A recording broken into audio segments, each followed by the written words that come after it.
think chat was just wiped. You're gonna probably have to do a completely new stream, right? Yeah, it is. Yeah, it is. All right, we're back. Hello. Hopefully, people start filtering in here. We back. Perfect. Thank you. It's Bird's Eye. Thank you. Thank you. I think we're just streaming right away, so I think we're good there. Anything I need to add? I don't know if there's anything I need to add, actually. There's nothing in the description, so I want to add stuff back to the description, but you guys can just wait for Mark to get in there, and then they're going to start as soon as Mark is in there, and you know they're in table 2 of our Discord anyway, so oh yeah, he's taking care of a couple things, so we're good to go.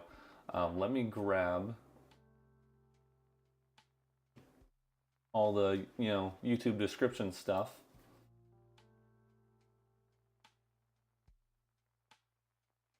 We had this one over. Oh, ads. There we go.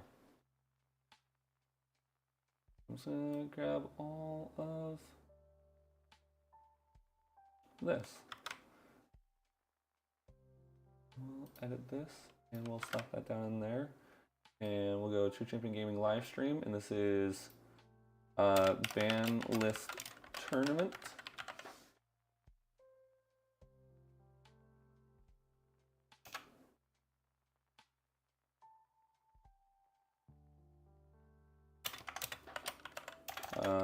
Grand Archive TCG. Perfect. All right.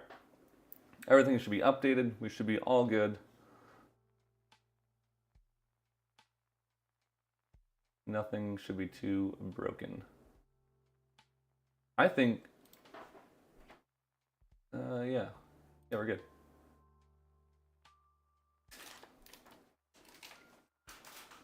Thanks to everyone who subscribed during that time, because we did earn a lot of people did subscribe during our stream so far. They don't pop up anywhere, so I just looked at our total views and realized, or total subscribers, and realized we had more than we did when we started. So thank you to everyone who's doing that. Really appreciate it.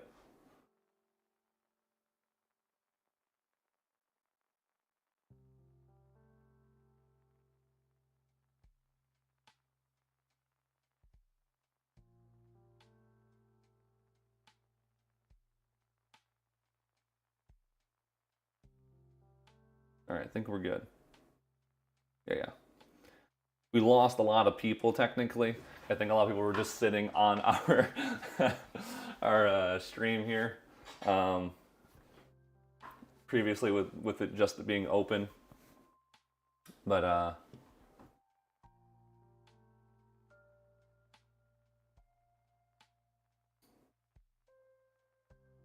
right, looks like Solar is just now joining. So game should be going very shortly here. Getting on its way.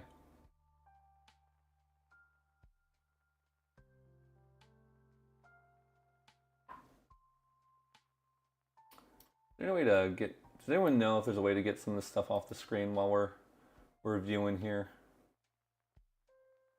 It made a different video. Well, yeah, that's fine.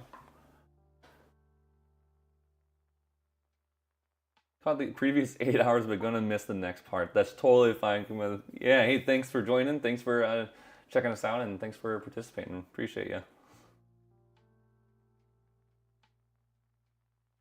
Make sure Mark doesn't have any questions here about joining.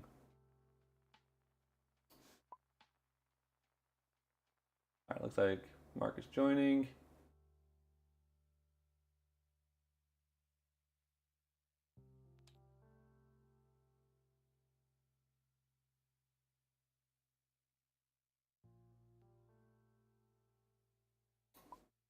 Did join blue. Okay. Believe Mark should be all set. I just need to shuffle their decks and all that kind of stuff. 12 cards here, 12 cards here. Perfect. Getting some dice out.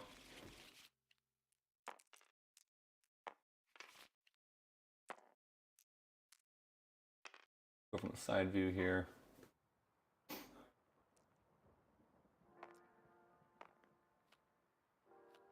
Looks like Hermetic is going first.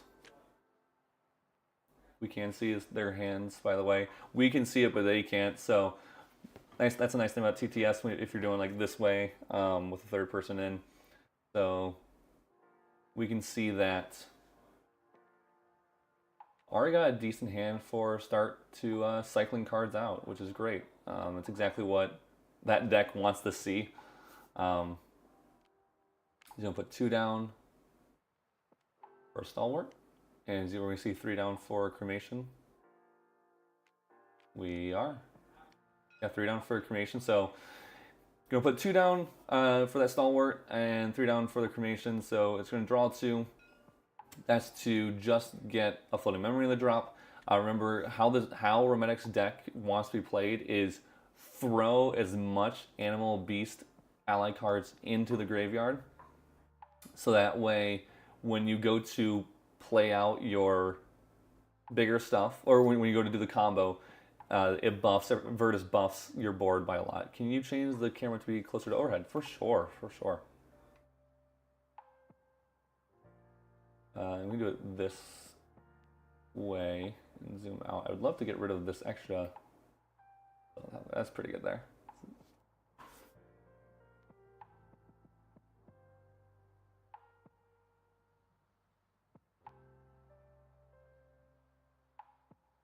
Trying to make it so we can still see hands in view, but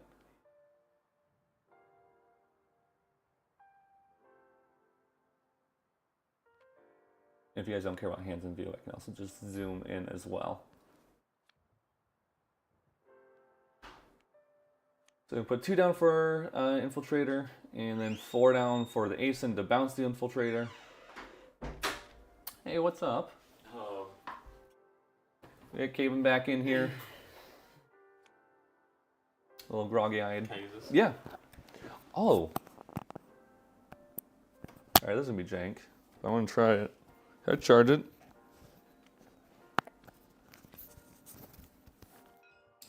Is that charging?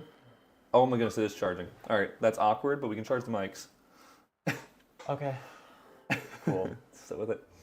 So this Hermetic is on, just so you bring you into speed here. Yeah. Our Hermetic is on our Exodia Swirl. Okay, we did put him on it. Okay. Yep, and Mark from Solar is on our No Tristan. No Tristan. Okay. So press F12 to thank you. I appreciate that. That is not happening. You know how to hide? I don't want to say anything. Hide the HUD, like all this stuff. Oh, no, I don't know how to do that, actually. F12 did not hide the interface, unfortunately. I don't know why. You checked options and menu and stuff? No, I haven't checked like anything. I don't want to interrupt the game, but...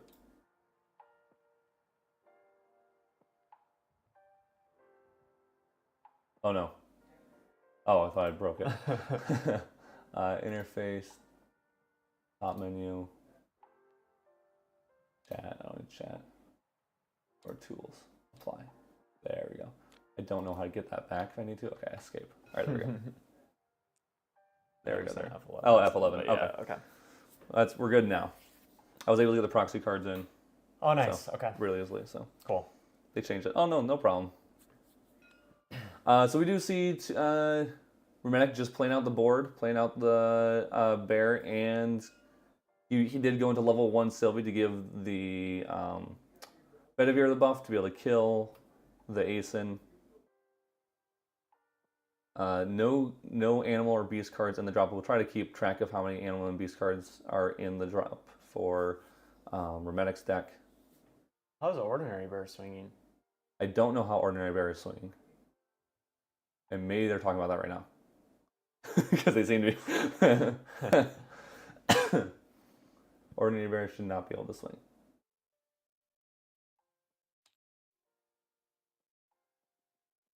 Did I mention that?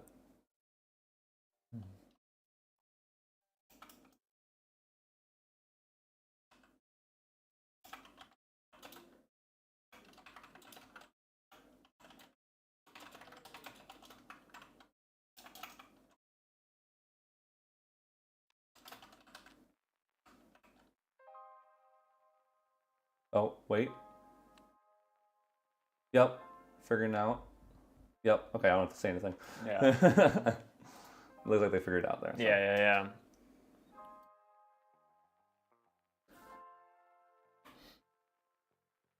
This is game one. This is game one. Yeah, you did miss the Water Xander versus the Sylvie list. That game one was an hour and 5 minutes. Game two was much shorter once they finally figured out how the decks work. Yeah, So, for sure. the Sylvie did take it down in the end. Sylvie, wow, Yeah. really? Against Fog Xander? Yeah. That's crazy. Close game two. Really? One off lethal. But cool deck. Like when the decks started doing stuff, I was game one was the most back and forth thing Really? we saw. Like it was like, oh, Xander might just get there, and you're like, oh no, Sylvie now has board. Oh, Xander peaceful reunion twice in a row.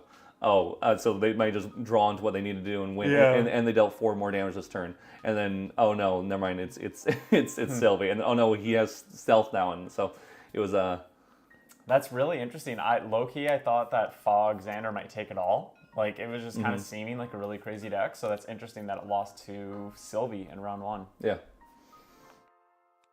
It looks like he's not going to swing with it here. I do kind of. It looks like he's maybe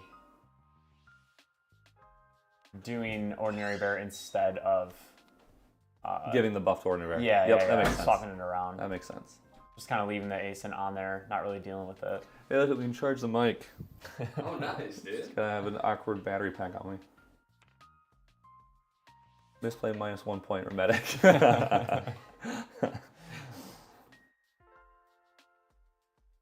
So he could do Frenzy Cleave attack here to clean the ASIN off, and that might be what he's doing right now. Yeah, okay. Just guaranteeing that he can get that ASIN off the board, which is probably, the best use of his time. +1. There you go. Yeah, and deal 4 damage face. Yeah. Oh no, he's going for level and damage only on it. Level and damage. Okay, Right. that makes sense. Yeah. Because he needed to do that. Yeah, Right. Yeah, level and damage. This is Tristan aggro versus No Tristan, and versus Exodia Squirrel. I love the deck names that we've created. Did you get any sleep? Very little. But Okay. yeah, a little bit. I got a nice 4 hours, man. Oh, that's Really? nice. Yeah, I'm chilling. I've probably gotten 20 minutes, even though I was in there for 2 hours or whatever that was. Trying to Yeah. get a little bit of. I'm vibing. Yeah. Great. I went to Firebobble and draw. A lot of cards in hand. Yep. Another ASIN, more infiltrators.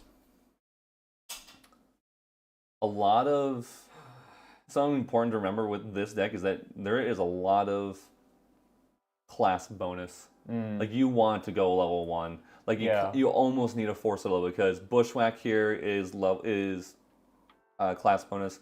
Poison Strike is. Infiltrator is. We'll see other cards that are as well. Thieving Cut almost is, because even though it's not actually class bonus, you need to go into level 1 to use it, really.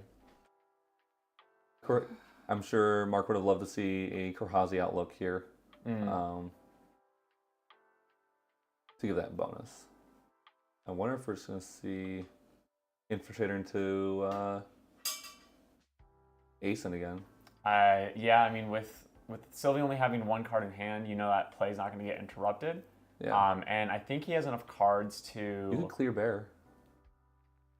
It wouldn't clear Bear. Bear has 4 health right now. Oh, right. Infiltrator. Yeah, no, that would definitely seem like a pretty solid play. Does he have enough cards to do that and also leave a deflecting up, or...? No. Right? I believe so, yeah, because he can pay 2 for the Kingdom Informant, and then he can pay 4 those 4 for the yeah. ASIN, bounce the Kingdom Informant. Yeah. So he could end with clearing Bear, leaving an ASIN on board, and a deflecting edge in hand. That's a pretty solid move right there. So we'll see what he does end up doing. It looks like we're starting off with the Kingdom Informant. Oh, is he just going to Poise Strike it instead? It's another option. Kingdom Informant, Poise Strike. He doesn't know about the post-strike murder. He is just going to Poise Strike to kill Strike him. to clear it off, leaving a Reclaim up. Going to try to use that for floating memory to go into level 1. That's fine too. Like we mentioned, you do kind of want to push that level 1 a little fast. I love Exodia Squirrel. Yeah, that's the best deck name we've ever made. Goes The into Xander deck TCR. last round, slot an Excalibur into the material decks. They can take damage themselves to get the intermediates That's kind of off. funny. Wow. That's kind of funny. So, Reddick does have like the combo almost in hand. Like he has the Virtus, he has the avatars, he has a squirrel. All he needs to do is probably start dumping. He doesn't know 100% what the Tristan deck is like. Yeah. He doesn't know if it's super aggro, if it seems control. Right now, it might seem like a little bit of combo control. Yeah. With the Asins in there. But he does have good cycle cards. I'm sure he's trying to figure out, and you don't necessarily need both Avatar Gaias in here either, so you probably could discard one of those. But I think this deck is also going to be a little tricky with like trying to figure out when to go into level 2, right? Because you want to get that draw off of Sylvie, but it's going to be hard to actually get that. And we put dungeon guides in the list, right? I believe so. Yeah. I'll use real quick. Yep, sure. Need some water. Yeah.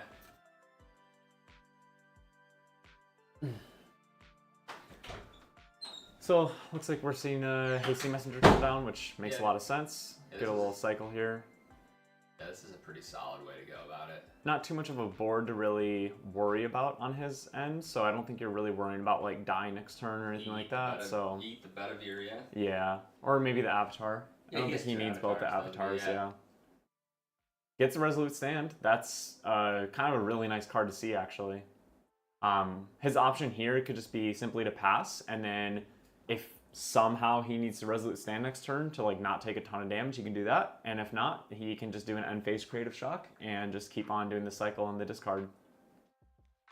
Yep, looks like that is what happened. So he passes. We see that Kingdom Informant restand. And we're gonna see... I'm sorry, Mark's playing Hermetic, right? Okay, sorry. I just got in here. Yeah, Mark's on this Tristan aggro. We're going to see Mark look for his materialization, which it's kind of interesting. I would think that maybe he wants to do the Reclaim at the end phase just to get that level 1, but... It's kind of slow. He's drawn. Yeah, and honestly, that's not a bad strategy. I mean, he does have a lot of allies in hand right now. Just getting that draw with the GCR means that he's seen his opponent kind of just do nothing on his last turn, so maybe he's just thinking, I want to slam a ton of allies down on board this turn, which makes sense with the GCR route. So we could probably see like Lurking Assailant and Asin this turn, Kingdom Informant Asin with like a little bit more counterplay in hand and stuff. We do have the favorable Reclaim and Deflecting Edge, so he does have a lot of counterplay in his hand right now, so he's probably going to think about trying to pass with 3 cards up, but we'll see how much pressure he wants to push out with his current options. Looks like we're going for the Lurking Assailant with the 3 down. This is gonna leave him enough to do the Asin if he wants, or maybe just a Kingdom Informant with that favorable and that deflecting up as options as well. I kind of like that play. It looks like he's going for a little bit more of a defensive route. Yeah. But we'll see. He's still considering. He might slam the Asin, which I wouldn't fault him for. Oh, he's got another. Yeah, I like this play. So I didn't even know that was a. Yeah, he's going to continue to build his board, not with as strong of a unit as like Asin Protector, but just going wide and having that Lurking Assailant, having that favorable winds and Deflecting Edge, so that it's pretty unlikely that he'll be able to clear really any of his board at all. Yeah. And again, if he needs to, this is a nice turn to burn favorable at the end, even if he's not going to use the effect, just to go into that level 1, be guaranteed to hit the card that he wants to hit, basically, and not lose tempo like he would have with Reclaim. And we see that Creative Shock because there wasn't quite enough pressure to do the Resolute. What did he discard? I couldn't tell. He discarded an Embertail Squirrel. Gotcha. Perfect. Exactly what you want. Get those beasts and animals into the yard. What tournament is this? This is a spontaneous tournament that True Champion Gaming is hosting. We have a first place, first edition Kickstarter box on the line given by Weebs themselves. And yeah, it's just kind of a celebration event of the brand new ban list that we just saw. All decks were created by us and given to the contestants, the players. The ban list just came out less than 12 hours ago. So we're just trying to get new ideas flowing, a tournament with results to look at like immediately after the ban list and everything like that. So just kind of like a little celebratory event. Doing a 24-hour stream, and I don't think we're even halfway through. So plenty more to enjoy with. So we just do a dungeon guide. Did he just draw a dungeon guide? He did. Yeah. So we have quite a hand, honestly. Avatar, Double Squirrel, Virtus. He basically has the Exodia combo. The only thing is he kind of drew it maybe a little early. And that's the issue, is he's drawn his win con, but it's half his hand right now. And he's got to fight to the point where he can actually play out this win con. So honestly, I might just, it sounds crazy, but I think here I might pass and Resolute Stand. Putting down like 2 Betavirs and like a squirrel or something. Yeah. Yeah. And then level up. Well, leveling up sucks because you want to draw right now. So like I think that's going to be the most awkward thing with this deck. Yeah. Like I said earlier, when do you go into that levels 2? Because he could go like Squirrel Dungeon Guide and get one of the draws, but then he's given up one of his win cons. He's given up, it kind of doesn't work. He's trying to figure out right now if he should. I think he's deciding if he should play a Bedivere and a Squirrel. Yeah. Which honestly, yeah, I don't mind it. You'll get the taunt. You won't quite get the buff bonus yet. Definitely kind of a hard position to be in. Like you said, there's the pass Resolute play. There's the Dungeon Guide play. Dungeon Guide and Squirrel. Squirrel and Bedivere. Quite a lot of options right now, even though there's not that many unique cards in his hand.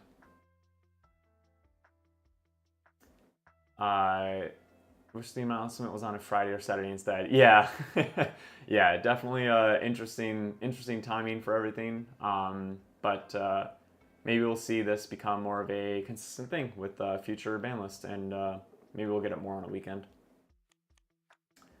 I was shocked that we had so many community members able to play in the event on a super short notice, and on a Monday work day. So really awesome that the community got together. So it does look like he's just going for your play of the Resolute Stand pass, and could be interesting because maybe we see a little bit of an overcommit from Mark here. Yeah. On the other hand, maybe he takes this turn to really build up his board, and that becomes a lot more scarier. Oh man, yeah. I got chocolate cake. Nice. First thing I'm eating today. Isaac's got 4 hours of sleep, some chocolate cake. He's cruising, man. Yeah. Man, it feels great to play Grand Archive full time, doesn't it? As your job, My Isaac? wife now.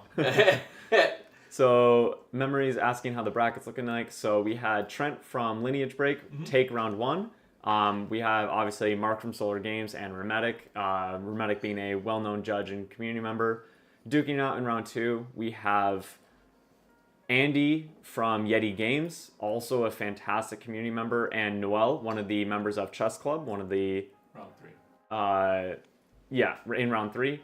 And then we have the Aussies duking it out.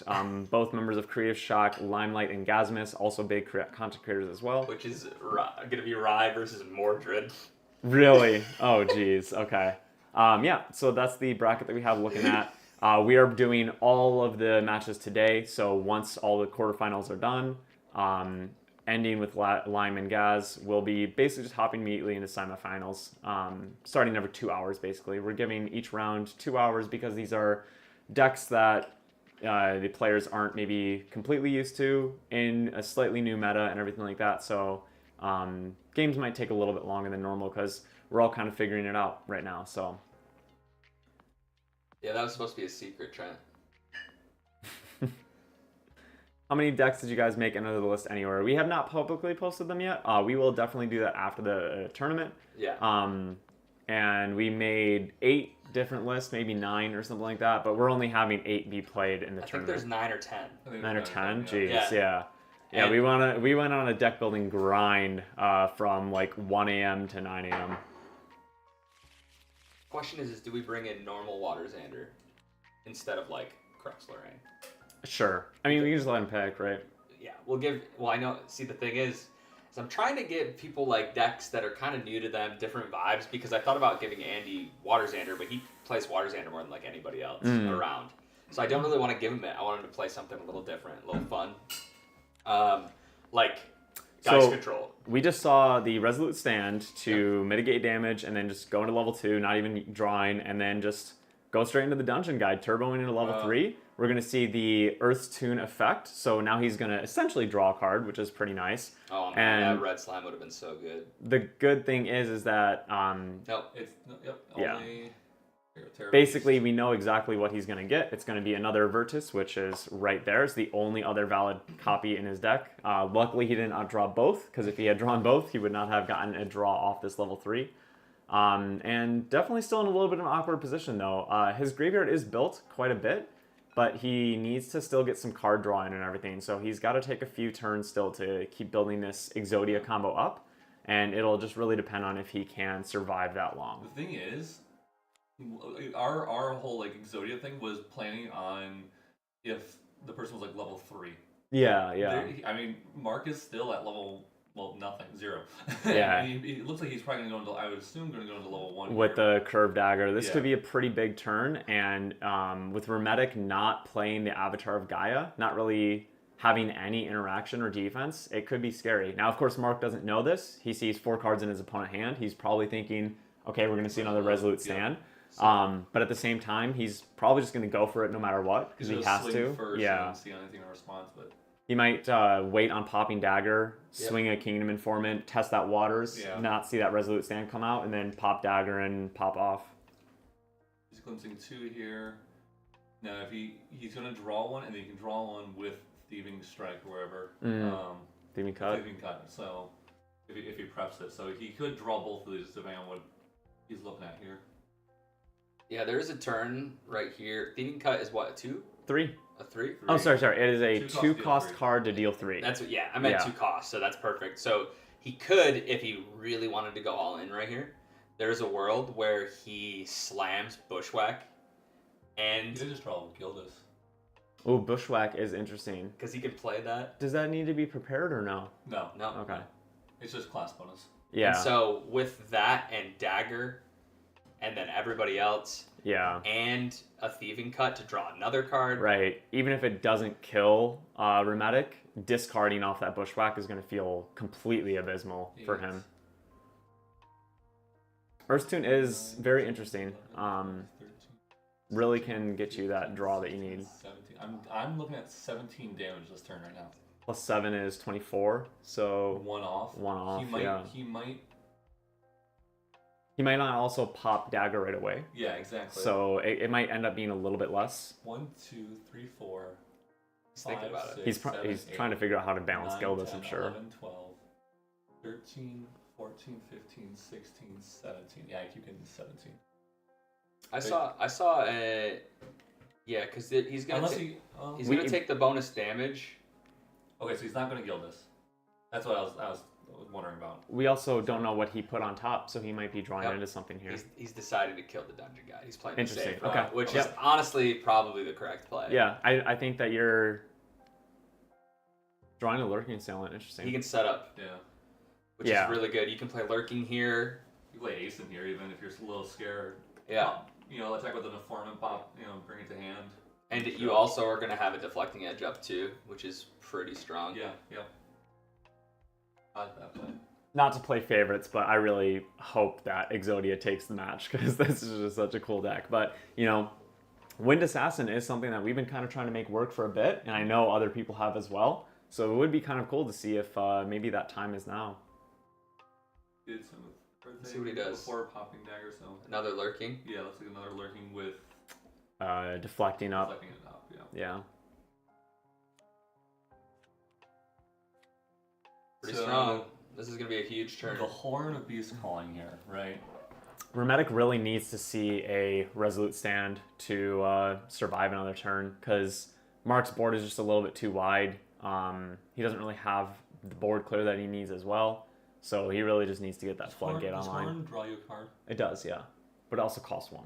He can get... 1 sec. He could bring out Virtus. Are we able to view without them seeing? How many beast and animal cards are in his graveyard?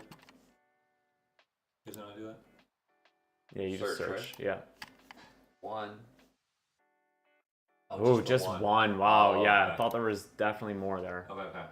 So yeah, he definitely needs to try to survive. Yeah.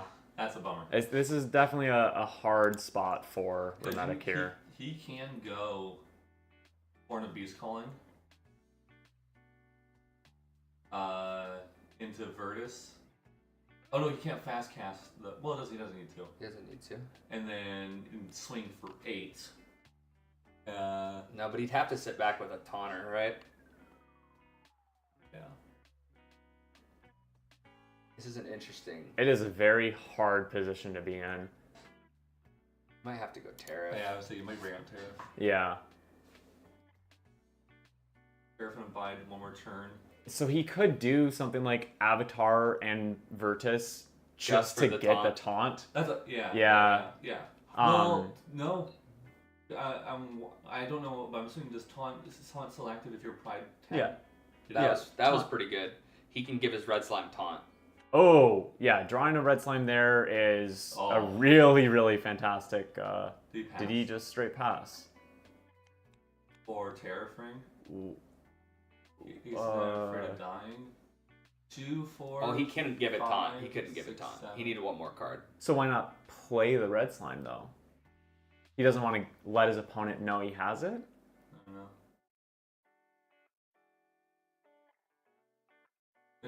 Is red slime 3 cost? Yeah. He had exactly enough. Isn't Guy only a 1 cost? Guy is a 1 cost, yeah. Oh yeah, he did have enough. Yeah. Exactly. Interesting. I wonder his thought process. That's scary. That is really scary. 1, 2, 3, 4, 5, 6, 7, 8, 9. Oh, we see 10, the recollection and the draw, and Remetic hasn't popped Terrafring. Oh yeah. So I think we might just see the end of the game right here. Without Terrafring, there's kind of no way that he doesn't have enough damage. Yeah. Oh, he wasn't sure. If he Might have just forgot. Honestly, on TTS, it's hard to really scope that out. Popped, but yep. I think it's still lethal. He has How 4 long does he swings. win? 1, 2. He has 4 swings. He's 4 swings. 4 swings seems like enough. 1, 2, 3, 4, 5, 6, 7, 8, 9, 10, 11, He can do- 12, 13. Yeah. It's just lethal. But is that if he commits dagger right away? Because Yes. he might not be wanting It is to. if he commits dagger right away. Yeah. Okay. Yeah, because he's not in a hurry. Yeah. Right now, he can play Bushwhack, swing, and see if he takes the 4 damage. Oh, he's considering. Sorry. Hit each other.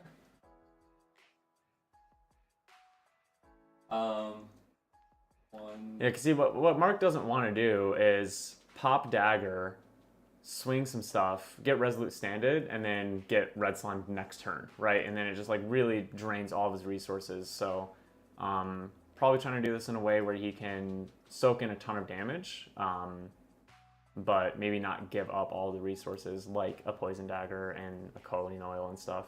Yeah, we're just testing the waters here with paying 2 with the Lurking Assailant to deal 2. Doing it again. He might just swing that. Not really lose any resources, just soak in a ton of sit with all damage. his defensive cards. Yeah. I think he still had lethal if he swing once before popping with a Lurking Assailant. By the way. Well, right here at this point, not Lurking Assailant. he could still, if he daggers 1, uses poison coating oil, that's a 3. So that's 4, 5, 6, 7. Oh, he's at 1, right? Yeah. Man. He could have swung one of the guys first and to test the waters to see if he like resoluted, and if he didn't, Even then I gotta look at this card again. Thank you, sir. Okay, that's actually. form, hand, or just. So he'll get rid of the extra Virtus yeah. here probably. This is gonna help Virtus, the ant. Virtus, Squirrel. Bedivere, and Squirrel. Yeah, so that's 4 in the drop. Yeah, that's a very good turn. He does have enough to cast the combo and play a Squirrel. Yeah. And play a fast activation. I think he has everything. I think he has lethal. And this is also, even if not... This is another option. This is taunt. So he decided not to discard anything. Yeah. I think you have to. I think you do too. You were just putting those 3 cards in the memory anyways. They're not pieces of your combo. Can you still do it from memory? Can you discard that from It's memory? when you play it though. It's on enter. So I think he needed to discard those to filter through, see more resolute stands, maybe an Ember Song or something like that. We made these decks, so we know exactly what the. Sure, yeah. He's probably realizing, oh, I can't do that now. Yeah. They're brand new cards. He's gonna play 1 for Gaia. Yeah. Still good. But is Gaia a 0/2? 0/2, yeah. Yeah. Okay.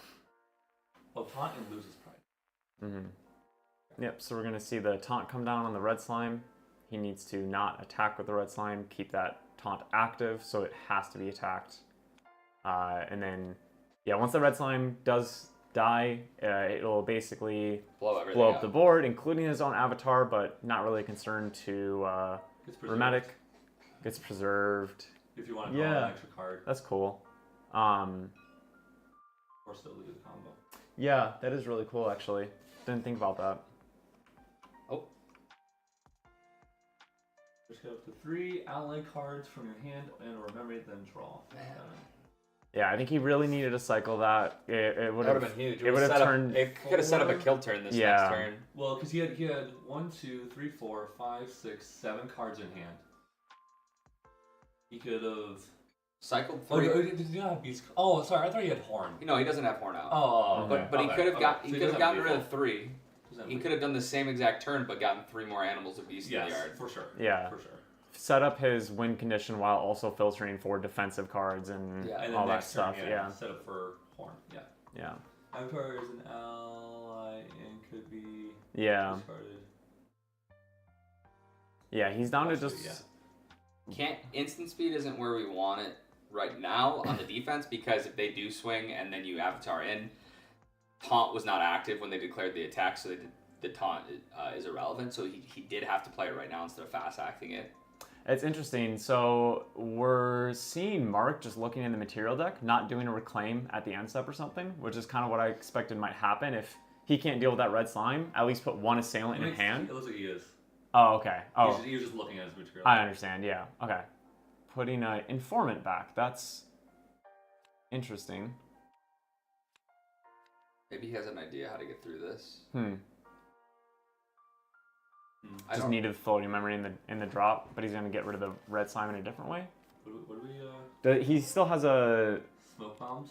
Oh yeah. Oh, of course. Right. We put Yeah. that card in there for that one. Yeah. I literally said, let's put smoke bombs in here so that we have taunt, because that's the whole point of the deck. Yeah. So he's that's just the scoop, I think. Yeah. Smoke bombs can do that. It is actually crazy how strong that card can be. Mark does get there. We would have seen the Ember Song, which would have blown up the board. Yeah. Very, very interesting. Definitely a new style of deck, so definitely hard to pilot. It's going to take a little getting used to, especially the new cards that you've never seen. Yeah. But he would have been able to Ember Song his slime that turn for 5. Yep. Which would have killed the whole board regardless of defensive cards. And then he would have been in an okay spot at that point. Yeah. So at 17 damage, we might have seen, because he didn't pop oil or dagger that last turn, right? I think we probably see Mark take it anyways, with only needing to do 8 damage on a pretty hefty. He had to Gildas, 2 Aeson Protectors. Well, yeah, and like 2 Deflecting Edges, a Reclaim. So he could have put in like a Kingdom Informant back to hand, or Lubric Assailant back to hand, or something. Materialized into. How many cards? No, he could have with Kingdom, because he could have played it, gave it Poison Coating, Oil, gave him the dagger, hit him for 1, swing for 4, Aeson Protector. Aeson Protector, yeah. So there's for perfect lethal. Mic down there for someone. Oh yeah, I figured I'm just kind of talking and I'm loud, so. I'll be back here. Hey guys, how's it going? Take that. I'll go real One close. should have passed turn and then fast activated Red Slime and Avatar post materialization. You can only activate 1. Let's find out. Oh! Sorry, guys. How do I go back? It's okay. They got it. They got it. How you doing? Do it Jerry? again. No. Imagine. They were like, well, how did that happen? Where's the stupid thing at? There it is. Oh yeah, he could have done it fast activation, which is kind of cool. But I like cards as though you do it. You can do multiple. Yeah. Oh, so and each only the first one costs one more. Yeah. Each one after that costs. That's interesting. Wow, we all missed that, didn't we? Yeah, it's not per. You just get fast activation for the whole turn. That's Yeah. insane, actually. It's so funny. This card keeps getting better and better the more I see it. Sorry, guys. Yeah, you're good. I'll slide in. Force them to blow up. Their creatures are good. What are you looking for? Oh, water bottle. Stone Scales cost 1 to do it, so we had exactly enough cards. Yeah, I mean that is a kind of tricky play. You know, you can't really do it in the first attack because that taunt won't be alive. Yeah. So you do kind of take a little bit of damage, but as long as you can't afford to take that damage, it really limits how much your opponent can play around that. And so it is very interesting. You can force it to die. Yeah, almost. So you can't ever like force them to kill the taunt on the direct swing that you like respond to or something like that. But yeah, you're gonna not allow them to do things like reclaim in the end step because they see that play coming and like put that kingdom in front of their back in hand and all that kind of stuff. Like they're gonna be forced to do that kind of stuff on their turn instead, which is really slowing down their tempo. So you take like a hit in response unless they activate something before attacking or something. It's kind of based because it makes creatures combat tricks. Yeah. Yeah, it definitely is really interesting. Potentially. I mean, yeah, you can do quite a few cool things with that, especially with the fire deck we've made, because you can even put out like not squirrels. Oh, we need to get out of here. Oh. Like, please. I don't know how long we were like that. That's funny. I don't know that. All right, so looking at the starting hand, we have a dungeon guide. Very important to see in this deck, I feel like. We have a creative shock with some class bonus floating memory. I don't know if we actually have any non-class bonus floating memory, but do we play Stalwart? I don't remember. I can't remember either, but definitely still good to see that because I think that turn end of Mark's turn is probably just going to be creative shock to discard Ordinary Bearer unless he draws a better discard outlet, because every card that you can keep in Sylvie is going to help. Squirrel Gildas. Yeah. If he wants it. I think after seeing how his opponent played in game 1, you probably would. Yeah. I think you just immediately start trying to punch face as fast as you can, and he is going for it. Yep. Judge interference. Yeah. Our bad. Acing into green slime fast speed. Oh, that's wild. That's actually kind of wild. This is the Real Kitchen YouTube live chat, for real. Goodness. My mic keeps falling down.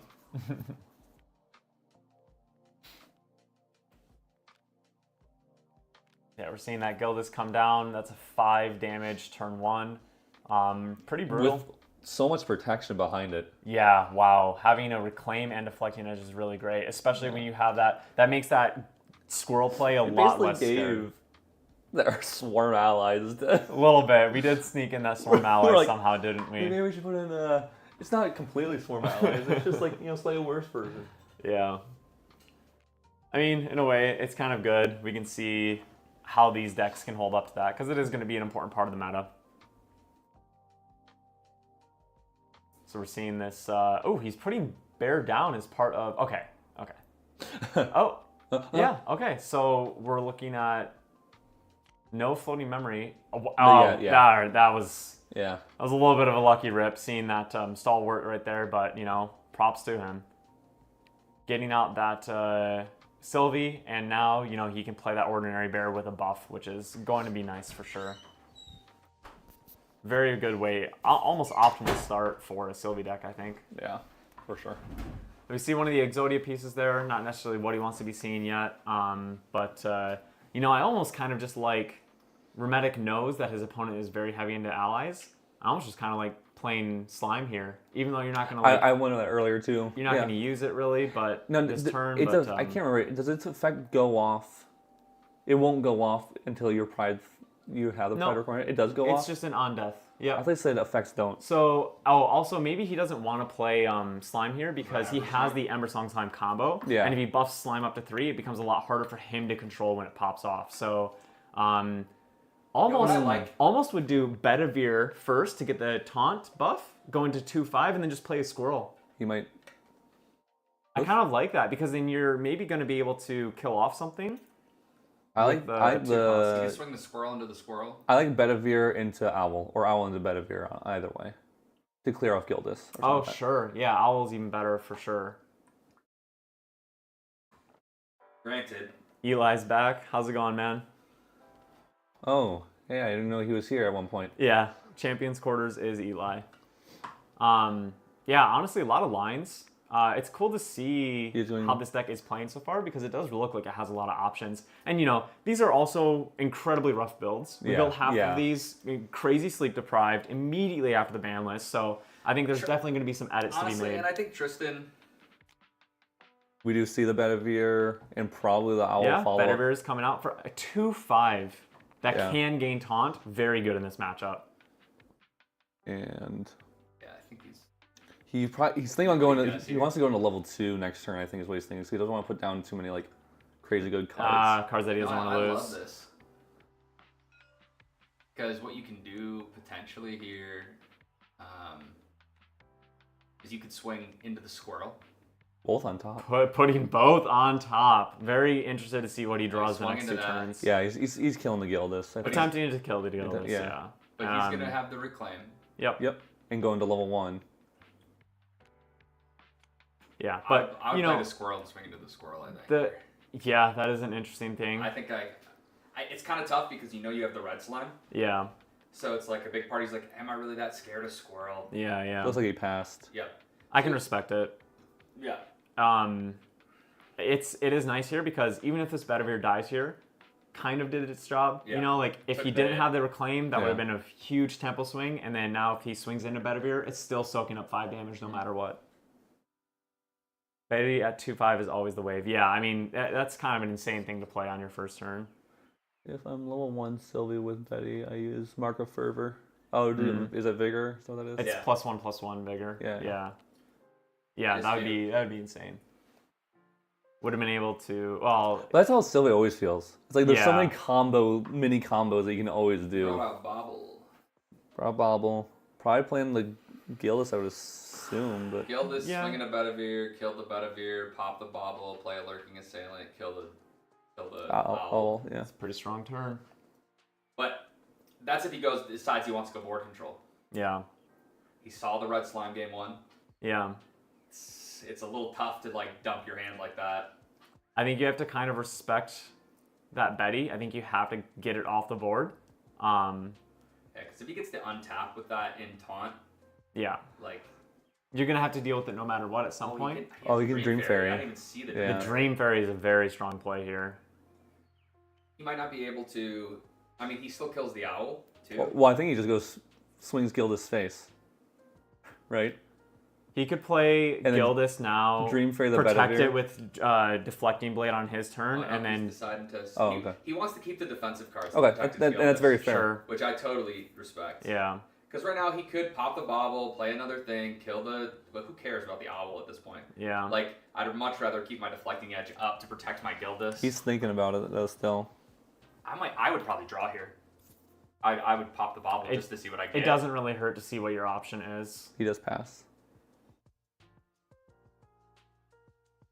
It's like maybe you get a squirrel. And you're like, okay, cool, I can kill the Owl. Is the Owl a 1/1? Yeah. 1/1 for 1. Alright, let's see what we're able to do here. This is the second wind in hand. He doesn't want to pop because of the second wind too. Because he could second wind Gildas next turn. Mm-hmm. That's true. He wants to guarantee that. Yeah. Fair enough.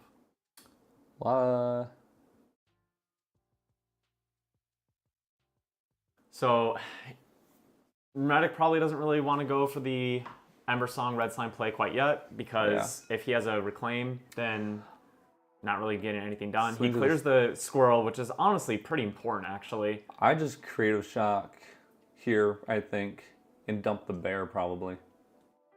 Yeah, you have that class bonus floating memory online. Yeah. You lose. Or I probably would have done. Maybe what I would have done was go level cleave with bear. You're just worried about getting blown out. And then try to kill the Gildas, but also killing squirrel and dealing 3 face or something like that. Maybe. Yeah. Tell you what, this fire Sylvie deck is actually pretty complicated to play. Yeah, it is. I think this is a deck that we could look at and make some edits and really keep on that radar, because it is. I feel a little bad for Hermetic. It's definitely a challenge to just be thrown and just try to figure out all these lines and stuff. It definitely plays in a very different way than a lot of decks currently do in GA. I think we would have to honestly take out the Bestial Frenzy. Because I think your board clear is going to be Slime and Ember Song. Yeah. Or Slime and Avatar, and it has Taunt or whatever. Sure. And then We also play Cremation. Because we also play Cremation. Yeah, exactly. Yeah. So trying to get Bestial online with the other stuff while you're also trying to cycle is going to feel a little awkward. Sure. And if that's your whole turn, you're like, I just wanted to cycle, and so playing that bear, I kind of wanted to put in my discard to either level up or to get that beast in my discard. I just think that Bestial just is so flexible. There's only 2, and then the other 2 are in the side. I know, but I think we have to refine the deck down is a problem. I think there's too many little Sure, things. but if our only way to deal with the board is a red slime, we have to draw it. If we don't draw, we lose. But I mean, that's red. Yeah. Red's and the draw. nice thing is you have a lot of drawing. You can even put Blissful Calling in the deck too. Yeah, sure. too. Did we have it in the deck? We had it. We had it, yeah. I don't know, man. Did he just draw another Bestial? He discarded the bear, which makes sense, to get that free floating memory, because he can lose 1 card from here on next turn, go into level 2, and then Dungeon Guide, and now he's level 3, without giving up too much of his hand. Not sure if that's actually the correct play to do. Bear plus Dungeon Guide here. Plus 2 cards. Oh, that's cute. Bear plus Dungeon Guide is cute. Go into level 2, draw 2 cards. Oh, that would have been pretty good. He would have just played the bear. Right. Yeah. I get you. That is. Oh, that probably was the play. That was the play. Yeah. And then you do that before you swim with Owl, and you could have try to clear Gildas as well. Apply that pressure. And then you have a Dungeon Guide board to actually you don't have to do it afterwards. You could have done right after you swung with Owl. And you can kill Squirrel.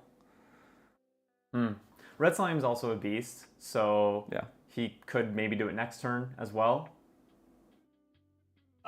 Yeah. Maybe he just plays the red slime? That's what I'm saying. You could just play Red Slime here. Yeah. He's not going to want to kill it. He might try to bounce it. It's probably going to Dream Fairy. But which is annoying. And I think at that point you're kind of... Well, luckily we played Bestial Frenzy, so in that situation we can still deal with Cleave. We can deal with the Dream Fairy. So Red Slime's not just permanently locked out of the game. That's true. That is very nice for that. Needs to get another beast, though. He only has 1, which is the Red Slime. Yeah. Do we put wolves in this? There might be 2 in there. I can't remember. Okay. Because if we're running Bestial, we probably should run that for another slightly earlier. This deck was at the height of the brain. We see another Dream Fairy here.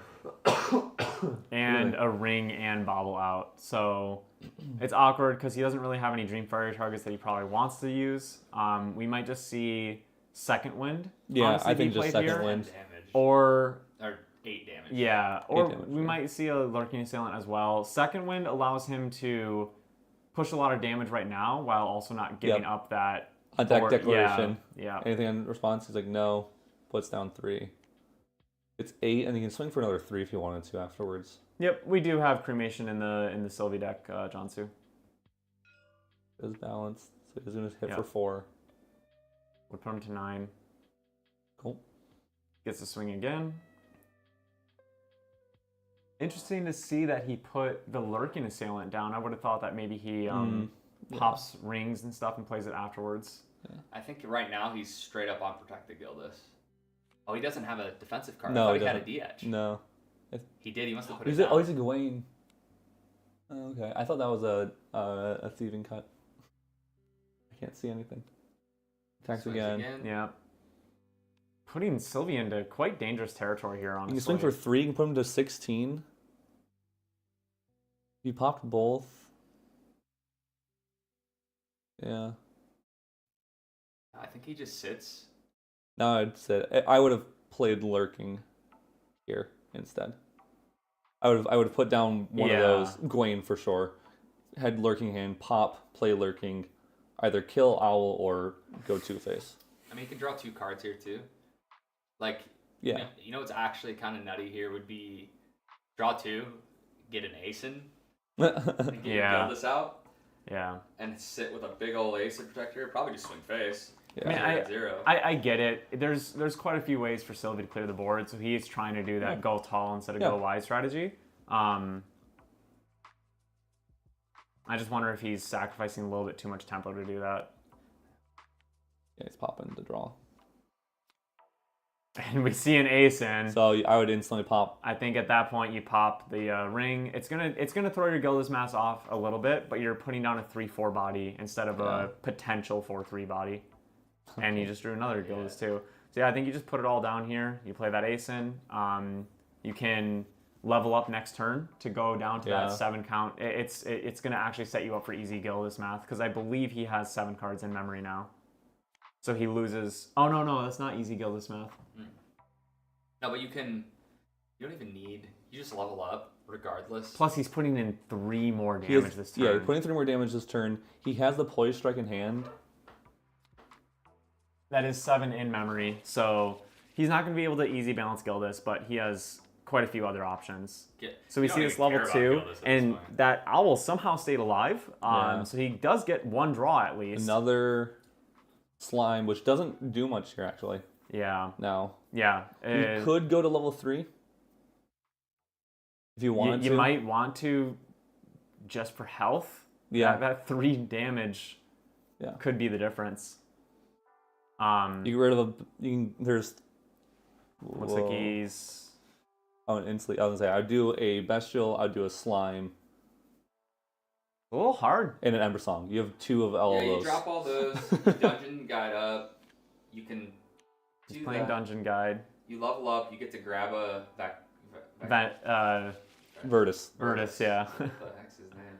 We see the Ember Song get hit. A little rough. Okay to see one of those Beastal Frenzies out, I think. He has another Ember Song. He's fine. Really like this Earth Tune in the deck. That's really cool. He's like, okay, well, now I'm going to get my win con. There it is. It's going to be available for me. We see Creative and Cremation. Unfortunately, going to the bottom of the deck. Yeah. A little unfortunate there. Cards that that Cremation would have been a fantastic card to see there. But he's going to be able to kill this Asen. He knows that because there's no deflecting edge out. There's no interaction that he can have. So that's going to give him a little bit of comfort, I'm sure. Put slime on board too. You put 4 down for a slime. Yeah. You swing with an owl and a slime or something like that, and then you're just chilling. Honestly, you want them in the yard at that point. Like, Yeah, you're perfectly fine with that owl hitting the grave. Yeah. Keep the swirl. He needs to be a little bit careful. I believe he just put the Dungeon Guide card. It was the back in the hand. Hasty Messenger. Yeah. I'm gonna go ahead and say something.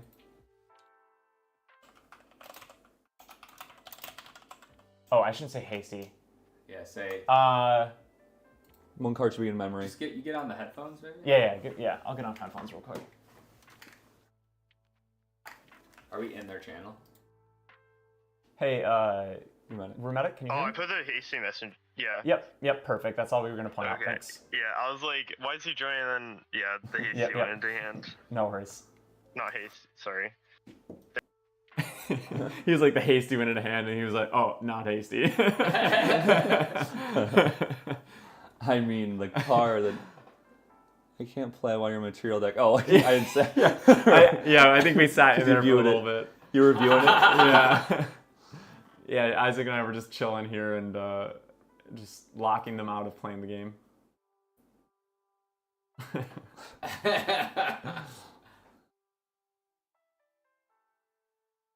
That's so dumb that they can't do stuff while we're doing it as a spectator. Ban medic. It's because we are game master. There's 2 different roles that you can do. You can do spectator, which I think then we're really just a ghost in the shadows, but yeah. What's he doing? I don't know what's happening. Oh, he's doing the Embers. He's Ember Songing the Ace-in. Okay. So this is going to give his Owl or his Dungeon Guide extra attack. I just would have I think you get that. Beast on board. Yeah, because like... Also, it's another thing for Ventus to buff. Or Virtus to buff. Yeah. Actually, I would have 100% definitely an done that. interesting play. Let's see what he's. Let's see. What's he got in his yard right now? Can we see it? How do you search? Search, yeah. Don't deal. 1. He's a Bedivere in there. So let's say, I mean, he has a bunch of stuff in hand though. He has so much stuff in hand. Yeah, the Ember Song was interesting because it just got a card out of his hand to deal with that Ace-in, and he had a way to build board while doing the same thing instead of just discarding the card. So, not entirely sure if that was the correct play there, but again, very, very. This might be one of the hardest decks that we've given out, honestly, after seeing it being played. And then Tristan's probably the most straightforward one. Yeah. Tristan's very straightforward. Yeah. And it's also kind of resembling of We were Wind talking Allies. about Yeah. that too. So it's a little. Honestly, I wouldn't be surprised if they win the whole thing. Yeah, because yeah. the deck is actually kind of. When I was refined. building it, I was like, We snuck Wind Allies in. yeah. Bidders can't see hands. Oh yeah, yeah.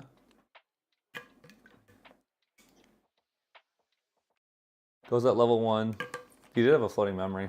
So Gildas math won't be right at all. But if he... He has some other allies though. Yeah. He has the Lurkin Assailant. He's gonna get to glimpse Dream too Fairy. right now. It's interesting. I don't know if you want to Dream Fairy any of these targets. I would. They're so useless on board in a way. There's still 1 damage bodies that are gonna kill your board, but you don't really want to give Sylvie more cards in hand. I would have... I don't know what he saw on the top, but if there was a thieving cut and he put the bottom, I think that was lethal. I don't know if it was, but if there was that on board or not. But 2, 2, 1, it would have been 1 off lethal, or 1 like card off lethal. He has a Thieving Cut in hand. No? Yeah, it's that one right there, right? This is Gwen. That's a Gawain. That's a Gawain. It looks Yep. like it looks like that little dude's face. It looks exactly like Thieving Cut. Yeah. Yeah. There you go. Yeah, it's interesting. I think Gawain here might be a pretty decent hit, actually. Yeah, that's pretty good. Yeah. If there was ever a time to play your Gawain. Grahazi's fine. There's definitely a lot of lines here. Yeah. And most of them just result in hit face pass, and it's a good strategy right now. Yeah. You're sitting on 1 health. You're not really concerned probably about dying next turn, especially since your opponent doesn't have, 10 animals in the drop or something like that.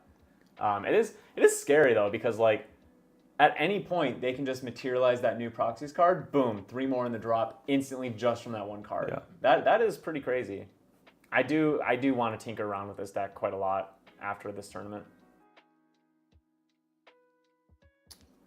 I want to put somebody on Crux Lorraine now because we have this deck in here, so that they have like a deck that could fight them. And then at the very end, it's Crux Lorraine versus Wind Allies. And I was like... After we put in like 3 assassin decks and like two Sylvie decks and stuff. So we see It's all allies. yeah, this Gawain play here is really interesting because it's gonna amount to the least damage that he can do, but might be just a surprise. Hey, take your best card It's away. funny. You discard the haste. Yeah, exactly. 100%. Because it's another beast in the drop. Yeah. We'll see if he recognizes that or what he wants to do. I think he thinks it might still be... I wonder if he thinks it might still be worth it. Yeah.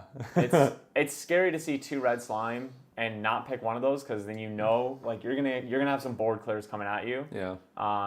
But yeah, I mean, maybe he just really goes to that Gildas. You've already set up like this. Like I think I play Korhazi Outlook here, and I keep my Poise Strike in hand, just to get the other prep counter, and then I go Assassin Stripper no matter what, and I have lethal. So that's probably the play. I do. Yeah. But we'll see what he does. Welcome to the zoo. Sylvie has a ton of lines.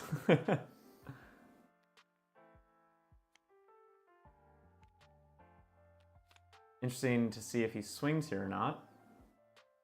I think you probably would, since you have that deflecting in hand. Going after the ally. Worried about what's in his hand, maybe? In that case, I guess I don't know.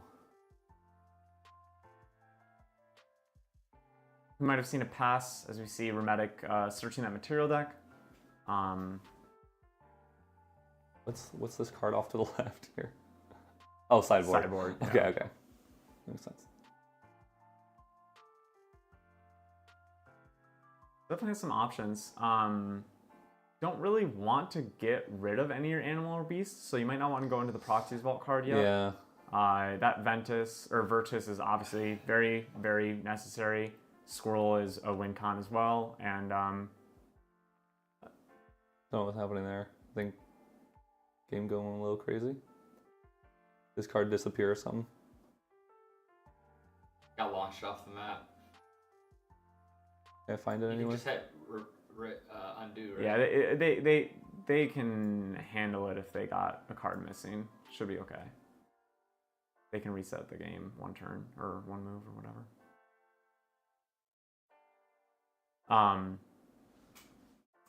Maybe go for a Horn of Beast Calling just to set it up, but you don't really want to lose a card from hand Exactly. yet.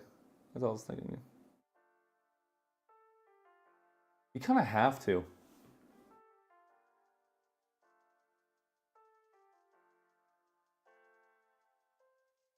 Yeah, it is interesting, Noel, because the issue is exactly what we're seeing on board. Level 3 decks might just start to get pressured by ally heavy aggro decks. Yeah. So we're going to see a lot of interesting things in this meta at first, I think. Yeah. And really excited to see what regional season is going to look like now. I know the first deck I want to build. I don't want to say it. I've got like 5. Yeah. That I think will be really solid. Yeah. And it's one I've built before multiple times. Is it 42 count ally wind? 43. Oh, yeah. dude, let's Just keep no. putting them in there, man. Eager So we see a day. Terrafring. That could make sense. Unfortunately, draws another Virtus. Not really the card that you want to see there at all. However, the good news is you draw dead with some of these animals that you don't want to see. You just get rid of them with that new Proxy's Vault card. Yeah. It really does add in a lot of consistency, For actually, sure. now that I think about it. Might even want to go up to like 3 Virtus in this list, just Going so that for slime. Yeah. This is you good. just play slime, Yep. you try to attack into the Lurking Assailant. It's not going to connect, but you have that Terrafring as a backup. Is there somewhere to see previews for the new set? They have not spoiled any new cards for ALC yet. We've Yeah. just gotten the 2 new Proxy Vault cards. Those are on the Grand Archive website. But spoiler season does start pretty soon. I was going to say, spoiler season. We actually are doing a spoiler on the 25th. We're allowed to Yeah. say exactly that much, so that's where we'll stop that conversation. But we will be partaking in the spoiler season, and Weaves has given us the chance to. 43 allies loses to 44 allies. Sorry. Oh yeah. So he attacked into the lurking. He deflecting Deflecting edge. edge, and then now we see the Terrafring. Yeah. Yep. Terrafring, and he brought poison coating oil. We'll definitely see a Dream Fairy be dropped here. Oh, yeah. The other option is to just go Gildas and hit. Nice thing face. is, if you go Dream Fairy, I would go instantly into the new Proxy Vault card. Because now those cards are going to be dead for a while, most likely. Sure. Those, and so I would just trash them Yeah. and draw 3. Yeah. Because I believe he has another one down there and something else. Trent has some decisions to make here because he can just straight up do 8 damage. I think he actually might have lethal right now. So he deals 4 right here. Yep, he deals 4 with Lurking Assailant and just balances Gildas. Oh, he's under Terrafring. Yeah. That was a good Terrafring. Swing 4. Yeah. And then swing additional 3. Put him to 1. Like needing 1 more. Or 1 off lethal. I don't think he can play anything else and swing. He can play Poise Strike, sorry. Oh, Poise Strike. Okay. Sorry. Sure. If you wanted to put him to 1. Or just Dream Fairy the slime. Yeah. I think either lines are fine. If you put that much damage on the Sylvie, they're going to be sweating. And yeah, if you get rid of their slime, they're going to be sweating as well. So, yeah. Yep. I would... Pretty good position. Still only has taken 2 damage. Yeah. I would go for sure into the... Because I feel like I'm dead. So I want to draw. Sure. Yep, and we see it. So he's going to get probably rid of those 2 red slimes and the duplicate Virtus. Yes, exactly. Yep. Exactly those 3. And the great ones to get rid of. He's going to see 3 brand new cards, 4 including his draw for turn. Yeah. I really like that because you're going to have a better time of finding those resolutes when you need them and stuff. That's a really cool Orb of Regret. Yeah. That's basically what that is. We unfortunately see quite a brick on that, I think. He's going to pay 1 before and flash in an owl before his draw to get that glimpse. Really cool. So this does mean that the band is going to be tapped because the... You also flash in Bear if you wanted to, because he only has Bestial. So if you wanted to clear. That is true. But yeah, some options here. This is a really cool play. I'm glad that Rheumatic got to do this line of play. Before, that is so cool. Yep. Very neat interactions there. Does mean it's going to be tapped. It does give it up, but I gotta still... figure out this card and deck more. We're actually seeing Sylvie get pre-recollection phase interaction. That's kind of cool. Flash Owl is really cool. Flash any ally before recollection is... I mean, he's getting a Xander level 1 effect right now. Yeah. Glimpse 2 before draw. I mean, we're seeing 1 put on bottom, 1 on top. I wonder what we're looking for here, too. I mean... Put 1 on top, so... Resolute Stands would be fantastic. Resolute, yeah. Ember Songs, maybe. Avatar. Oh, an Avatar of Gaia is pretty dang good here. You can't quite cast the Virtus. Oh, you could cast Virtus. Oh, how much is the deal? Oh, shoot, is that lethal? 1, 2, 3, 4, 5. So it's 5, 6, 7, plus 10. No, sorry, it doesn't count on board, yeah. 1, 2... He's got lethal? Swirl 15, 16, 17, 18. 9. No, that's lethal. That's exactly. Oh my gosh, we saw the Exodia plays. Let's go, baby. Best deck in format. Best deck in format. Let's go, Rheumatic. 1, 2, 3, plus 5. Yeah. That's lethal. It's 1 over lethal, I think. That is crazy. Absolutely. I'm glad to see Rheumatic's maybe feeling the deck a little bit more, starting to see these intricacies in these plays. I would not have thought about that flash in the owl and everything. Yeah. Really 6. neat play here. Take 6. That's insane. Oh boy, we're going to game 3. We're going to game 3. That dude, so glad we did this event. Let's go. Wow, what a fantastic match to see. That's great. Good job, Rheumatic. Yeah, very well played. Roll an ad before we go into game 3. Ad time, guys. If it... Oh, monetization got turned off? Apparently. Slap that on. Oh, because we had to reset it. Ah, gotcha. Save. Well, that's all right. Blame it. That was a very cool interaction there. I love that. Man. How cool. I really like that.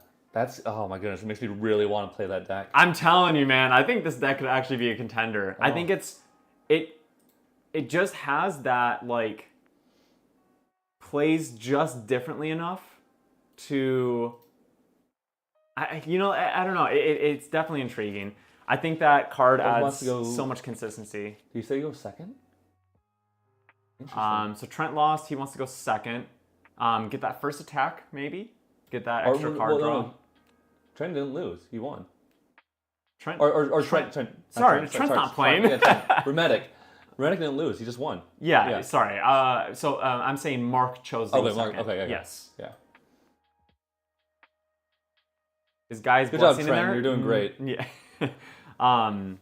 Guy's Blessing, I do not believe was in this list. No. The reason is like you don't really have the time to materialize it, I don't think. And you don't want to be playing it for free because you don't want to banish 4 allies from. Cremation. Yeah. We have Stalwart and Cremation. That's nice. With a Hasty in hand too. Definitely some lines here. Yeah, Stalwart, Cremation.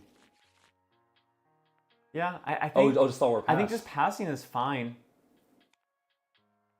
You kind of want that Stalwart to soak up some damage in this matchup. I guess. And then, honestly, the weird thing is, I think Hasty Cremation might be a decent enough play here.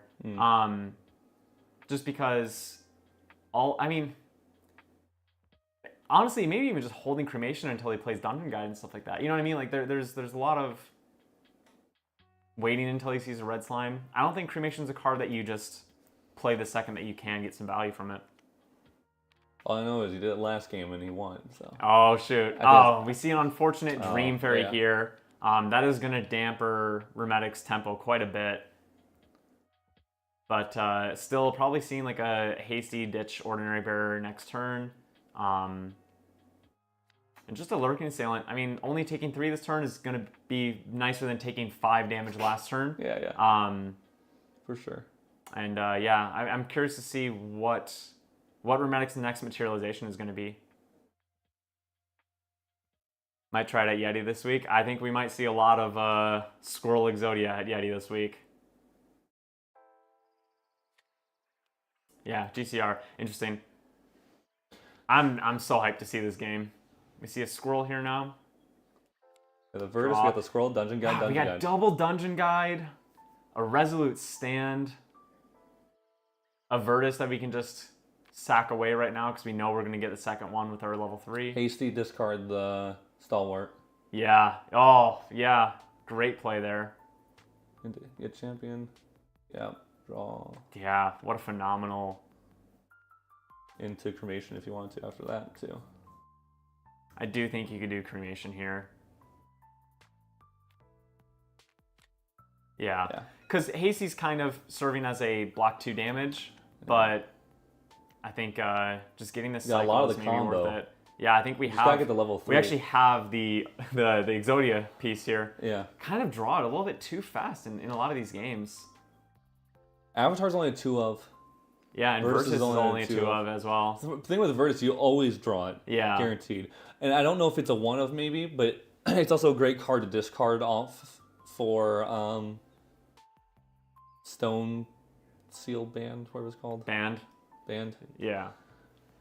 Yeah, it's interesting. He could have done the Shieldmate Cremation on turn 1, but I liked the way that he did this. If Mark didn't have that Dream Fairy, it gets the it gets that Stalwart in the drop anyways, and does that. Oh yeah, now we're gonna see some damage coming. A little rough. We might see the Resolute. So he doesn't need to put cards down. He can be assured that. Yeah, I don't know. It blocks 6 damage. Resolute does blocks 6 damage. I think holding is probably the best option here. I think next, actually, he might block more here even. Yeah. Oh no, okay, he did pass. Okay, I wasn't sure if he's gonna pop Bobble and go into. Because I mean, Remetic has so many cards in hand. There's a lot of ways for him to clear the board. I don't think he can commit to it too much. We're seeing a double Dungeon Guide, double Resolute. Kind of insane things as he's seen here. So, do we play Ordinary Bear, get the buff on it? Can we play Ordinary Bear, Squirrel, and Dungeon Guide to get the draw, the double draw? Ordinary Bear to. If we also Ordinary Bear and Dungeon Guide, Ordinary Bear can attack this turn buffed. Yeah, buffed, yeah. I'm really liking this deck. I would 1, 2, that.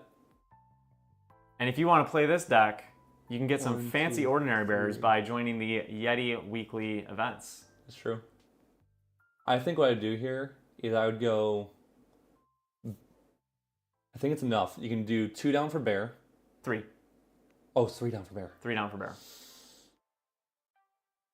You probably want to do Dungeon Guide first so that you have a better option as to what you're getting rid of. Yeah, you yeah, definitely put down the Virtus here. Virtus is your best card to get rid of. Yeah, because you're guaranteed drawing it.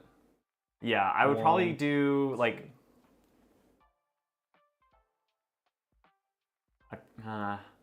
probably do a Squirrel, a Virtus, maybe even Avatar. Yeah, I was saying an Avatar. Is what I was thinking. I think that's my Dungeon Guide targets. I could see a consideration for Bestial Frenzy, but I think... Well, what I was going to say is you go Squirrel, Avatar, Virtus. He's playing the bear. Okay. He must not be doing the Dungeon Guide Okay. this turn. Well, he can go... Oh, well, no, you can't. I would have gone... if he was going to do this play, I would have kept the Bestial in hand to go level cleave. Yeah. Swing 3 and cleave everything. Yeah, definitely some interesting lines here. Now he's doing Dungeon Guide. I think he was thinking for some reason that he wouldn't get like the buff if he Dungeon Guide first or something. Yeah, now he's in the scroll. Yeah, so he's doing everything. Okay, he does just want the draw. Yeah. So you could have gone level 2, missed the draws. Oh, right. Of course. But I still think the play was... Yeah, no, he did this the right way. The play also could have been Bear into Dungeon Guide into Bestial Cleave. Draw only 1, but you get to cleave for 4. Yeah. And then, because you're already level. He's still and so going then to it plays around this right here. Yeah. He's still going to be able to clear off the Gildas. Yeah. He would have not been able to clear a deflecting blow, which is scary. Yeah.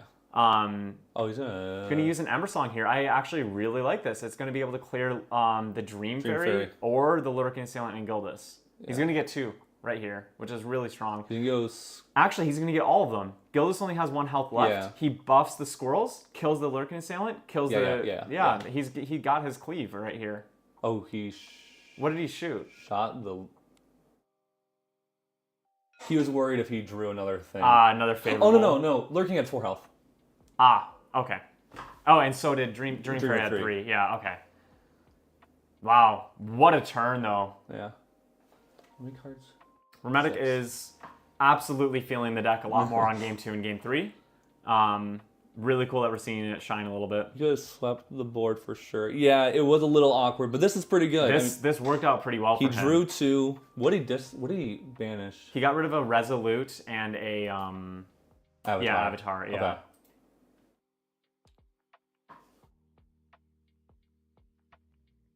Yeah, very, very interesting deck. The deck is so... A little hard to play against, too. It's hard to play against and hard to play. You know what? It almost reminds me a little bit of a level 2 Lorraine deck, because as a swarm type deck, you want to go tall, and sacrifice that wide, which means that you're going to kill them a little slower, which means that you're giving them turn time to set up into their lethals. Because you're really just never sure of when that that gigantic board clear is going to come down. Gain that counter. So in a meta that is control decks and aggro decks, this could be poised very well. Yeah. So we are 40 minutes from our next match. And that is going to be who? Andy and Noel. And what are we putting them on? We'll see. That's what we have to figure out. And before I try to give them their decks like 20 minutes early. Yeah. So a little bit of time to look through it for sure. Yeah. Andy and Noel, if you're here in the chat and you know Noel is, and you know what decks we have built, feel free to pick one out. If you need to take a look, we can send the list in the Discord. Yeah. Let you guys take a look. We were just assigning people. Didn't get to choose. Oh yeah, have you? Okay. Yeah. Remetic's been playing a lot more comfortable on this deck after going through it. Game 2 win from Remetic. He came back? Yeah, dude. Oh my gosh. He with bans before Recollection paid 1 to put 1 down to fast play an owl. To glimpse before draw. To glimpse before draw and put something on the board, and then he drew his cards. He put down a squirrel and just hard cast a Virtus, and he had Dungeon Guide, Squirrel, and Owl on board and swing for 18. into a level 1 in champion. level 1. Who was at two, or taking 2 damage. It's odds game 3. And we've seen Rheumatic get a lot more comfortable on the deck. I He's think. definitely playing better plays than we. Yeah, we're starting to think. see the power of this deck. I think it really could be a contender. I'm glad that this one is doing well, since the Fogxander seemed a little iffy. No, the Fogxander seemed great. Really? TT definitely didn't understand the deck in the first game, and he used all his win cons. Like, he just ditched him. Yeah. And he still almost won. Yeah, he still. And I think that's going to be the hardest struggle for everyone in this tournament. So like Silly punishing wide starts is super good if you can get the +2 card advantage, but it's tough. Yeah, for sure. Do you think Dream Fairy will continue to be strong? If so, do you think Wind decks will start Trained Hawk as a counter? I think we'll see Eye of Argus, if anything, is more Eye of attack. Argus, I think we'll see more cleave. Too. Yeah. All right, let's see here. So what's Noel wants show me me the to get that dice dice list. list. Okay. And then, hey, just also want to say thank you to True Champion Gaming peeps for running the tourney. Hey, thanks, friend. I'm loving the games. Appreciate you for participating. Yeah. And being so active in the chat and everything, too. That's huge for streaming, is having people talk. Yeah, So- yeah, absolutely. It's made this. I feel like we've only been live for like 2 hours. I don't quite feel that way, but no, it's good. Geist Control, yeah, we'll get this on over to So do you guys Noel. decide who you're putting on what? Well, Noel might be on this. Okay, cool. And then We'll see. Let me find general message. Apparently I've sold them stuff before. Yep, no. Alright. And then I'm trying to remember our other lists.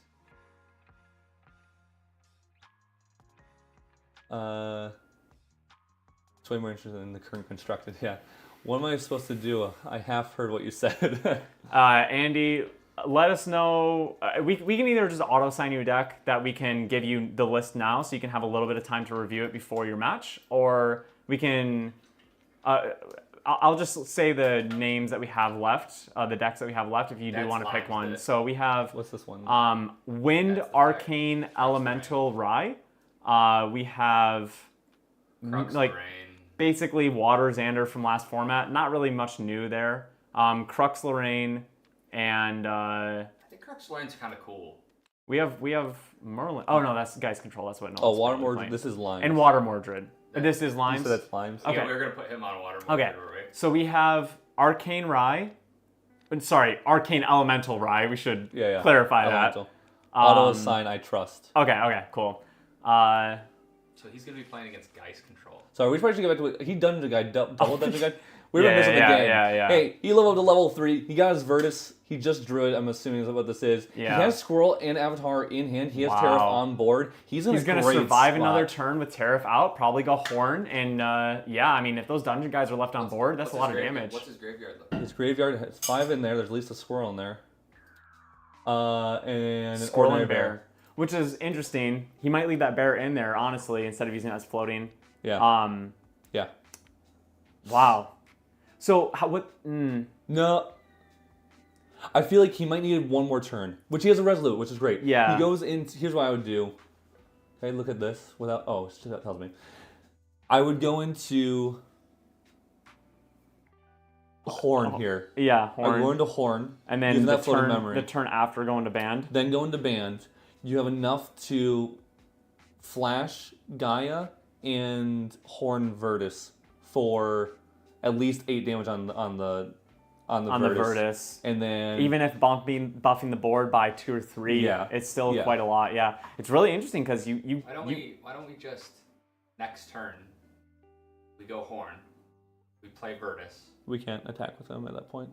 Yeah, I we just- can- you can we play Gaia. play and Gaia. you Oh, don't Gaia, swing with Gaia. him. Oh, I and forgot then you Gaia. also You have don't this swing the huge game. taunt out. No, you swing with him. He gives himself a buff. He swings 10, right? Oh. And then you swing 3. Yeah, and no, then you're put- right. And you put the squirrel. It's legal. Yeah, you might actually just be able to go if straight he for does, if game. he doesn't clear. If he doesn't clear, He also has double deflecting. you can only play one of them. That's true. Yeah. It is interesting, though. You really have to respect the Sylvie deck and clear the board off. Yeah.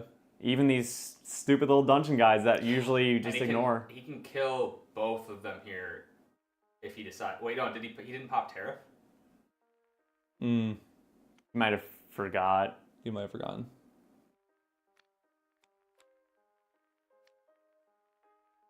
Or he wasn't that worried and he just said no. Yeah. I mean, looks like he only killed one dungeon guide. He's going face with the rest. so if you go, okay, so let's do the math. Make sure. If you went Horn here, you get rid of that.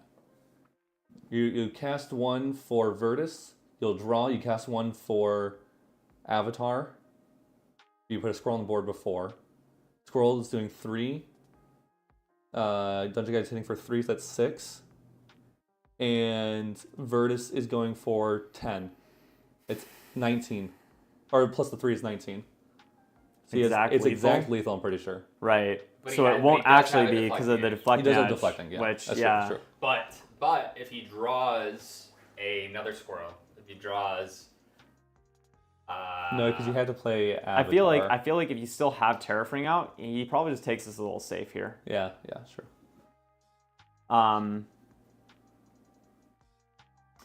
He has a decent chunk of life. We should probably give Gaz Rye. I feel like I think it's kind of funny, and I think he'll do well with that deck. So then that leaves. Give him Water Xander, let him cook. That leaves. Auto sign, just not Lorraine. Okay. Yeah, so that leaves Water Xander or Crux Lorraine. No. But he doesn't want Lorraine. Yeah, right. So it's Water Xander or. That's it. That's it? I think it's just Water Xander. Okay. That's fine. It's just standard Water Xander. Yeah, it's not anything super new, but also it is because no one really played Water Xander too much in FTC. Yep, that's that. Well, we could give him. Oh no, he doesn't want to play. Oh no, we could give him Mordred. Or we could give him Mordred. We could give him Mordred. Yep. And then we can give Lime Lorraine. Lorraine, yeah. Lorraine or Water Xander. If we're bringing Water Xander, just give it to Andy. So he did go to Horn. He did pop it instantly. Oh, the Bastille's kind of high. Let's do Water Xander. Let's do Water Xander for Andy. He goes 1 down, Virtus. No, oh, no. He's gonna there you go, time Squirrel, yep.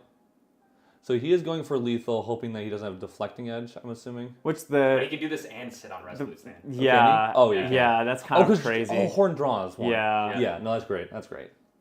And he has Tariff. And he has Tariff. Yeah. This is a little wild. 1 down. Yep. Hey, you got it? That's fine. Oh, sure. He wants to see what's going to happen first. Yep, that makes sense. Swing 3, I believe. Yep. As gross as it is, 3. Avalon, Mill, Merlin would do well here. Yeah, we'll see. Maybe Avatar. Mill has a little bit of legs. It should swing for 10. Classy, we'll post all the deck lists into our Discord Technically after the lethal event. Here. What does Virtus have any? I don't think so. Anything other than Is it control? No. No, like battle effects or anything. No. Just Pride 10. Yeah. Okay. No vigor or anything like that. Sorry, Yeah. it's something. Yep. Yeah. Oh, I don't think Mark realized that he could swing with that. Yeah. So now he has to. He deflect has to deflecting edge here because I think it's 10 exact, right? Yeah. Yeah. It's exact lethal. 1 down, deflecting edge. There it is. He takes 7. Yep. I mean, this is not putting Mark in a good position at all. No. Perfect. And he literally has Tariff. As long as he pops Tariff. If he pops Tariff, not really much Mark can do. And that shouldn't have it because it's. I think he still has another Dream Fairy, so he can get rid of the Virtus, which also I think breaks the Avatar. Yes. Right? It would. So, I mean, he's going to basically clear his board, but... He has Red Slime. Yeah, okay. He can go. Well, I guess he can just play Red Slime. No, he can't. He doesn't have enough cards, does he? 1, 2. No, he's not gonna have enough cards. I don't know what else is in his freaking material deck either. I don't want to look at it. I locked them out it's last okay. time. There's definitely. It's far from over for sure. Let me send them their lists. Yeah. Send. I think he already gave. I did. Yeah. Noel. So yeah, just send Andy his list. Is it just this one? Yep. Very straightforward, but I like it. I have a message. Is this Andy? Yep, that's him. Okay. Andy, if you hear I DM'd you, I'm not sure if it goes through, if it's like DMs are hidden or whatever.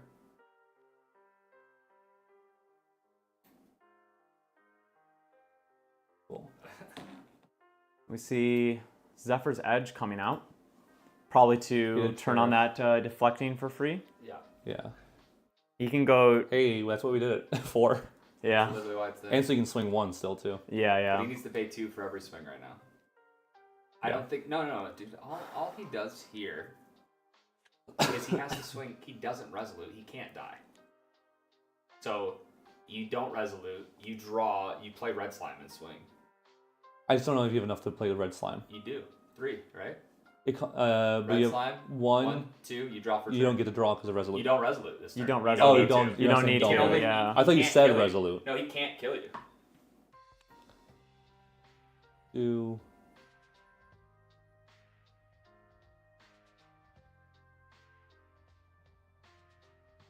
You don't even have to, and he can't swing with everything, or he loses his D edge. 1. Guys, we're still in set 2 4, of this game. 5. I know.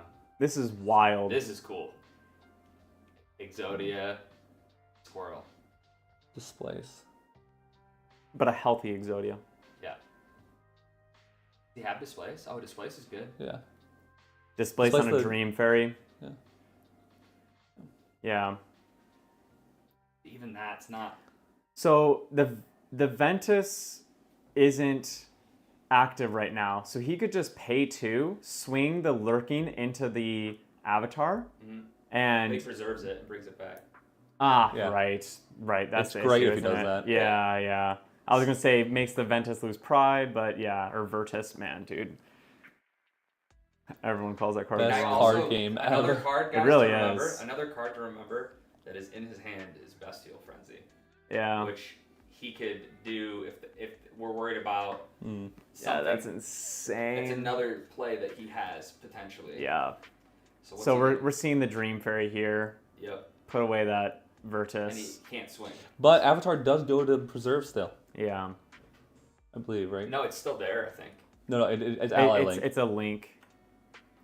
And If just the feels link is broken, sacrifice this Yeah. object. Yeah. So, yeah, Oh, so jeez. it will get preserved. preserve. There Yeah. you go, perfect. So, which is an extra draw. Like, Yeah, he yeah. draws a card. Yeah. If he wanted to. That is true. And we're just going to see that Deflecting edge. deflecting be up there. Not really many defenses outside of that. He has a Poison Dagger that he could use to pop and kill the squirrels if he tries to sing with squirrels. True. And we're representing 1 damage on board. So we need 5 more damage to see a lethal push here. Draw 1, 2, 3. Oh, he might have something else up his sleeve. Yeah, that we he's don't he's even- not going for that free card in hand. He's going to What materialize else we something. put in that deck? I don't remember. He's got the card that gives him fast, the new one. I don't know if he wants that. I'm asking as if I have the deck like here. Yeah. So, whoa. Best Beast Soul Visage. Oh, Visage, dude. You can just put it on your Dungeon guide.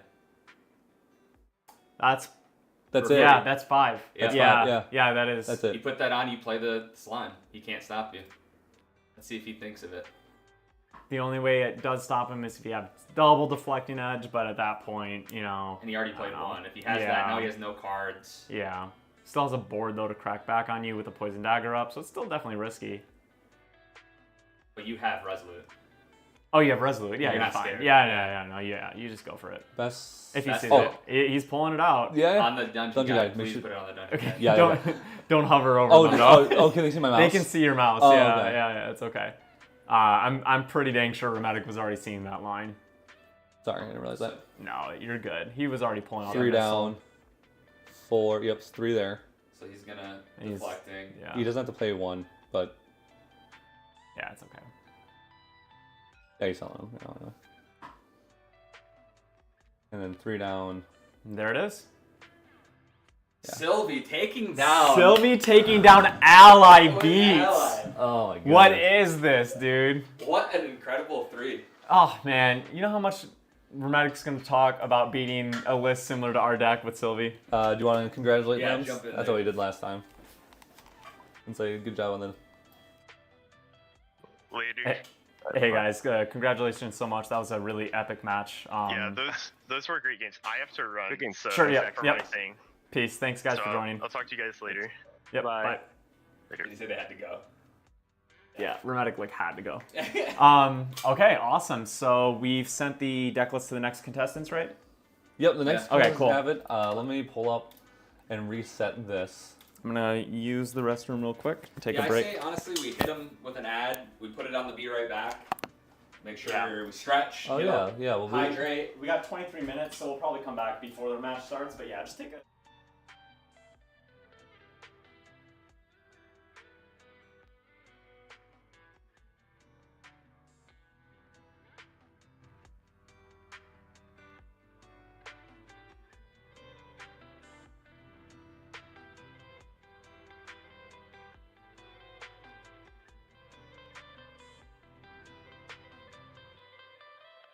Hey, now you guys can hear us. We're gonna take a short break, and then we'll be back very shortly here. Get up, stretch your legs, and we'll be back just before game 3, match 3, right? Yep.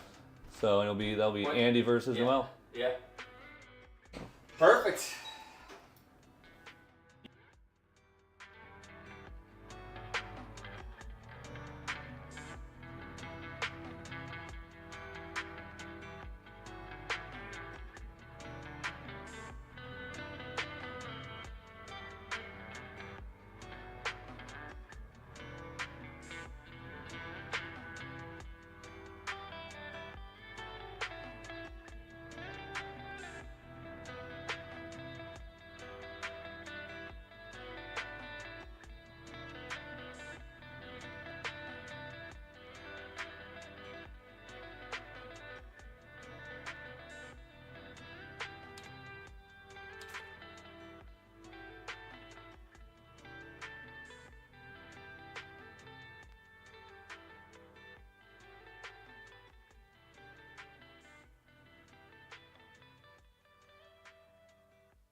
Cool.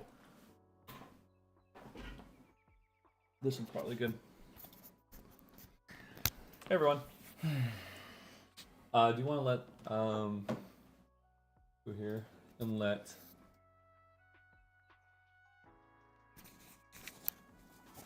I'll totally fine.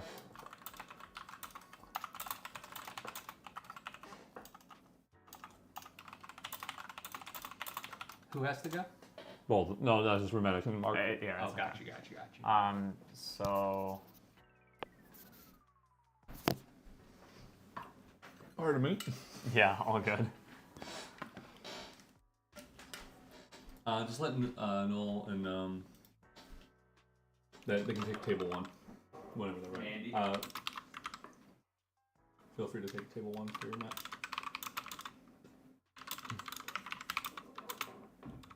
Oh.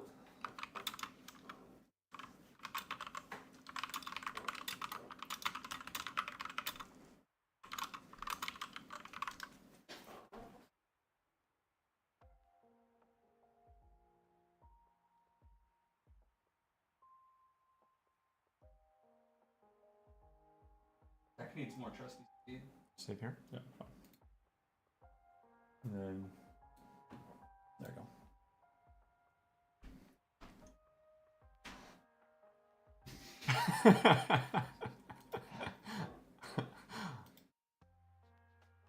I just figured we're not doing much right now.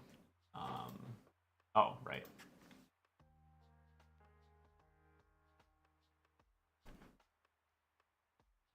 What's everyone saying? I don't know. I'm not paying attention to what everyone's saying. What's up? So pastry. Oh, it's an English muffin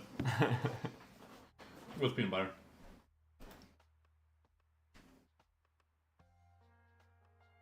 That's like 90% my breakfast. Pastry gone. Not quite. Half of it.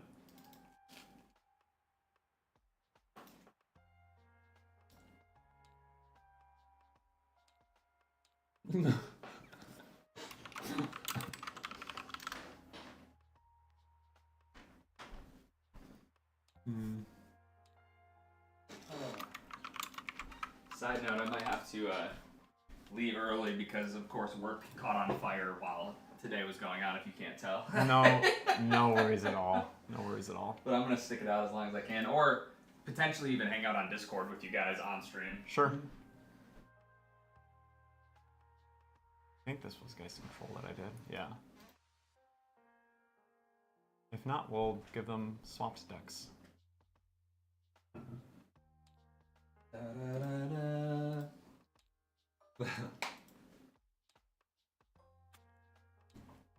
Hey, Zephyr, welcome back. I don't know what WB means. What does WB mean? Welcome back. Oh. I literally say it, and then like, what could that possibly mean? I'm not hip with the lingo, bro. That's the Geist Control. Did y'all something? What's this? What did Water say? Nap it all? I got like 4 hours actually. Isaac got sleep. Me and Terry did not. No sleep here. Yeah. No sleep till Brooklyn, you know? I've been up for 28 hours now. Yeah. Crazy. We're in a good spot. I feel good. Mental health, check.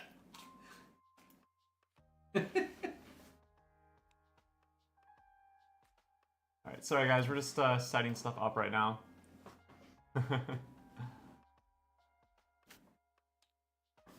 Alright, just getting the decks imported and all that. Oops. Where you guys are located, I saw one of you guys top one of my locals in Central Florida.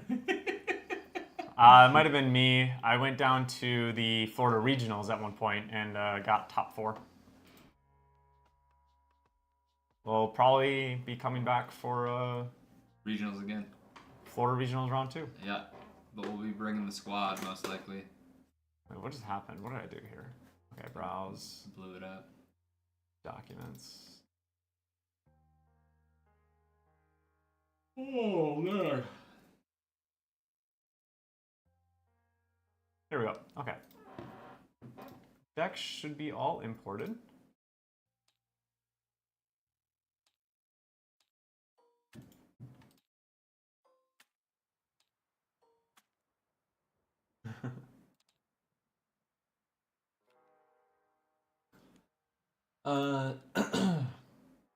I'm waiting for the Waters Inner match.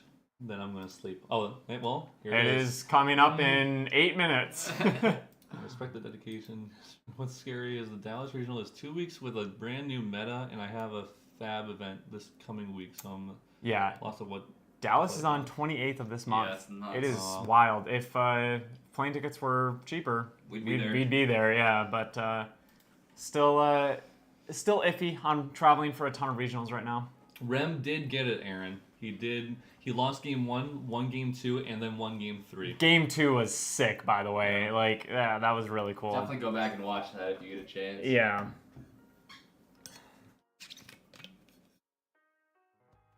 What a beast, by the way, Rem. Mm-hmm. Taking that down. Oh, they're in. Okay, cool. Andy's in as well. Awesome. He's not in here. If you just click this. Oh wait, no, it's not. That's not right. It's here. In case he needs. Yeah.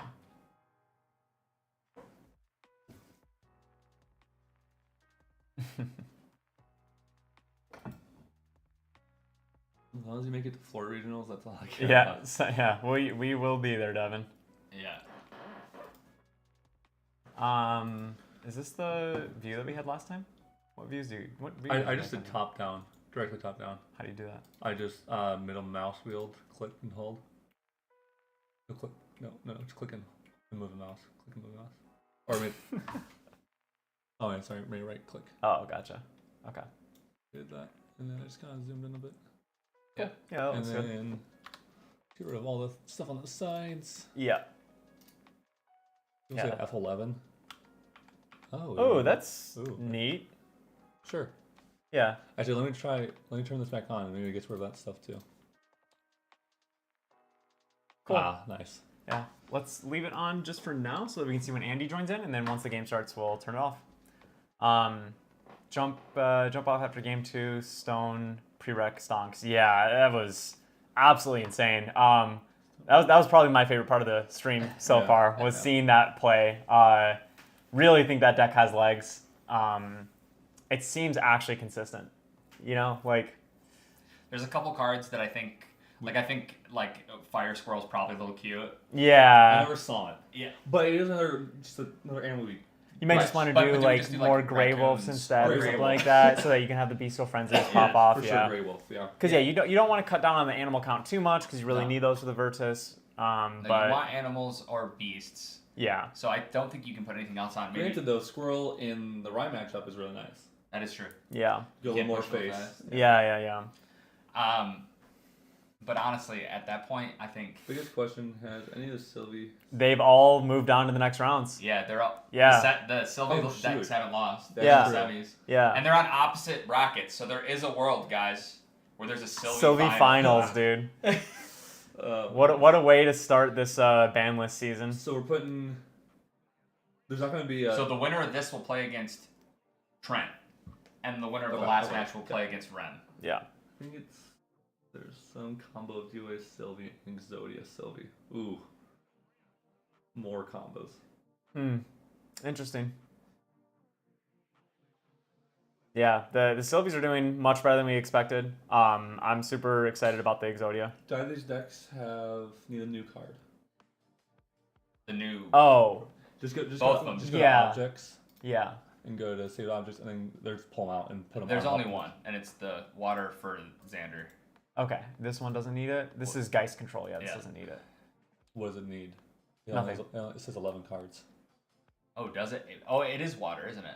You Oh, do yeah. play it. Yeah. You did put Yeah, it in. he's like, wait, I want this. No, this is. That was funny. Oh boy. That should be good. Oh yeah, it doesn't like when you do that. I forgot.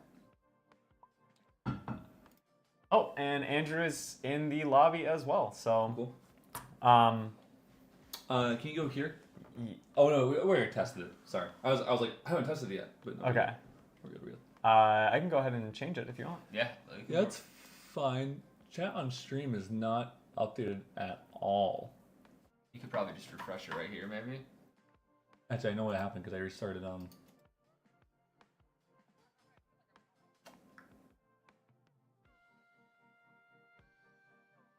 Turns out Squirrelid Exodia's new accidental meta. It might be, honestly. I could see a world where this becomes a meta deck. Which just, maybe these people talking about Squirrel getting banned or on the watch list, maybe they weren't too far off, actually. Okay. They're good whenever they're ready. And then it's not showing up on our stream yet, but is that... Oh, yeah, you're right. I don't know. Oh, because we clicked on Discord. Oh, that'll do it. Then we can F11, right? Yep, F11. You want to hop in the... I guess we can I usually wait. don't. Yeah. I just let them do their thing. Yep. They might be waiting until 1 for 3 more minutes because I told them to wait. Okay. But that's okay. We also have the schedule up as them starting at 1, so we'll just let them do their thing. Well, we're zoomed in. Yeah, for everyone that's asking about the list, Joe, join the Discord below in the... or do we have the Discord linked? Yeah. Yep, Okay. everything is linked. Yeah, go check out the Discord below. If you join that, we'll make an announcement later after the stream ends with every single deck list that we made for the event. And if you don't feel like joining the Discord, we will probably give it to like Luxure's Map or something like that as well. Have them post up. But if you want the quickest access for us, it's just going to be the easiest to just make an announcement in our Discord. So that'll get you access ASAP. So we'll go ahead and just have them start, I think. Yeah.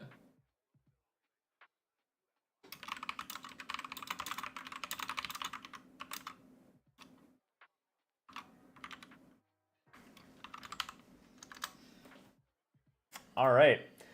I'm sorry, what decks are we having on here? It's Geist Control and Water Xander? Yep. And it's Water Geist Control? Yep. Yeah. Water v water. Water v Water. With the new Wow, card. so they're going to be able to actually... Bring It'll it be out. Fire, wind, no, fire, norm, Yeah. and water guaranteed in the semifinals. And then the last one is water v wind. So we need Rye to win, so we have one of each represented. Yeah. What? I think Andy was like trying to hold my hand or something. Oh, hey, let's put on one of these mics. Yeah. Any chance in your Patreon we do some refining on the list here? Yeah, that's a good idea. Yeah. We could do a For sure. I can write an Patreon article video on it. on yeah. We do articles, but we can also of which every list or just a specific list. Yeah, just We'll probably do a video on the winning list. yeah, we'll do a video on the winning list in the main channel. And Maybe we might even do a couple other ones of like ones Yeah. we really like with some updates that we may do. yeah. Um, Oh, sorry. Oh my gosh, this is like when you move the mat. There we go. What? All right, whatever. There's no more chat.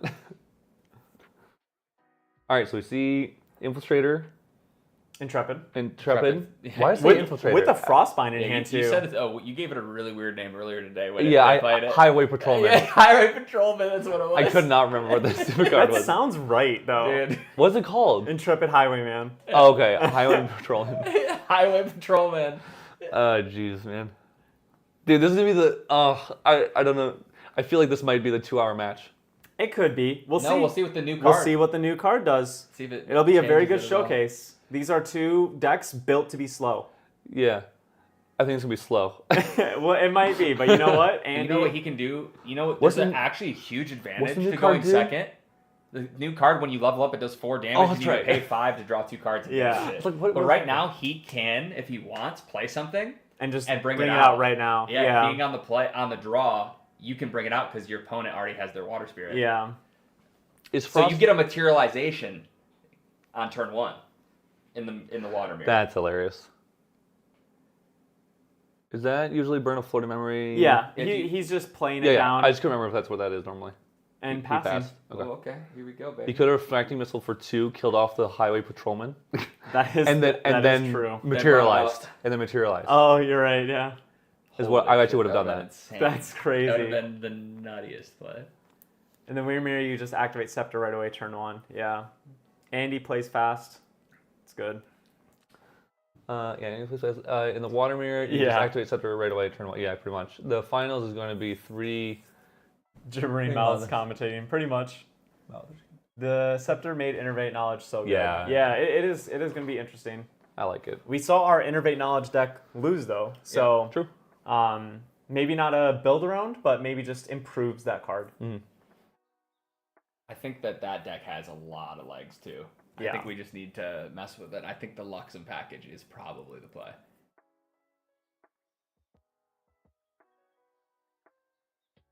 What happened here? Oh, did he disconnect? He might have disconnected. Oh, we lost Andy. No? You just say you got to take care of something real quick. Yeah.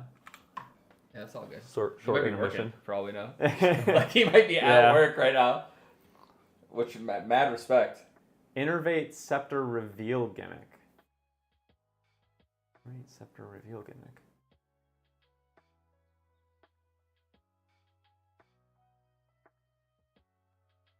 Wait. Oh, and we see the, oh, never mind, maybe not. Maybe he thought it would cost 0. Probably.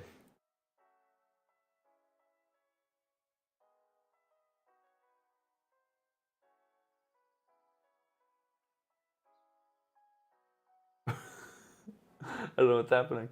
Yeah, I don't know either. Might just be thinking. Yeah. No, that's fair. I was just making sure that nothing's wrong. I just keep looking for if the real. Oh, he passed. Oh. And we do see the refracting missiles coming down.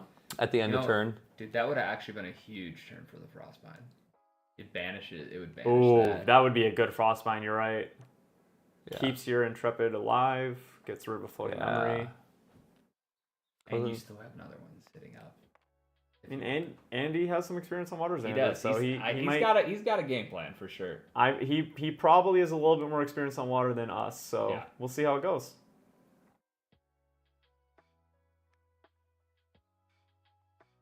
I think Curse Sword is real in that deck, IMO.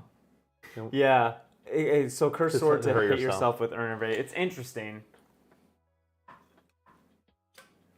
The class bonus is only to give it to an opponent, so you can bring it out and just have a sword that you can be using and fracturize when you don't need it, and just hurt yourself so that you can turn Innervate Knowledge online. Yeah, but I feel like at some point. So we also just saw a pass from Noel. Could have maybe seen like a Tide Diviner there. Oh. We do have the floating memory for the Frostsworn. Yep, it is class bonus online. So maybe we just go for it, or we glimpse Or is it Fractal glimpsing? first, Yeah, maybe glimpse. see what we draw. That is a bold play. Mm-hmm. A little risky. I guess they're thinking that water's not going to kill me anytime soon. Sure. So I might as well get some stuff up. I like the little hand movements they keep doing.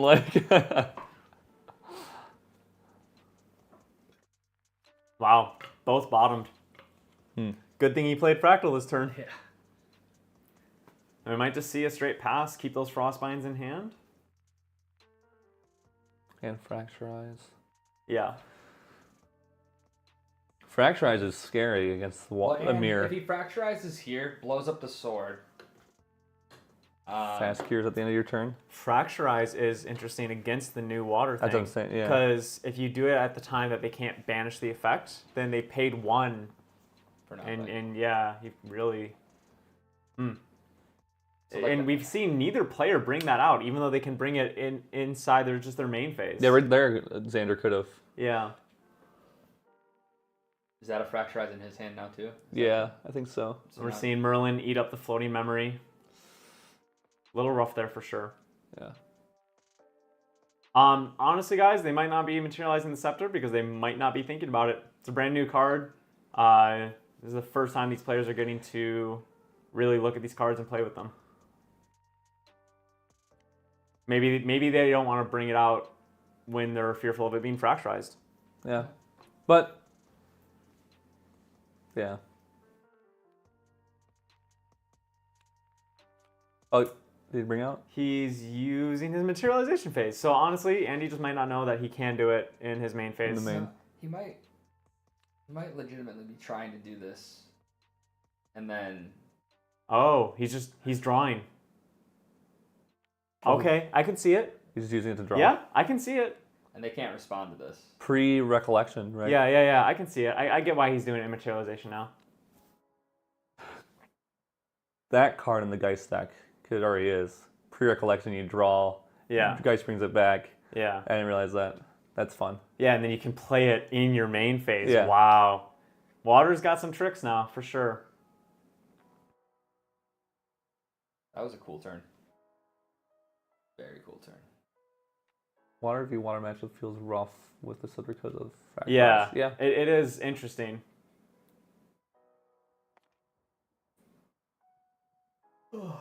But, Frostbind. I don't know. There's definitely Water's got some interaction for sure. I mean, look at that hand. Look at Andy's hand. That is crazy. In Xander, yeah.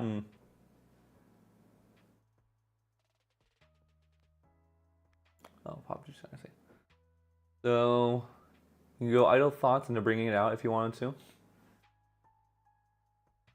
You might just go Idle and Tide. I mean, Tide's hitting for 4 already because he's got that level counter from eating the floating memory.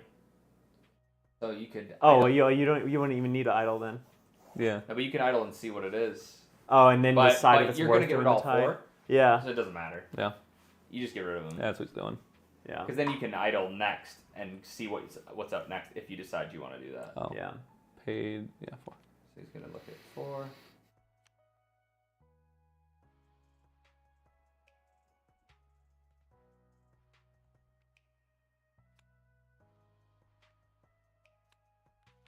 Mind Freeze, Resolute, and 2 Idle. floating memory and a Frostbind. Mind Freeze is is floating memory? Yep. I did Yep. not. Mage It is class floating mage, memory. Floating memory. Good to know. There's a lot of floating memory in that deck. I think. Yeah. I remember you guys said like 32 or something like that. Yeah. At one point it was. I'm seeing an Idle Thoughts. I guess he doesn't really want to play the Frostbinder right now and No, just there's get no reason to. Frostbinded.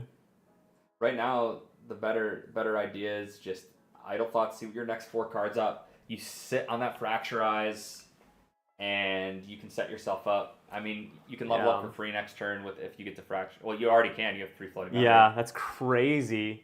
That was a great Trent, minor. I couldn't agree more, man. Every single day that I play this card game, every day it solidifies how this is the best card game I've ever played. I mean, we are in set 1.5, set 2-ish, whatever you want to say, and it's just wild. I feel like a member of TCG now got the mat to prove it. Heck yeah! Thank you for supporting the store, man. Hey, that's awesome. I'm glad that the mat got to you pretty quickly too. It was really nice to see. Hope you like it, brother. Yeah, it was nice.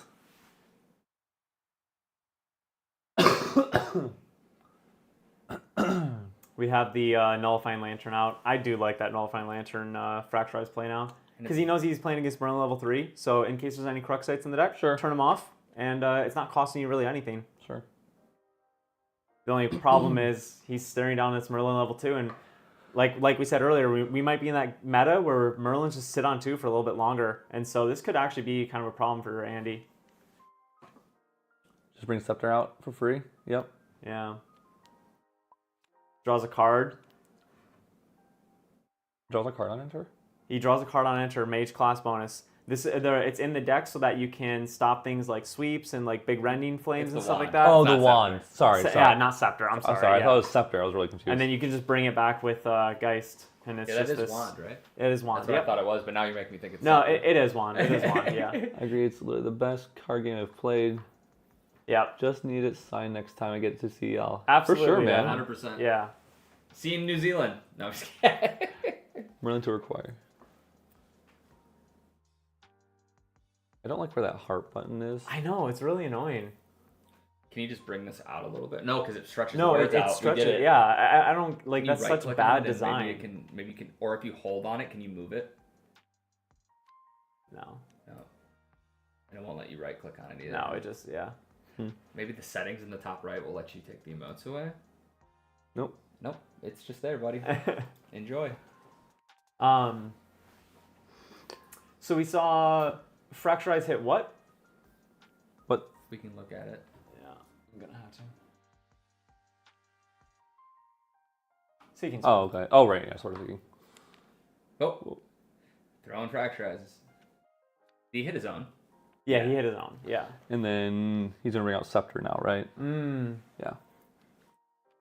Man, Then you level up. water's also looking interesting. You put 1, 2, 3 down. Dungeon Guide. If he tries to fracturize your thing, you still have enough to draw 2. Jeez. 2 little cards gone and 2 little cards added. And it really does feel like a whole new meta. And they've actually been super relevant. All the cards. Like the Sylvie card was a little lackluster at first glance. Yeah. But once we built around it, Yeah. it was really powerful. And getting to see Ren figure out how the deck kind of moves and, and get a feel for it. Yeah, really excited to see Rem on that in the semis. And him starting off his match knowing how to really go into it. YouTube, UX, and UI designers in shambles. Yeah. Sorry for the... He's talking about the little heart thing. Would love to see their meta. Oh, Jew and Lime with. Yeah. It's wild, isn't it? The game is so good. Yeah. Level 2. He's a Frostborn Paladin and The Fracturize. He's just hard leveling. Yeah. Opponent's finally on level 3, so he can start putting floating memory in the drop. Kind of doesn't have too much right now though. Our opponent can go to level, or Xander can go to level 3 here too. Yeah, definitely can. Start putting stuff down. Yep. So he can fracturize his lantern, get some value there, and then remove that into cards that he puts down and go into level 3 next turn. What card did I put? What's the third card on the right? This? Yeah. Shroud. Okay. That's my brain, dude. My eyes. Yeah, you're all good. I was like, I built this deck. This is when I was super in the zone. Yeah. I built this list, and I was like, I don't remember what I put in it anymore. We're definitely seeing a slow game, but a very interesting game. And you know, like water might just stay one of those colors where it's like, yeah, you usually play best of ones, and that just becomes a strategy in big tournaments.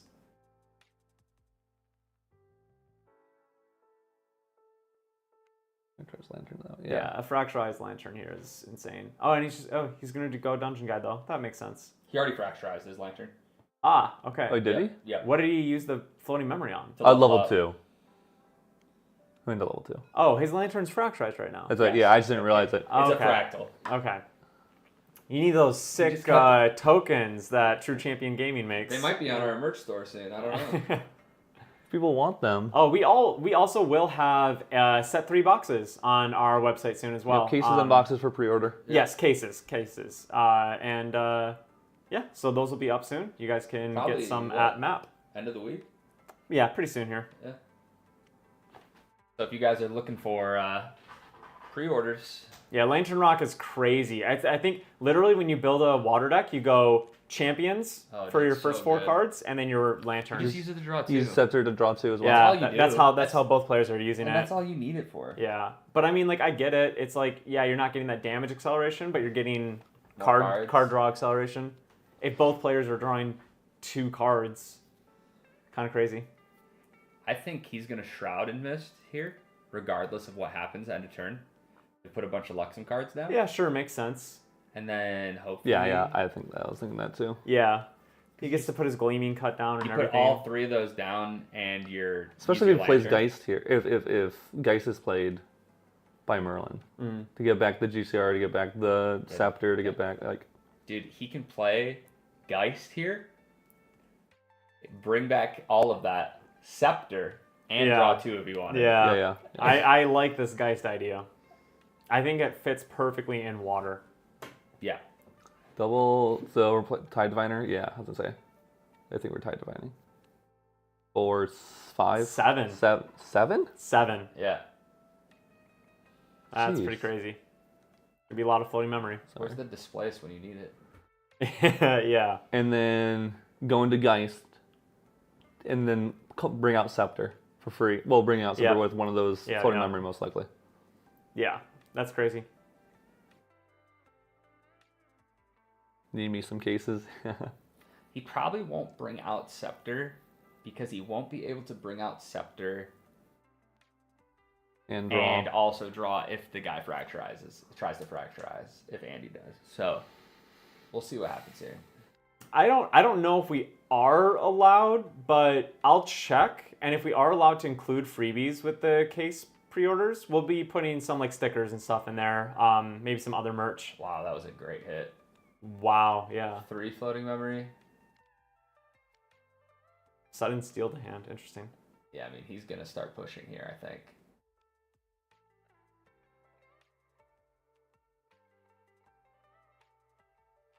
Where's Displace? More like, where's Beseech the Way? Use the Flames. Yep. Bring out Paladin. What's he going to do? Force you to put 2 Frost down. binding. Forcing him to put 2 down. Interesting. Well, he just wants to put Luxem cards down, I guess. Yeah. Too. Sure. And it's like, and it makes them have like nothing to do on their turn, on your turn. Yeah. Yes. And they have so many cards in hand now that you're just like, well, any value I guess is better than no value. I feel like we're more watching this match than commentating because like this is intricate. Yeah. No, they're really piloting these decks well. Yeah, I'm very glad that these players ended up on these decks. Water decks are not for the faint of heart, man. No. Chilling touch Yeah. against the Lux and Xander. That's a little rough. Now, does right it get there. revealed or is it just banished? It's just banished face up. It is not going to trigger any effects. Kind of the better one for Andy to have hit there because he's still going to get his draw off Gleaming Cut. You're going to bring out Map, maybe? Yeah, makes sense. I'm missing what people are saying in the chat. Yeah, I guess if you're on mill, do you go Merlin or Xander? Merlin for sure. It gives more. It gives you. Kind of a couple dead Moves draws out right of there the for yard. Xander. So EV on Avalon turn, yeah, but it doesn't give you level 3 Xander for complete. Oh, 3 Wow. fast here in a row, man. Oh. Yeah. At least he has map.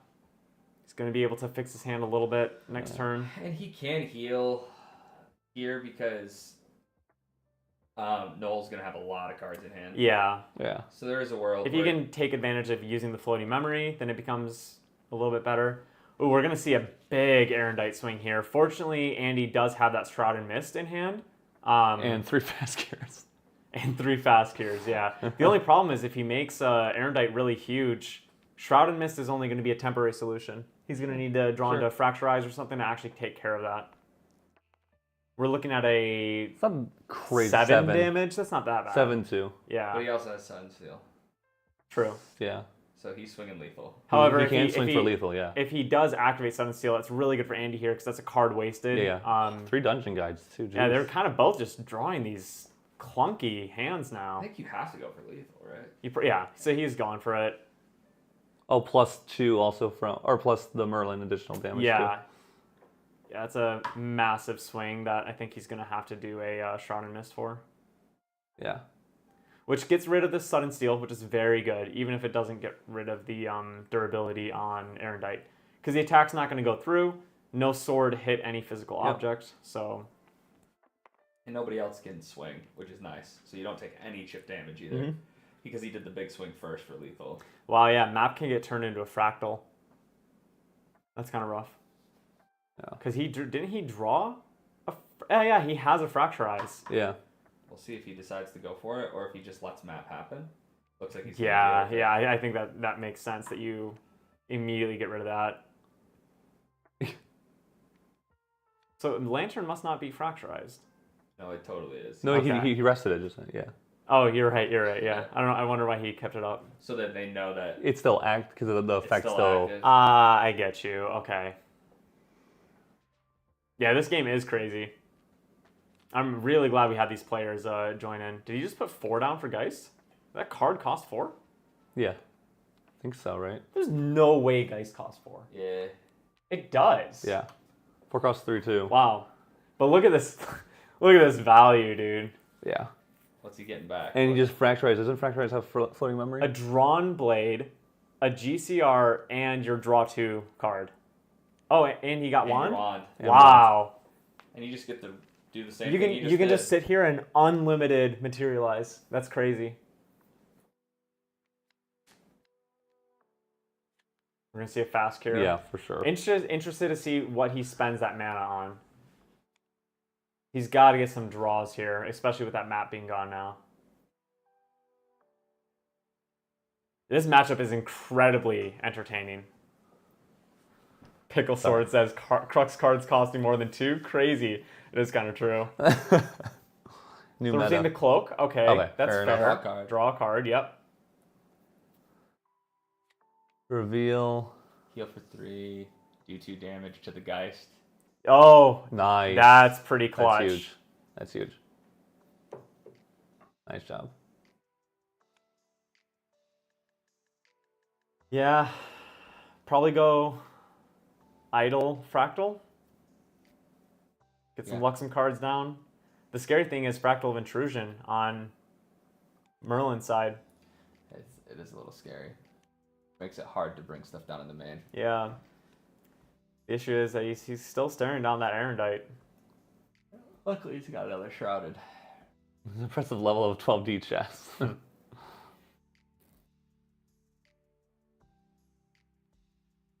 And Erendite isn't that scary right now when you have a Luxem Sight plus 2 fast cures Mhm. alive. If it was like a 12 damage or something crazy like that, yeah, it'd get a little yeah. bit more concerning. But 7 is a kind of acceptable number.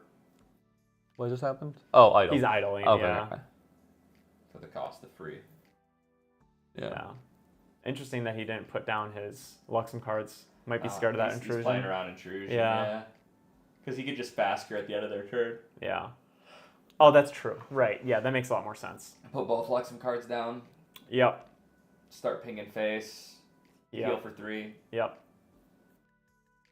So, well, there's 2 intrusions, at least only 2 intrusions left.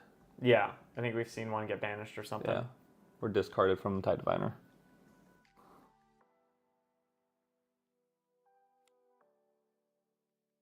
This is really crazy. I mean, look at the spread of decks that we've had today in this event. Yeah. And these are decks that we cooked up half cooked. You know, like, I'm so excited for GA's future. Love this play. So he bottom 2? Yeah. Okay. A lot of fractals out there. Yeah. Do we have Refracting Missile in this standard build? Let's pull it up and look. Yeah. You have mouse. In one of these. We don't. Hmm. That's too bad. Yeah, seriously. Andy, stop it.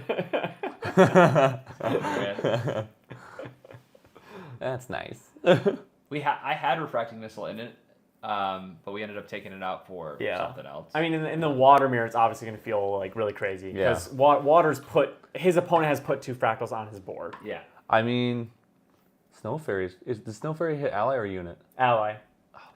Unit would be busted. Yeah. You're Lorraine? Yeah. Oh, it's permanent. I was thinking just rested for that one turn. Oh, no, I no, forgot yeah. that's permanent. Yeah, it's permanent. Or as long as it's in play. Honestly, I feel like in this deck you could go maybe take 2 Snow Fairies and go to Hail.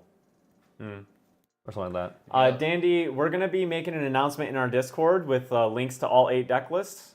So feel free to check the description below, join our Discord, and you'll get pinged. We'll ping everyone with the deck list, so you won't miss them. Can you minimize that for me? Yeah. Oops. Whoa. Andy's going to hold my hand again. I got to stop moving the mouse. Untimed rounds. They're untimed, but what me and Terry are talking about, if they do go overtime, then we have them keep playing and we have the other ones start on table 2, and we hop between if we need to or whatever. Makes sense. Yep. We might have to miss a little bit of action, but it'll keep things going because we have to keep on schedule for our players. Yeah, these guys still have an hour and a half. It's only been 26 minutes in game 1. They're playing decently fast. They are, man. They actually both. I really do want to shout out both Noelle and Andy. They are both playing extremely well, very fast as well. This is the high-level water play that people want to see. Oh, that's going to be brutal. Unless he played around it. Wait, does intrusion reveal though? Yes, it, it does. reveals. So Yeah, it so are- he'll get to pick out that Luxem site or that Light Weavers. Just no thought about it. Immediately went for that Luxem site. Yeah, because he's gonna heal. Oh, he's 18 health. You know, like yeah, he's trying to say, okay, I'm gonna keep up this tempo. he scooped. Oh, and he must have scooped. Okay. Yeah. Wow. What a game. Yeah, So unrevealed, do the effects not go off? they would have, but it didn't matter. Okay. Can you actually go over intrusion? I think he's got one up there somewhere. Quick! Steal it. Here, what am I doing? Just Yeah, we have this. We have the technology. There's only 3. That was the last He only one. had 3 in there. Wow. There's a card with floating memory from your graveyard. When you do, look at your target's opponent's memory doesn't and reveal. discard a card. It doesn't reveal. Doesn't reveal. Oh, look at opponent's memory. Yeah, Okay. very important to know. Wow. I actually thought the Xander was getting there. I thought the Xander was in a good spot He was too. about to. I mean, honestly, if the intrusion doesn't hit and he's able to. Oh, thank you. Yeah. That's a really good point. Trenton's saying that they're not even like. I mean, Andy's probably a little bit on a comfort zone because it's a fairly similar Water Xander list, but you know, Noel being handed Geist Control probably has He's not a played Merlin this player. deck. Yeah, So at least he's got that going for him. yeah, for sure. Wow, what a game! Excuse me. You're saying that they use the Scepter for draw 2 during Recollection. Not sure if it speeds up Mirror Match, which was that. I think they were already. The problem with this card being utilized to speed up the match is everyone plays 4 Fracturized, especially with the way that layers work with Yeah, you have to. Yeah. It just doesn't work. Doesn't work as well for sure. Yeah. You bring out and either fracturize it, or you bring out during your main, and it goes to their turn. They either fracturize or they don't, and then you start getting good, decent value on it, or they do. If water, man, I don't know. If water becomes really popular, it's kind of tough to even say because like we were messing around with Turbo Fog Xander, and that's your win con, and it just gets fracturized, and there's nothing you can do about it. Yeah, that's true. And you just lose. Yeah. Because how do you win at that point? You don't. How many Luxem sites are in the list? Feel like he couldn't find any, and then yeah, Pickle sort of saying too many fractals in the Xander build. I mean, to be fair, yeah, That's it. There was He only only plays 4. There's only a 4 of, and it's the Glimpse Fractals. He just had to. Stuff just got fracturized. we only have 2 Luxem site in the 2 lumps of sight and Currently, 4 assault. It's because we play Revitalizing, we play Fast Cures, we play a bunch of... Yeah. The goal was to go light on Luxem, I'm pretty sure. Gotcha. Yeah, we just wanted like really, really minor, and Yeah, we play no water fractals like you guys said. Yeah. Yeah. it's just Glimpse Fractal, and honestly, it's more geared to fight aggro. It also was What's the really cards outside of- unfortunate. that's their sideboard. All the outside cards. It's really unfortunate that Andy got 3 fast cures in a row. True. Off of all of his draws. Turbo Fog, I think, needs to be on Mill Avalon as second win con. Maybe. Yeah, that's something we talked Force about. them to pull Either the that or a cards from Luxem top style of the thing, but I believe they used sideboard in the other matches. yeah, oh yeah. They have used, some of them have used sideboard in other matches. They were always there. It's whether or not they wanted to pull them or not.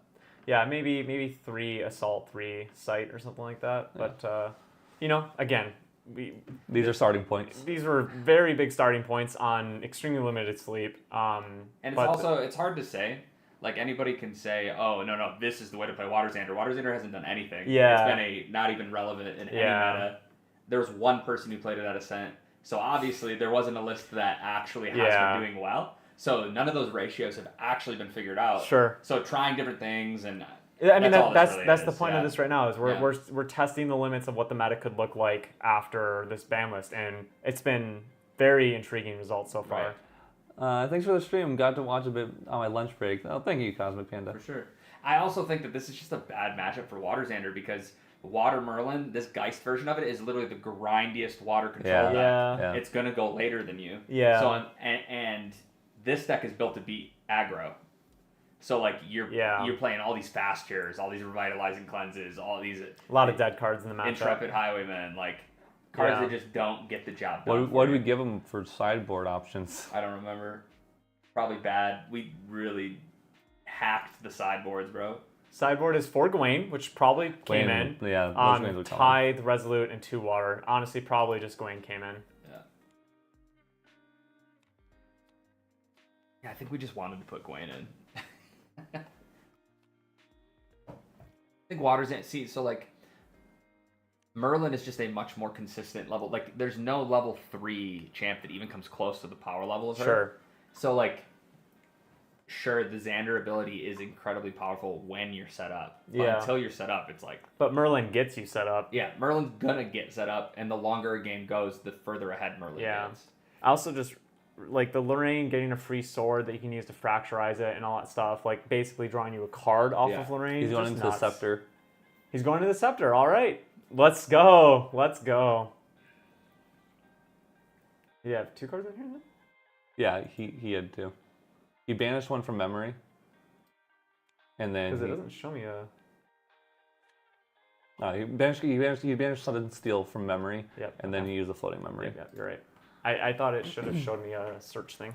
The 3 Water Xanders should be able to outgrind every other water deck just through the healing alone, since typically water decks can't kill in one turn. Glimpse Fractal is tapped currently. If he tries to use it, it should be rested, but I don't know if he will. He might just have forgot to do it. Fracturized Oh, Scepter. okay. Yeah.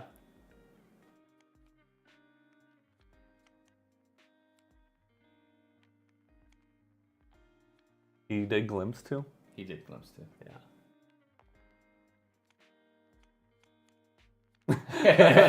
There you go. And what is Water Merlin really going to do? A bunch of it can go Erendite into Sudden Steals. It's huge win con to deal a lot of damage. I mean, you could just get to a point where we play almost 30 floating memory in that Merlin list. Mm-hmm. You could get to a point in this game where you literally Erendite for 30. I know. For a ton. Yeah, right. And then, but Xander could fracturize and stuff like that. I think both decks have a way to win. Yeah. I think if everything goes perfectly, Water Xander is probably favored. But that's the thing is, everything doesn't go perfectly in Water Xander. And that's, I think, how this Water Merlin list can Top 3 sweep those dude wins. at Ascent is first tried on Erendite and forced to win, which can be dealt with. Yeah, Yeah, he was they playing- can be dealt with. Yep. Yeah. Yeah. He was Sorry, play- I see what you mean. He was playing one of the Water Merlin or Water Lorraine lists, probably. Yeah. There was a couple really cool. We played lists. against We played against 2 Water Merlin in the last round of day 1. last round of day 1. Yeah. That's what it was. Yeah. I wish I would play this Water Merlin. Going to level 2.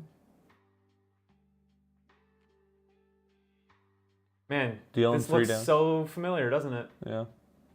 He's a little scared of that Frostbind, I think, which Andy didn't use on the first one. Move for turn.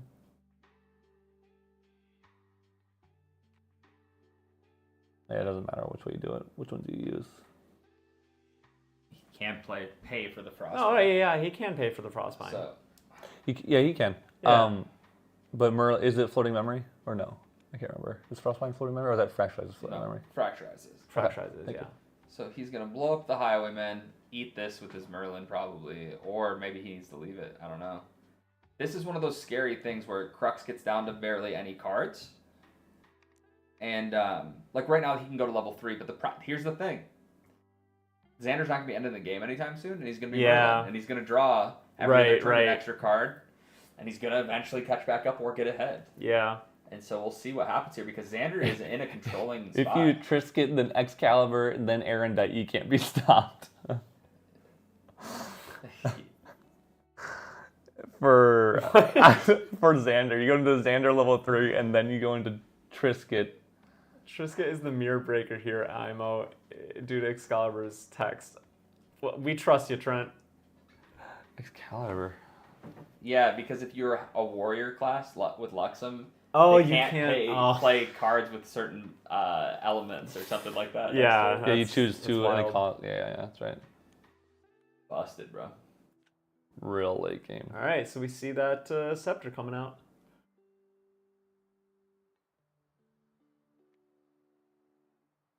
We've double Dungeon Guide in the hand with 2 Assaults. Interesting. Not much card draw, though, unfortunately. Yeah. Besides the Scepter, though. Choose up to 2 non-norm elements. Players can't materialize or activate cards of those elements until the beginning of your next turn. Yeah, so you just Yeah. call Water Luxem or Water Crux, whatever you're playing against. You just lock them out with Trisket, bro. So I think we're just seeing draw 2. Yep. Makes sense. Ooh. Wow. Lot of assaults. At least he could start putting on some pressure. Not really save, like, not too much defenses right now, though, but maybe he just starts taking the aggressive route. He is on a way, because if he can get leveled up and keep those cards, yeah, he can get to a point where he's flipping for 6, and then he can 16 them with. It's scary double because, Light like, Reaper. he almost wants to go level 2, but if you hit both dungeon guides, You're that's really not good. So I don't think you can afford to take that gamble. So he's probably not hitting level 3, like, next turn. Yeah.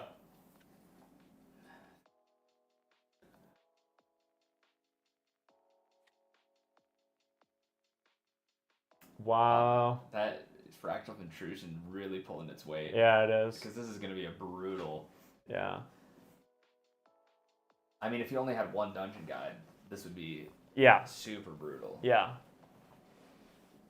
If he decides to play it, but yeah, he might not. He might not because he doesn't have a lot of resources. He does have the floating memory in drop though, but yeah, it is definitely committing to. Oh, did we just see a straight? Yeah, we saw a pass. There's an orb in that deck. Yep, I play orb in this deck. You can tell Terry built it because it has orb. Yep. I just can't. Orb's I can't. so good in Water Xander. Put down.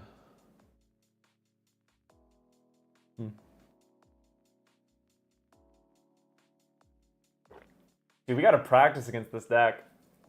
These decks. There's a lot of cool stuff happening.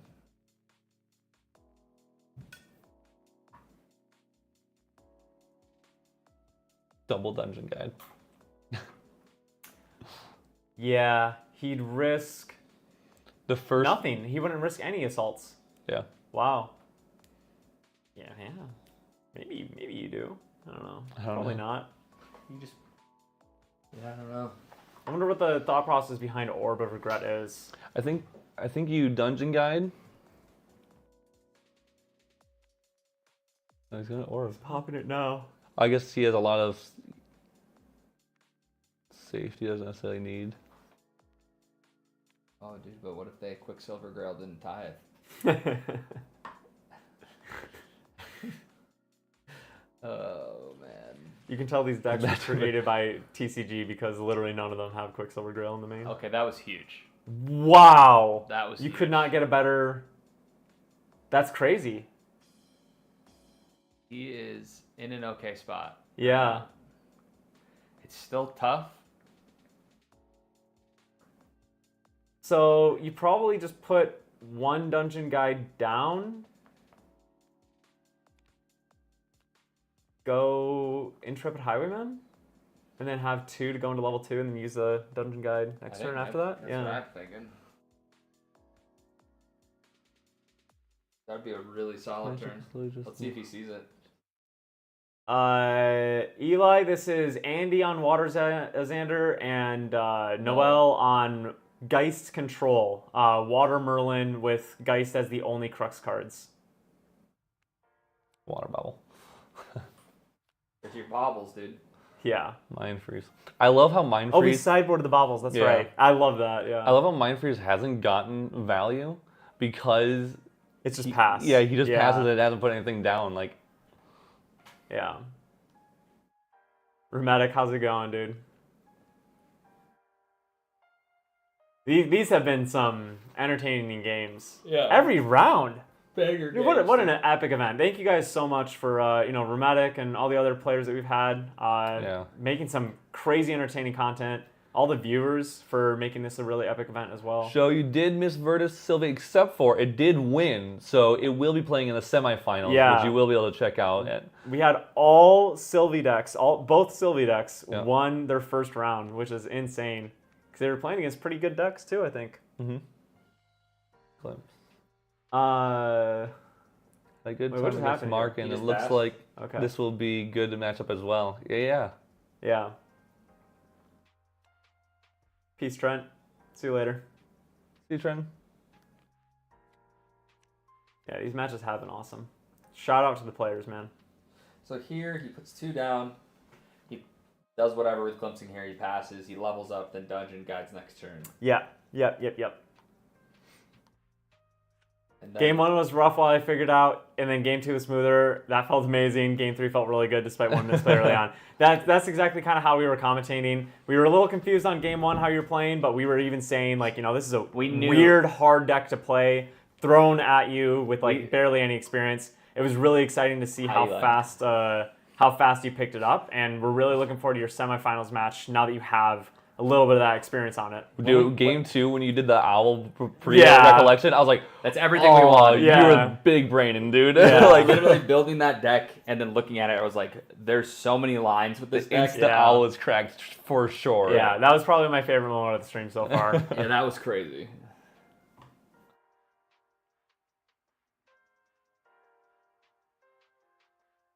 I do think that Exodia Sylvie actually has some legs, which is hilarious. Bro, it has quads, man. Yeah. Like, it is ready to run, dude. Yeah, Rem was those calves, man. dude. Oh my goodness. Olympic The biker. calves on those squirrels, dude, are just so big. Bro, squirrel's too OP, man. Double. You had to know you were going to be playing woodland squirrels when we build your decks. I'm surprised they're not in these. Oh, I wanted this on the squirrel. Oh, is it here? You got to do it from the. Oh yeah, go here. And then go there. Nice. And then we got our squirrel emote. We made a squirrel emote. All the squirrels. We have squirrel emote. We have Terry in disbelief. We have Caven as nervous, and me as greedy. Yeah. Bro, the squirrels. Fast eyes is huge, especially means free allies. It can for sure at the beginning of your recollection. Yeah. Yep.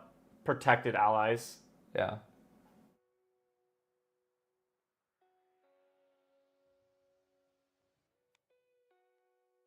Back to the game where we just like watch to see how they play. Because like it's high level play. I literally feel like I'm watching like a top 8 Ascent match right now. You know what I mean? Goes level 3. So frees up Andy's floating memory. You know, not to be worried about that. Which is always nice. Yeah. Definitely a tricky spot for Andy to be before that. But it's already like Mind Freeze would be huge here. Like if he Mind Freezes, decides to just go for it, it takes Andy back an entire turn. He can't level up. Like people don't think about those little interactions like that, but Mind Freezing right now for 2 and yeah. I see what you're saying. Yeah. But he's gonna wait and hopefully because if he does go, like let's say right now he goes Dungeon Guide and he tries to set up a big turn. Oh my god. Oh man, he's got a DG now. Wow. What cards do you give up here? You know what I mean? Like you got to put down. You get rid of. You got to put down 2 because you can use a fractal. So Shroud, I'm sure. Get rid of the counter. The Frostbind. Just get rid of the Frostbind. Yeah, they kind of almost just stick in your hand in at this point when we're in this one, like Frostbind. Yeah. And maybe I don't think you. Burner says Noel shouldn't have staffed. That was a while ago, wasn't it? Oh yeah, because he staffed and he got it. He got it fracturized. Well, he got it, and he could have kept it safe, but he tried to play more, and as soon as he did, he just fracturized it. Yeah, I think to be safe, you have to treat it as a pay 5, draw 2. 100%. Just ping him face for 2. So he passed without dungeon guiding. Oh, interesting. Maybe he's just gonna. He's gonna hard level. Hard level. Okay. So he's worried about the intrusion. Fractals. Probably. So there's a good chance that he just Shroud and Mists here. Yeah, that's what I was thinking too. He can Shroud and play Dungeon Guide, Frostbind, and like an Assault or... You chuck Frostbind and an Assault probably. Interesting, not even the Shroud, huh? And you know what you also can do if you do that is... Maybe you don't. Maybe you get rid of Luxem Sight because then what you do is you, in your recollection, you play a... I mean, no, it's not even good. That's crazy. Burner's even saying he could have Intrusion and denied level 2. He didn't need to use free Mind Freeze, I mean, we're also seeing Andy just with some insane draws over here, so I feel like this one should go to It's also Xander. hard, too, because all of these plays sound great in theory. When we know the hands. Right, but like when Andy's sitting with 9 cards in hand, just don't go. Yeah. Like if I'm intimidating that is. If I'm playing against him, it's like, okay, he's got Fracturize and Frostbind at least, and probably some more interaction. Right. He's got triple Frostbind in hand. Yeah, like he hasn't played a card in his main phase in like 4 turns. Morning team. Hope the stream has been going great. Just dropping before we get. Hey, Siva. Been going fantastic, man. Definitely stick around for a little bit before work. We got some really entertaining games going on. Yeah. Or during work. A lot of water decks. Stick around during work. During work? We played. So wait, game 1 was Water Xander, Turbo Fog, and Dawn of Ashes, Sylvie. Sylvie. Terra. and then we had Wind Tristan Versus Exodia versus Squirrel. the Exodia Squirrel. So we already had one water. Now we have 2 more waters. Yeah. And then we have another water in the finals. Oh, we so do. There was 2 wins, 4 waters. 2 wins, 4 waters. 2 fires. A fire and a Dawn of Ashes. But he plays Wind Spirit. Oh, technically. okay. But he sides Water Spirit. Mm. We did some fun stuff there. So I don't know. Sylvie is my new favorite spice. I'm at work right now. Yeah, you gotta get that GA content. This is my work now. Yep. Gotta love it. Now we can DG pretty safely. And then pass.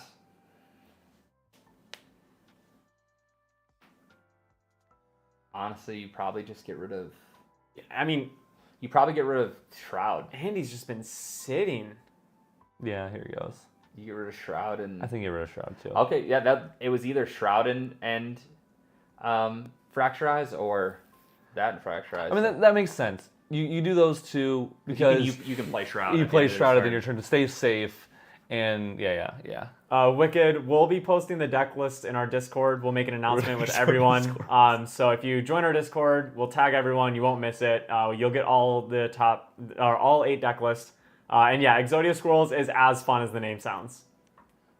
It is so far the coolest deck Yeah. to me to have watched and watched being piloted and stuff like that. This so. is actually incredibly interesting as well. Yeah, this is my dream. This is see, I think it's really cool. I would hate playing this. Oh, Yeah. I love playing these. My mind goes, I can't think because Yeah. there's 20 different lines, Dude, and I can't do it. The patience that Andy is Yeah. showing here, just going pass, Yeah. pass, and his hand is just stacked. Yeah.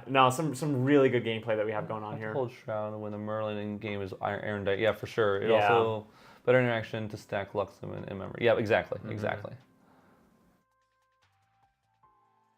Bunch of free of low cost animals and Vertus to buff. Yeah. Basically, yeah.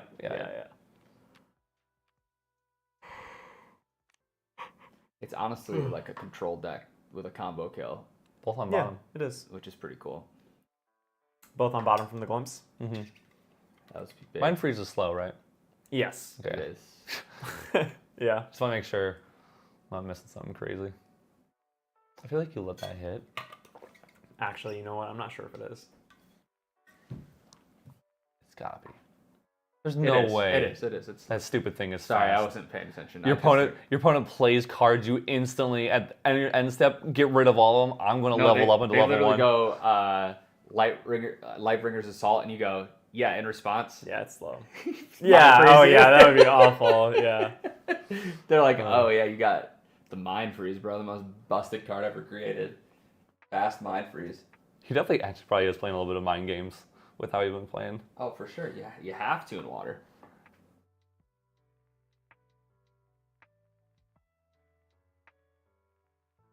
This is a super weird turn because he just kind of has to pass. And he's either reconnecting, rethinking, or I think he swung one with Dungeon Guide. I don't think he did anything. No, Noel's been going. He played a Glimpse Fractal and put them both on the bottom. No, I know, but then he swung with Dungeon Guide, and then nothing has happened since. Oh, maybe Andy's like frozen. Yeah, that's I think. I think it's We got the figure 8s from Noel. His classic move. yeah. You know he's in the tank when he's doing the figure 8. As fast as we cast at the end step. Yeah, exactly. The play Dungeon Guide, and you can spawn with Mind Freeze. Yeah, right. Yeah. Would be sick. Dude, imagine how busted that shit would be. I mean, that poop would be. I thought I was going to have the hardest time with that. Just the SHIT word. I say it a lot.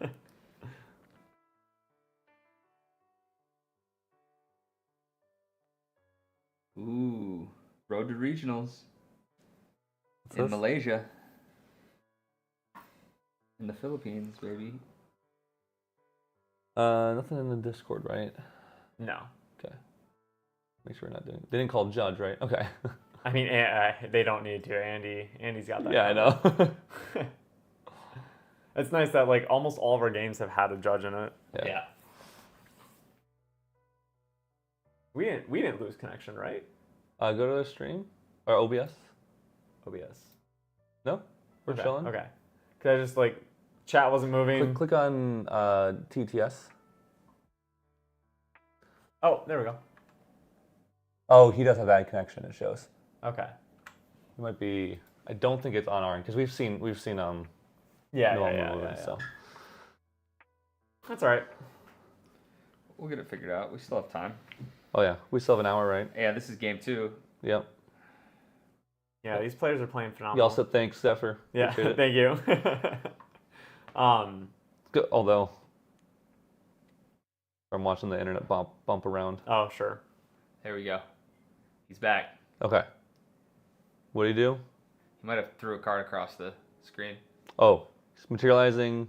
So he did not play. No, he's still in his recollection. Oh, Wait, before Why is map coming in? on response to map coming in. But isn't map rested? Yeah. Sure. He's casting on response. He's just saying on response to materialization. Sure. Okay. Casting Lightweaver's Assault, I'm assuming that's Yeah. what that is. Which does what on cast? I never Does see that. damage. Reveal You his reveal? whole memory and then does damage equal to cards in memory. Okay. But they do reveal. So he's So he's doing this to draw yeah. 4. 4, heal 3, and do an additional 2. So he's gonna do 6 this turn. And then he'll get his Xander effect as well. Yep. So he'll do another Lightweaver's Assault effect Can't and he- another. He can banish those 2 for Yes. to draw 2. Yep. So he He'll do could he could assault again Yeah. if he wanted to. Yep. Yeah. Wait. Are we gonna see a? Where did the damage go? Did he already take He 4? took 4 damage. Okay. I Now these resolve. now he these already new healed. result, yeah. And now there's 2 more that needs to go. And he's putting 2 in the memory from the Xander effect.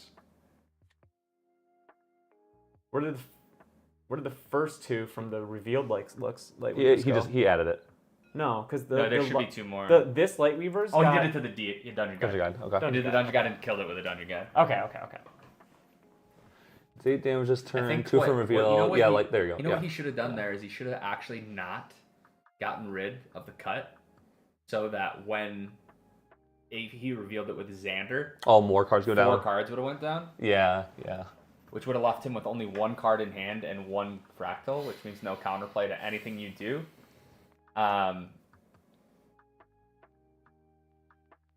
Actually could have gone lethal.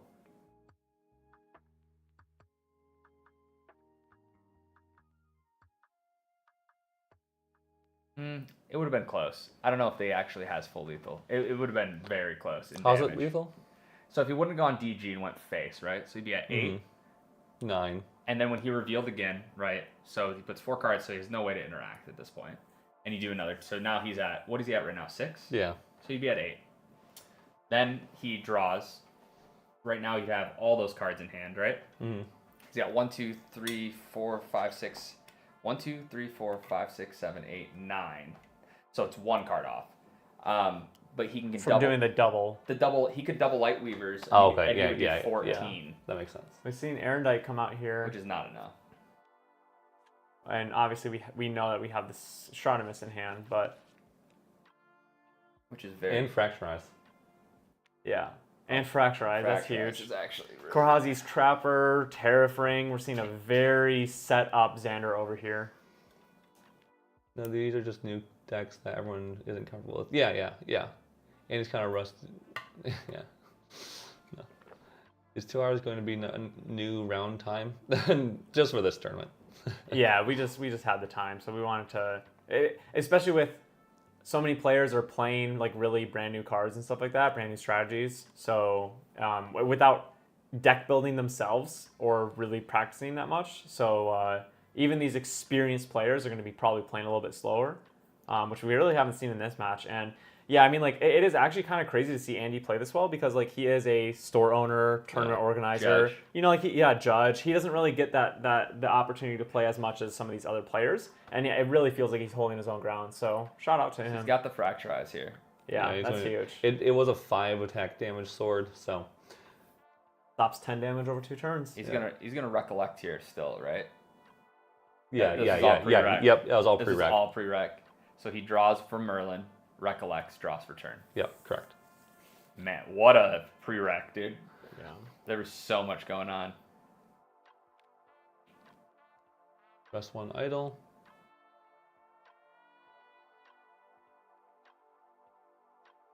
He sees stuff that we don't.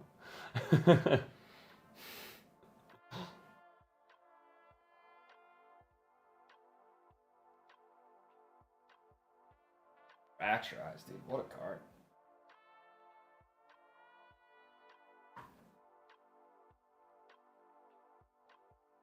But this is, you're getting to see like firsthand the power of Xander when it has all the cards it wants. Yeah, that's Which- the issue, right? Right, because this isn't like, it doesn't happen every game. If it happened every game, you know, Xander would be an absolute top tier deck.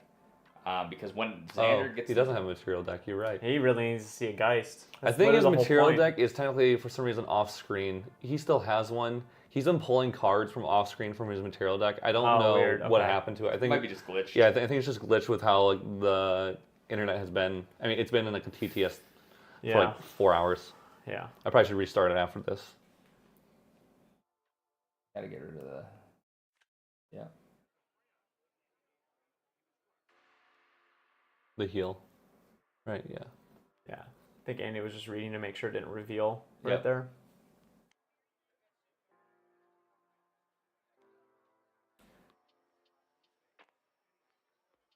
What's WinCon from Merlin missiles? They do run missiles, and now they have 5 fractals. So they do have Yeah, missiles is going to missiles is doing 6 each, but also they do run sudden steals. And the thing is we have the Geist in there. Yeah, That's yeah. gonna put back all those swords, like the drawn blade and stuff, which I think pop No, it's right there on board. there. Yeah, but he swung. Did he not swing? No, he didn't swing. Never mind. Sorry. But yeah, so you have like repetitive swings with the Merlin. Where's like an intrusion? What is happening? I don't know.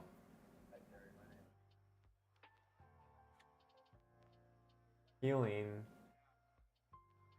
Something happened there that we missed.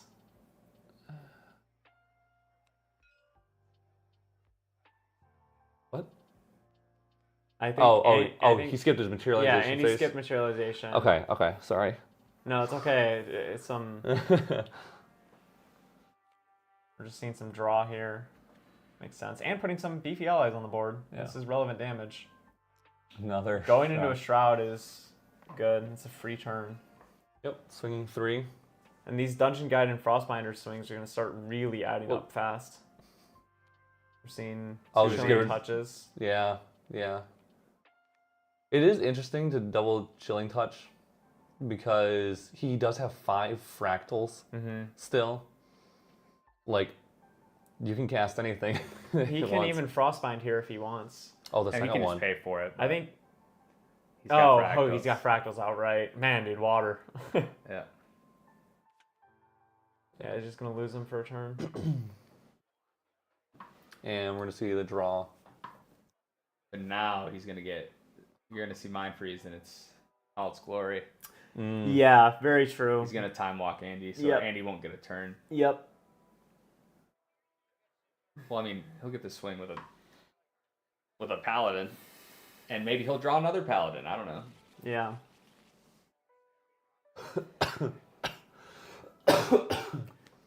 I think Merlin. You know what? I don't know. I think. If he draws a Geist, too, that would be pretty big. But I think you still have to just Mind Freeze. I You just think- have to Mind Freeze here. Fine. I think they're backtracking on some damage that they might have messed up or Yeah. like traded on. Like realize, oh, it's actually 1 less damage or 1 more damage. I think that's all that's happening. Yeah. Andy's gonna lose his memory here, Yep.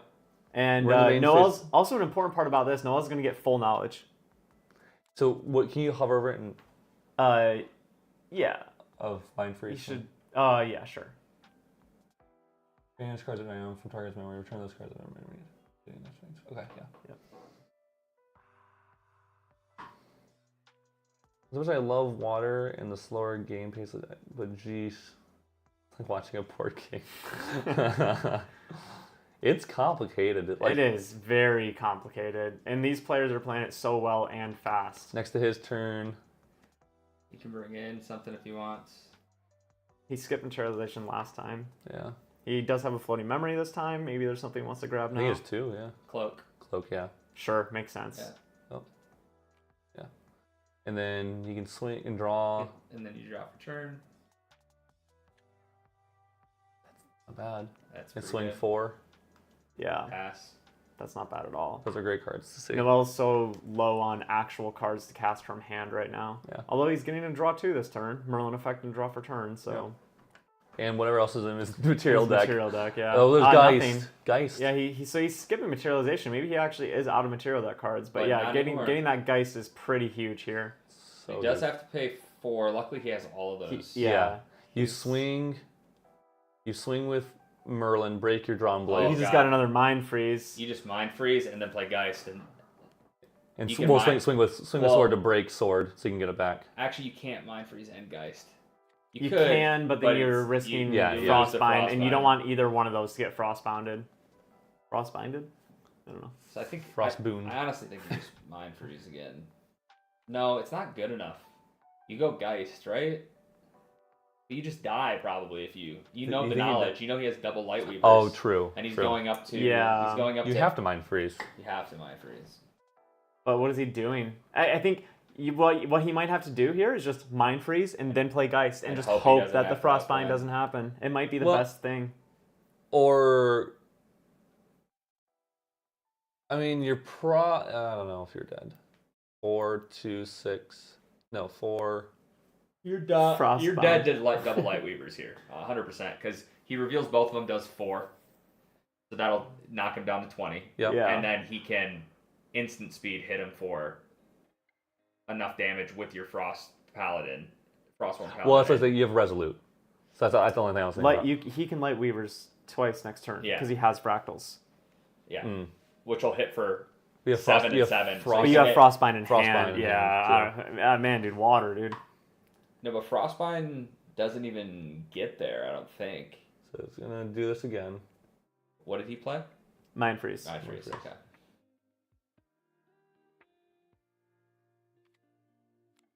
And then, yeah, I think you have to just Geist here, right? He They- might bait with the Tie Diviner. Would they know what he He mind is- froze? he's Yeah, gonna yeah. play He'll it, know yeah. what He's he baiting mind with the Tie Diviner, which is really good. Nice. Because you just got that out of his hand. Yeah. And you can Geist next turn. Yeah. And bring out. You still swing for I think 2 or I 3. think you probably kill the Dungeon Guide, maybe? Yeah, just to take a little less damage. Yeah. It's a hard decision where to attack right now. Plus, you're just gonna get the Drawn Blade back. Yeah. So yeah. you just want to break it at this point. Oh, he let it live. No cards in hand. He didn't swing. Interesting. I would have at least broke it on something.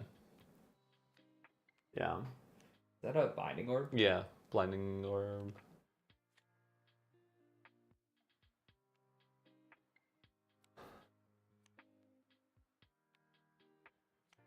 One, 2, 3.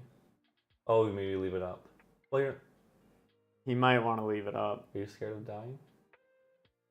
You don't have to do, Do you- an air do dive. you can need- take 16 damage? Yeah, that's You- right. they- Yeah, they he's already don't done his have- Erendite, yeah, right? they don't He have can't it. get it back with Geist, Yep. which wouldn't even be really go relevant face, next turn. I feel like so too.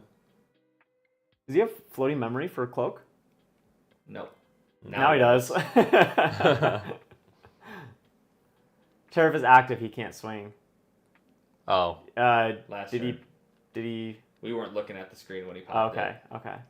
We were probably looking at the deck list or something. Yeah. thanks, Danny.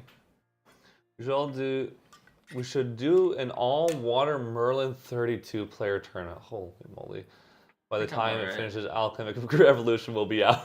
I mean, these are playing faster than other control decks in other games.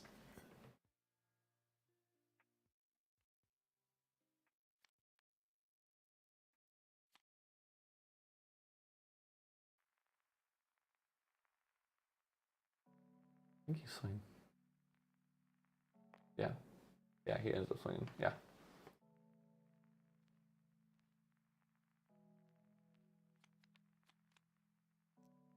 The thing I do like about Water Merlin over Water Xander is that Water Merlin can end out a game a little bit faster. Water Xander really has to go on the same time frame pretty much every game. Cards are back in memory. Yep. Perfect. And the reason why he knows that is because he's drew a fast cure. So he's like looking at Influence. Influence, yeah.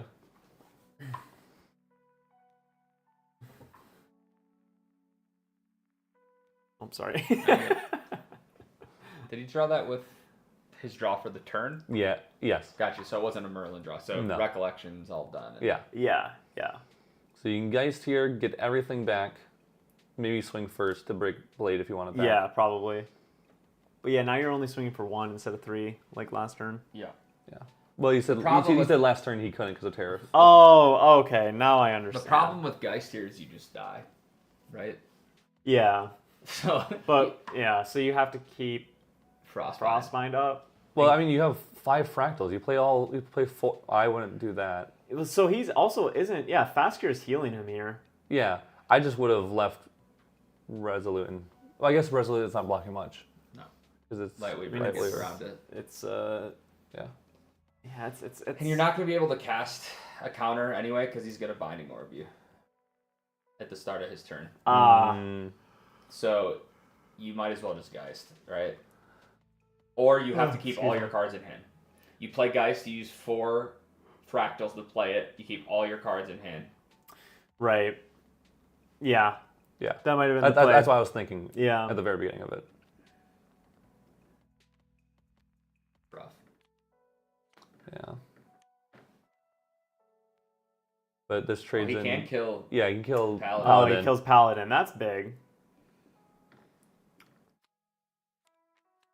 Oh, man, look at that! Look at that Geist value, though. I love that. 6 cards down. Oh, right. He doesn't even have to orb. He's gonna reveal Luxem. That hand's going down. Yeah. But that Orb is a Frostburn draw. Paladin's Paladin. going to let him draw, Yeah. regardless. Yeah, that Frostburn Paladin is. Terry is wrong. Blinding Orb places from hand doesn't make you pay reserve. What are you What? talking about? I don't. It puts the cards in your hand and puts them into your memory, is what I'm saying. So if he didn't reveal any Luxem cards and you have 2, and in response to my materialization or before recollection, I just Blinding Orb, you put the 2 cards that you're holding to try to counter me into your thing, and then I play. Yeah. Yeah, there it is. All right, we're going to game Yeah. 3. 50 minutes left as well. Oh So, my gosh, what a time. in a real tournament, this would probably be a draw because they had a little bit of internet issues that wouldn't happen in a real tournament. They would have finished in that hour long with 5-minute overtime. Yeah. And we'd be at 1-1. Yeah. So what I was saying, is that Rem? Being Yeah. So what I said was, you use 4 fractals to play Geist to do what you did. You have 3 cards in hand. You have Fast Cure. You have another card. You have Frostbind. It still doesn't matter. Like, you still just lose to the Luxem reveal because you know what they are. I was just trying to think, how do you play? Like, what can you do? And that's the only chance to hope that maybe he doesn't remember that he has the Blinding Orb. Right? That's all you got. That's your only hope. But he's going to remember. Crazy game, though. Wow, great game 3, huh? Jeez Louise. Yeah.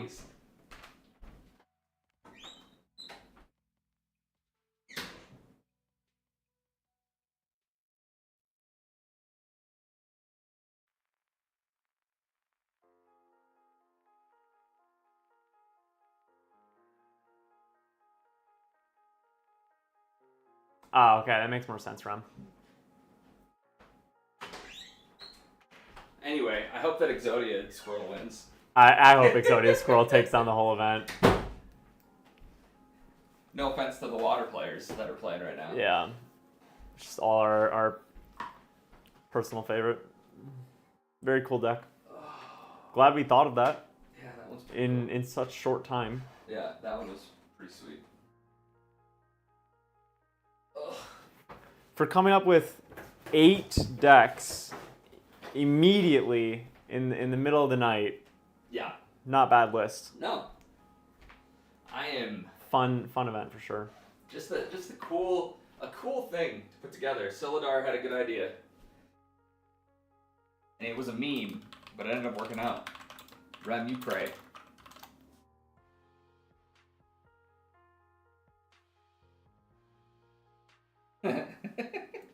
And he says that Scepter is really speeding up the mirror. That's good. You draw more cards. You move faster. You get to your end game. Yeah.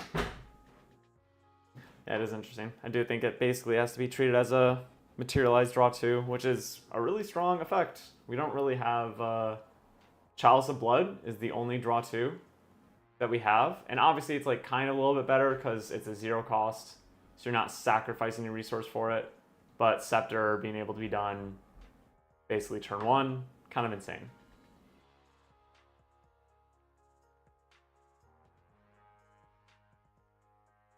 Hey, how's it going? Thanks for dropping in. You're about to watch a fantastic water mirror. Game 3. We've been having a very, very interesting match. Waiting to see Exodia Squirrels? Yeah, that'll be a really good semifinals to see. Especially now that Rem has a little bit of experience on it, because one of the things that are... Run an ad. Run an ad. Oh, I actually should. All right, running an ad. 1 second, y'all. Third class. And some people might not get one, but...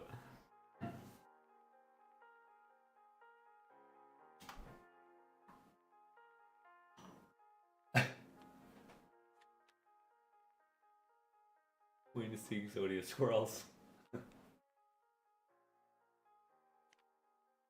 Looks like they're sideboarding again, trying to figure all that out. Yeah.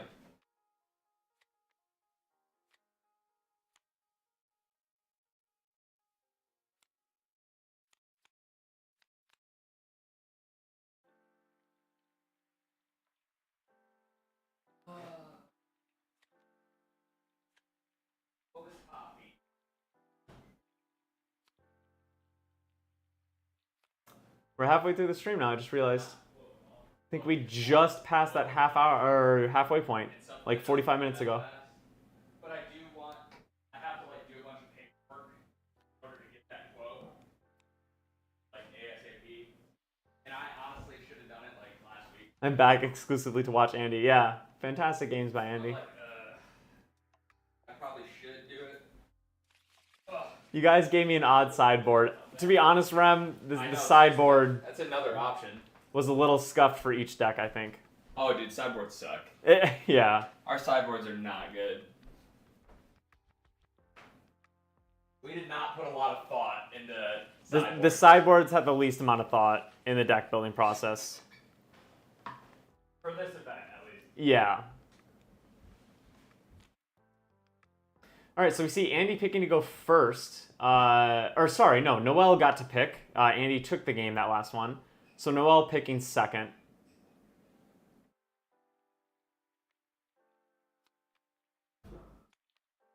Seeing a pretty okay starting hand, I think, for Andy.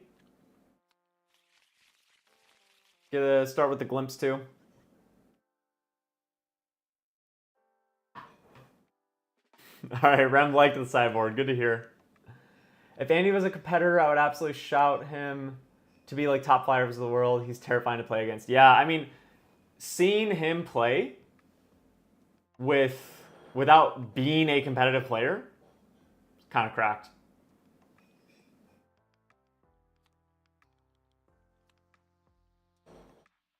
Seeing Idle Thoughts on the Merlin side, and he does have that Frostborn, so that's looking like a very nice opening turn. Put that early pressure on that Xander. Very good there.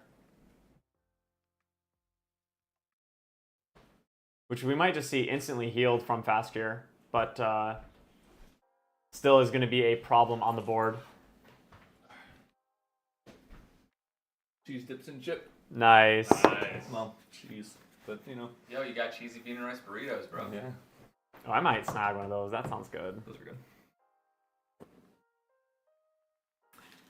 Exodia Squirrels, Amanda, what did I miss when I slept? Dude, you missed some spice. This whole event has just been fantastic. Yeah, that's true, Rum. That's true.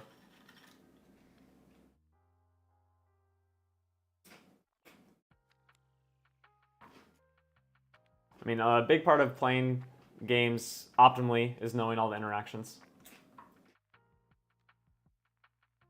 There's a lot of weird interactions happening with the new cards. Yeah, yeah, there is.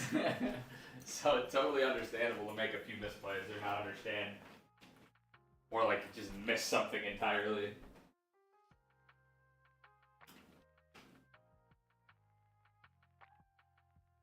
Lists are going to be posted after the event in our Discord. If you go to the description below, just join the server. We're going to do an @everyone tag when the event is over with all the deck list in one post, so you won't miss them.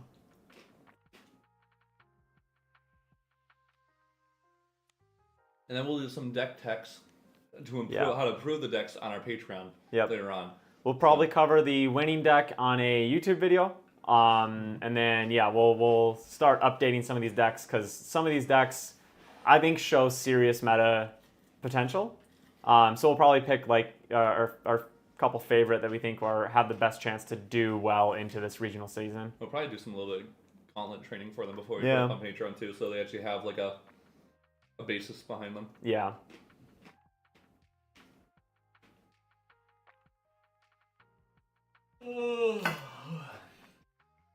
Rem, we're also happy to share them with Luxurious Map if you guys want to do a tournament report on this. So I'll give you those details as well. Just PM me if you want them. Yeah. Does fracturing the scepter still allow you to deal 4 damage to champion when leveling up? No.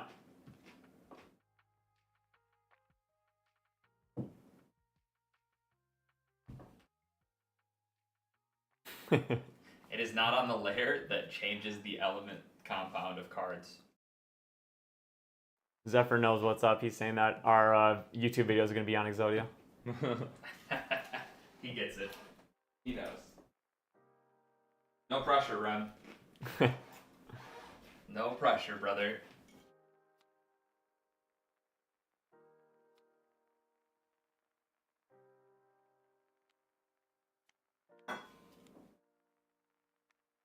So we're frostbinding, whatever you want to say, the dungeon guy to make him Have worse hits. have worse hits. Yeah, I've seen water players do this, and like I get it, but personally, whenever it's been done to me, I've never felt like it was worth it. Hits a fracturize, I guess. I don't know. When you're not doing anything else, at least it gives you something to do, I guess. Yeah, you know what? We probably should just do a YouTube video on Exodia Squirrels. Just in general, whether Rem wins with it or not. Sure. Did you guys give me the favorite deck? I don't know how you lucked your way into it.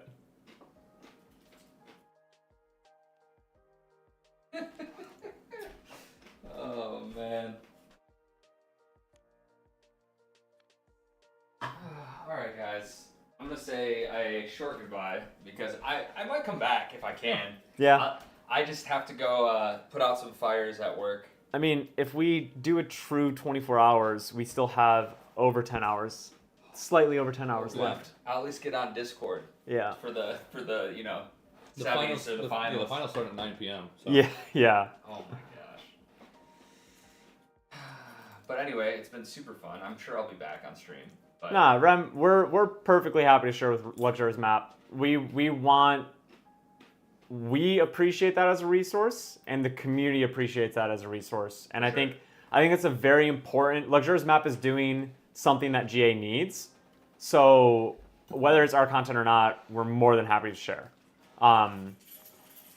We're just gonna be swamped, so I might not get it to you like immediately, like tonight or something. But I'd like for it to be posted on Luxurious Map if you guys want it on there. I will try Steve-O. CVO. I forgot you can do that. I'll look into it. Sure. And if I can, I will. That definitely makes it nicer to come back and watch the stream. what is it? Putting in tags for what decks are like basically like breakpoints so we can tell like, oh hey, this is this match, this is this match. Gotcha. Yeah. That would be nice. Yeah. But all right, team. Keep it real. Peace, Good luck. Terry. Peace out. Is that supposed to be Merlin level 2 or Lorraine? Honestly, I kind of checked out from the game for a little bit. I'm sure that they both wouldn't have missed something like that, so hopefully we're just good.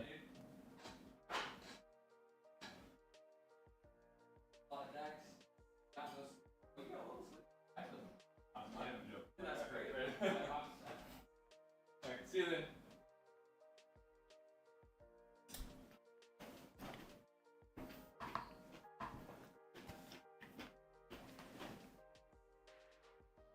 If you guys do deck techs, I'll write my thoughts on matchups and tournament. We might do an article talking about all 8 decks at once. I don't think we'll put it on tournament reports though, because it's only 8 people. Yeah, no, totally fair.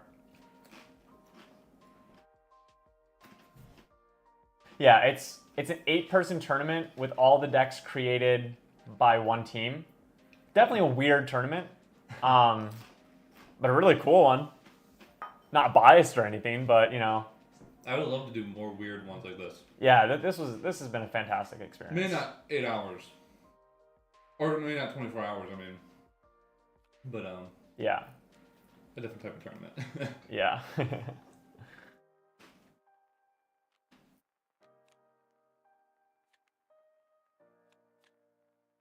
Oh, so we saw the scepter being brought out for that draw 2 effect. Yep. Yep. I've honestly been just way more focused on chat than I have the game, so I'm going to try to focus back up on this game again.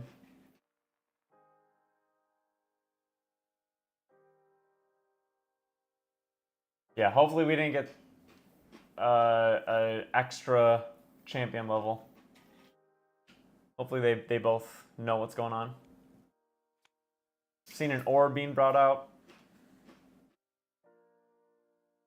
We have a pretty decent hand from what I'm seeing. Yeah. I'd be surprised if he did. Is that Frostborn Paladin? Yeah, it's Frostborn Paladin and Idle Thoughts, I think. Oh, he's putting him away. Dungeon guy? What is he searching for? Oh, as he's orbing. That seemed like pretty okay cards to have. Yeah. I guess maybe. He can't Idle Thoughts right now. He's Merlin. Merlin's out, yeah. And then he just drew into 3 floating memory cards. No, but well, there I would have. Well, maybe not. I think Andy plays better than I would in this deck, so. Oh, I'm sure. Thanks. I don't know, like just all of us, you know, like yeah. Yeah.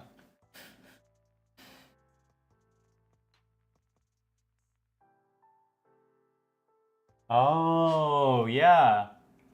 What?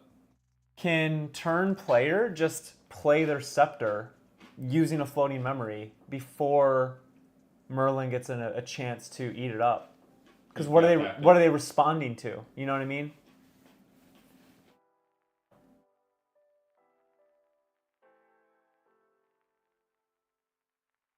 Well, it's slow activation. Yeah. So wait, what was the question? If we're just sitting in my main phase, Yeah. I can banish and play scepter before you have a chance to do anything. Sure. Because you don't get priority randomly in my main phase. You have to respond to phases changing or That's something. if you're going to banish something from memory. Receptor. Because otherwise you have to put something, a floating memory into the drop first. Yeah. This And is then Merlin just eats saying it. this is saying a floating memory is in the drop. Okay. Yeah. Yeah. But they're just going to eat it as soon as it happens. I do want to thank you guys for doing this. It's nice to see very off-meta decks and what can be done when they are utilized to their fullest potential. Yeah, I mean, it's been a fantastic experience. I'm glad that it's not just jank that's kind of half working. Yeah. It really does seem like there's a lot of openness in this meta, maybe.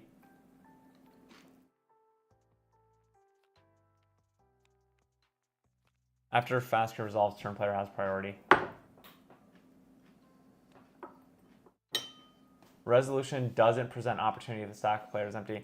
Yeah, so only if it's the last card on the stack, since otherwise a card resolving would present opportunity again. Interesting. Okay. Learning some stuff for sure. Man. Y'all water players are crazy. I don't know if I can pick this color up, man. I might just have to stay a dirty wind player.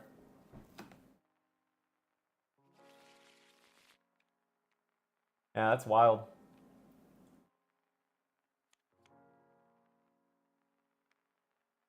We're seeing this scepter being brought out now.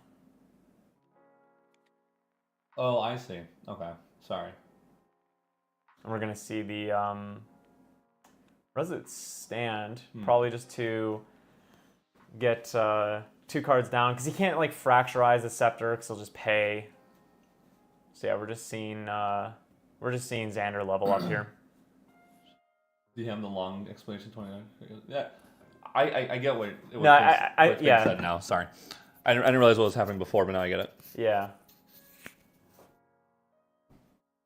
Same way how you can't kill Hasty before. Yeah.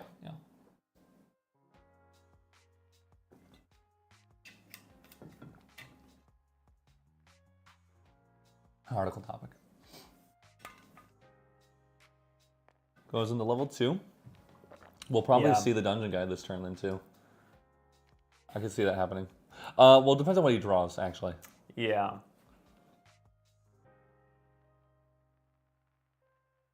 I don't know if that helps. Honestly, yeah.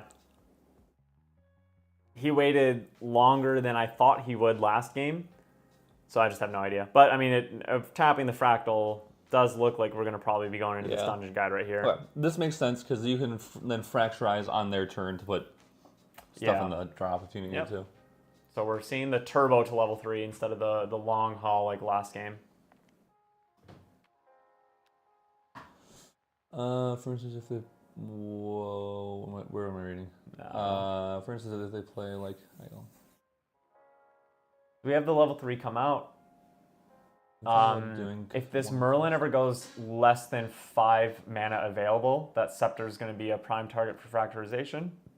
But Noelle is probably just going to pop it well before then. We see the Tide Diviner get destroyed by probably the Dungeon Guide, I think. And then likely just a pass from Andy.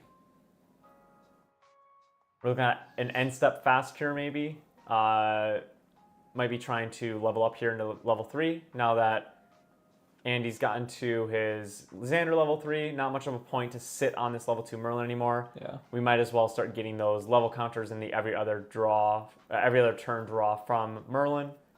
And this build specifically can sit on level 2 for so long because we are only running 4 Crux cards, the 4 Geist, the Geist control. So yeah, we're seeing the level 3 coming out here. It's a stalwart. That's pretty a really good hit. Yeah, probably the best one. Wonder on November 6th if we will get more proxy cards or any adjustment. They said another proxy card will be announced. Yeah. At least. So it's whether or not we get more bans or restrictions or additional proxy cards. So I think it sounds like there is one more coming. Yeah. Which is interesting because it's crazy because Auckland is going to be so. I know. It's the exact same scenario where I felt like for Texas, where Texas we have like a month really to crack down on the meta and try to figure out what's right to play. Yeah. And Auckland's going to feel the exact same way. Yep. And then Ontario will feel even worse. It's a 200 plus weeks. 200 plus card set. 200 plus card set. I'm making some New jank. advanced elements, new champions, 2 weeks to prep for it. Crazy, dude. They like putting us through the ringer. I might be testing like 10-hour days. Yeah. You know? Yep. Have to. Oh, yeah. Thank you, Hermetic. I checked out of the game again. You leveled up with Dungeon Guide. We have 12 damage on Xander. We got there from swinging once, from Dungeon Guide, from... Fractal of Intrusion's been so odd in this match because it's like it's such a crucial card, but it's also just dead in Noelle's hand so often. Yeah, that's true, Devin. Yeah, that's true. That's very true. Very true. Yeah, I do a lot of proxy testing.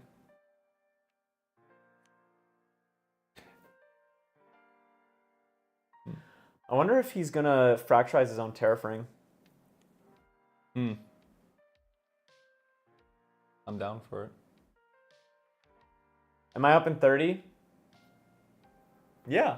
Yes. Yeah, they're the last match. Yeah, do you guys want your deck list? Yeah, we can give Gaz and Lime their Yeah, deck lists. I'll post it in the Discord and then tag each of you guys. Oops. I just sent them individually, but Okay, gotcha. so they don't know like exactly what the other one's playing. Oh, sure. Okay. Even though it is top 8 and then it's allowed. If you go to Discord and then yeah, there he is.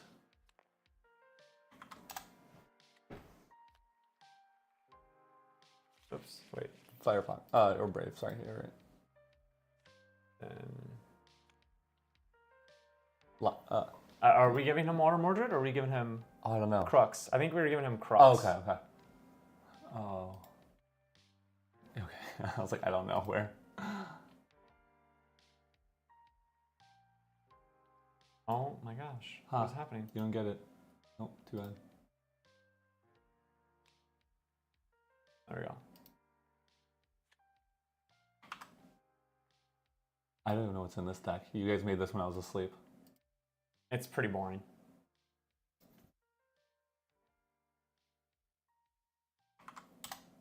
Okay. Perfect. Back to the match.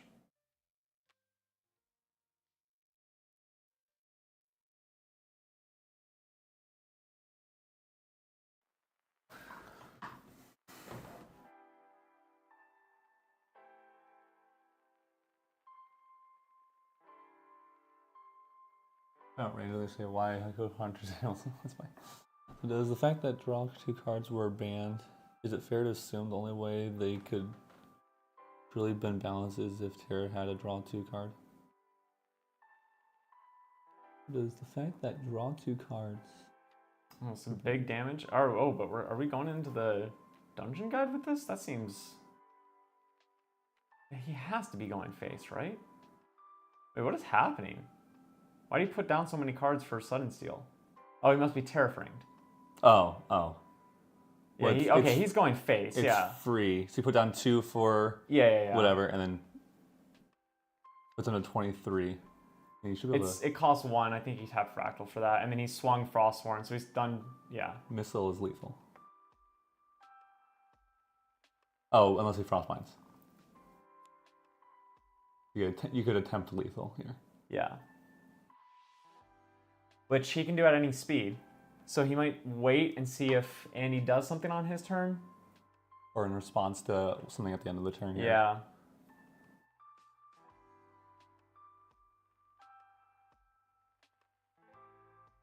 Mind Freeze isn't doing anything here. Tie Diviner is not really... Remetic has won so far, and Trenton? Trent won on Sylvie, and Remetic won on Sylvie. Yeah. Yeah, that happened. Exodius Squirrels is a real thing, guys.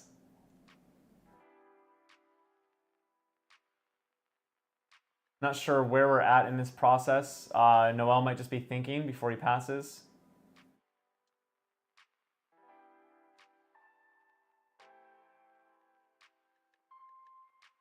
Yeah, Fire Sylvie. Neither one of them are moving at all. Normal Sylvie. It was a bad connection, looked like. Yeah.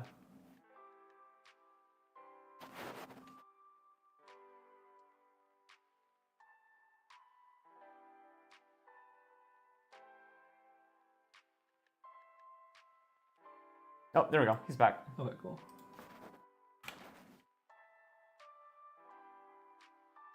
Yeah, I think we're probably just holding missiles here until... he does something and try to Yeah. play around it. Or just swing on your next turn. Like, yeah, because, like, what are you worried about, really? Other than, I mean, him healing is very real. Right. So right now... Yeah, so you go missiles It's still right now. It's still scary because, in response. Yeah. Because he still has enough 10 to 2. Yeah, he could do like a Frostbind, This is your best chance. Yeah, it's your best chance, and that I think is game. I think that's game for 2.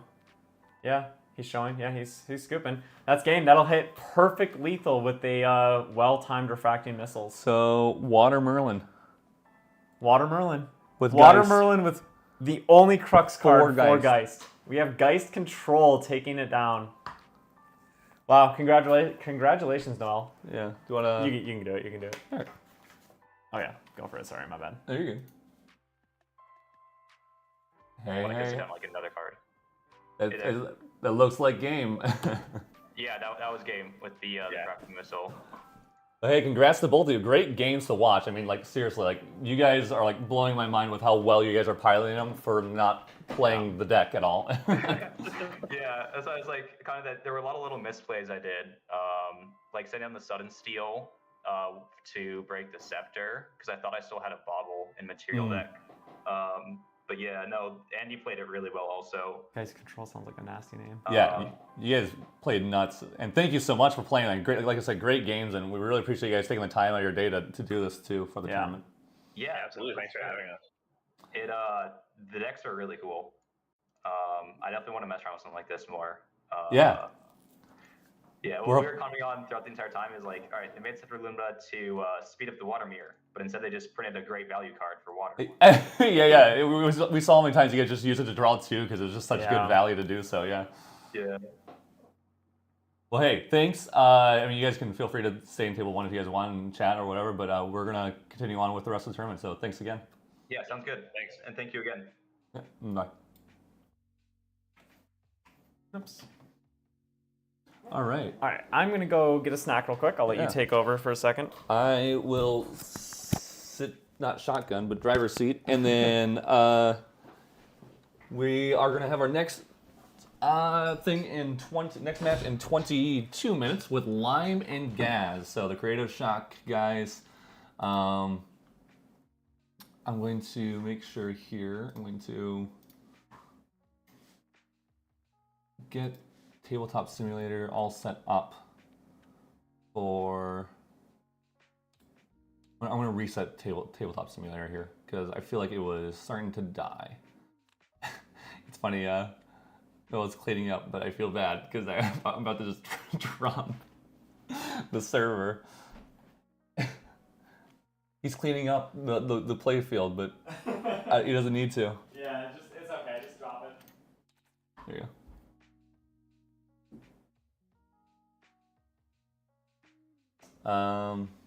Let me do this. I'm gonna go dark for a second here, guys.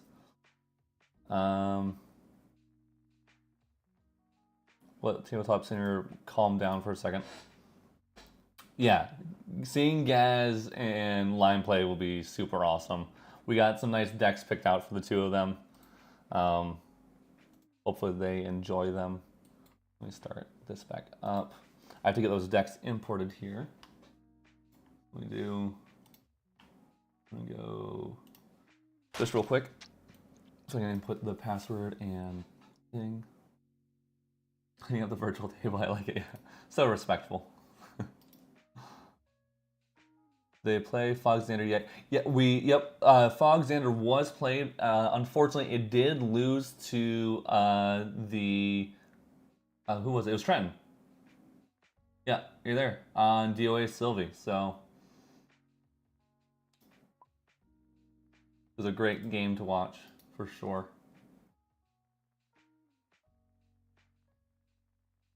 Let's get rid of some of the stuff.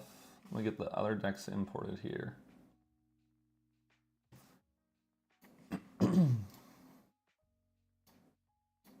That one. I need that. I need that.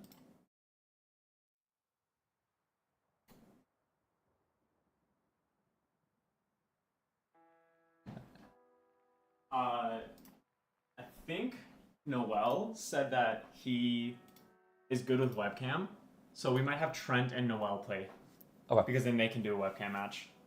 Did Trent need to be on? He's the one that needed to be on? Trent prefers webcam. Okay, yeah. for sure. Okay, that's sure. Water does not speed up the water mirror. Fun game. Andy.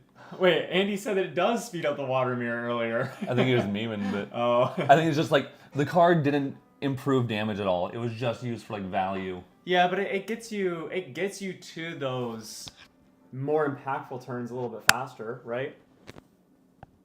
I don't know. It was a great match to watch. Oh, it's charged. I want to take this off then. Sorry for all those loud noises on the mics, guys.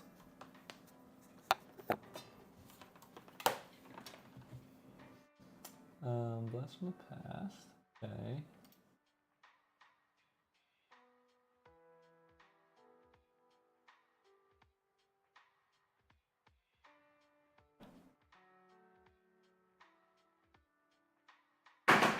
Jeez, sorry. Breaking stuff in my house. Let's see here.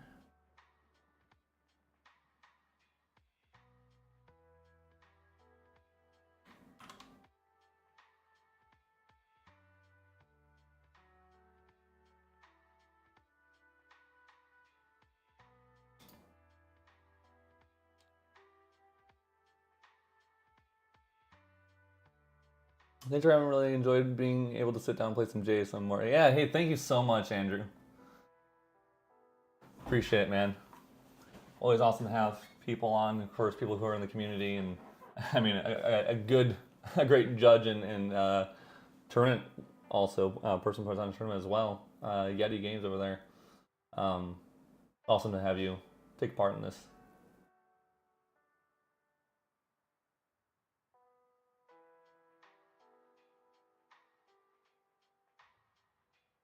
What am I doing? I'm adding the decks. That's what I'm doing. Last one. Material side. And then main material inside. There you go. Hey, Lime is already in. Oh, I wonder how the lag is going to be. Because They're both from Australia. both from Australia. So We might want to... Do we have them host? I think we have them host. we can have them host. Because then... Hey, Lime, are you here? In Discord? Or in Discord, jeez. Stream? YouTube? Yeah, just to stream this. Can you hear me? He's already in game table one. Hey, let me see this. Hey, Lime. Yo. Hey, do you and Gaz want to host the match so that way, because otherwise we're gonna have really bad lag for the two of you because you guys are connected to our server instead. Sure. If you want to put both decks down, I'll save both and then I'll host it. Okay. Yeah. Both decks technically are like in this, or do you just want both links? Oh, I just put them in TTS. I'll just save them as objects. Oh, they are already. Oh yeah. They're in here. Oh geez, I'm adding stuff. That's okay. Yeah, that's fine.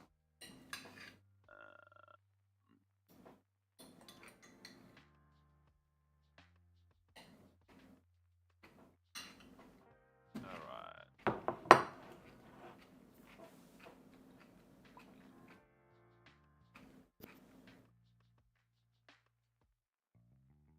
Yeah, because then at least on our side there's just a little bit of delay.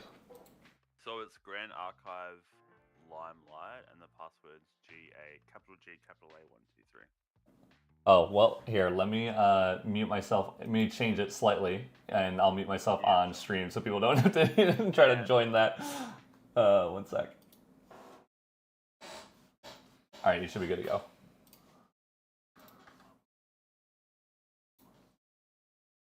Okay, perfect.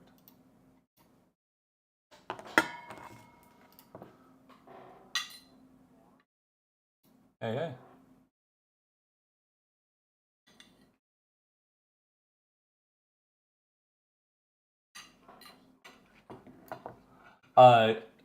It's gonna be under lines actually, so you guys don't have lag when you're trying to play.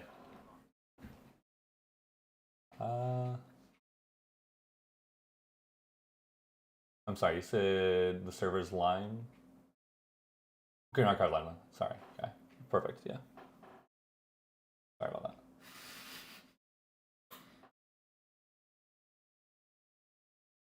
There it is. Jeez. People trying to guess the password now that you said the server name out loud.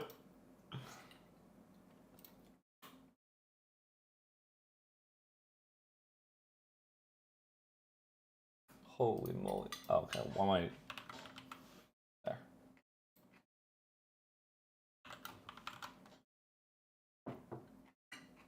Alright, I'm in. Perfect. I am a spectator. At least. He's giving me the role. Yeah. Perfect. Thank you. Cool. Awesome.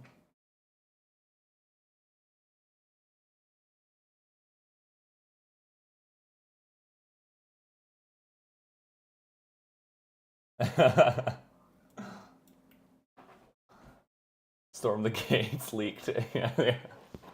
Sorry, guys. Yeah.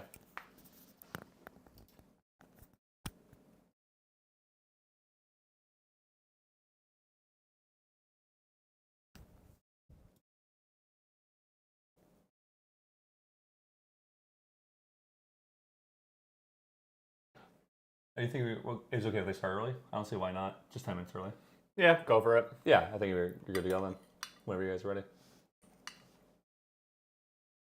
I know.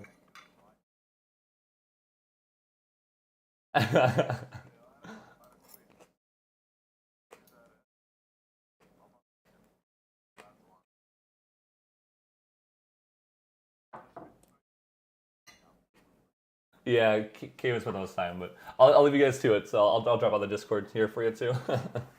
See. All right. Getting ready to go here.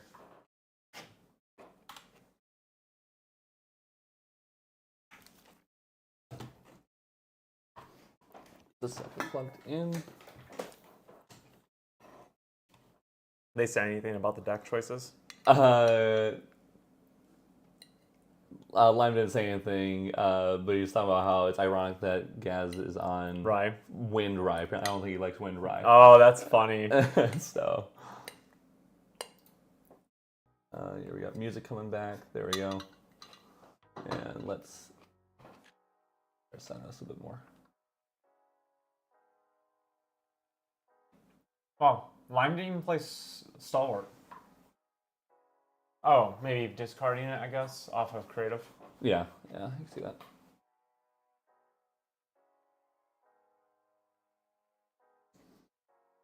Guy said he was looking at it, he said this is not what he normally plays for Ryan. Yeah. I think or something like that.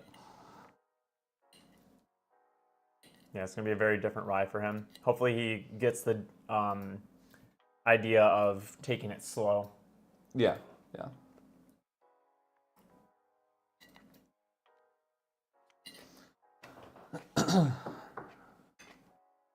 Does have the Dungeon Guide in hand.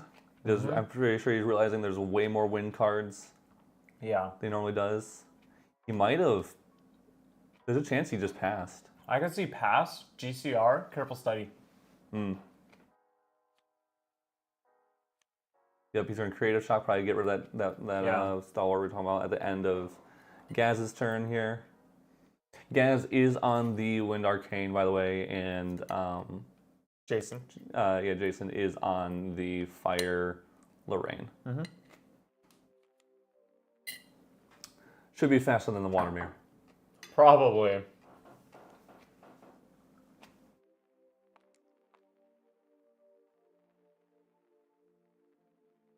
Although they did both pass turn one. Yeah. It's kind of funny.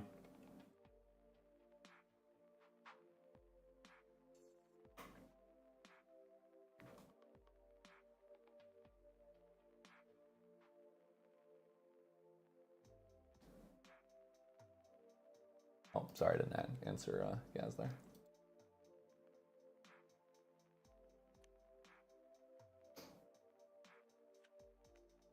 So he did go into level 1. We do see the Hasty Messenger now discarding the Savage Slash, so getting another floating memory already in the drop Pretty big. right away. I'm Yeah. assuming we're going to see a Cremation Ritual here on the Hasty Messenger. Solid, just a solid hand for Jason. Draws 2, sees another Floating Memory, and a Flame Sweep. So, probably pass here, I would assume. Oh, was there any card we need to add into? No, we don't need to add anything. Not in these matchups. It's Water and Terra. GCR, like you were mentioning, and here's a chance where you could go. I could just see the Careful Study here. Careful Studies, yeah. I'll need to watch the VOD back for your commentary later. Yeah. I know there's some points where we just stopped talking. We were literally just watching you guys because it was like, it felt like we were watching a Top Cut match. Like, you guys clearly just knew what was happening more than us, so we were just trying to learn ourselves, you know? Oh, okay, so he's doing... Oh, he is leveling up. Oh, whoa. This is not how I thought he would play this deck. Oh, because he put down 2 Arcane. Yeah. He hit both Arcane. Yeah. All right, we'll see. Gaz is going for it. In a tournament, he just missed out on his level 1. And Davis played really well. Yeah, you both played insane. You guys played The fact that he can do this ace in here is insane, though. Yeah, that's actually a crazy. Yeah. I get why we're doing it. Mm-hmm. Yeah, that's cool.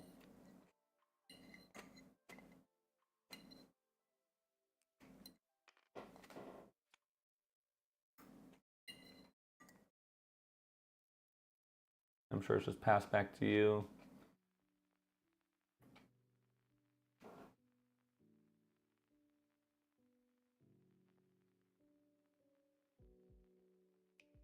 We have 1 floating for Jason right now in drop, right? Yeah, Savage Slash. There you go. It's probably going up to level 2. I'd assume so. I want to. Oh, Drawnblade. Makes sense. We gave him the Crux Knight version. Yep.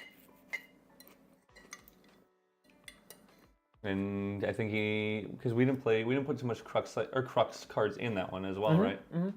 Oh, it's a lot of Crux. It's infusions and Spirit Blessings and all that. Oh, okay. Yeah. He's got a lot of attack cards in hand. A lot of stuff to deal with. Terry says you can turn the music up a little bit. All right. So you don't hear me eating, probably.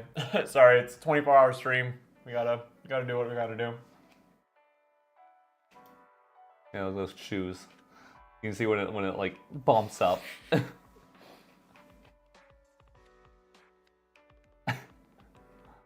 Oh yeah, just throwing the Drawnblade away. Really good play there, actually. Yeah. I think that Blazing Throw was a 1-of. And I think Terry kind of made me play that in the list.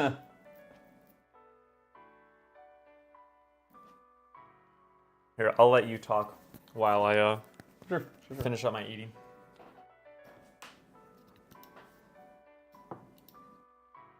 Hey, does the thing let me mod Terry now? It didn't before. As a moderator. No, still can't mod Terry. Terry's not real. Alright. Dream Fairy. Oh yeah, Braun Aventus, Dream Fairy, but probably before Recollection here. I'm assuming that's what that was. Fairy Whispers. Or Fairy Whispers. What did I say? Dream Fairy. Fairy Whispers. You know about the English muffin you had earlier? God, Craven's going. I think you can Careful Study here this turn. 1, 2, 3, 4, 5, 6, 7, 8. Yeah, it only costs 7. Mm-hmm.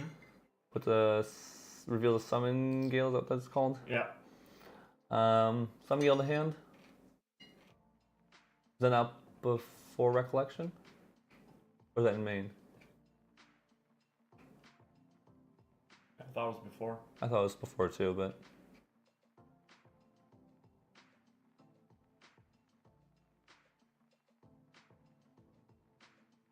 Oh, I don't think he had enough cards to do it before. Oh, okay. Because he aced in last turn. Oh, sure.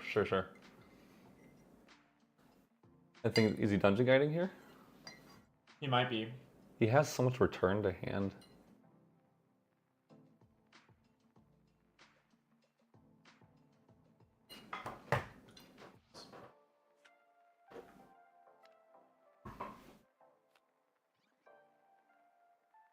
That was main. Thank you, Danny. Yeah.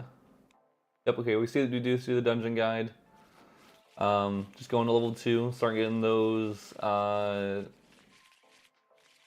additional counters for playing spells. We do see getting rid of the disorienting. I know one of Caven's favorite cards is disorienting winds. Be able to, bring something back to your hand or get rid of their thing and drawing a card, and then also getting an enlightenment counter is one of Caven's favorite things to do. And we do see him bring the dungeon guide back to hand. Gain an enlightenment counter, gain a Ventus counter. You have a dungeon guide to go into level 3 if you want. Makes sense.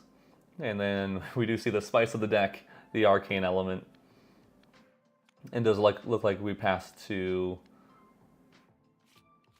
We remove those 3 enlightenment counters to draw a card, and then we're going to get Jason for the lane level 2. So. Most likely, I'll say this isn't going to kill off anything, but it is going to push face most likely here. I wonder if we're going to hone before Recollection hone. So right now he's threatening 5 damage currently. As going from level 2, so he gets 2 there, 2 from hone, 1 from the sword. So 5 damage swing just in that, and I know he has an attack card. Yeah. And we're probably just gonna drop the attack card. Or we're gonna go. We're level 3. Makes sense. Oh yeah, you can do both. Just do both. Or infusion. I mean, you can do anything you want. Great card to get rid of. He knows his opponent's on Rye, assuming he's not going to flood the board in any kind of way. So get rid of the Flame Sweep. Is Lorraine what this is called? I can't view it. But What? I can't make it big. Oh. And we're buffing more. So we're dealing. We got the 7. draw. Is it 7? I thought it was. Yeah, it's 7 with the draw. 2, 4, 5, 6, 7. Yeah. Yep. And then another one. Put him in 10.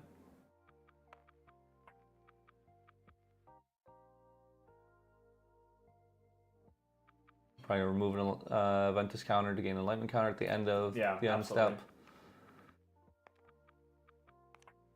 There's the untap. Crazy thing is, Jason's hand. He can hone or infusion at the beginning of his turn again, just like last turn. That's pretty crazy.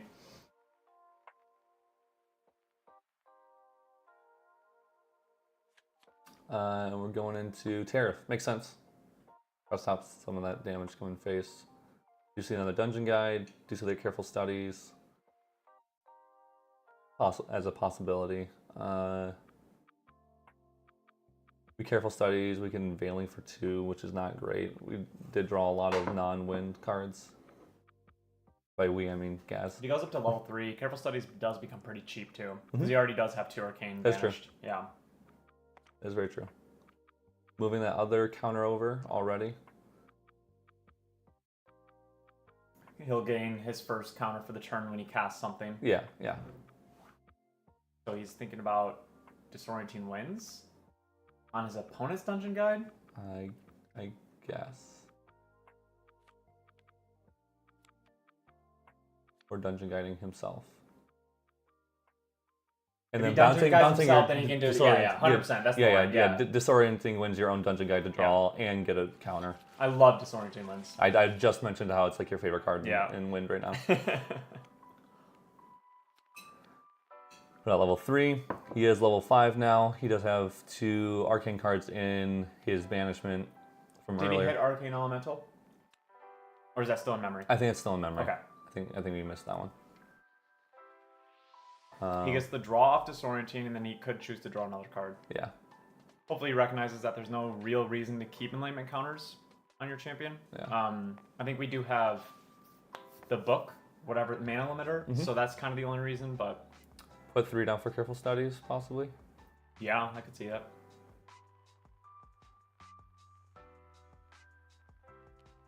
Yeah. With that Ventus out, he's going to guarantee himself 2 draws. Yeah. Next turn, but still. Yeah. Draw now and draw later. Really crazy. Valen is online, so he's not going to get cheesed by anything. That's great. He is, yeah, Veiling is on live, and he drew another win card, which is good. And yeah, that's right. And then 2, he's gonna pop Tariff in Jason's recollection. Yeah. We're probably gonna see Homer and Fusion again here. Yeah, I think likely Infusion. Yep. Is that on attack draw? On champion hit draw. On champion hit draw. Yeah. So it has to deal damage, and it can only attack the champion. Okay. If he did Veiling out of it, he would stop a draw and stop damage. We are looking at he does have to put down 2 more to attack. Yeah, he might do 3 for fiery and then pay 2 to attack. Yeah. 1, 2. Yeah. Yep. Don't know how much this is coming in for, but it's got to be quite a lot, especially with that infusion. I'm not sure if it'll stop the actual infusion hit and stop that card draw, but he can at least stop some damage. Not really sure if he should have though. Only 2. Yeah, I think I forgot how much it's doing damage for. Yeah, that seems like a. I can't do anything, so. That's fine. That's fine. Seems like a little bit early of a Veiling there. Oh, See the Ascension. he's gonna go to 20. He's got Chalice of Blood. Oh, does he have Chalice? I'm pretty sure. I didn't build the deck. I did. Yeah, I know. Don't know. Yep. There it is. Yep. Cool. Do you see Chalice? Wow, this Rye's gonna get a lot of cards. Draw, pop, draw 2. He can transfer the Ventus counter if he wants. He doesn't even need to yet because he'll get his first Enlightenment counter of the turn. Or you could just play Windrider Vanguard or Invoker if he wanted to for some reason. I don't know what defensive plays. Yeah, he's a little low on defensive plays right now. Those main. Oh, sorry. 8 damage out of here now, by the way. Chalice pop, yeah. Make sure it wasn't way behind. I haven't read chat at all. I've been looking. So we do move that Ventus counter over, draw an Asen, which is... I mean, Zephyr Assistant Asen is not bad against this type of deck. Yeah. That's going to probably stop quite a lot of damage. He is only with 5 health left, so it's going to be risky. Elemental is costing 2. And he also has a Summon Gale in hand. So if they try to kill Asen with a bunch of allies, probably survives. I think Zephyr Assistant Asen with just keeping the Summon Gale in hand is a fine play.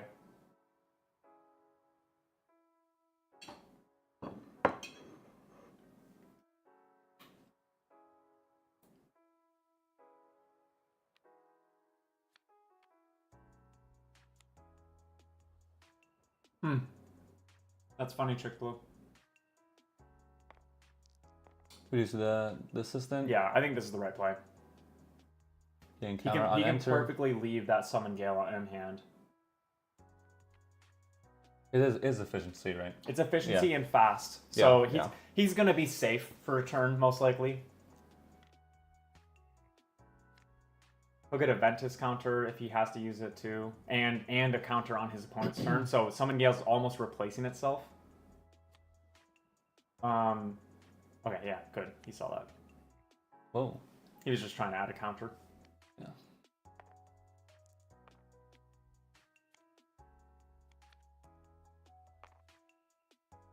I like the deck so far. Yeah. Except for he's sitting at 20, which is a little scary. Yeah. For sure. Smoke bombs. Yeah. Forget about that card. Yeah, that's probably game, isn't it? We just wanted apparently Limelight to just destroy. Smoke bombs, yeah. Ventus cannot suppress weapons. It is not like Zephyr. It specifically says suppress target ally. He's gonna instantly put into hand. He gets a draw. He's trying to go for a Veiling. Yeah, Veiling is what you Smart need. play. Oh, it's free. Yeah. Yeah. There you go. He needs his Enlightenment counter. Yeah. You want to hover over it?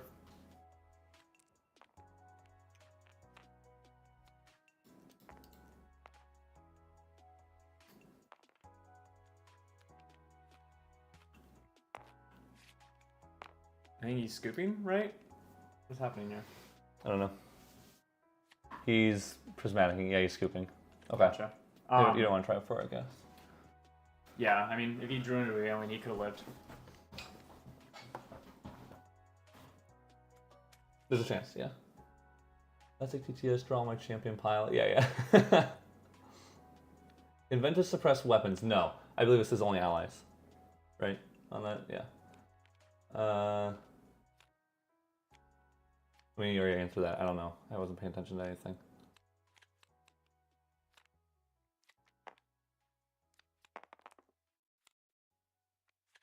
It is a rough matchup for the Rye, for sure. Yeah. It's actually kind of funny because it's the matchup that I talked about was probably the worst. And then it ended up happening. Not really on purpose. He's not asking me anything, right? He started circling my hand, so I wasn't sure. Oh, the whole deck is out now. Probably GTS hook.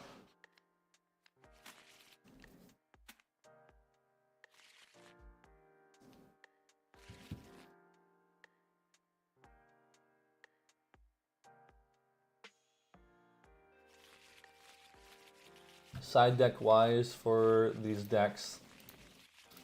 For the Rye, there is a Grail and Nullifying Lantern. We'll probably see that Brian being brought in. Tithe, Ravaging Tempests, and Dream Fairies, extra Dream Fairies.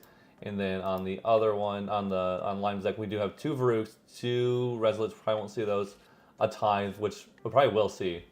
I wouldn't be surprised if we saw that. We might. And it's funny because it actually probably would be an incorrect thing to bring in because we're not on that disposition and stuff like that. No. Yeah. But I wonder if that's something we will... We might see it come in, yeah. Yeah, you can just clip it, you know. You don't have to do the magnet every time. Yeah. I forgot. Didn't know that was a feature. Can't believe I'm still up. Yeah, you're alive. You have to be alive for another 9 hours, though. I'm somehow pushing through. I'm gonna get so sick after this. My body's gonna sleep for like 3 days. No, it won't, because I'm gonna be deck building Exodia. Sorry, was that smoke bombs targeted at Asen at the end of the last game? Does that stop intercept? Yes. Smoke bombs, something with Stealth. Thank you. Cannot intercept. Yep. So if you smoke bombs a intercept or a taunt, they won't be able to block anymore, basically. It's how you get around them. That's why it's ran in some like decks like that. So stuff like Majestic Spirit as well. You know, probably the biggest interceptor. That you can also smoke bombs to get through to push some damage still.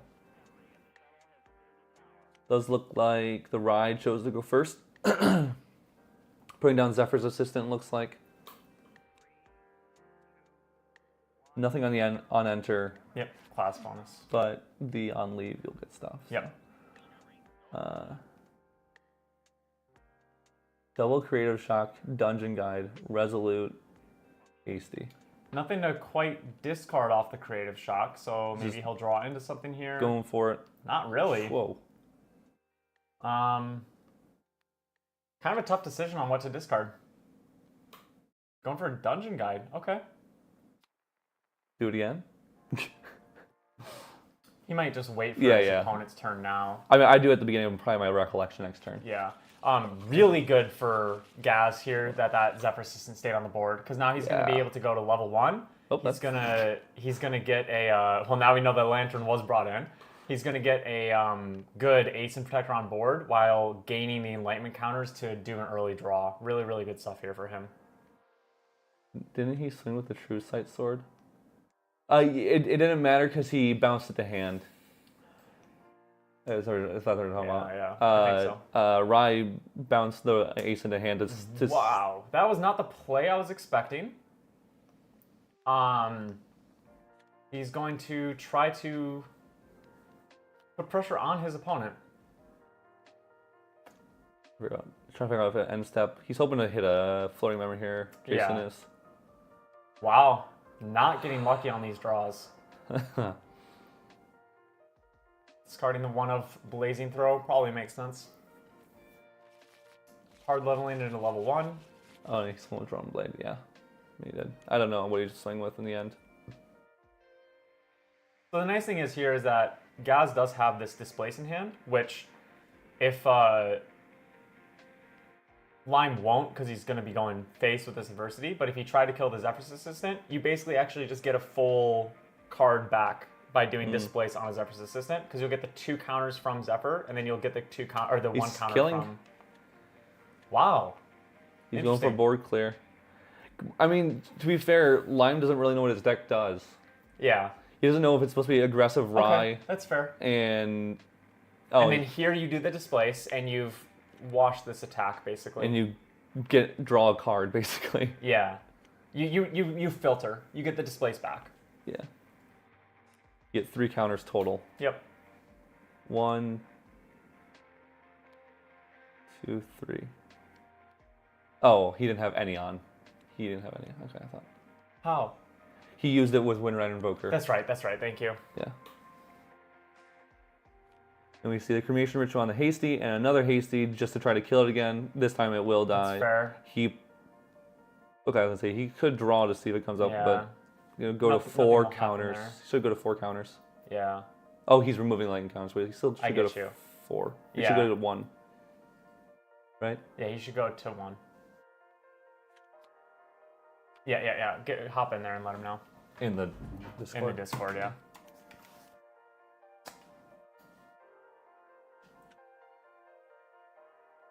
Hey guys, you would still have a lightning counter from Oh yeah, assistant leader. when it left. Yeah. Cool.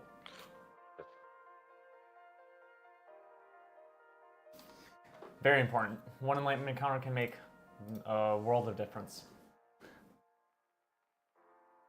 So we saw a GCR come down, and we're just going into a careful study, which this is why exactly the why 1 enlightenment counter matters, because Yeah. now you can draw 2 right away. Yeah. Could be useful for, if he has to go into a Veiling this turn or something. So he's just gonna probably just instantly draw 2. I would imagine so. Actually he might not, because we have mana limiter. So he might materialize mana limiter and go for a second GCR basically. Cool. I wasn't sure if that was the case. Yeah. Rye Rush.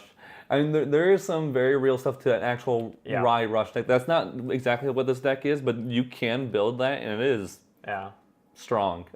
Yep.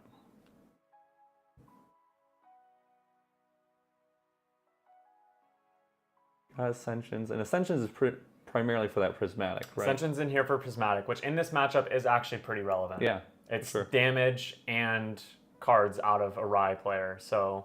But, he discarded that Dungeon Guide earlier. He's going to have a harder time reaching level 3 as fast. And we're just going to see an attempt for some damage. Interesting that he's not using Hone first to get some bigger damage in. Swinging with Hasty as well to get some bigger damage in. I didn't see how much it was for. It was for like 6 or something like that. Yeah. Maybe he's planning on discarding a Crux card with Hasty. Anything on attack? No? Nothing on attack. He didn't discard anything. And went to mana limit to get a good GCR. Yeah. We'll recollect. We'll probably remove the 6 counters now, see what we're dealing with. This is a lot of cards. Those Asins, dude. Yeah, really nice if you could see something like a Zephyr Assistant. 3 Asins, 3 Elemental. Kind of a clunky hand, actually. Yeah. He's got a play that he wants to do right away. Okay, it is the Fairy Whispers. Makes sense. Yeah, if you can pick up, like I said, a Zephyr's Assistant or something here, that's a really good spot for him to be in. We'll see what he grabs. 1 on bottom, 2 on top, and then the card that he'll add is... There it is. That's the card he wanted to see. You put 2 Arcane Elementals down, you play that Assistant, gain some Enlightenment counters, swing 1 at face, play the Ace in, clear off that Hasty, or leave it up for defense if you want. That's also a decent option.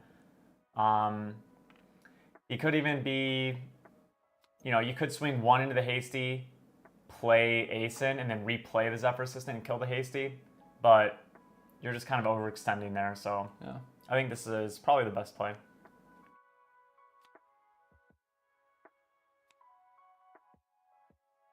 And then now he's even got, Displace and Summon Gale as options. Either ones, Really, really good moves here. It's funny, I almost didn't put Ace in this deck.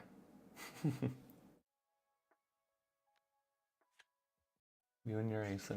Hey, Ace and Squirrels, man. They're like good combo cards. Persistent cycling is always a surprisingly efficient draw engine. Yeah. Yeah. I've been really liking it just lately. So we do see him leave the Ace out for protection here. Makes sense. We are banishing 1 to go in 2 to go in level 2. Must be. Yeah. Okay. This is going to be how we clear the Ace-in. We have a Fiery Momentum. It's interesting too here because he might want to Summon Gale or Displace. I see him level 3 too. To get the Drawn Blade back or whatever. Yeah, sure. And then you like Ascension and stuff to ping stuff off. So he wants a Fire 1 to stay, I would assume. That's good. Fire 1 stay. There's 2 Fire 1.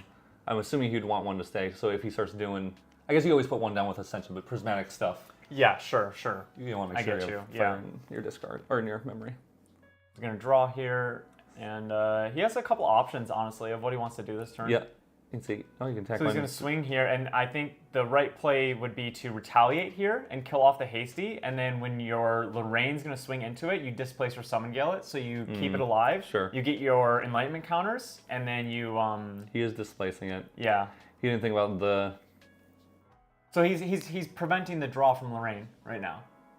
No, I was saying he didn't think about retaliating, the whole retaliating thing. Gotcha, I understand, yeah. Yep, definitely needed to retaliate there to kill the Hasty. Is there much Tithe Proclamation in the material side of the list? No, we put Tithe in a couple of the sideboards. Yeah. Both these actually I think have it. Yeah. I think most of the decks do have Tithe in the sideboard. A lot of the sideboards ended up being like Grail, Tithe, Lantern. But I do think we're already seeing, at least from these lists alone, that Tithe is a little less necessary. But I do think it's still a sideboard necessary. We do have a draw. I'm assuming... Yeah, let's say I think it's still Jason's turn here. I think we're probably going to... Oh, just getting rid of the sword. Just feeling 4 to kill the... Oh, restands. Oh, I thought it was the one that... I thought it was this... yeah, and then he's going to... That makes sense. How is... How is he going to do a swing?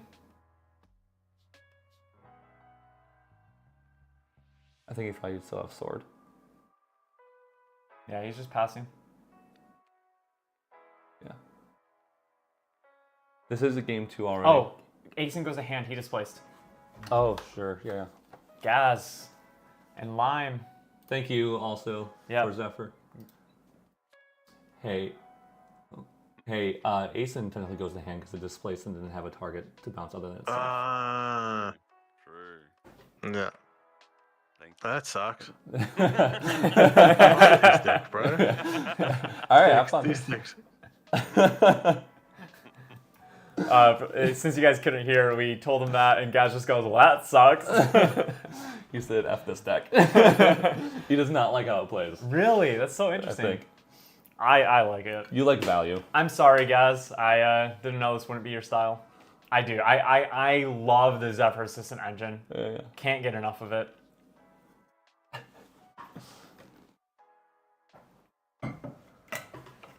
You see the Aeson again? Yep.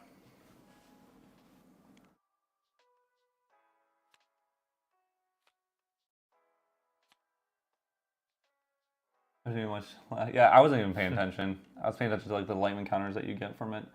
You'd hear Gaz. Oh, that's right. You guys probably could hear them. Yeah. Oh, okay. Because I didn't turn off the audio there. These kind of cards with Spear's Blessing. Sure. Yeah. Makes sense.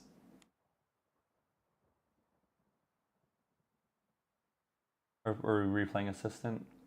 Yeah, we might just be doing a raw Assistant. I mean, he has a Summon Gale. Kind of makes sense here, actually. I like it. Does Summon Gale still cost? Oh, we get a draw. Yeah. Yep. It costs 3, but efficiency costs 2. Oh, and this is going to kill off the Hasty. I like this play a lot, actually.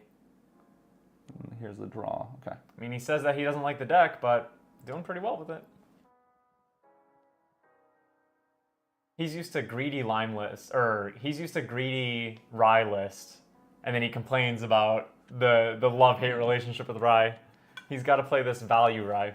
Got the smoke bombs. Get a little bit more of a Does he consistent relationship. How many fire cards in the drop? Yeah, I don't know. Did he go into? Yeah. This might literally just be game right here. This is the worst matchup. I feel bad for Gaz. We stuck him with a deck that he apparently didn't like. I thought he would like it, and then we gave him the worst matchup on accident as well.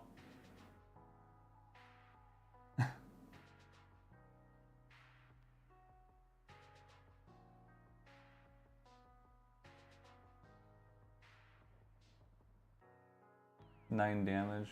1, 2, 3. And so he needs to have. Especially going into a. Oh no, he can't go into a sword. Never mind. I was thinking he's going to do Ascension and all that shenanigans. No, but I mean, he has 1 damage on board, so 11. So he needs 8. You need a Swords are cremation doing here. 2. Which cremating? Okay. Probably would swing first. Swing through first. With Dungeon Guide. Oh no, he's just paying for the 5. Oh right, I forgot to verify. I think he just wins. He just has it. He might just straight up 8. No. Targeted. Put you in 19. He's like.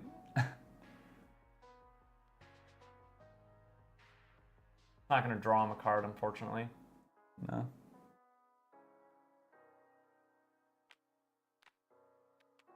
I think that's just game. Yeah, that's just game. Sorry, guys. I feel so bad Here, now. you get to talk to him now. Okay. Yeah.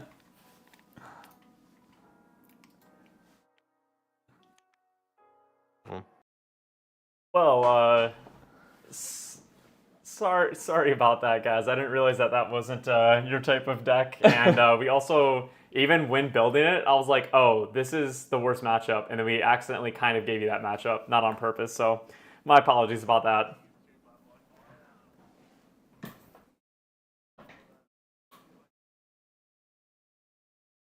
Yeah. Sorry, they are muted just in case they want to talk about something specific, guys, by the way. Wait, what? You're good. Okay. Yeah. As a bricky hand, too. Sure. Well, so sorry about that, but thank you guys for both coming on. And next time, Gaz, maybe I'll give you a deck that you actually like.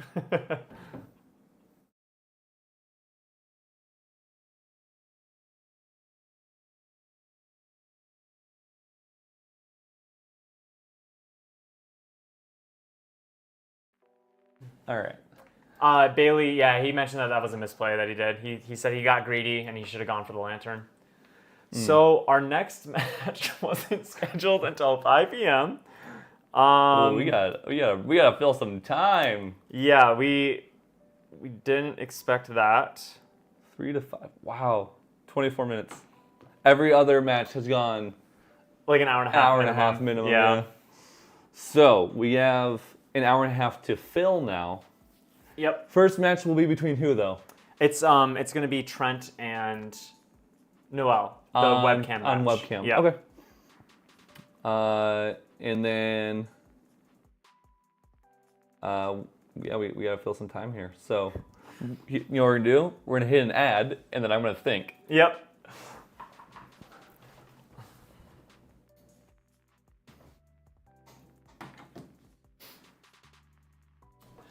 We can also start trying to figure out slight improvisations we could do to the decks That's true. in general. Yep. That's true.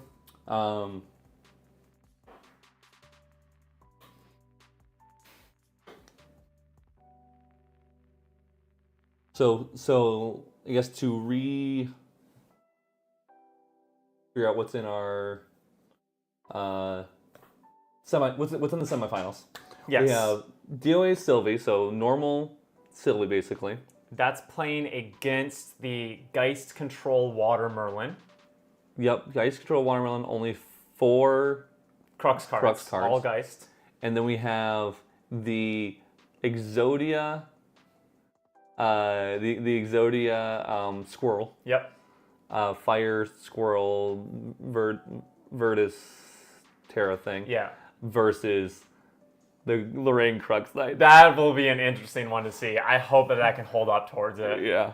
Do we? Test Exodia, yeah.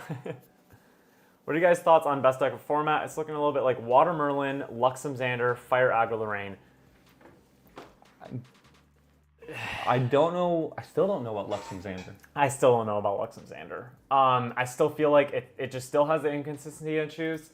The new water card definitely helps that. I mean, draw 2 cards is really good for helping consistency, especially in a deck like Xander where often you're not really playing a lot of cards early in the game. Yeah, I mean, we'll have to see. I think there's a lot of decks that can get explored now, especially now that we have more time before a major event. Like, for instance, Arcane Elemental Rye, I feel like that might have a showing, right? Like, I don't know. Obviously, like, it died kind of fast in that matchup, but maybe you build it a little bit differently. Maybe you sideboard differently. Yeah, I think that, like, that could maybe be explored a little bit more with just how the meta is, and you know, it having a decent time into something like Deer and Resolute Stand and these cards that are being used as floodgates. But, you know, people just didn't have the time to really look into that before, myself included. So I'd say the one saving grace that, because we're going to have that Fire Lorraine against the Exodia. Oh, that's not the Exodia. No. Oh, go back. I got greedy in the lantern, forgot about the smoke bombs, even though it's played previous game. It's 6 a.m. here, forgive me. Yeah, honestly, dude, like, smoke bombs is one of those things that's just, like, kind of hard to remember for some reason. Here it is, Fire's Line. Missed the Exodia Squirrels matchup earlier, so looking forward to semis. Yeah, and I think that's being played second. So it's going to be played, the second semifinals match will be that. Basically has legs, just need to see if he can stand with the other decks. Yeah, so it's going up against Water Merlin. Which is definitely a meta kind of deck. Where'd that go? I don't know. What's that? Oh, there it is. Thanks. Yeah, it's interesting because basically both of these Sylvie decks are being pitched against meta-ish decks, right? So, like, Geist Control isn't necessarily meta, but, like, Water Merlin is, and it is similar. And then that Infusion Fire Lorraine isn't necessarily meta again, but it is similar to what might start seeing play. And yeah, so it'll be interesting to see how those builds hold up. I think that if I were getting ready for something like Dallas Regionals, I'd probably be testing what's tried and true, right? So I'd be testing the Swarm Wind Allies deck. I'd be testing Fire Merlin, things like that. Obviously, you know, like, you have to build Fire Merlin a lot different now. Wind Swarm doesn't really change, but I think you just might have to respect sweeps more than ever now, because I think that might be a more meta-relevant deck. Yeah. Why don't we kind of show off the Exodia list? Because people keep asking about it. Oh, sure. And that's definitely one that we want to put some time into and everything like that too. This one and this one. Okay, so this is the Exodia list that we keep mentioning. And the reason that we call it Exodia is basically because the WinCon is getting a hand of Virtus, Gaia's Roar, maybe a Avatar of Gaia, not super necessary, and then, like, 2 Woodland Squirrels. And basically with, like, 2 or 3 Woodland Squirrels, one of them can be an Avatar. You can get, like, 20 plus damage in one turn with, like, a handful of animals in the graveyard, like 4 or something like that, which isn't that hard, especially with the new Terra. More than 4. Okay, more than 4. Still, 4. I mean, what is 5 or 6? So it depends on how much damage we're trying to do. So for 24 damage, yeah, Virtus 3 Squirrels. Yeah, is you need to have 7 cards, 7 animals or beasts in the drop. That's a lot. Yeah, that's why we do run the Cycle Engine. We do run the Hasties. Yeah. We do the Creative Shock. We run the Cremation Ritual. So we're discarding or letting our beasts die. We don't care if people are clearing our board too much. So if we go double Squirrel, Virtus, Flash, Gaia, and That's a lot of damage. It's a lot more. That's a ton. Yeah. Of damage. So Gaia, the one of Gaia is kind of necessary for the Exodia thing. Gaia's really good because Yeah. you can also either flash. But here's the thing: what we figured out is that you can flash.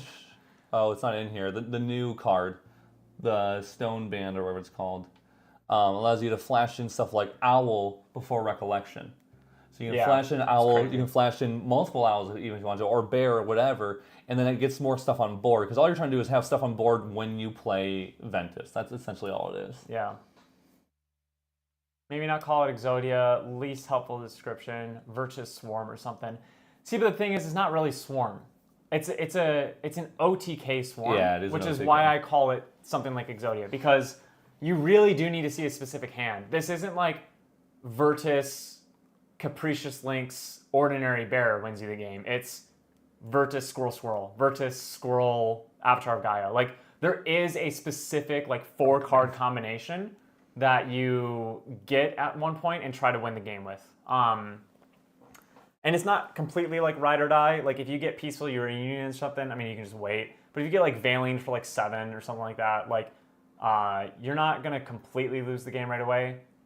So it's a little less fragile than it might sound. But we also need to just see it in testing a lot more. The thing that makes it easier to put cards in the drop is the new card that allows you to flash and then put 3 animals or beasts into your drop. So you play that, it allows you to flash in Gaia if you wanted to, because it makes allies have fast speed that turn to the end of the turn, and then also it's on enter, it's cycling those to maybe get you more squirrels, get you more owls, whatever. So yeah, I like the name Squirrel Exodia. That's what I'll call it. Community can decide something different, but so why don't we clone this? Simba's Revenge.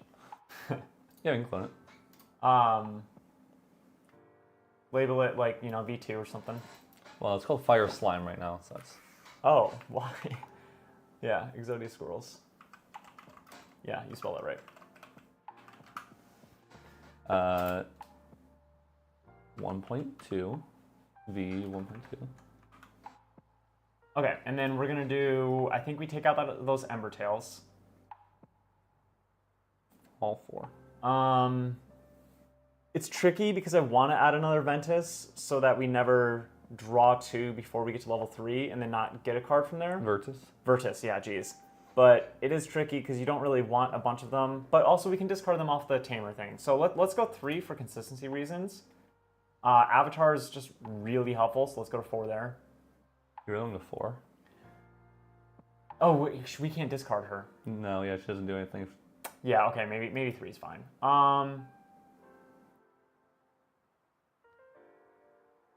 We could go another Lynx and another Bestial, maybe? I don't know. Simba and Friends. Yeah, what was the...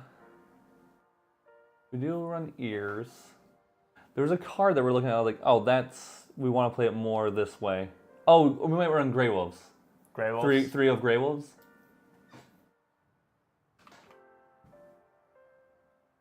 Gray. Other gray.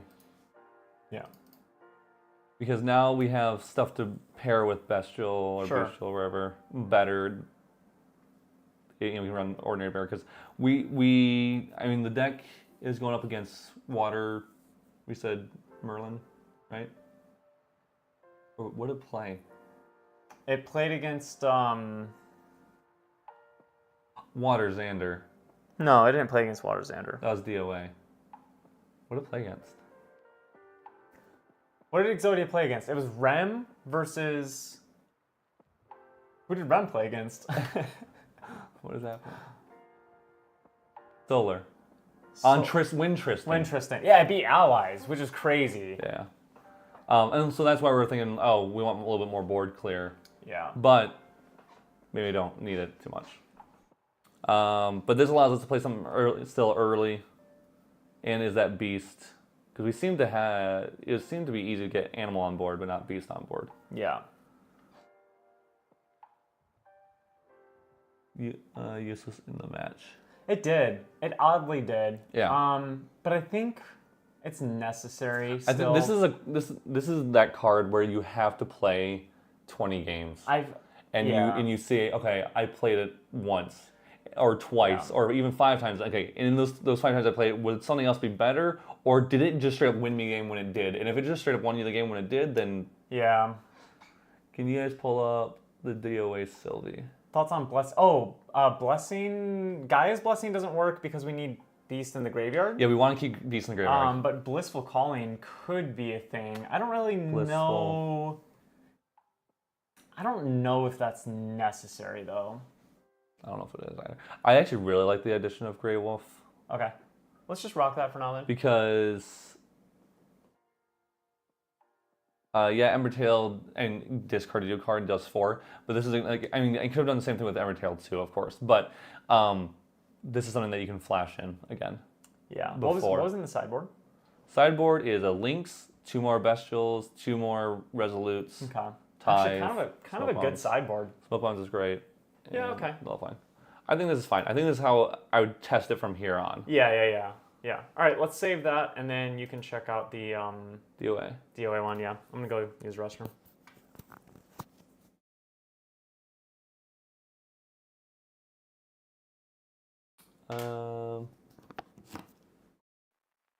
What's the DOA? It's one DOA. Oh, it's the very back page here. Okay, so this was the DOA Sylvie. Also with the Virtus, and bringing out cheaper with Horn of Beast Calling. Counterpoint was this was a little definitely more this when we were watching it was more like a swarm controlled deck where you're putting stuff on board, and then if you can bring out Gaia's Virtus to buff the board, then it was great. This is me. Yes. Oh, sorry, something else. I don't think they're talking to us. There's the chance that you can, with a new card, you could flash in Virtus on your opponent's turn to buff up a Lurking. I think that's why it's in there. There's a little bit of spice. Lurking is a fine statted unit, so it's fine. Virtus buffs all allies, including himself, and of course it would buff Lurking as well. So Lurking is a fine play turn 1 even because it has stealth. It's hard to kill off, all that kind of stuff. So be good links instead of a 2-2 split. Yeah. It's this deck can get to level 4, Pride 4, but we even saw in the this one played against the Water Xander. Sorry, this one played against the Water Xander. That this did get fractured. So Lynx was just sitting there on board, not being able to attack until something like they drew Bestial, because they only have enough to just get to level 4. There's so many allies on board in the round 1 game. Yeah. There was a ton. Granted, that's against Water Xander, who doesn't really board clear, that doesn't have any way to clear off a lot of stuff, but was able to stall a ton, and that's the whole point of that deck was to stall, and so this is able just to constantly build up with a bunch of little taunters or interceptors as well. So I think Blissful is interesting. I think this ended up being really good near the late stage of the game because they were able to draw Animals and Beasts to help try to push their advantage instead of drawing into another Dawn of Ashes or another Fractal or another Dungeon Guide even or another Idle Thought, stuff they just didn't want anymore because they're in the late game. And so this just getting an Animal or Beast and then everything else put in the bottom. What's the rationale behind Orbic Lair? So the reason why they had this was, I'm pretty sure, just to try to set their deck a little bit, but also because when they I think it was, who was on this? Was this Trenton? I think it was Trenton. When they were on this, they would bring out Gaia's Blessing. So the top card of their deck was revealed. And then at the beginning of their recollection, they knew what card was there, and they could glimpse it too. But they could bottom deck it if they want. So either this comes out before, and it kind of acts as if that kind of like a pseudo Gaia's Blessing, where you can look at it, see if you want it or not. I mean, all it is to set up your deck. So I'm sure this could be swapped out for something else if there's something better that needed to be played in the main. If this was something that was going to be built later into the future, like to be stronger, then that would be the case. Stuff with Blissful Calling, of course, it's good with. So that's why I'm also running like Fractal of Insight. So just glimpsing through your deck to find what you need to make, what you need to find and all that kind of stuff, to help build consistency. And the sideboard was the interesting thing where they played Spirit of Serene Water and Wild Heart Lyre. So you bring both these in.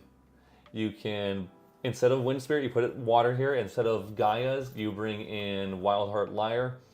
And then you get to glimpse at the very beginning of the game to try to get Dawn of Ashes online. Or, you try to, you can search for that, or if you have a really good hand, then you're good. And then the Wild Heart Lyre is basically just, if you have a floating memory, it comes in, and basically you change the floating memory into a energy or mana, whatever to use. And then if you happen to use it with, I believe the only one is Blissful Calling. I think that's the only card it pairs with. Is Blissful Calling, then you're getting to put a buff on an animal or beast ally. So if you use Wild Heart Lyre to pay for Blissful Calling, it's giving you little buffs here. So it's a really fun sideboard, because also if they brought in Wind Bauble against you, and you suddenly go into Serene Spirit, now that Wind Bauble doesn't work anymore, so you can play a little bit of mind games too. It's a fun deck for sure. I wonder how much better this actually is in comparison to just being able to run it in a different way. Wait, why is Terrasite Mage Spell? I think it's funny, you said that. I was just looking at that myself. I was trying to figure out why it was Mage Spell. I'm assuming this future will have, and they're building the future stuff to be different classes. So there'll probably be a Terra Mage or something like that. Maybe there will, maybe there won't be. I don't know, but and Ivan Taylor skill, yeah. And maybe all those, I don't know, are all sites, kind of curious, are all the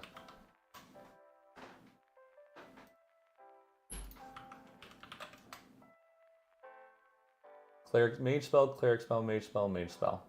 So Luxem's the only one that's a Cleric Spell. All the other sites are Mage Spells as well, so.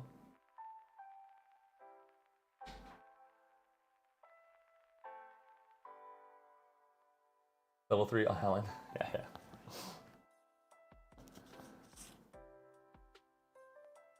Welcome back. You cold? Yeah. Yeah. Cold and tired. Yeah, say. I might fall asleep. We'll see. Okay, was clunked out. Then start of the next match. Yeah, wake me up if the next match starts. Yeah.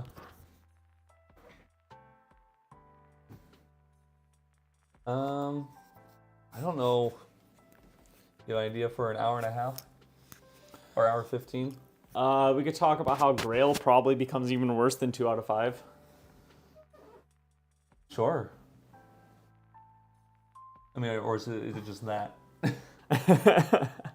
So, yeah, I mean, we have been really focused on this tournament, obviously. Oh man, whatever. But yeah, so where does the meta go, right? And we obviously don't know yet. Pretty much everything we have to talk about is in theory. Ancient Pass was worth this random converse for you guys. Yeah, no, I mean, but like for real, I actually do think Grail gets worse again. Grail's biggest strength that we saw at Ascent, huh? Sorry, someone just said 1 out of 5. Yeah, probably. Because Grail's biggest strength that we saw at Ascent was bringing out Tithe and Lantern, and mainly Lantern, to be honest. Tithe a little bit less important. Yeah. And Lantern, Water. If Water becomes more popular, Water's not going to run Grail because they can do the Lantern with Fracturize, and then they can just run GCR because Water kind of needs that card draw anyways. And so if Water becomes a bigger part of the meta, that's just less decks running Grail. So Grail's like just kind of worse in a way. It's just worse in the meta, I guess. And then the fact that Grail Tithe is definitely going to be used less now. And so, I think even Tithe moves more to sideboards than main boards now. So I think a very common side deck option that we'll see is Grail, Tithe, Lantern. I think those will be 3 out of 8 side deck cards in most sideboards. But I think basically like Grail got shunted to the sideboard even more now. And yeah, I think that in the current meta, it's probably going to become, this like sideboard only card sometimes, and like you're still not going to bring it in very often. But I do think obviously it's still a very good card, all that stuff. Like it has a lot of amazing potential in the future. But Weebs, please let us review the next Divine Relics from set 3. I think we deserve it after our spot-on call with Grail. Card is trash and always has been. Unless it goes crazy with ALC. Yeah, no, it can get better. Yeah. That card could be the most broken card in this game. Just for the next Ascent here. Yeah, or next 2 Ascents? 1 Ascent. Next Ascent. The Auckland is in FTC, but we will have new Proxia cards, which could change Grail, because those are literally material deck cards. And then, Ontario is going to be brand new post set 3 release. So, yeah. So I think Grail becomes worse. I think that, I think some of let's talk about what the knee-jerk reactions are going to be, right? And I think one of the first things that people notice is that aggro didn't really lose much. Aggro actually lost nothing. It had some cards get put on the lowest totem pole of the watch list, and that's basically it, right? And so aggro was already a really strong showing before this ban list, and then this ban list took away the option for these level 3 decks to high roll them in a speed that can compete with aggro. And so now I think aggro has a better matchup into Rye and into Crux. Yes. Because you don't have to worry about they went down to 1 card to survive and went to 28 health and, I couldn't kill them because they just put every resource they had into leveling up. But then now they just ascension looped and top decked like crazy, and now I'm going to lose this game, I think the standard typical Rye is dead. Yeah. But that's the Rye that I think beats aggro. Because while we went to Ascent with a favorable Rye matchup, we could lose Rye games if they just high rolled, especially if they go first, right?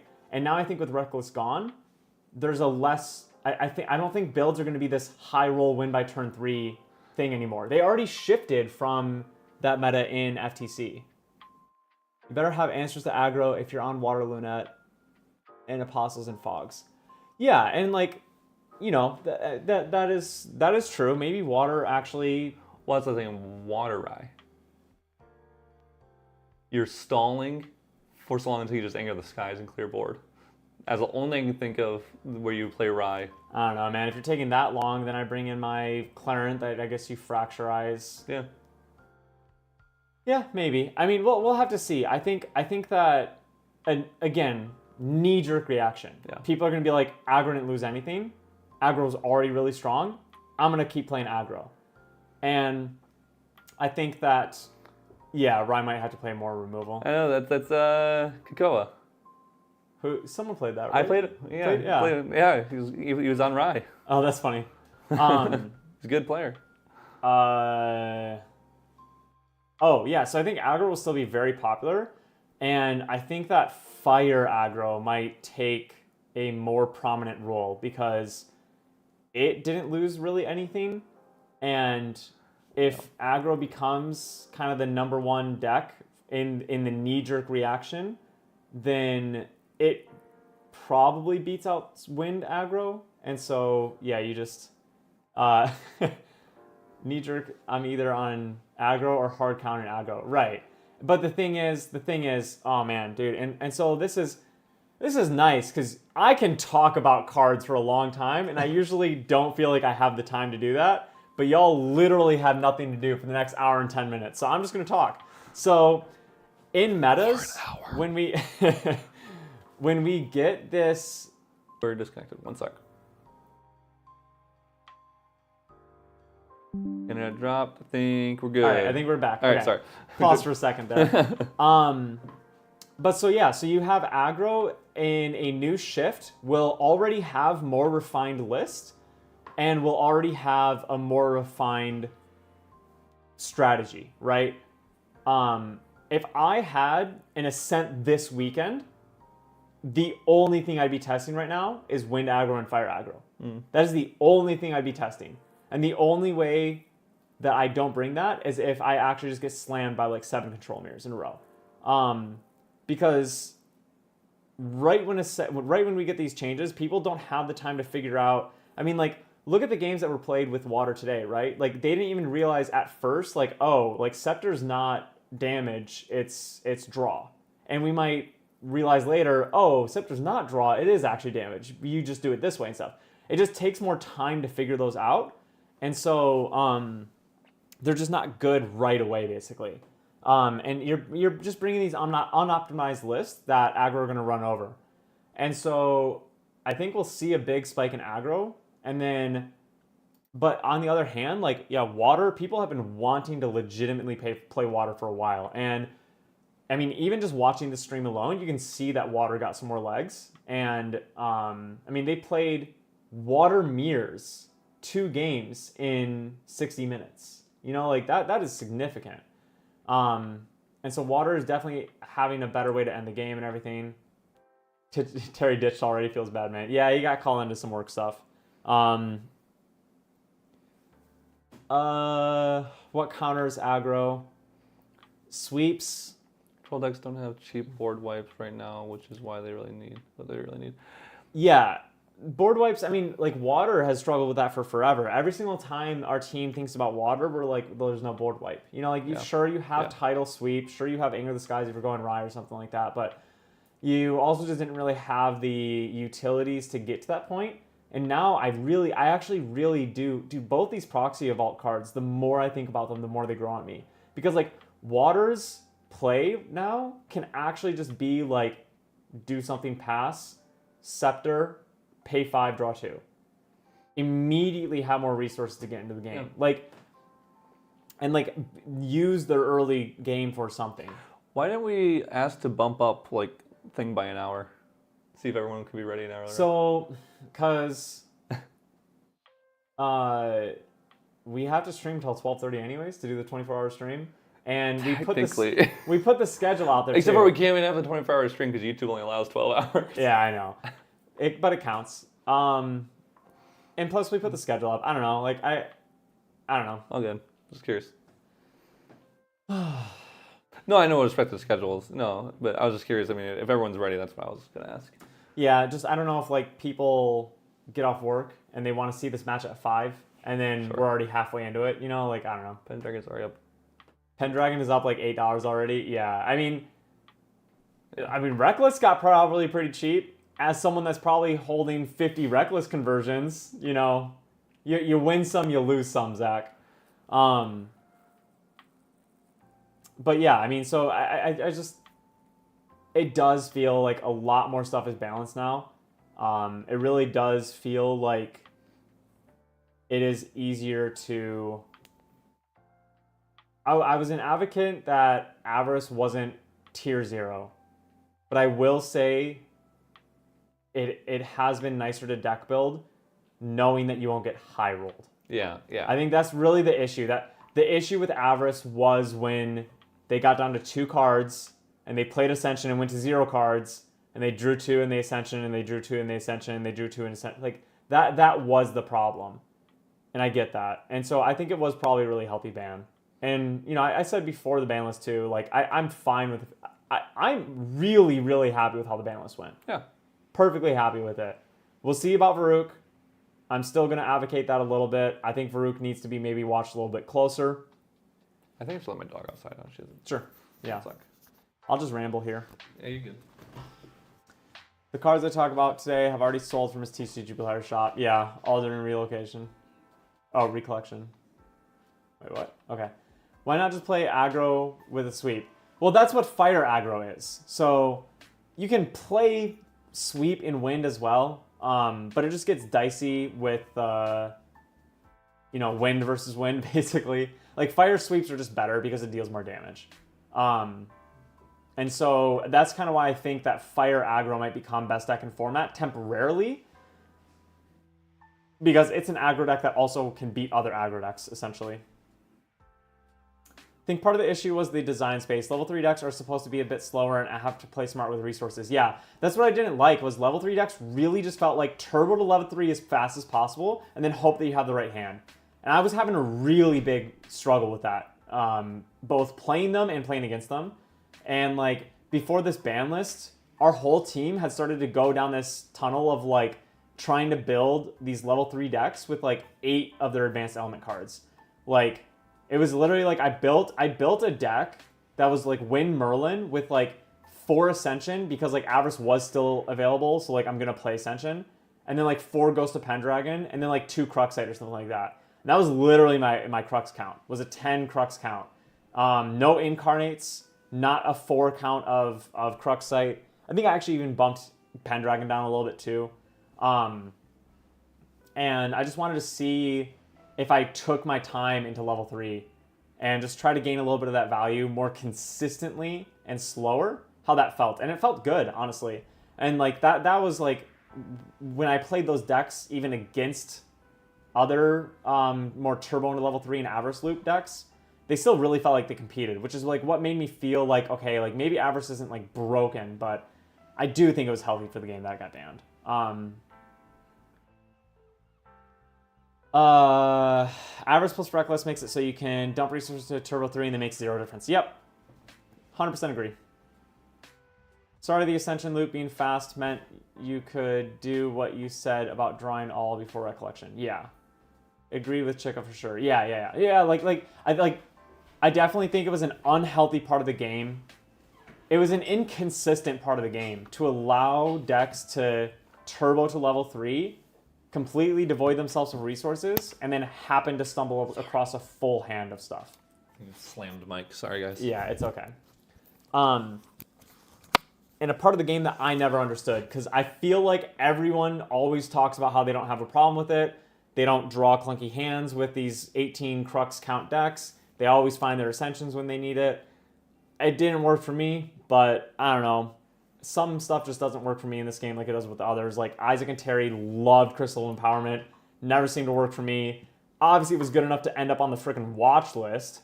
But I was thinking of cutting it out for my Ascent deck. And I don't know if it would have made much of a difference in my Ascent run if I had cut it out. But I know for Isaac and Terry, I mean, it's literally, sorry to bring this up again, but it's literally what lost Isaac the finals. Love that. Yeah, sorry. But if you don't know, I lost in the finals. To me! Yeah. Oh, hey, look, we can go back to this. Look, Yeah, that's a little bit better, huh? Hey, guys. But yeah, so I don't know. I'm really happy with where GA is getting to. So you get that hand that was all arcane cards, and then they complain about how bad it felt. It's like, well, if you're greedy running that much arcane, you should break. Yeah, exactly. Like that's the thing is like level 3 decks, if you run a high count, like you're running a lot of really strong cards in your deck, but you're gonna be more inconsistent, right? And like, dude, like GA is designed so well. And I think the changes that they made were healthy for consistency reasons. Because Sword of Avarice wasn't broken, but the way that we were treating it was broken. Because people built their decks around Sword of Avarice Ascension. That was the only, like if people thought Crux, it was, okay, put my 4 Ascension in, 4 Cruxite in, even if I'm not going to really try to use Cruxite for anything else, like an On Soul or something like that, and then let's put my Sword of Avarice in, okay, now what do I want to do? You know, like, how do I get to that loop as fast as possible? How do I get it, like, and that's fair, like, it's a very good loop, but, you know, people weren't, like, we saw the power of Geist today, right? And, like, no one, including myself, felt like it had exploration time, especially in a time before Ascent, because why wouldn't you just go with the Ascension combo? And I get it, you know, like, so yeah, I think Ascension combo's fine, but not the way that the community was treating it. The reason it worked for us was because of how much cycling the list had. Sorry. We'd often banish one Crux card, getting to mana level 3, which is fine because we all... Sorry. Because we all had so many in deck. Didn't the devs say when they were testing that they would build the deck and give... Sorry, I'm accidentally covering the chat like 5 times in a row. Didn't the devs say when they were testing they would build the deck and give it to a person to see if it felt broken and they hadn't designed around the idea of the loop? They might have. I honestly don't know. Slay for Avarice helps us dig for Ascension and makes resolving Ghost easier. Avarice is what we played off of Slay the most for sure. The devs 100% knew about the Avarice loop. Yeah, but like, see, like... Hey, how's it going, guys? Are we glad I'm here right now? But see, again, I don't think the Avarice loop is, like, broken. But when it's the only focus of a deck, essentially, that's when it became broken. They're not broken, but inconsistent and toxic. Isaac is dying over here. We're good. We're good. But yeah, I mean, like, I was building some Crux decks with the Avarice ban in mind, and I felt like they were still very strong meta decks. For sure. Did losing Avarice take away some of their power? Sure. But in a different way than I think most people think. I don't know. Decks became, did I see Dungeon Guide and Ascension? Exactly. Literally, yes. Can you and Andy just like, can we all like just make a big team? Because like, Andy's a crazy player, and I agree with everything you say. So we just got to get on a team over here. Avarice was a very strong crutch. Yeah. We already have a team. At Ascension, yeah. What do you think this is? At Ascension, how many bad beat stories followed by high roll stories with Avarice Loop was insane. It was either I didn't see a single Ascension or I saw all 4. Yeah, see, like that's what I'm saying. Like, the community had a toxic relationship with Avarice. 100%. That's like literally what happened. We said, oh, this card's really good. Let's... Zach, thanks for the $2. Zach sent $2 and said ban Dream Fairy. Bro, they didn't even put on the watch my list. fairy. I can't say my boy. They didn't even put my fairy on the watch list, female. man. Is it a female? I think this is dangerous. Waters. Oh man, dude, I'm tired. Yeah, it's kind of surprising to see Dream Fairy not on the watch list. But the cards that they put on the watch list make a lot of sense too. And maybe they just don't want to put 20 cards on the watch list. True Yeti Gaming, yeah. Hate to be a home wrecker. Oh, man. Ascension turned Crux Mirrors into who saw more Ascension plus Cruxite, yeah. I still wish aggro was hit more. Getting one shot by Renning or blown up by Wind Ally still feels bad.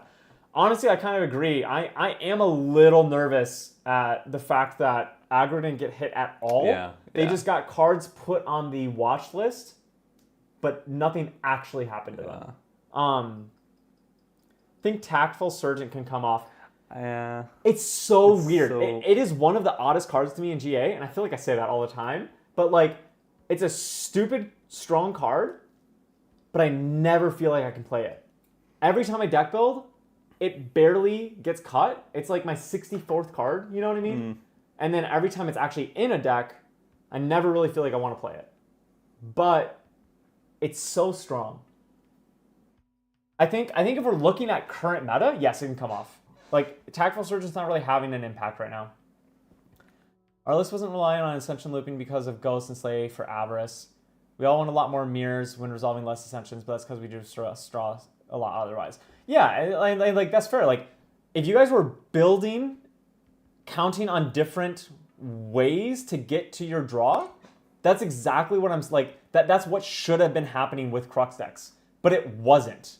Like, I'm cool with the season of aggro before alchemical releases. I'm cool with the season of aggro before alchemical releases. Yeah, I mean, we'll see. I think it will be. I truly don't think it will be all aggro. No, and because, if it does, like, people will adapt for the meta. Exactly. And it'll exactly. GA is a consistent game. Yeah. It is a very consistent game, and if you need to build to beat something, you can. Yeah, like Chick-fil-A said. Yeah. There is a lot of anti-aggro stuff you can run. You just have to run it before. Yeah. Which is why we brought the deck we brought to Ascent, which was we knew people weren't going to be running the anti-aggro cards, really. At least if there were, there'd be very few of them. And so we brought the deck that we think would do the best, and that was the exact case, because everyone wanted to be on the control because Ascension was really strong. Or Ascension Avarice was really strong. And so now with that being gone, people will shift back more to aggro, making more control players shift back more to that board clear and more of those aggro answers. And so there'll be this teeter-tottering of decks and stuff like that too. And of course, new ones that come up in between all that.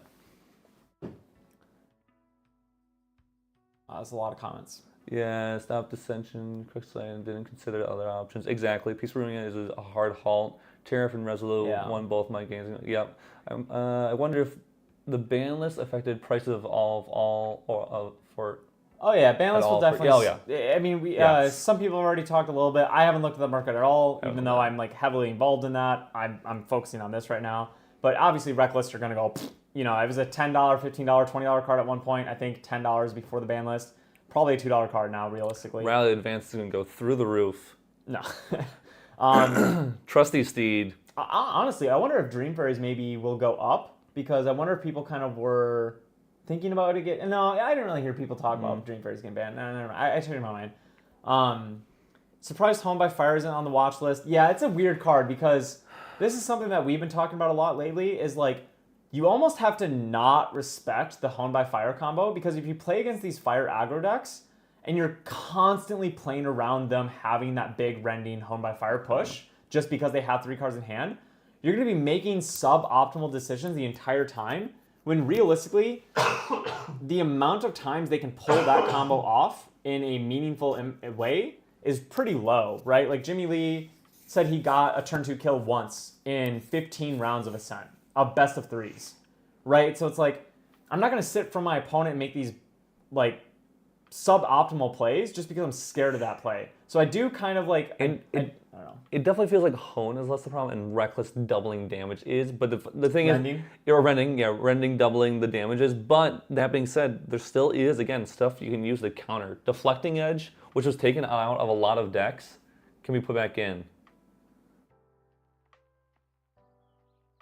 This is from Grant Archive. None of the bans were based on fixing or addressing balance issues. They were mainly for UX designs. What does UX mean? UI is user interface. UX is user experience. I'm assuming.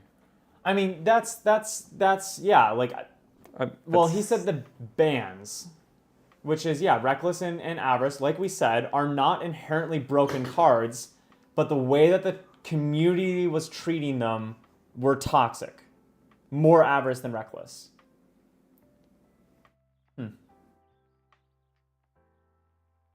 High Grand Archive. User experience, yeah. Yeah, it's interesting. I mean, like, I don't think we can really know. I can sit here and with previous card game experience say that I think aggro is going to be the best this week, but I really can't say more than that. Yeah. You know? Yeah. New decks are going to come from this. That's all it's going to happen. Sure. So you can't, what we're going to do at Church Enemy Gaming is just trying to figure out what we think will be the best decks. We're going to take the best decks that we can, rework the ones that used to have Ascension and change it for a little bit different for the Crux package. Yeah. See if they're still strong, see what still works, run decks into them. I mean, that's what we have to do to figure out, to find a good, solid deck in the meta. Yeah, because, like, you can't, like we kind of briefly touched on earlier, you can't, like, there's a limit to how many Crux cards you can put in a deck, right? Because you don't want to just brick all the time. You don't want to do that. And so previously, it was 4 Ascension, 4 Cruxite, every deck, basically. X amount of Pendragons, and that was your Crux package. Then FGC came out, also Incarnate Majesties. There was never really a reason to look at the Crux pool and be like, what should I add? Because there was nothing that you wanted to take out. You sent us a meme on the Discord. Yeah, he also appreciated us giving him the auto win and said that our $50 is waiting for us. Cool. You know what, Lime? You can feel free to just donate that right now on the super chat. Yeah. YouTube does get a small cut, but that's fine. You can Yeah. do the statement feels just. And that if they didn't ban Ascension, you're going to lose Yeah. the player base more. Because yes. Like I said, I don't think Avarice was bad design. I think it was. I really think that the community chose to have a toxic relationship with that card. I think that's like what I'm like really realizing post banless. Yeah, this format is a very exciting format, Noel. 100%. 100%. It's. I mean, we had one night of.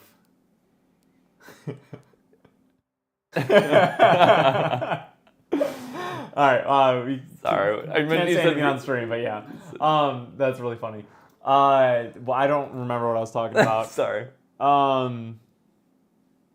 Yeah, we spent one night of half delirious deck building, and we came up with unique creative ideas because of these new cards from Proxy's Vault.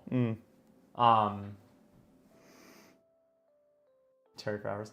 Yeah, so I don't know. I mean, it's so cool. I love with Grand Archive that it's really hard to take a card at face value. I really like that. When we did our FTC reveals, there were so many cards that we were like, I don't know. Like Lurking Assailant, right? All of us underrated that card. Yeah. And then it ended up being a crazy good card, right? A very solid card. Same with like Peaceful Reunion, right? Like We thought that was going to be the meta-defining card. And maybe it becomes better now. I do think it could become better now. Hey, yeah.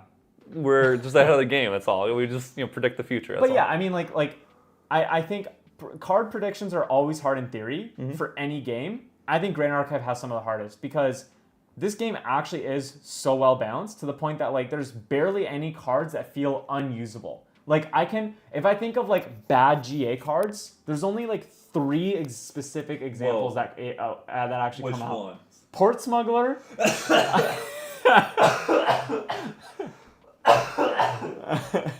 Yeah. Port Smuggler. Don't say it. I don't know. I'm tired. All right, But sick. I I'll take that. normally have like 3 that I'm like, these are 3 bad GA cards that I'm probably never gonna play. Nope, that's it. Just Port Smuggler. Post ban clarity. Yep. Port Smugglers that don't say. No, see the thing is, but this is my point. Refurbish is not a bad card. Uh-oh. What? No, that's just gonna... Rabbit hole? Yeah. Yeah.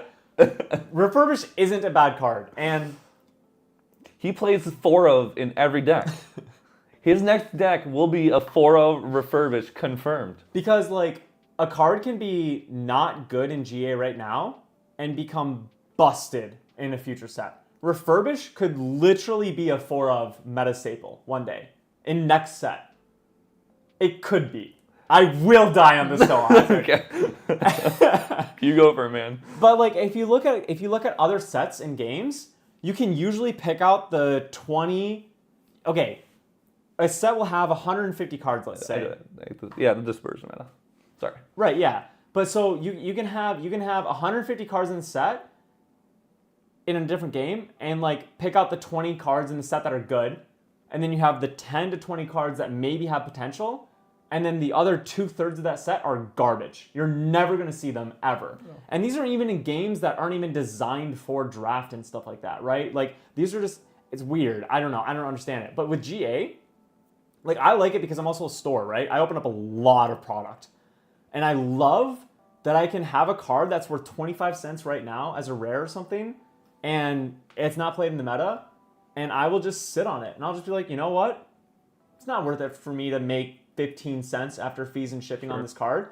I think this card could be good one day. Why don't I wait and see if it gets better? And then now all of a sudden it's worth, it literally happens to me frequently in this game. Like Attune the Winds is a great example. That card was a 15-cent rare at one point. I've sold like 30 copies for $1 each on TCG Player. Like this game has almost every single card has potential.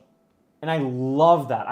It's so good for stores. It's good for players. It's good for creativity. It's good for deck building. It's good for keeping metas fresh because we're going to get to the point where we have 5 sets and the meta is going to come out and we have a full month of meta and people are going to be like, these are the best decks.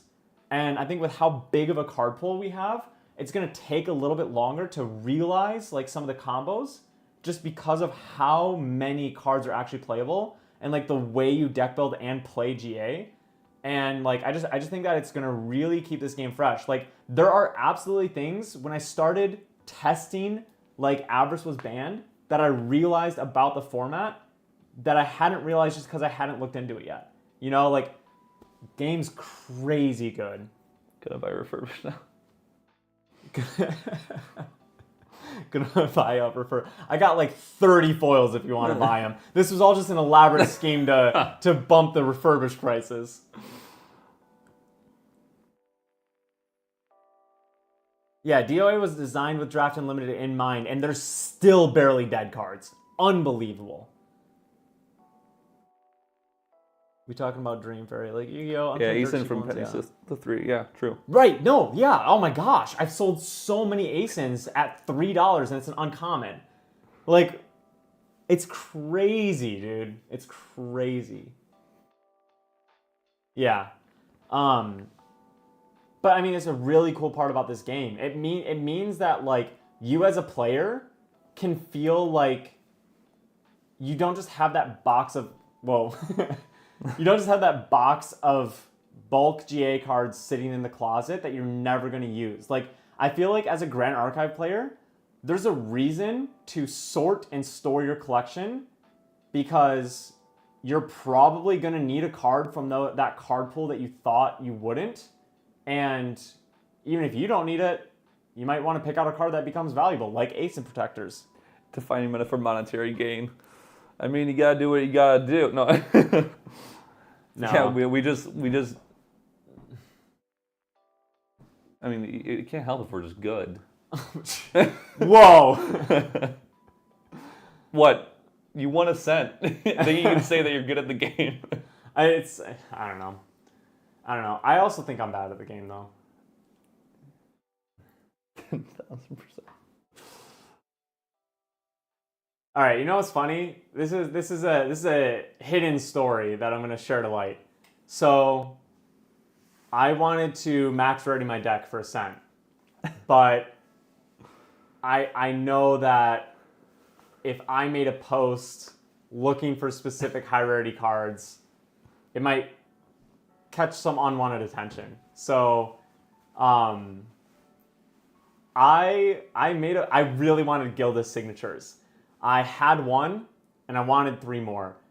And I couldn't figure out a way to source 3 more Gildas signatures without just obviously like letting people know that I was on Gildas.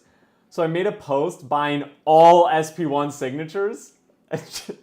And I was just going to buy all the signatures. Like if someone approached me with a Nimu, I'd be like, yep, sure, guess I'm buying it. Just because like you guys missed out on your chance to get rid of them. Yeah. And I'm so glad no one contacted me with any of the signatures. I think I did make kind of a place of lowball Ambassador price, Banner Knights. Got your place of Investor. I wish, man. I really wish that we could. Yeah, I mean it'd be sick, right? Like. Yeah. You're just like, man, I really wish Grand Archive TCG, the YouTube channel that was just in here. No, no, I mean like, you know, hopefully some more of our team members will get ambassador packages soon. I'm the only one that's currently received one, and I think the way that Isaac and Terry view that stuff, they will probably just play theirs too. So it'd be cool because if we ever do go to an event and they get ambassador packages and only one of us is on Banner Knights in our deck, we will probably just pull together Banner Knights. I mean, Isaac doesn't play max rarity, so he might, you know, but I like the flimsy cards. Yeah. But yeah, I mean, that'd be pretty sick to drop a Banner Knight squad on a stream of Ascent one day. I gotta get better connections with other ambassadors that are not grading their promos. Oh, you don't use that card. You don't play Crystal. Yeah. Banner Knight's bad, man. Banner Knight's bad. For the games today, I have sold a lot of cards on TCG that I've been sitting on for weeks. I appreciate it. Yeah, I know. I should check my TCG player store because I'm sure I'm sold out of some stuff. Be kind to yourself. Yeah. Self-confidence issues. What can you do? You should have used me as a middleman. Foil cards don't show well on screen anyways. Yeah, it's kind of weird. Trust me, I'm trying to figure out how to get Peasants Rally to work. Yeah. New meta though, so yeah, you never know. Well, yeah, it's interesting. This game's just amazing. I know I say it all the time, but it's because I'm really waiting for that other shoe to drop, and it just doesn't, man. Like There's any still time. Yeah, there's still time. Don't worry.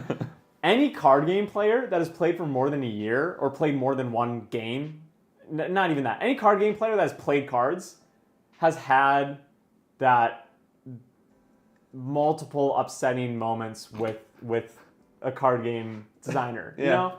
Like, I can't think of a single company that has like really made their clients happy consistently. And to be fair, I also do think there's kind of just like a little bit of misunderstanding in communities as to what companies should do. So I do think like companies kind of get a little bit more bad flack than they should get. But Dragon Ball Super broke me away from Bandai forever. Yeah. The only Bandai game I played was One Piece. Yep. And I played King. And then I realized the meta had already been figured out months in advance. Yeah. And then I didn't play One Piece anymore. Yeah, I mean, I've created a business that buys and sells cards. I did that for a very long time. Still am in that business-ish. I've played cards for a very long time. Cards have been my obsession and my life. There's your wife. How long are you staying up? Want fresh chocolate chip cookies? We are up for another 8 hours. I do not know what my body needs. I can't tell. I haven't even slept yet, Quinn. Don't have an answer. Everyone say hi to Caitlin's wife in the chat. Yeah, her username is Textured Ear. It's weird. But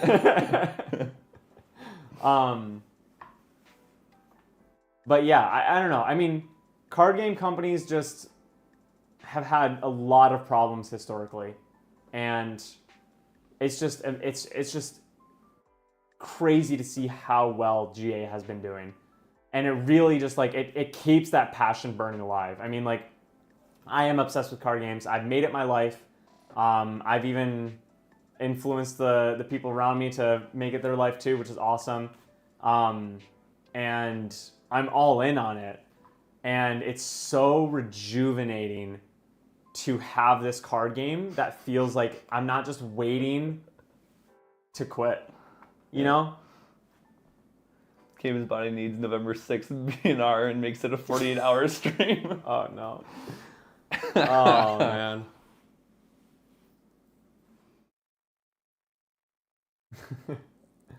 Yeah, I think Weeb is doing great steps. Just need to keep it up. Yeah, and I mean, like, they've had their problems too, right? Like, no card game is going to be perfect. I can't imagine running a card game. Like, I used to think that was a dream of mine. Nah. Definitely not. I don't want to create my own card game. Is there True Champion Gaming hoodies? Soon. We want to do hoodies. Yeah. We want to do hoodies. Let's pull up the store. Let's show off our merchandise. So we do have, we recently launched our own website. There is currently merchandise up. We did kind of rush to get it all up, so not all of it is in person yet. So some of it does say pre-order, so won't be shipping for another week or so, depending on the items. We have some stickers. These were drawn by our very talented artist of the group. So this Asin and Squirrel was drawn by Textured Ear, my wife Quinn, who was at Ascent. And then we have our fantastic rating of Grail, also a very nice picture done by Terry's wife, Katie, who was also at Ascent. And then we have our team logo, which was done by this handsome man right here, Isaac, who was also at Ascent. He got second place. I lost. He did lose to me because he took out Crystal of Empowerment, which was the only time he took out Crystal in that whole tournament. So, yeah, just in case you guys didn't know that. But yeah, so we have t-shirts. We do actually have some sizes in stock. So even though it says pre-order, some of them will ship right away. We have playmats. They do not say True Champion Gaming like a million times over. Yeah, everything has watermarks, but the watermarks aren't obviously on the stuff. So playmats, which, yeah, turned out really well. Someone did order one and sent us a picture. They look great. that are very similar to the playmats you'll see in our YouTube videos, just without the name in the bottom, of course. And then we have material deck sleeves. So the cool thing is that these come in packs of 20. So it's enough for a 12-card material deck with a full 8-card material deck sideboard in case you do that type of strategy that we did at Ascent. So, and if you only sideboard a couple material deck cards, if one splits, you have an extra one now or something. So, yeah, we have a bunch of merch up. There's some really cool stuff up there. Let's go ahead and plug Patreon as well. Sure. So, and also going on the website soon will be ALC. Yeah. But I think we'll probably do box orders as well too. So we'll do ALC box and case I orders. assumed we would. And they're going to be all at MAP. So basically the cheapest that you can find online. And as long as it's not breaking any violations, I do have to check to make sure that this is true. We might like throw some free merch in and stuff if you order with us. I just want to make sure that that's not like breaking map in some way by promising some free items. But we want to share the love with the people that are supporting us. So we have our Patreon up as well. You can do a $2 a month kind support tier if you just want to help our journey for me, Isaac, and Terry making this actually like the only thing that we focus on in life, basically, and just creating even more content. If you want to unlock some bonuses for 16 cents a day, you can join our champion level 1 tier. I'm getting my whole spiel out right now. Yeah. It's $5 a month, 16 cents a day, and you're gonna unlock a bunch of like bonus content. We make 2 different weekly Patreon exclusive content series. One of them is a podcast and the other one varies. On Tuesdays and Thursdays, you'll get that bonus content. And you'll get a bunch of other stuff too. I won't dive into all of it, but it's a lot of stuff for a $5 Patreon tier. I really do think our Patreon is actually valued incredibly fairly compared to how a lot of Patrons are. Our Champion Level 2, you're going to get even more exclusive content. The Champion Level 1 doesn't get the articles on Thursday. But you do get the podcast and all the other stuff, a bunch of stuff still. Champion Level 2, you get a bunch of stuff, even more than the 5, obviously.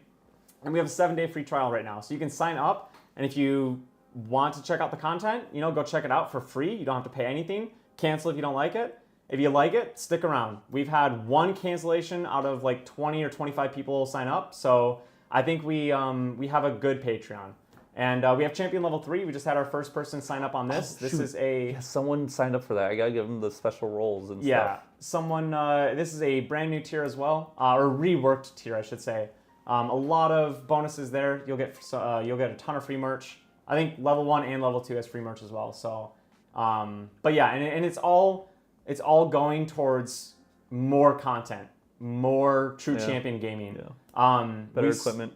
Yeah, we started off with doing like a video or 2 a week, and we're already up to a video on YouTube Monday, Wednesday, and Friday, 6 p.m. EST. I think we've done that consistently for the past 2 months outside of like missing, today because we're doing a 24-hour stream and like the Ascent trip and stuff. But like it's been pretty consistent. And then in addition to those, we're doing, like I said, the Patreon exclusive content. So on Tuesday and Thursday, you get Patreon exclusive content. So that's Monday, Tuesday, Wednesday, Thursday, and Friday that we're doing content. And we're also going to start an additional thing on Thursday where I'm going to stream the Yeti Gaming locals that are hosted online. And that's going to be more of a stream of conscious or whatever that's called, where I'm going to kind of talk about like my thought process while playing and stuff like that. Because it's not in person, I can just have push to talk on Discord, and I'll just kind of talk aloud to the stream about everything, and then let my opponent know I'm about to play in action and stuff. So that'll be hopefully a unique experience, and we'll get to do more of this interaction because I've had a blast engaging with everybody on the stream. So I think the live streams are going to be a really fun way to keep doing things. So yeah, that's 6 different weekly things that we're doing for content, and then trying to interact with people in our Discord, trying to interact with people on our Patreon, trying to be as plugged in as possible. We'd really like to start branding more with Yeti Gaming and stuff, like doing the streams for their tournaments. Trying to help out Luxurious Map as well, because they've been a help to us for when we have to make content. It's a very, very good resource there. And it's not all about the money for us. We genuinely just have a super big passion for this game and want it to grow. So we're just really happy that we can be. Yeah, you can switch it. We're just really happy that we can be a part of that. and just here for the ride of Grand Archive, because I truly think that this game is the best game out there, and I feel like it deserves a spot in the top 3. I think this game should get bigger than Yu-Gi-Oh! And Pokemon, and I mean, obviously it won't get bigger than Pokemon, but yeah, I mean, I truly believe in this game, and I think it's going places, and I want to help spread that and help just grow the community. 2 out of 5 Grail hoodie. I don't know what the design of that would be. As long as the free items aren't the product that has map policy, you should be good. So we can't can't do like packs, I'm assuming. Or Sure, something like sure, that, of course, yeah. Which we were just playing on like our own merch or like stickers and stuff like that. Cool, yeah. All right, we should definitely do that. Do you guys think you could do vlogs of your time at Auckland and Cali if you're also at Worlds? So here's the hard thing with that. I absolutely wanted to do more Houston content. That would have been so fantastic, especially with it being the first one. But because this is the main focus of our life right now, we have to prioritize competitive play. So we have to be not draining ourselves at events by using our free time to do content creation.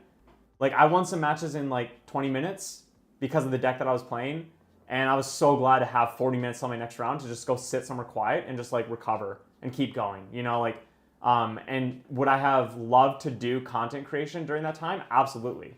That would have been phenomenal. But our main goal is on competitive play right now, with content creation being in the backseat.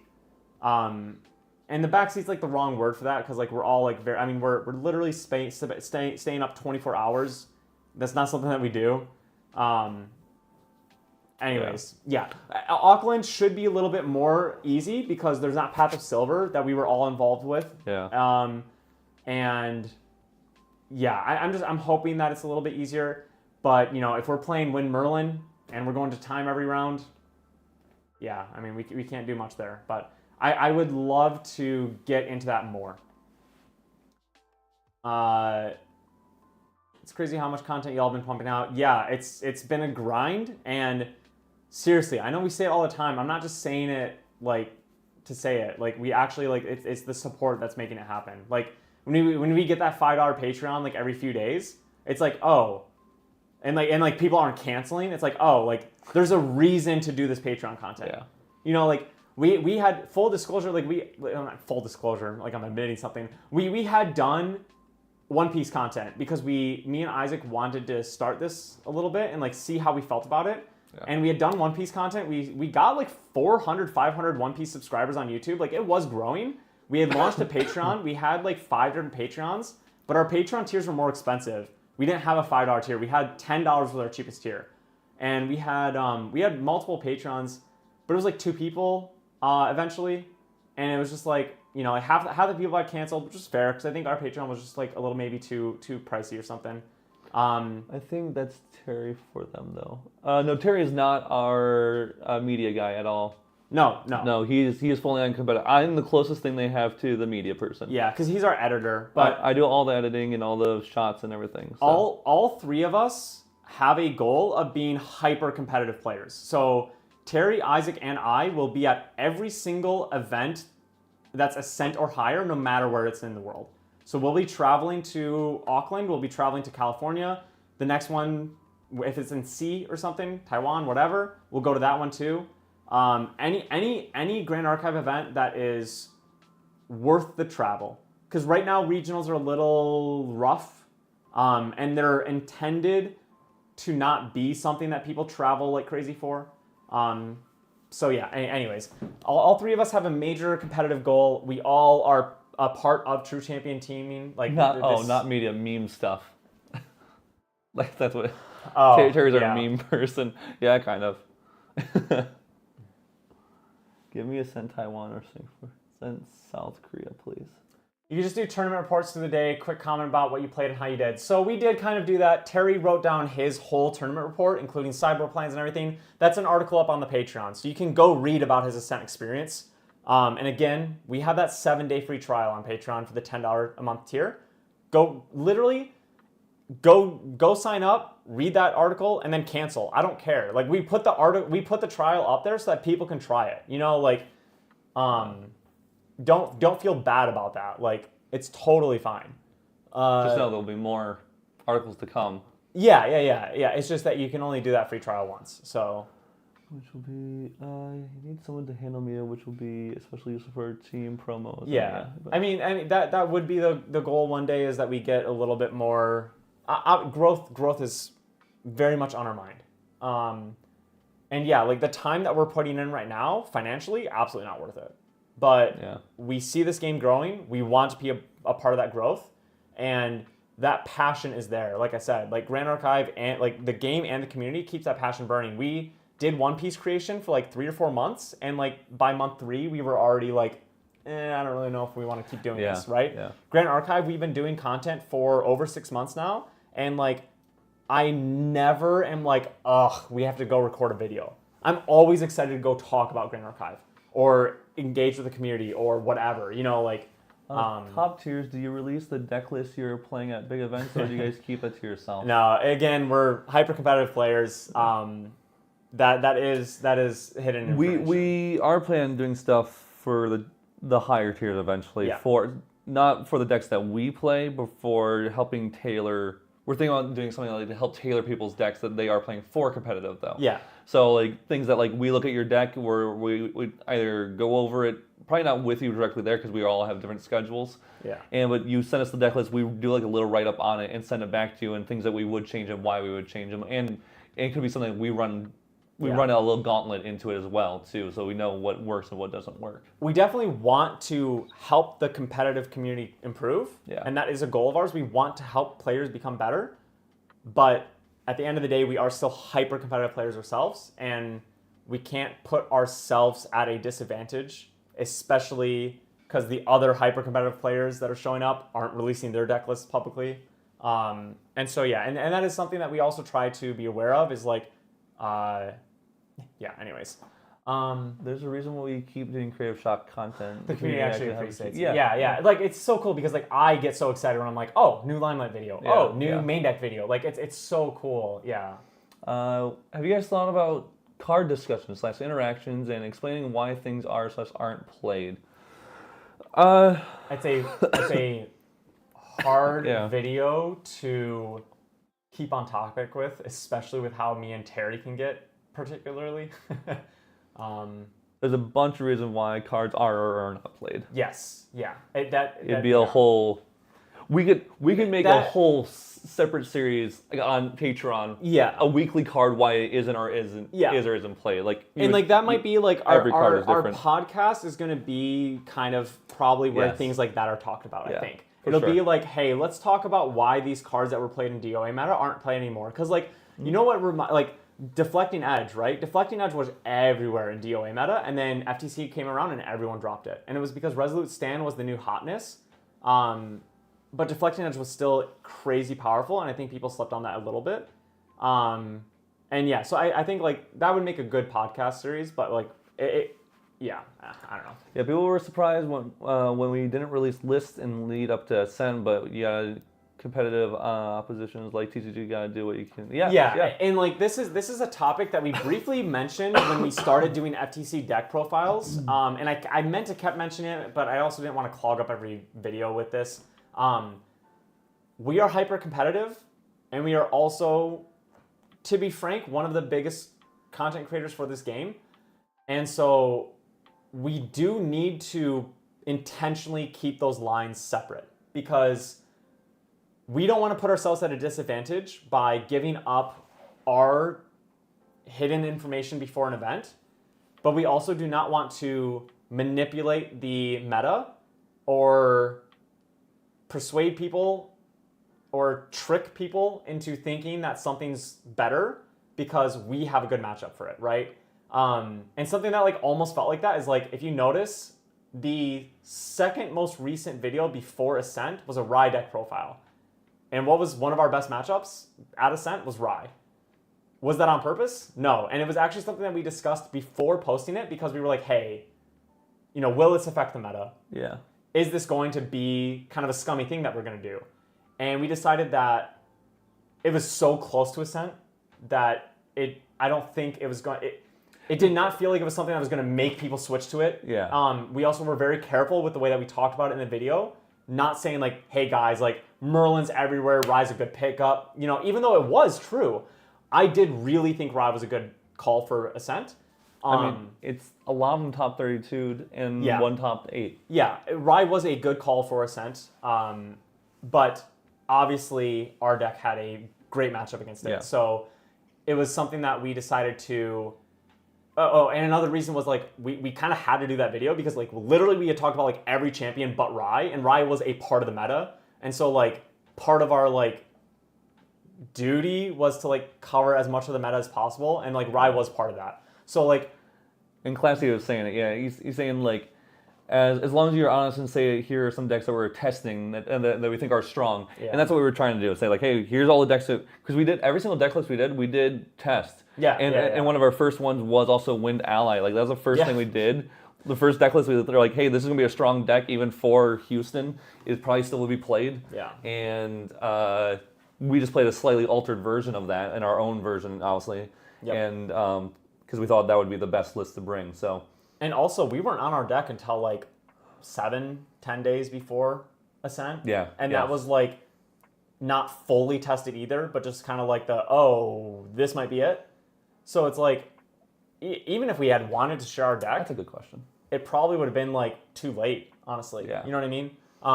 Was a good question. What is the difference between Wind Ally and Fire Aggro if you would determine the advantages, which has better advantages? So Wind Ally has more interaction to keep your board alive and kind of does this like, I mean, especially nowadays, swarm technique, where you're putting a bunch of allies on board and you're hitting them with a bunch of bodies. And Fire kind of has this more like, am I going to drop an Arthur and like, it has a little bit more versatility, right?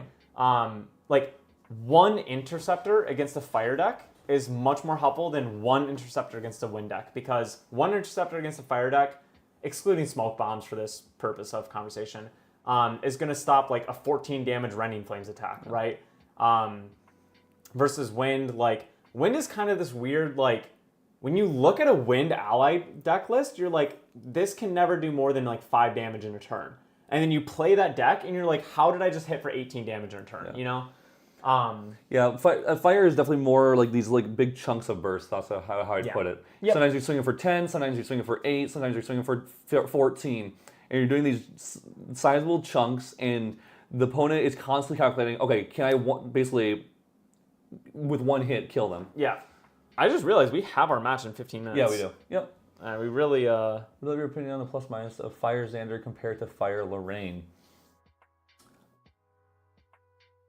I'm trying to think. Fire Xander is cool because it has even more... So it's more specific lines that you have to figure out. And more versatility. Yes. So, like, Fire Aggro has a little bit more versatility than Wind Aggro, because you can do these big burst attacks with your champion, or you can sometimes flood the board depending on what your list looks like and what your hand looks like. And then Fire Xander takes that to another level where it's like, okay, well, do you want to do attack damage or spell damage this turn? Yeah. Did your opponent Resolute stand too early? Great. Now you just go dagger, mark, planted, and now you've done lethal. You know, it's just different.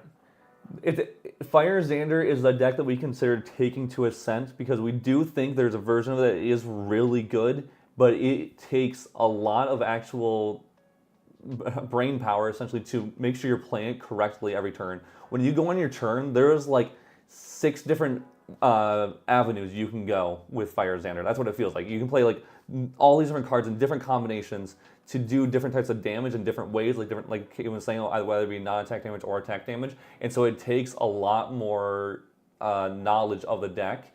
And so I think someone who's really good on Fire Xander, like really knows their deck in and out and knows the lines already and has a lot of practice on it, will probably exceed a lot of other aggro decks, especially people who just picked them up for a week or something like that. If aggro dominates the meta for the next month, how would you answer it in the next ban list? You don't need to. We had this conversation briefly earlier. There's a lot of answers to aggro that just aren't being explored yet. Andy, don't give away my sauce.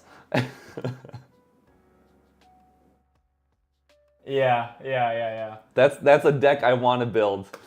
Yeah, I think there is a water aggro. Yeah. I think there's a water aggro now with how the meta is turned up that has like an aggro core with a smattering of good defensive options to turn off the fire aggros, to turn off Yeah. the wind aggros. So Yeah, well, Or it's like wind. Wind can be built with Swarm, just putting your whole hand down each turn, or it can be built with the Protect the Gildas, where it's like, I'm not going to do these 12 damage turns, but I'm going to do these 4, 5, 6 damage turns, and then you're not going to be able to kill my Gildas because I'm just going to do 13 different interactions. okay, so this is going to be It's Trent and Noel Noel. on table 1. I think you guys are, Trenton's already here. I think I saw Noel earlier. I think you guys are probably going to be pretty ready. So just be aware, 14 minutes for the two of you guys. Table 1. Yeah. I'll get the... It's not TTS. It's not TTS. It's weapon. Don't do that. I can just sit here and do nothing. Trent's excited. Love it. So how would you react towards a mirror match with your wind ally? Are you going to face trying to clear? Okay, it is watch our finals. Our most recent YouTube video, besides this stream, because that might go there now, I don't know, is me and Isaac commentating on our finals match of first and second place at Ascent. Or we're commenting on game 2. Game 2. Go watch that. That'll answer every question. It is. I'll shortly put. It's board control. Terry did say at Ascent he thought Fire Xander was best aggro deck, but it hurts your brain all day. Yes, there are some really cool and complicated lines with the Fire Xander, but you have to be willing to know or already know that kind of stuff going into it. So you definitely have to practice on it. Predator has the best capacity to end game the fastest, but that being said, it also fares worse in my opinion. Lime. It is very ironic. Aggro versus aggro becomes control. It is the weirdest thing because in every other game, aggro versus aggro becomes like who can hold up a tiny bit of defense while also bashing the other face in as fast as possible, and like it's just not like that. He is in there. Yeah, Trent's ready. He's like, yeah. But yeah, it's really cool. It's we always found it funny because like people didn't realize at first that like wind allies versus wind allies is actually like super slow, and so like I was in a regionals and I played a mirror, and I told my opponent to like please hurry up. Because they were like really just playing slow, and they were like, "Oh no, we got plenty of time." And I was like, "I would prefer if we played at a faster pace." And then we barely finished game 2, and they were like, but after game 1 had taken a while, they were like, "I'm so sorry, I didn't realize." And it was because they didn't know that it was like so board control centric. But now that a lot more people are realizing that. You guys in a bad deck. You play Artificial Opers for free using Seed of Nature and Invoke Dominance. They'll come in rested, but it was free. I do want to mess around with Artificer's Opus and flashing it in on your opponent's end step. If you can build up your levels high enough. Why not just play it and then like displace it to keep it safe? You can also do that, but what if we're not playing wind? Oh yeah, that's right. we got I'm just trained to play wind at this point now. Sorry, that's really loud for Mike. We got other colors in this game. It's sad to see that water is such a slow phase game right now. It might change. I mean, with the proxy as well, things are going to change for sure. We had a water mirror finish 2 games in 60 minutes. That's not bad at all. I think erupting in response to multiple invoke dominance. Ally versus ally with board control, level 3 plays.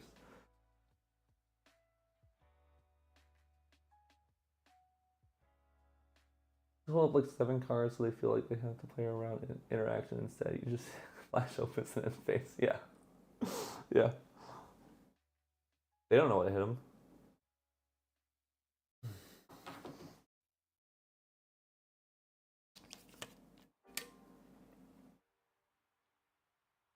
As well. Yeah, 2 games on TTS as well, where every actually takes like 3 times. Yeah. A friend of mine went to locals on Sunday playing Ally and tried all his. Yeah, especially if you haven't played that matchup, you're gonna be slow into it. Because you're trying to figure out, okay, wait, how do I play something to kill their stuff while I keep mine alive? Like, it can be a little tricky. We used Proxy Vault into the standard tournament as well. Yes, you can. I think As of yesterday, right now, if you go to a tournament for Grand Archive, you can play the cards that have been released into Proxy's Vault. The Lumina and the Band. Those cards you can print at home and bring to a tournament with you. They will, because the Proxy Vault cards will always be material deck cards. Yep. Which are, you don't have to worry about like trying to cheat one in or anything like that. I'm gonna join the Discord here. Yeah, I'm gonna let them know that Yep. here, but they can start whenever they're ready. Well, maybe wait till. Well, let's have them wait till 5. Yep. Find a single fracturize.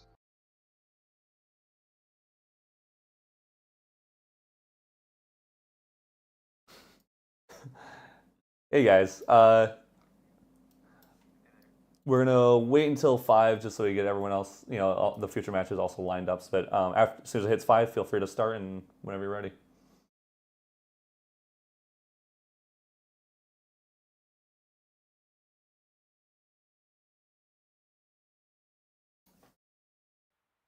All right.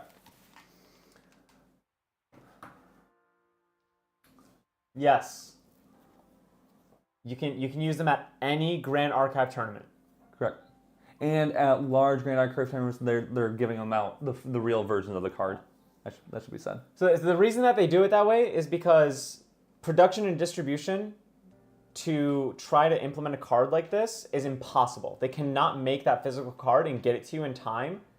So they do the proxies and then they distribute it later. But they don't want to wait and have these problems exist and not have an answer to them. It's a really cool thing. Can I draw the proxy card? I think you can, yeah. I think if you have it clearly identified, I think it's fine. Time to cook some water aggro deck. Seriously. Yeah. Seriously.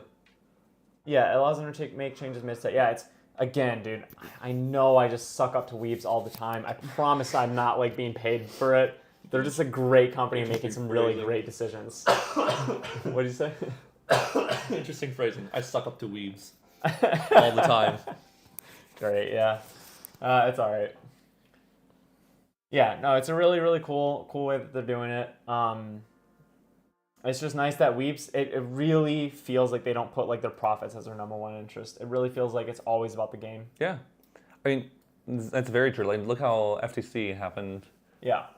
Yeah. And what they did for that, so. It also means they don't have to print a weird promo pack that just has 2 cards in it that no one wants to buy. Yeah. They made it so that players can print rather than a set contains them and shows that. Yeah. Exactly. There's earn money. Nemu might have legs now to go against ally strats. I don't really think that you'd want to bring out and put back Scepter because it's not really giving you an on-enter effect or anything. One idea that we explored that actually won. Oh, that you can bring out in your main phase. I think that's all I mean. If you're against water. Oh, that's interesting. Yeah. I'm assuming that's something in the mirror match. Interesting. If it costed 0, I would say, wow, that's crazy. Let's definitely start building it. It costing 1, I could see it. That's worth pursuing for sure. Your thoughts on Merlin level 3 right now? I guess it kind of sucks for the Crux element since Avarice gets banned. We had a long conversation on, I don't really think that Crux is bad now. Honestly, go watch whatever timestamp this stream is 20 minutes ago. Once we have posted it all, you'll find that conversation. It's a good conversation. A little longer than 20 minutes ago. Yeah, probably. Nemu pops allies. Yeah, I've never been sold on Nemu. Even, I don't know. I don't see it. It's good for if people are playing, constantly trying to build up big guys. Yeah. If there's a deck that seems like people are constantly trying to build up these huge allies, then yeah, it's amazing. But lots of small ones, that's not a strong suit. My deck felt good. Lime. Merlin level 3 isn't bad, to be honest. Merlin level 3 Water Merlin level 3 actually has draw 2 as Incarnate Majesties, etc. Fire Merlin Yeah. Still gets ever-growing fireballs, and Horse is still good. Speaking of water aggro, I really like Miss Resonance Sylvie. It's memey, but surprisingly functional. Turtle turns it to 8 damage, Bedivere into 5, Song of Nurturing makes it better.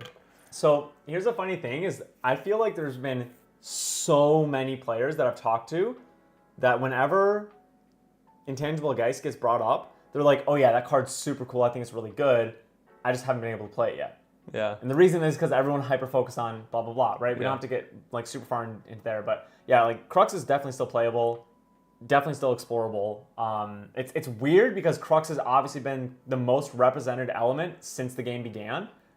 And it still has exploration in its color because there was just cards that overshadowed some other cards. And because of the way that deck building works, they just never got their time to shine. But I mean, we made an Intangible Geist deck that won today with the only Crux cards being 4 Intangible Geist. It's crazy. You know, like, really cool to see where things like that go. Where are you guys located? Well, mid-Michigan. I have Isaac's address here somewhere. Please don't.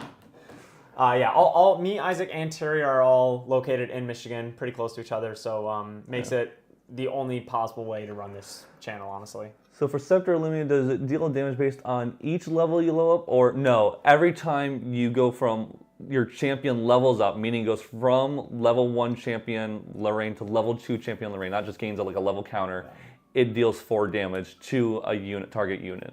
No, Crystal of Empowerment will not count as leveling up your champion, so you won't get any damage. It's only when it's specifically the level 1, level 2, level 3 champion like lineage and stuff like that. Yep. When you put a card from your material deck, when you put a champion from your material deck onto your other champions on the field. Time to run Innervate. No, exactly. Seriously, that's what one of our decks has. It was purposely running Innervate to de-level your champion so you could level it up again with a champion card. Yep. Definitely, like, there's so many strategies that you can explore. We are into set 2 of this game, and I've personally built hundreds of different decks. It's unbelievable what, like, that phrase, saying that phrase out loud. I'm here to chat. We want to run a real quick ad. It should only take like 30 seconds before we start this. Sure. Yeah. I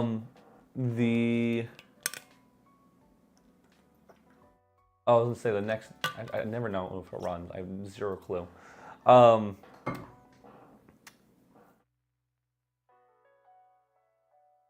was gonna say, oh, the next deck's up. Yeah, I was gonna talk about the decks coming up. Yeah. So what's being played next is DOA Sylvie. So going to level 3 and playing that Terra, but also playing. I think he's getting ready. Is Noel not quite ready? I don't see Cameron quite yet.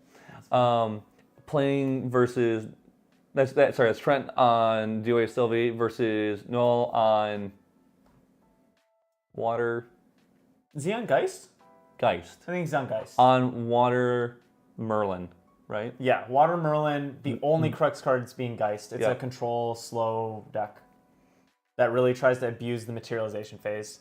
You bring out a bunch of materialization that lets you draw, banish them, draw, play Geist, put them all back. I think there's a very strong chance that DOA Sylvie wins here because of the board clear situation. Yeah. If and everything every little beast or animal having intercept. Yeah. There's a really good chance that Sylvie wins. I mean, we have 2 Sylvie decks in the semifinals in different matches. Yeah. So we could technically see a Sylvie finals, which would be insane. Insane. Well, excuse me. It uses your materialized phase 3 times. 1 for Lumia, 1 for level up, and another for another level up. Most underrated card in GA.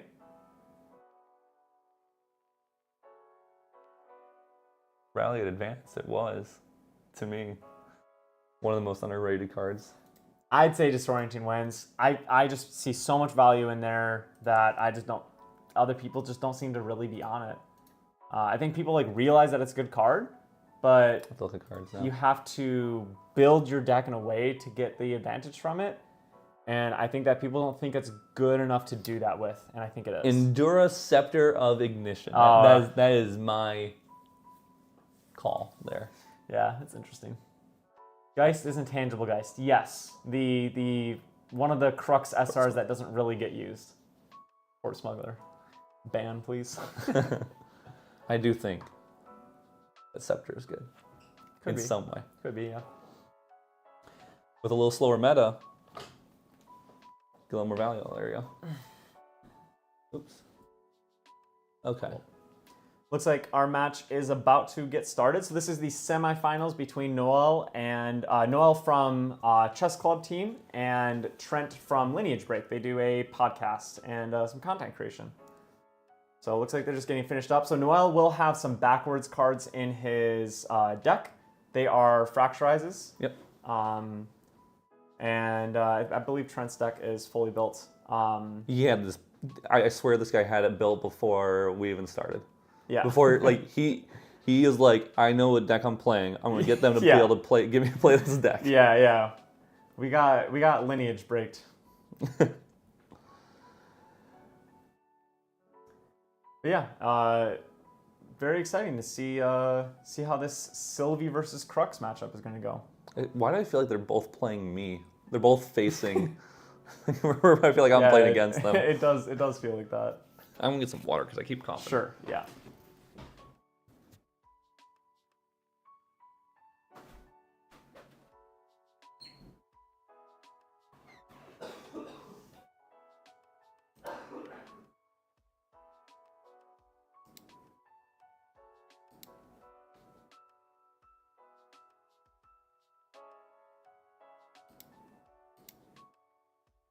Help! I messed something up. Okay, wait. I just have to go to this. Minimize that. Okay, now I got it. All right. Is he okay? You're referring to me? Yeah, I was. We're good now.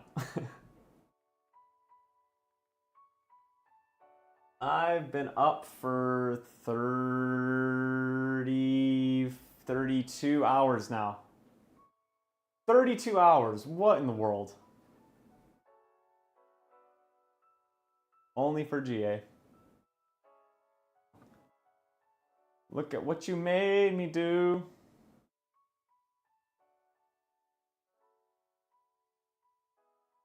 But we got the ban list early for y'all.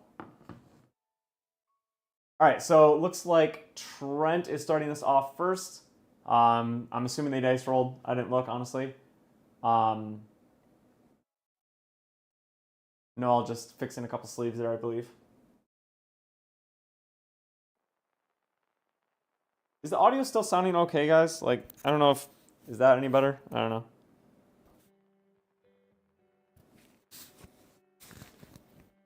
Y'all just let us know if something's wrong, because we won't know. Starting off with an Idle Thoughts. Idle Thoughts and Sylvie. I don't think I'm a good Sylvie deck builder.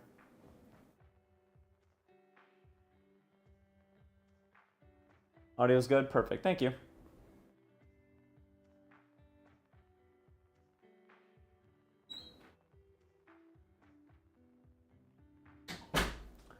Is there any good resource for finding local stores that run events? Join the main Discord, ask around. I think on their website they do also have a store locator. Can't tell you where it is though, sorry. I know it's somewhere on there. On the Omnidex beta there is. Yeah. Bro, the Omnidex, we didn't even get a scrape on that. So it was just a Idle Thoughts pass from the Sylvie player to start off. Water getting 8 cards to start. Fractal's a pretty good start for Water. Glimpsing 2. Local stores that run events. Also, it's also just kind of call stores too sometimes. Erupting Rhapsody got hit because you can now fracturize a lantern and still have Erupting Rhapsody or Lantern's effect active.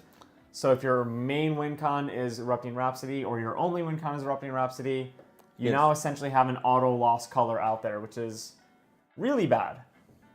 Will Erupting still be played? Yes. Does it have its spot in the meta? Yes, but probably not as a main or only win condition. You did level up, go to level 1. Yep. I missed if the fractal got glimpsed on top or bottom. I don't know either. I was answering those chat questions. So we're going to have that. Ooh, look at that beautiful Bedivere popping down. 2-5. 2-5 Bedivere. Deserves to be a full art signature.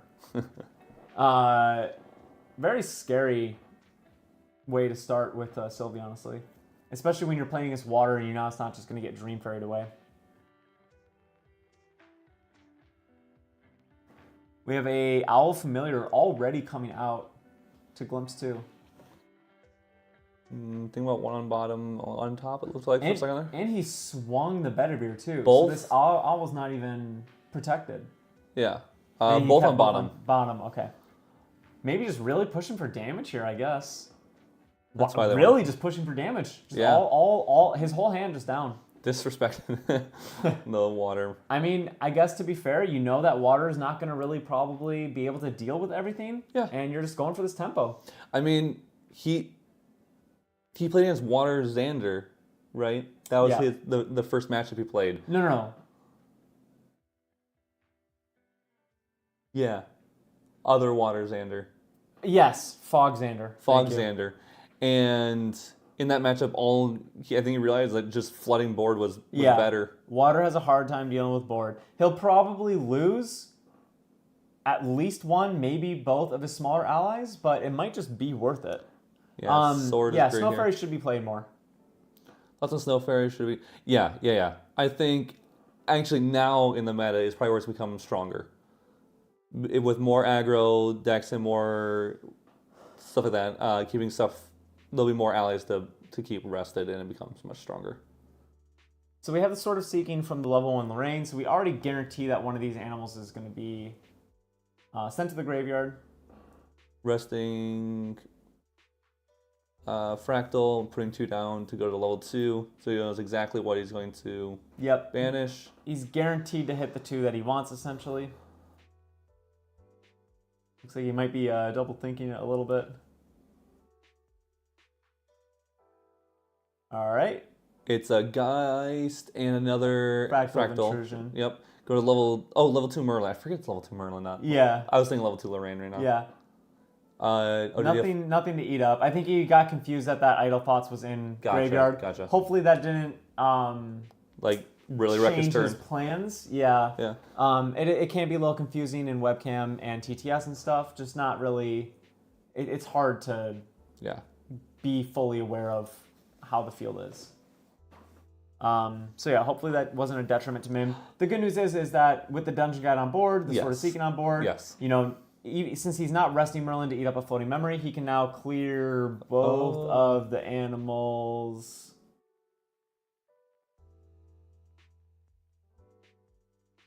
I'm not sure why on that one. Did he maybe think that Bedivere was active with Taunt?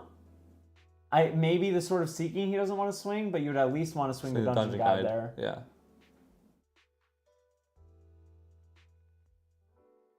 I wonder if the Idle Thoughts things really clouded his head. Yeah. And it was like, I guess pass. But then realized, I should have attacked. It throws you off your train of thought. Yeah. You start to, happens to everyone.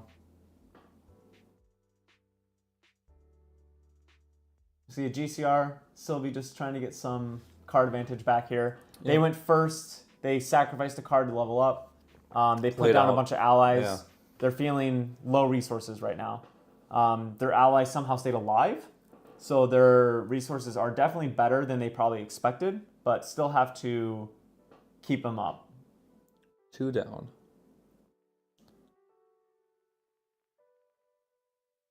Probably is going to try to focus on playing a beast this turn, so that with how many allies they have, they can hopefully go into level 2 and draw 2 cards. And we see a lurking, I believe. Lurking, interesting. Yeah, Taunt is only active when they are awake, when the unit is awake. Yep. And Bedivere was rested. So we see the Lurking go in, just pushing for more damage, more tempo. Same game plan as it was at the start. Looks like 2 damage. Noel's really thinking about this, so might be thinking about a Resolute Stand. As I said, I don't think it was Resolute. Oh, he took it. Swing 1.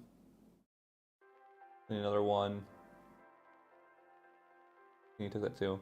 And now we're sitting on the Bedivere. Yep, he passes with the Bedivere up to protect the owl and squirrel. We see a fast cure here with enough influence to heal, so he goes back down to 4. Yeah. Must be 4 to 5 or something like that? Or A little hard to tell, Yeah. but yeah. We see the wand come out, Yep. which makes sense, trying to mitigate some of this damage. Get a card draw. Yes, now it has taunt. Still nothing for Merlin to eat up. With that taunt being out there, might be a little hard to get an attack in this turn.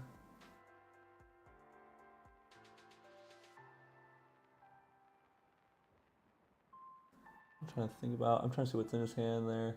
The Sylvie player is building quite a board. It probably will be a turn or two before they could pull off the level 3 with the Bedivere ability to buff it all. But definitely something that Noel has to be thinking about here. And now I'm trying to figure out if Bedivere buffs is only is it all allies or is it only It's beasts? animals and beasts you Okay, control. I assume that's what it was animal and beast. Yeah. Animal and beast you control. Okay. The buff counter. Yep. Which is why it was a little crucial does for just pass. those squirrels and owl to die very early. But the buff counter is level 3 plus. Yes. Which is why he's not going to be able to pull that off for a few turns, but you don't want that situation to get out of hand, especially in water where you don't really have an emergency button like a sweep. Bring out Tariff Ring to protect board. Yeah, maybe he's thinking, I want this damage with Bedivere. Yeah. I want to just play out my hand and attack you for all that I can. And then I'm going to Tariff Ring and just say that you don't have enough tempo to deal with it. I expect a Resolute here. Yeah, with how he was thinking the last turn, Looks looks like we're going to see a Resolute here. Tapping the Fractal of Insight, so we have a Floating Memory and Drop, so we might see the level up to level 3. Yeah. Actually, no, that is banished. Yeah, I was so going he to say is that's not going into level 3. Excuse me. What did we gave him Spirit Ruler. No, Yeah. this is Merlin. This is Merlin. Yeah, never mind.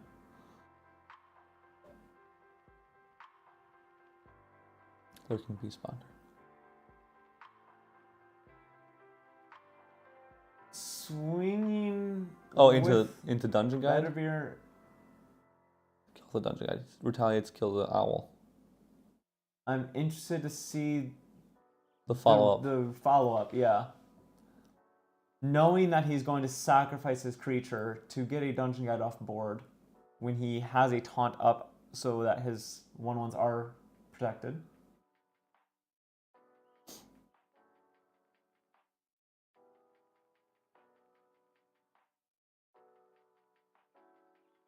Plays Arcoon.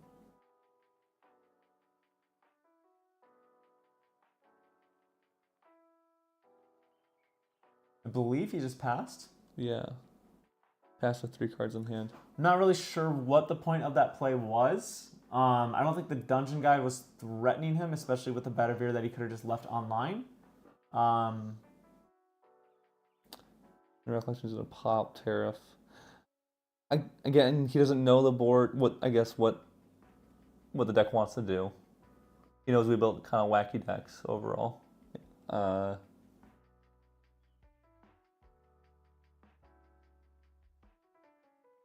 Yeah, I actually kind of like commentating on games without knowing the hands.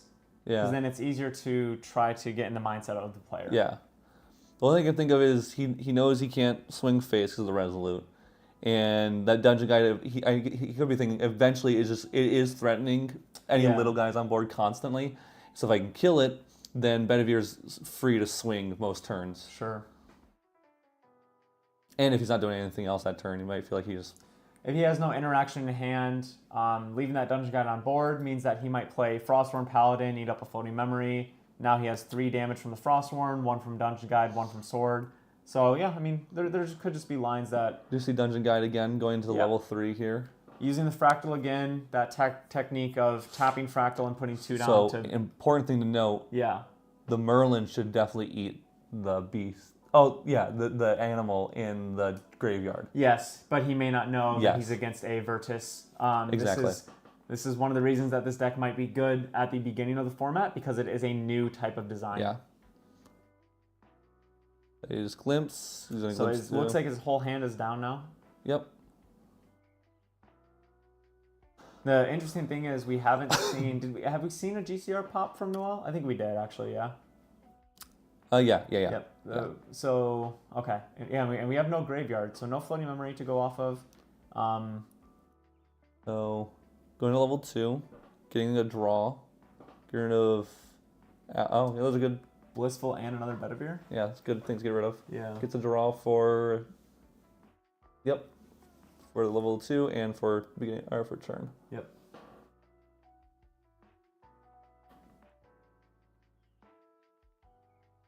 Still has that Terrafring on board. Yeah. And then Merlin has the Wand of Frost.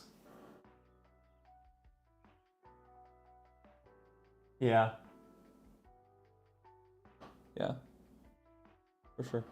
And the hard thing is, even if you know what the deck is trying to do, you still have to kind of kill board, because you can't allow them to have a bunch of cheap nothing allies that then get buffed by Virtus for a lower amount, but they're buffing more allies on board. So it kind of almost does the same thing.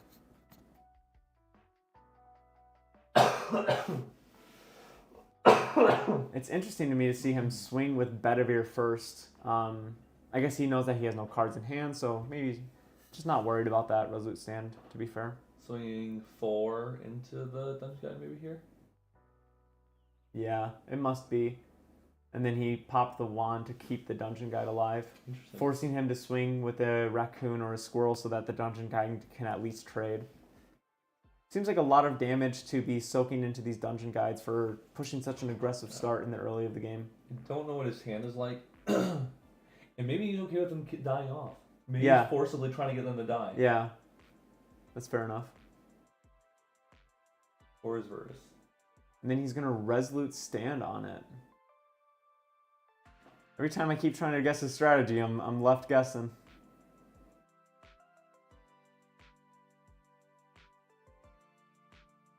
But, I mean, Trent obviously knows what he's doing. He's been playing Sylvie quite a lot. He won his round 1. Would really love to hear his thoughts on this game afterwards.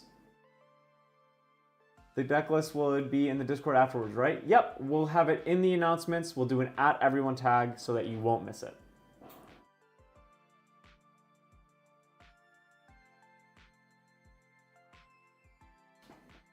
Going into Gareth themselves. We're going to get our first level counter on Merlin. I was just about to say we won't be able to see it, but yeah, they just changed that. So next turn, Noel will start to get that Merlin bonus and start drawing 2 cards a turn every other turn, and slowly start to rebuild this hand up. He's got a lot of materializations left to get some value out of as well. Let's put 4 down for Tide Diviner. Tide Diviner's pretty nice here. Tide We're going Diviner to for see 5. the top 5 cards. Hopefully put a lot of floating memory in the drop. Start bringing out your things like your Lumina and stuff like that. Yeah. Looks like he has his card of choice. It's a pretty fast pick, so... Yeah, might be something like a Resolute or something. Yeah, we're seeing the other 4 just go to drop. So we have a Stalwart. That's really fantastic. That backward cards is a Fracturized, so we got 2 floating memory. He did give up a Resolute. Yeah. So I'm very curious to know what card he put in hand. As in his position, I would be thinking Resolute's one of your most valuable cards. Gonna kill off probably a raccoon or a squirrel. Probably a raccoon, I'd assume. Yeah. Yep, and then I would be swinging with the Merlin here. Yeah. Yeah, perfect. Definitely seemed like a good turn for Merlin there. Hitting 2 floating memory and dumping a card as good as Resolute to get a card in your hand. I think that was a great Tide Diviner moment for him. So I'll be curious to see what the Sylvie player Watching the materializes VOD here. back tomorrow at work. Hey, yeah, thanks for stopping by, Kuma.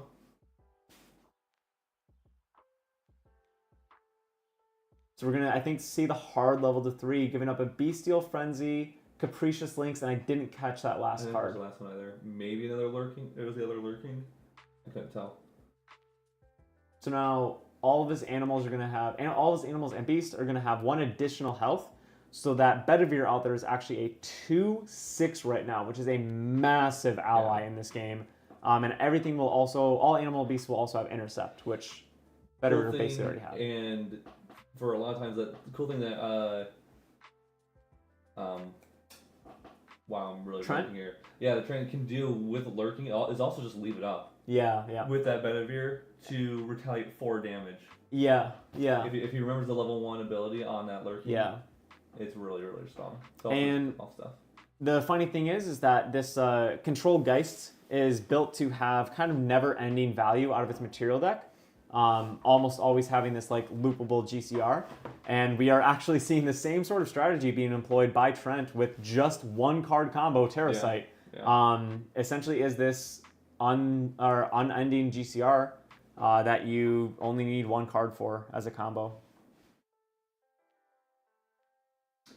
Dog just has to go outside, so I'll be right back.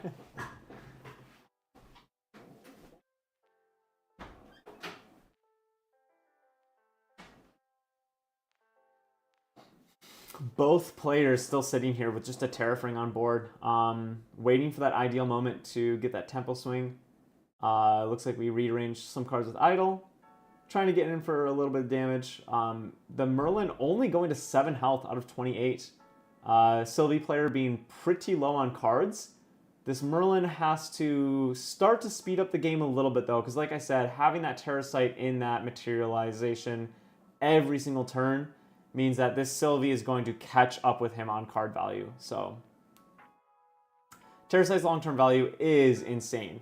I remember that was one of the first cards that I tried to break in this game.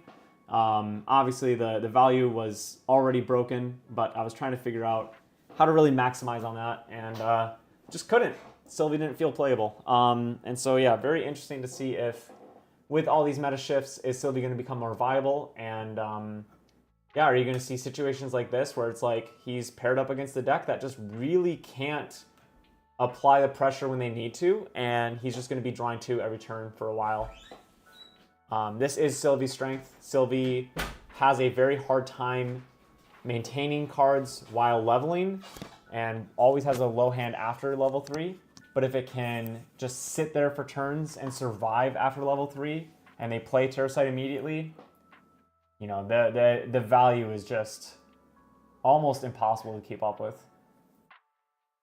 Am I missing what that card is? Sorry, what? What this card is? Oh, shoot. It was a water bobble and you turned it upside down. I don't know if he fracturized it. He must have fracturized it. A card of some sort and is using it as a... Looks like Terrafring was popped this turn, which is interesting. It also could be like, I don't know if it's going to get much value. Yeah. This is the even counter turn, right? This is the even counter turn. You know, that Lurking Assailant's definitely looking like a tasty item on the menu there. So maybe he's just trying to be like, well, if you want to kill my Lurking Assailant this turn, you're going to have to sacrifice some other stuff. It's his Proxy Scepter. Thank you. Proxy Scepter. That makes sense. Thank you so much.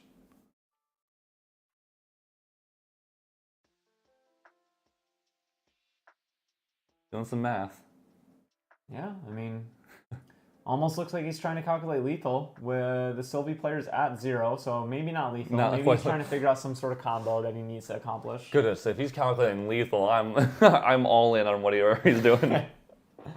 Which game is this? This is game 1 of the first semifinals match. This is Lineage Break Trent on Terra Sylvie and Noel from Chess Club on Geist Control. So Water Merlin with the only Crux cards being as Geist. So we do see him use a floating memory to get the Paladin online with the buff counter and drawing a card. And it was a good turn to do that Terrafring with. Then. Yeah, putting down 2 to swing with Paladin, I believe. saving the durability on that sword. Put 1, 2, 3 down for it, and 2 down for this swing. Okay. Yep.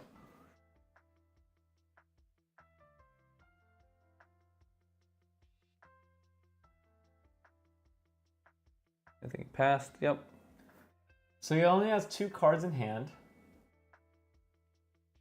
He can draw again. He can draw 2 cards this turn. You get GCR. Did Sylvie have a Covenant? I think so, right? Covenant of Thorns? Believe so. Yeah, I don't know.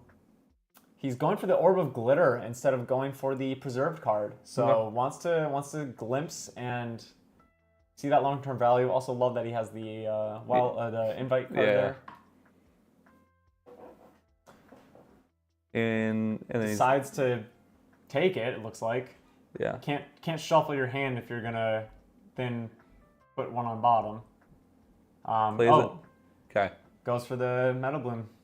Guy Songbird. Guy Songbird. Reveals a beast. And yeah, it's important to know, that Songbird is a 1/2, but because he has the Loved by All, it's now a 1/3 with Intercept. So, replaced itself, put a 1/3 Intercept body out, really get some good value there. He's gonna swing with it. Just the face. Okay. Looks like it. I would soon leave Bedivere up. Yeah, looks like he just passed. Yeah. I do like that turn. Did work out pretty well. Did he explain why the Orb of Glitter was in there?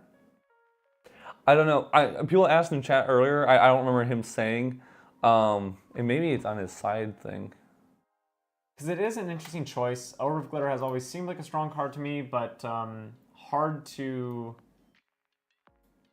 utilize. The only thing I can think of is just to try to help you find Dawn of Ashes. Okay. It's a little bit of dig. They do have Covenant of Thorns, by the way. That is in his list. As well as Guy's Blessing. Definitely some interesting things that we could still continue to see out of that materialization than just getting Terrasite every turn. Yeah. But having that option of just, hey, I just want a card in hand, really good. We're level 6 on that Merlin. Goes to Glimpse with Blessing. Oh, that's right. Blissful, right? Sure. Yeah. Set top of the deck. Yeah, okay. I forgot. Gets that Guy's Blessing a little bit more set up. So yeah, that might be what he's setting up. Is a Guy's Blessing next turn that he can immediately start using with Orb of Glitter. It would be pretty cool to see Guy's Blessing come down. I've wanted to see that card in action for a long time now. Oh yeah, you weren't here for... Yeah, I think Game that's when one. I was trying to sleep. Yeah. You did bring it out then. This is the first time I've seen Trent's deck in action. I saw Noel's deck. Another Tide Diviner. Tide Diviner for 7. Yeah. Water Merlin definitely with the card advantage. I do see at least 2 Floating Memory.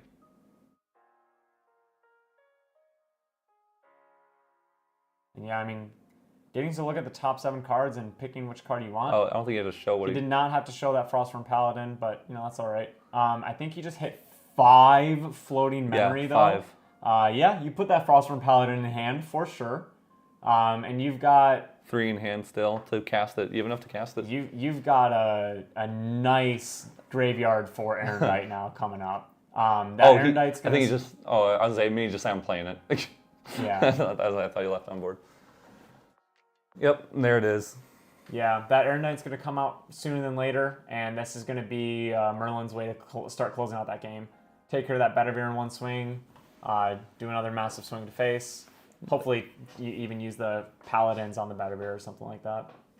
I think he's just trying to look for another dice right now to put on Paladin. There it is, yep. Swing and 3. yeah, we're going to clear the Bedivere probably this turn. Bedivere's sitting on 6 right now. Retaliating back for 2. Sure. Probably just realizes that it's dead, and the buff counter will go on Gaia. Yeah. You're right. Yep. So that Gaia's is now 2/4. a 2/4 with Intercept, which is crazy because it was a 1-cost ally that drew him a card. Insane. And just swing 1, 2, 3 Not 1, 2, 3, just 2 into base. Looks like maybe there's some confusion on Gaia's health or something like Yeah, that. yeah. But that sword is getting broken.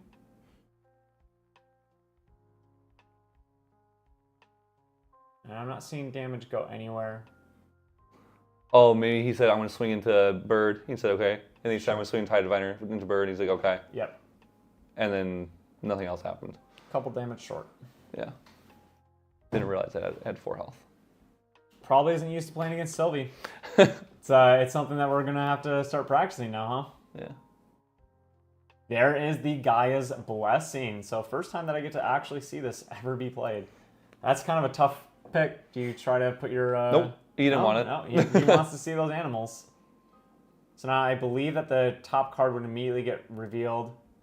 That's unfortunately the card that he's going to draw for hand turn. So next card is still an animal. So he can't play it. He's going to get this Gaia's Blessing value right away. Yeah, and he can put 2 down and play it. Already essentially drawing a card off this card. A 2 cost 2, 3. Yep. With intercept. Keeping you alive. Oh, Bird is next. Bird is next. It will be his draw for turn. If that was 1 card less, well, I guess he wouldn't know.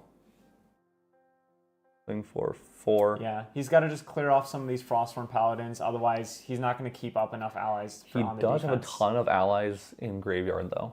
Virtus looks like 1, 2, 3, 4, maybe. So it's hitting for 4 at least. Might have 2 more hit the drop soon. Oh, proxy for something. I'm not sure. Something. What's in the deck? I'm trying to figure out what that would be.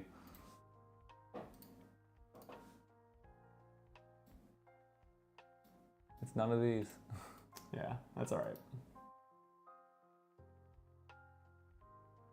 It's like we're doing a... Maybe it's an Erendite? No. Oh, was it an Erendite? It might have been Erendite. Did he get rid of all He banished all of his floating. Okay, That's an Erendite with 4 refinement counters, 2 durability. Okay. So that is 9. a 9 damage, 2 durability Erendite. Okay, and on an even counter Merlin turn. Yep. So he can swing 411 damage with that, and Trent's board is all rested. He did decide, hey, I have to clear these Frostborns. Very valid decision. Good chief. Swing, so could 11 face goes. Sorry, put him to 19. He's 1 off lethal right now. No way, really? He's at. Oh no, 8's his. Yeah, 8's his. 0 to his. Sorry. Yeah. All right, never mind. Forgot. I think you might just go Merlin swing face, get that big chunk of damage. Oh, wow! Especially really with that sudden 16. Sudden sword. Steel. Sudden steel. There it is. Yeah, I mean that's over half the life points in 1 swing, and then probably cleans up the allies with his allies, so that they're not. You can put him to 20, technically. Yeah, the problem is that he can just leave those allies active. So I think he has to try to clear one of them, make it so that hopefully he can push through another Erendite swing with his champion instead of getting sunk into a board of allies next turn. I'm trying to see what's on his hand. Oh no, we're just going face. Putting with 5 off. Putting the life to him. Oh yeah, maybe he just has the game. He also has 3 fractals right now too, or 2 fractals. Sorry. 2, yeah, 2. 2 down, or nope. He has another fractal in hand. Looks like he has another fractal intrusion. Yeah, yep. Maybe setting up to insight. Insight, yeah. Because he could fractal. You could put him to 1 with if he puts on a fractal missiles. and then puts out fracting missiles, yeah.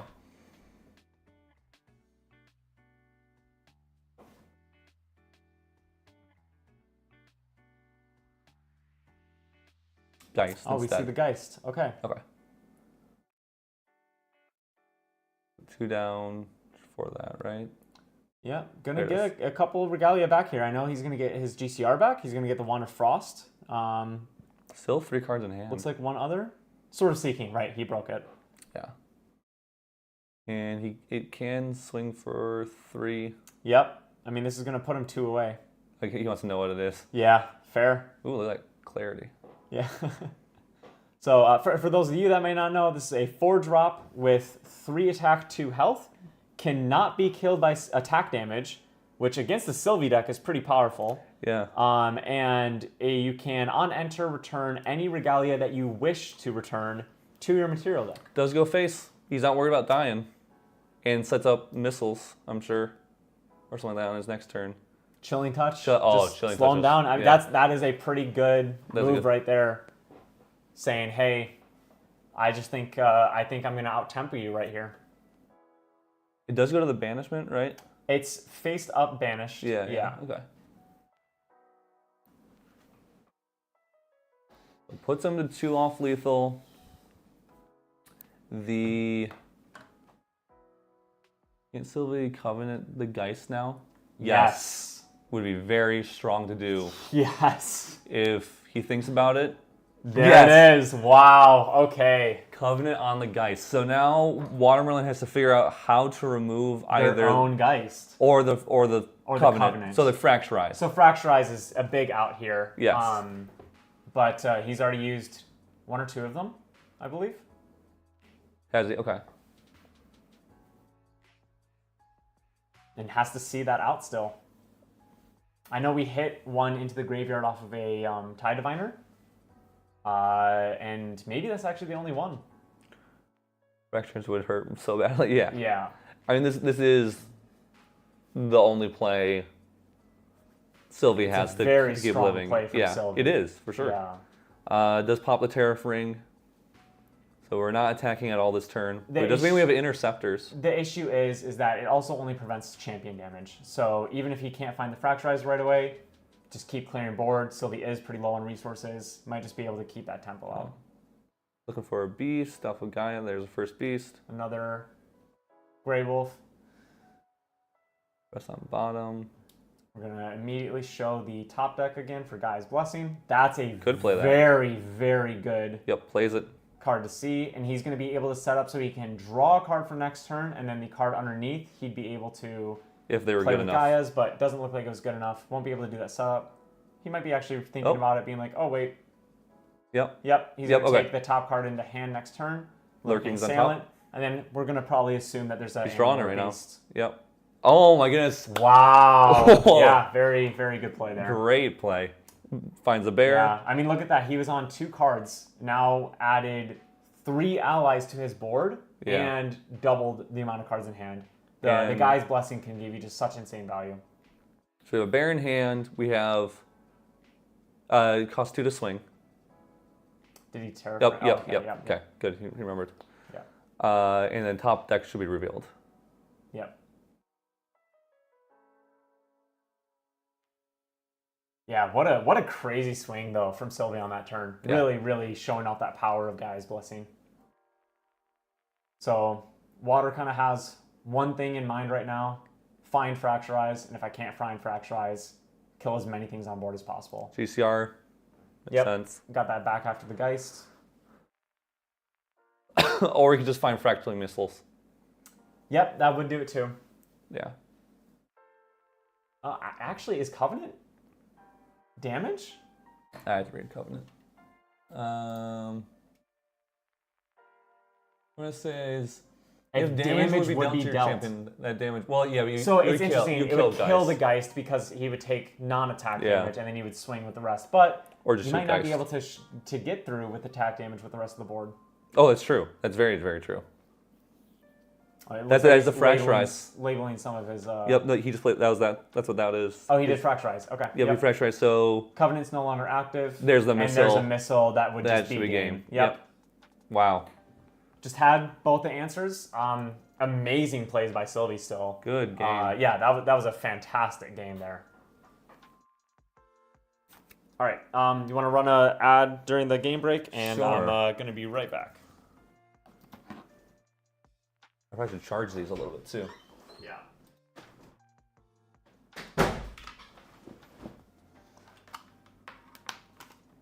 I'm sorry if you guys get obliterated with ads. I never know how that works in YouTube or with YouTube's thing.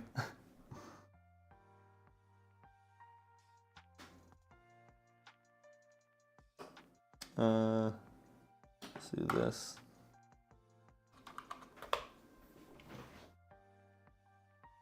I'm gonna plug myself in. Sorry. Another click here. All right. A little ASMR for you guys. I know that's exactly what you guys were looking for this stream. Who we're currently watching? We are watching Trenton from.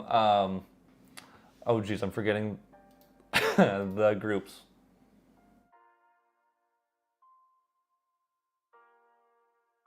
Guys, I forgot what Trenton group he's from. Lineage Break, right? Is that right? Yeah, Lineage Break.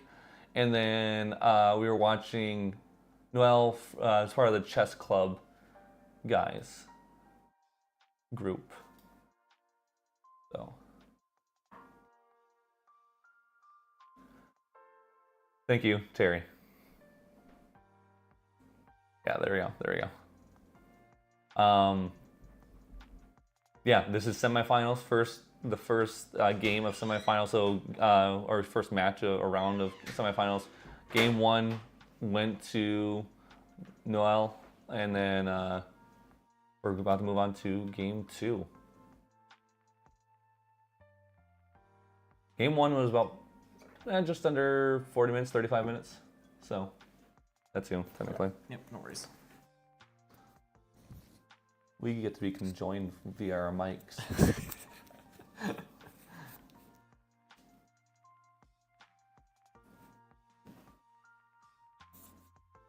Right. So predictions on what Trent will pick, first or second? Probably first, I would think, to try to get that Dawn of Ashes out before his opponent can start doing things. Well, I wonder if he's going to go into the water, serene water. You know, that would be really interesting because we gave Noel the baubles in the sideboard too. Yeah. That would be very tricky. I think that is an underrated strategy right now. If he does that, and then he might want to go second for the extra card draw to balance out the cards. Yeah. Because it's also Sylvie. Yeah, kind of an unrecognized strategy right now is swapping out your spirits. Obviously, you have to have a very specific deck build to do it. Prediction is second for extra card, yeah. Sure. Definitely possible. Yeah. And looks like Noel's bringing in cards for the sideboard. Can't remember what we put in the sideboard for that. Bringing 4 of. Probably fairies, Snow Fairies. Fairies pretty good. Shroud Mist. Shroud Mist is really good. Oh man, he was on a Wind Spirit, right? Yeah. He might have brought in Crimson and Wind Bauble, and then Trent switches to Water. It'll be interesting if it goes to game 3. You know, what decision do you make there? I think you probably just make the safe play, I would assume. Oh, that's not the right deck. Here it is. In the sideboard. Yeah, maybe just the Regalia items. Yeah.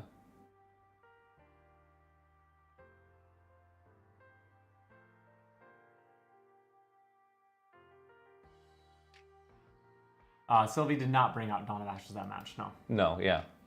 Which definitely would have mattered. Yeah, absolutely. The change is cool for Sylvie. We talked, I think, H2O is the better start. Then to bring the Bauble and Trinket in right, then pivot off, yeah. Yeah, it's pretty tricky. He's saying, I will go second. Oh, that's how to cut.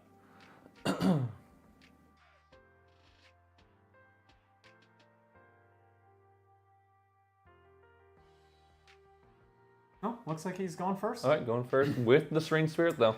Did swap those spirits. Yeah, Noel might be going, wait a second, right now? Yeah. I know if I saw that, I would get confused and be like, did I play against Win last game? You know, like it really would throw me off. Bomb decking a lot. 3. Bottom deck 3. Injured 3 new. Anti-water trinket and ball. Now the thing is, Looks like we might have a Dawn. Yeah, Yep, I was gonna Dawn. say keeping 3 does kind of signify that he might have found that Dawn. yeah, but to note that the new water Proxia card can now be brought in main phase. For Noel. For Noel. So Hopefully he sees that. yeah. I do kind of want to build this like Dawn of Ashes deck with the exact same thing, but in the sideboard is just Regalia, and it's a wind and like a water and 2 water trinkets, a fire and 2 trinkets, material cards that are fire based. Yeah. And so you can swap them completely in for your wind or whatever your main one is. Yeah. And then Grail. It is interesting. I don't think that he is currently playing the new Proxia in his sideboard. Trent. Oh yeah, I don't think so. That would have been interesting too. Yeah. You can sideboard that in. And For sure. Life should be reset. Yeah, they'll catch it when they start to take damage. If not, we'll jump in the Discord call and for say some they something. just if they because right now Trent's dead. Yeah, that is true. Quickest 2-0 ever.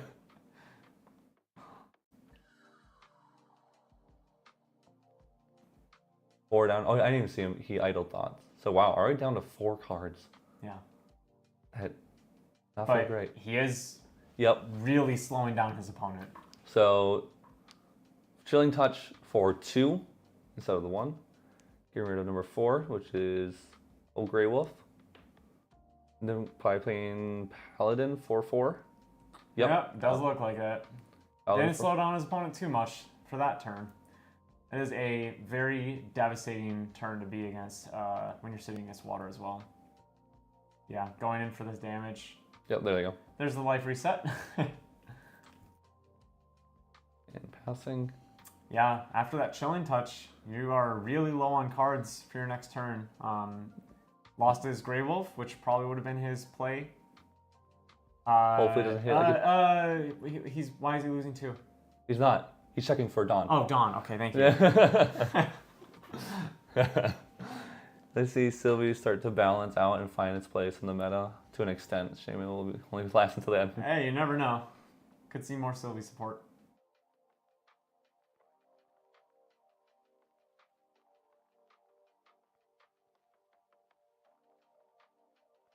And yeah, probably was hoping to play that Grey Wolf. Yeah. Could have another play. I mean, he probably would have just gone into GCR if he didn't.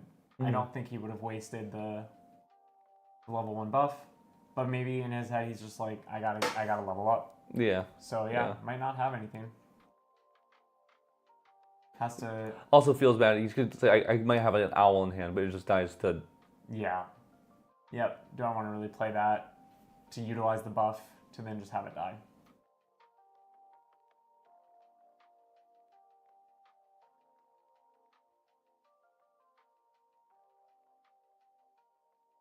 Playing 1 down.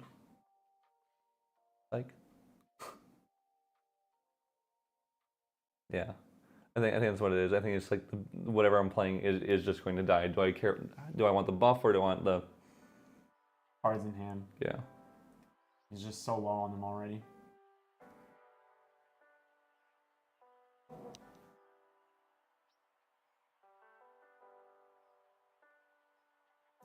He's gonna play a squirrel. Just to have a 2/2 to use that buff. Swinging. I'm assuming face. Yep. Okay. Swinging face.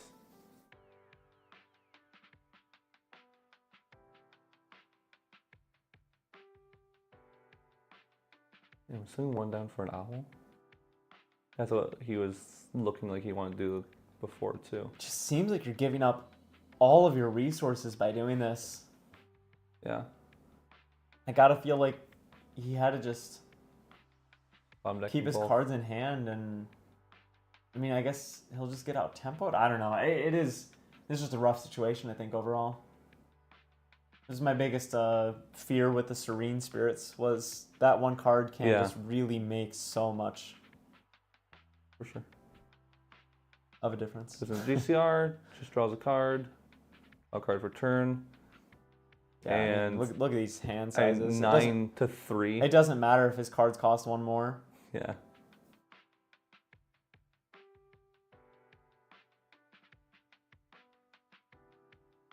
Goes for a stalwart. It should only cost 2, so you should only see 2 go down here. Protecting this Frostsworn now. That's actually kind of huge. Mm-hmm. It's a really good play or card for Water to have.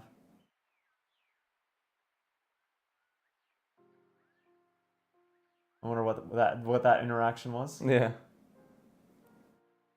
Maybe making sure it's not like, I don't know. From the body language alone, I kind of feel like Trent has maybe given up a little bit on this game. Chilling touch.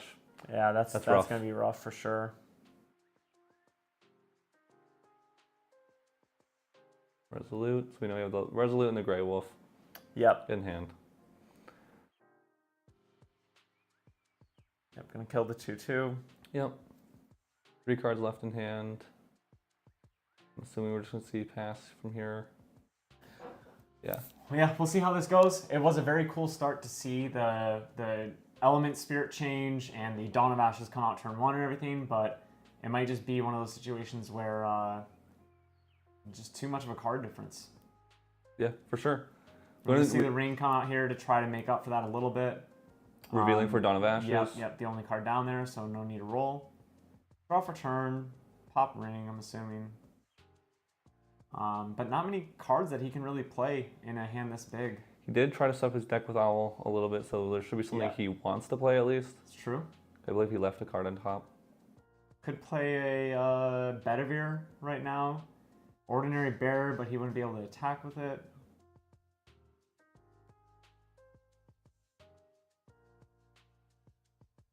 Asking about cards of memory or something like that, I don't know. There's also that Stalwart Shieldmate still out, so can't really start to get any sort of board control, unfortunately.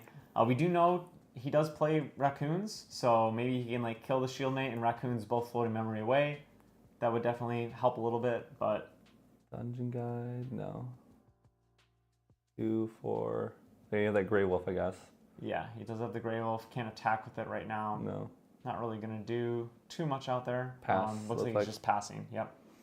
Just Hope, not too many options. Hoping maybe they stay on board if for some reason it doesn't go face, or he just goes face. Yep. And then it's just going to burn cure, fast cure. Yep. To go into the level 1. Keeping that Chilling Touch down and in the graveyard, so we might see another Frostborn Paladin come out. Yeah, definitely possible.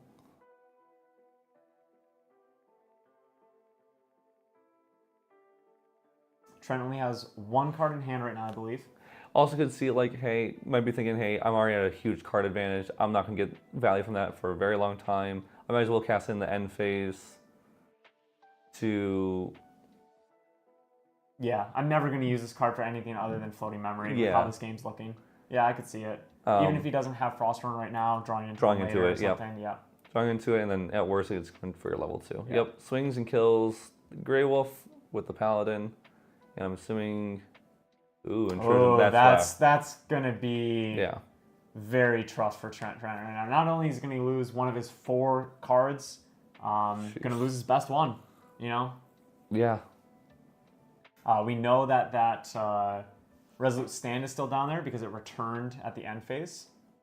Not sure that that's even really the card that he would pick right now, though. Probably just get rid of the Grey Wolf, you know? Like, Idle Thoughts isn't going to really get you anywhere. Resolute Stand might keep you alive a little bit longer, but, you know, I'm not Swarm. Yeah. And you're using a card out of your hand to do that. So, yeah, probably, picks the Grey Wolf there. For sure. Makes sense. And... Swing and kill the owl. Makes sense. Yep. We'll see a retaliation here and there's the go to 1. 4 damage. Yep. Cool. And yeah, just a very tough position to be put in. Jeez. Did pay 4 for that Fractal of Insight. Or Intrusion? Intrusion, yep. Okay. Because of the Dawn of Ashes. Just making sure that they were keeping up with that. Yep. Going into Liar, banishing 1 from memory. Probably just thinking these cards really aren't doing me too much. Let's get some utility out. Yeah. It's fair. Best thing he could do here would be to draw. I don't know. Especially knowing that Merlin level 2 is going to come out anytime soon. You know, definitely get rid of that Idle Thoughts. Not sure why he showed the Resolute Stand there. Just passing, yeah. Yeah. I wonder if he just said, what was that card? Oh, maybe because he didn't reveal one for... Oh, for Dawn of Ashes, Dawn yeah. of Ashes. Still did technically have to reveal. Yeah.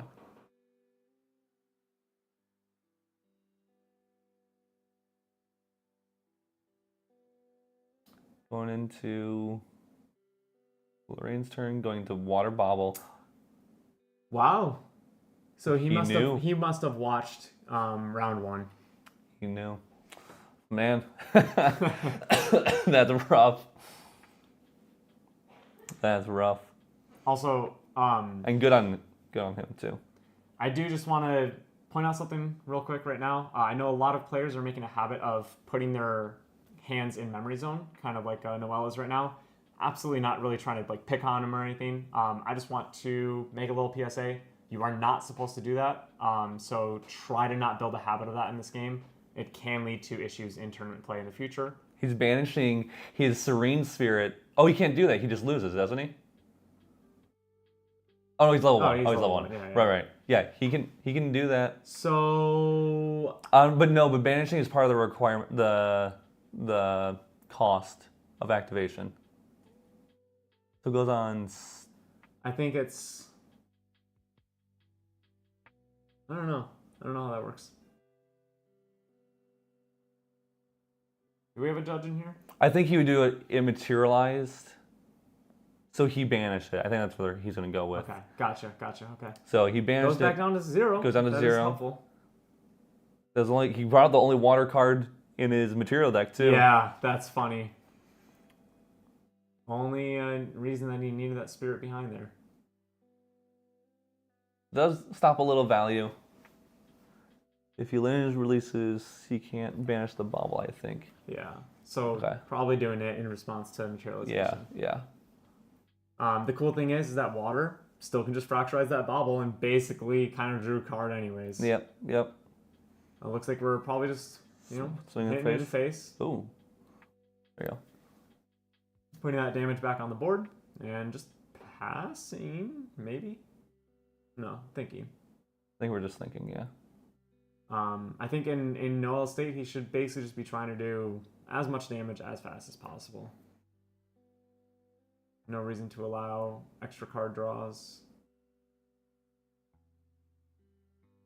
Maybe the thing about if there's any floating memory in his drop, I think you just asked him because he might be going Dungeon Guide into level 2 here, if there's any big reason to do so. For sure. I mean, depriving Trent of any resources right now would be number 1 over doing damage to him. There's just not really a way for him to really do that. So we will see the Dungeon Guide with 2 down plus the Fractal. Guarantee what he gets the Dungeon 2 Guide. worst cards out of his hand for sure. Yep.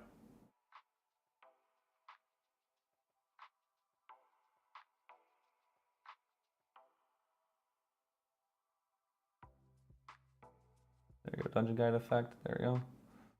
I have cannot no tell idea. what those are, Yeah. but I'm sure we'll find out later. Looks like maybe a Stalwart for one of them. One looks like a Geist. Yeah, it could be Stalwart Geist.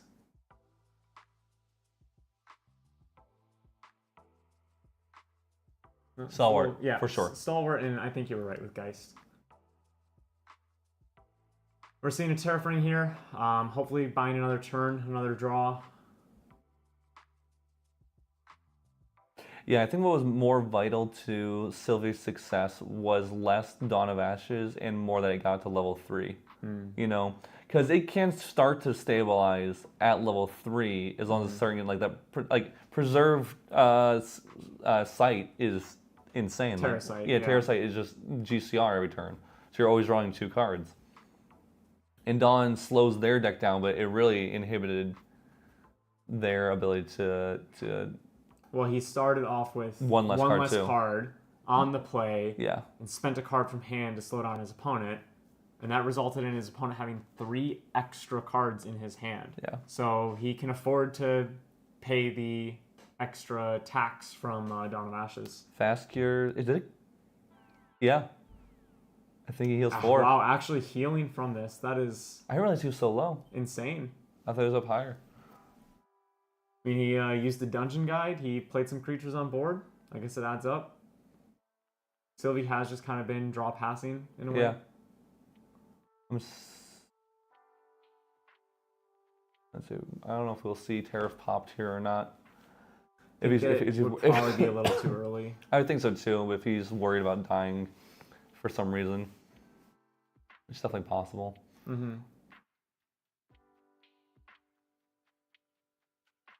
Just man, one of those rough games where it's like it feels like it's been rough ever since the start, and Did you see him think about Tariff? Nope, he's good. yeah.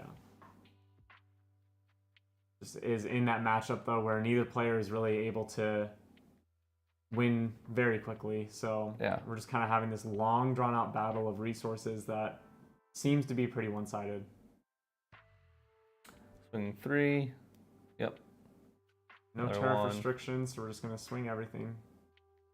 Resting for another Paladin. Yep. Yep, 4 for a Paladin. Draw The Dawn of Ashes out. with the fast cure. Yeah. Draw a card. Jeez, Yeah. that is strong. Swing 4 or 3. Sorry.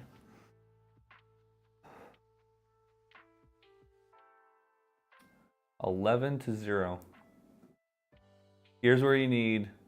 You have 4 cards in hand. Oh, we're still level 1. Skipping materialization. Yeah. He must not have anything left that he can really play out. Hang 1 for an owl. Glimpse 2. We know he has a Resolute in hand. Yeah. Resolute in hand, Tariff on board. He still can protect himself for a while, but doing these plays like Owl, he can help set up a little bit, but again, he's just going to lose another card from hand, essentially. Yeah. He has 4 in hand. Yep, 4 in hand. So he can Resolute here. Mm-hmm. He also does have Tariff. Yep. So right now, his opponent can attack twice. If he has some kind of card draw here, which I don't think they do. Yeah. Yeah, I Should- could should be see 2 a Tariff swings. pop this turn. I could also see waiting. 2 swings puts him to 17. Is that Scepter? I don't remember. It's probably Scepter. I don't think Or he'd go Aaron. for Aaron Day Yeah, right no, now. yeah. No floating memory in the drip bin. Gets rid of a Tide Divider. Kind of crazy thing is now if he Dungeon Guides, that Dungeon Guide will deal 5 damage because leveling up and then Dungeon Guide swing. You know what I mean? Materialize Scepter, yes, play Dungeon yes, Guide, yeah, deal yeah, 4. Yeah, Yep. yeah, sorry. I forgot it deals 4. Yeah, I know, it's all good. Oh, we might be... Oh, we're playing... Oh, we're just drawing 2. drawing 2. Okay. Just continuing to further And so that lead. The resource trade, yeah. Okay. Yeah, so I mean, I honestly kind of like that play because he popped Terrafring and he was like, okay, well then I'll just sit back and draw some cards. Yeah. I'm going to grab some food. Be right back. Yep.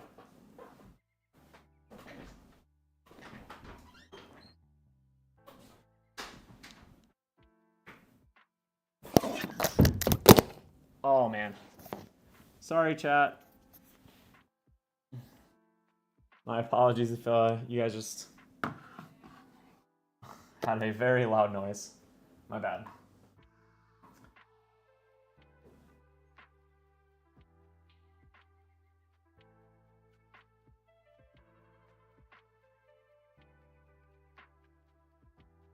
So we're seeing the pass here. Terrafring's gone now, or the effect of it is gone. Not seeing Noel pop his Terrafring yet.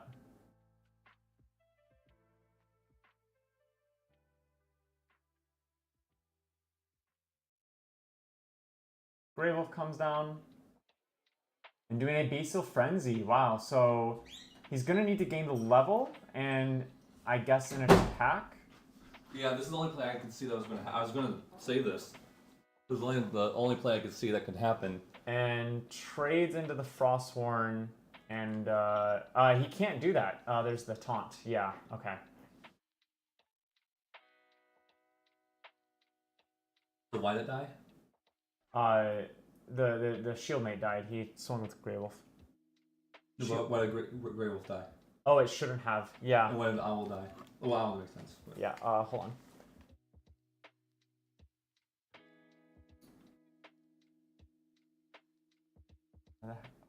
Play a Wand of Frost. Hey guys, So real quick. I don't believe the Grey Wolf should have died there.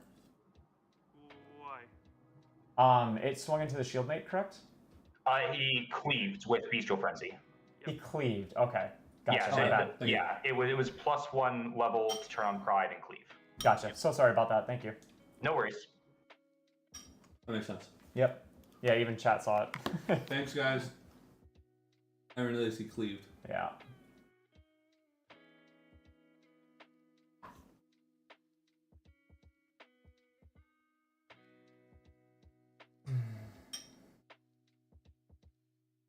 I really don't know how I'm still awake.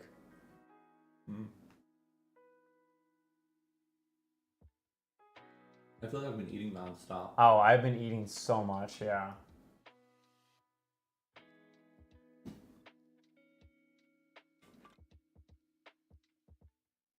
Then next game.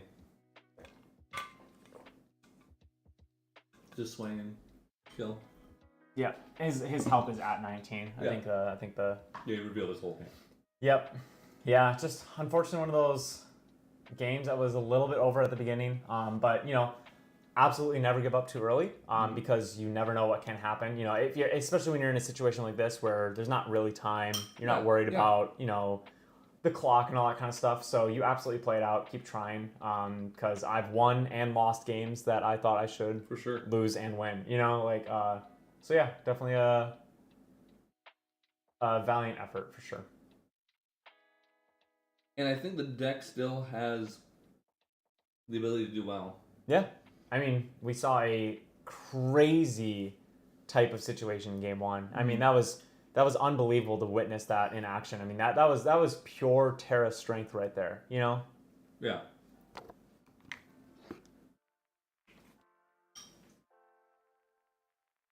That was game two. That was game 2, 2-0? Yeah, I think it was 2-0. Okay. Should be. I think so, yeah. Well, we'll let them chat for a second. I think they're chilling. But yeah, okay, so it is 6:08 right now. I think we would have our last semifinals happen at 7, correct? And that's going to be Lime and Remetic. Yep, Exodia versus Crux. Good games. So that'll be interesting. So we did have one of our Sylvies get knocked out. So this next match is going to be our last chance to have Sylvie make it all the way to the finals. Mm-hmm. So versus a hard matchup too. Yes, it absolutely is. Yeah. Game 1 was a dopamine hit. Absolutely. Incredible to see what Terra can get to once it's set up. But yeah, and I mean Trent's been such a pleasure to have. Talking in the chat the whole time. He's super excited to play in all of his games. You know, like just the passion alone you can see for Sylvie is really awesome. So they're signing off. Yep, probably. Yeah. Oh, they can't see me wave. Bye guys. Hey guys. Bye guys. Hey guys. All right, so just going to go to here. Yep. And then Thanks. exit out of that. Cool. And, yeah. I got brutalized.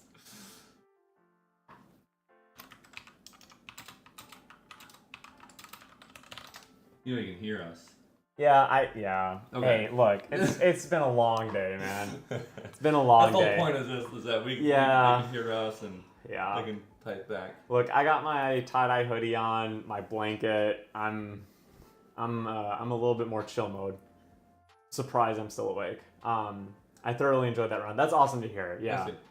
It was really I didn't get to watch your first round. And I didn't get to see the cool guys. I mean, that was just insane to see you have like 2 cards in hand, 1 ally on board, and then start your turn and you just go, hey, 7 allies on board and 5 cards in hand. I'm just like, how do you do that? That's wild. Give me my water bottle. Yeah. Sorry, I'm gonna get a little more. Yeah. Oh, it's full. It's Christmas. That Babel Snipe, yeah, that was a little brutal. Yeah. Yeah, that was an epic match, honestly. So it's been really great that every match except for the one where we just screwed Gaz over has been a really, really great showing, and even they played a good match even though it was brief. And just been a lot of awesome creativity in the event and a lot of competitiveness even with the type of decks designed. So yeah, game one was a little bit more of how I thought. Both players getting their time to set up, kind of like pulling off a little bit. We saw the big Erendite from Noel. Yep. We saw the massive Gaia's advantage from Trent, and game two just was a difference of cards. Yeah, for sure. So We got 50 minutes. 50 minutes. So we killed the time last time. Oh yeah, we probably should do an ad. We'll see you guys soon. I don't even know if these run. Like, you guys, yeah. If we here, that one. Thanks. All right, we're clicking the button right now. Go ahead. Did it run? Did anything happen? I don't know. Yeah, last time we asked, like 7 people were like, no, and I don't have premium, and then 1 person was like, I saw an ad. Yeah. So I don't know, man. Brought in 2 links and out 2 fractals. The lads are still here. Yeah, of course, man. We got another 6 hours and that's crazy. 18 minutes. I don't say it like that. Just 6 hours more. Yeah. Game 2, I looked at my hand and was just like, well, on the beatdown. Yeah, it happens for sure. Yeah, we have 2 matches left and a lot to talk about in between. I get the feeling those ads don't run. Yeah, we'll see. I mean, they just sit here. Yeah. Wait, don't just click it over and over because it says ads inserted. I don't know. I don't know how do YouTube ads work. I don't know, man. For mid rollers. When I did my 24-hour Twitch stream, I think it was actually the best slap I ever had after Slime. Even after this, you better hibernate. Yeah, for real. It's gonna be tough though, because I'm literally gonna be probably deck building in my dreams. That didn't run. Ad didn't run. All right. Well, we tried. We really appreciate all the donations that we got and stuff. That was really epic. I also can't mod people, so I don't know what that's about. Yeah. I've gotten an ad when you said you'll run an ad about half the time. Okay, that's fine. Super weird, but we'll take it. Ads are region specific and ad blockers matter. Huh. Okay. Interesting. Whatever. I'll just spam it for the one person that gets ads. No, okay, I'm kidding.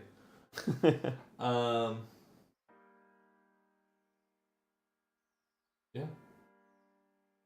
Yeah, I want more food. So, 1 second. Yeah, all good. What do you guys make? Yeah, do you want something? It's like noodles, mac and cheese. Sure. Yeah, I'll take some if you don't mind. Thank you.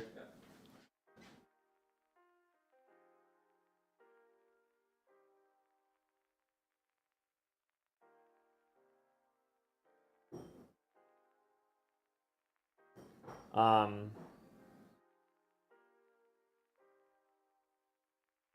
mean, do you guys have any? We can do a little Q&A. Honestly, someone will ask one single question that will make me rant for 30 minutes. So, we'll pass the time here. When I did my 24-hour. Oh, right, yeah, yeah. Janky proxies weren't too confusing. I traded in most of my FTC foils or FTC for playset redemptions and haven't gotten replacements in the mail yet. Yeah, it was fine. I mean, we appreciated you doing like the sticky notes in game 2 and stuff, and we asked Noel pretty last minute to make a deck because it was just going to be easier to do that around webcam. So appreciated the last minute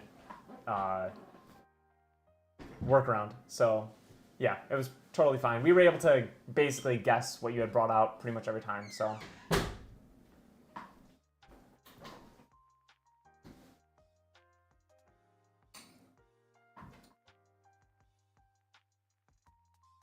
This is good.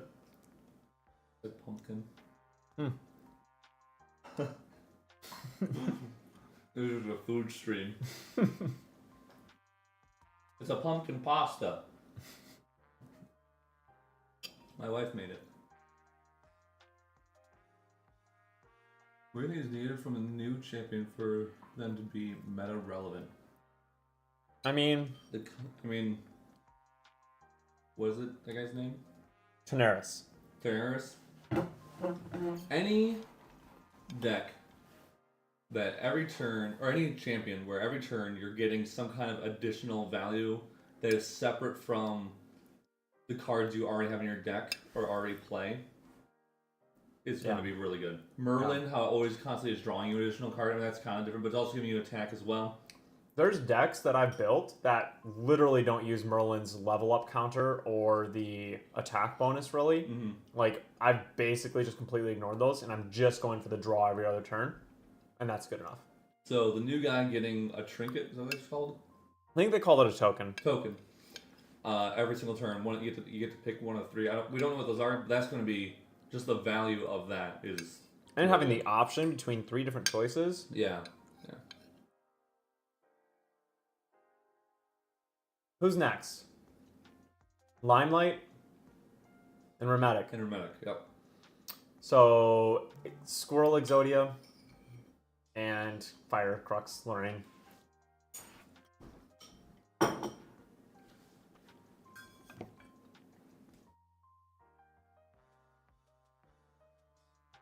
Yeah. Probably won't start until 7. Wait. Yeah, we probably won't start till 7, just so we keep the schedule going the same.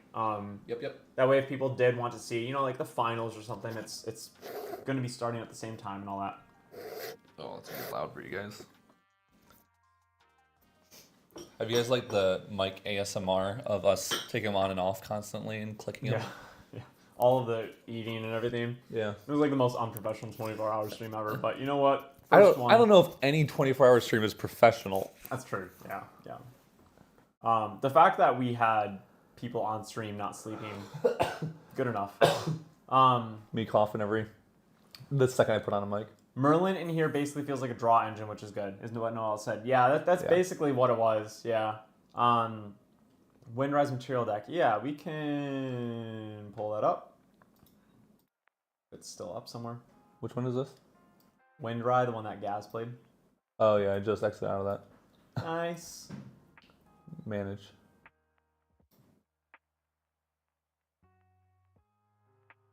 At the bottom there, yeah. Yep.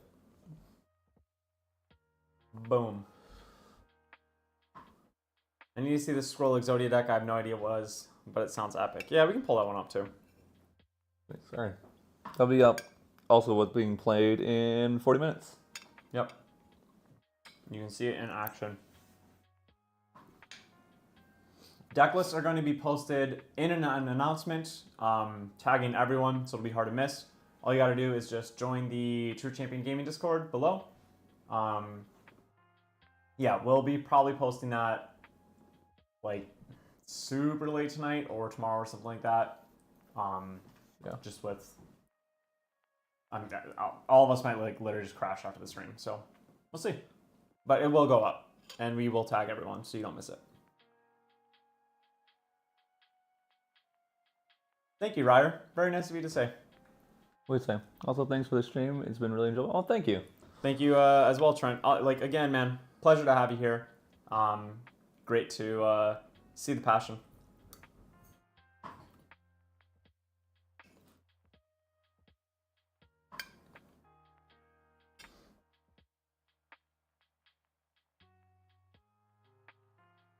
What is happening? Okay, so that was Rye. I'm still in the Discord. Can you leave me? Kick me from the... No. What? Oh. What? I did what you asked. I'm in table 2 or whatever. Oh, okay. My bad. Just disconnect. Thanks. Oh, I also turned off streamer mode, sorry. Yeah. So this was what?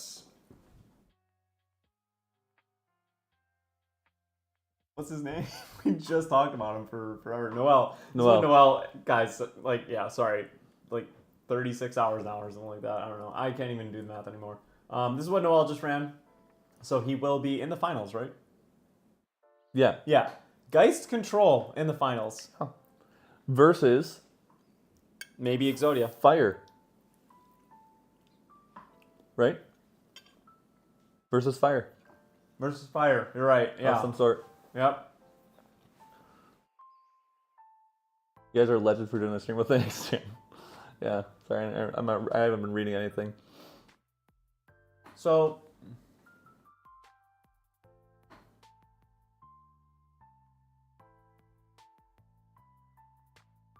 I feel like this could change. You know what I mean? It looks like a very weird assortment. But I think the concept of the deck was pretty okay. Yeah. I think...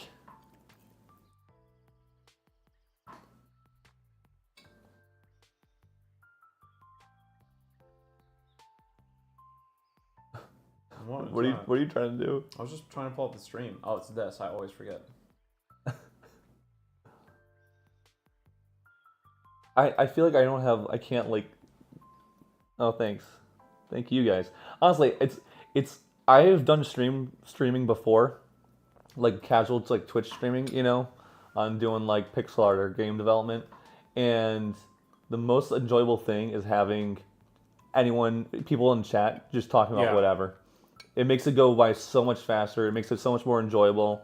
Love to talk to you guys about, you know, whatever, and then us getting to respond. So been here all day, even when sleeping. Well, thank you, appreciate that.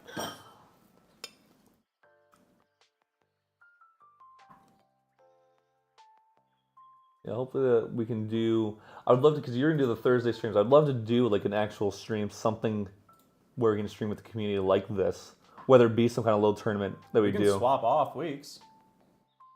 Well, that I like what we're doing, where we're running like a mini tournament in this way, where we can just sit here and talk with chat. Yeah, I get you. For part of it. Yeah.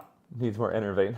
Oh, this is the updated version. Hold on, which we didn't change much, to be honest. No. I'll pull up what Rheumatic is actually going to play against Line soon here. Yep. So this is Rheumatic's deck. The whole basis behind this deck is to cycle with Creative Shocks, with Hasties, Cremation Ritual, get beasts and animals into your graveyard, and then basically play out small body things like owls and squirrels, or get something stay on board for one turn. So on the next turn, you can either just drop Virtus, or you can Horn of Beast Calling Virtus, or you can, using the new proxy card, play Virtus or Horn of Beast Calling and then play Virtus, and then flash in Avatar. So that way Avatar comes in, is linking to Virtus, gets the buff from the on enter of Virtus, and then now Virtus also, because Virtus gets its own buff, now also doesn't have Pride anymore because Avatar is removing Pride. And so if you have 8 animal and beast in the graveyard, then you have Avatar that deals 8 damage. You have Virtus that is swinging for 16 damage. If you had an additional squirrel on that turn, that squirrel is also swinging for 8-9 damage. Or if you don't have Avatar, you can just do 3 squirrel and a Virtus, and now you are swinging for 24 damage if you had like 7 animal and beast cards in the drop. So there's a lot of avenues you can take with it. Rheumatic, there he is. This is his deck. This is what he will be on. He piloted it amazingly from what we saw in what's it called? Quarterfinals. Quarterfinals. Round one. Yeah. Doing some big brain stuff where you can flash in animal or allies before Recollection. Really cool. With the new Proxia card. So we basically only cut Embertail Squirrel in a very short deck edit that we started to do of this. Yeah. Rem, do you feel like you have any cards that you'd want to take out or add in after actually getting to play it for a round? Because honestly, you will probably have more insight into that than us, since you have some hands-on experience with the deck. Yeah, do any cards feel super clunky? Well, hold up. Rem's being humble. Can someone screenshot real quick? Here's the funny thing. I have no clue what Rem is like. I don't pay to the Discord, so I don't understand the whole ban Remetic thing. Yeah. To me, he's been nothing but amazing. No, he's super nice. He just kind of likes to argue and be the other end. So I just give him crap. But yeah, no, I love Rem. I assume it's mostly meme. Didn't like Amateur at all. Feel like we could take it out for another. Yeah, that's what we did. We decided to swap it out for Mainly Grey Wolves. Grey Wolves. Yeah, so Bestial has something else to hit. Excuse me. Sorry about everyone.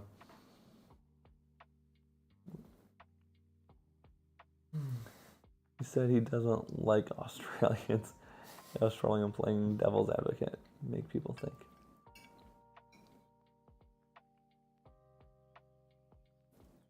Oh yeah, I met Remetic. Mm-hmm. I forgot. He duck checked all of True Champion Gaming. That's right. That's right.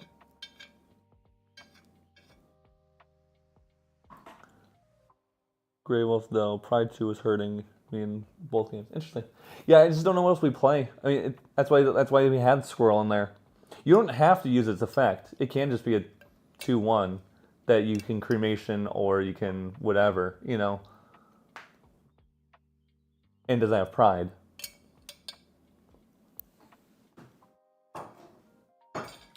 What's the other small animals? Raccoon. Actually could be okay. Yeah, raccoon.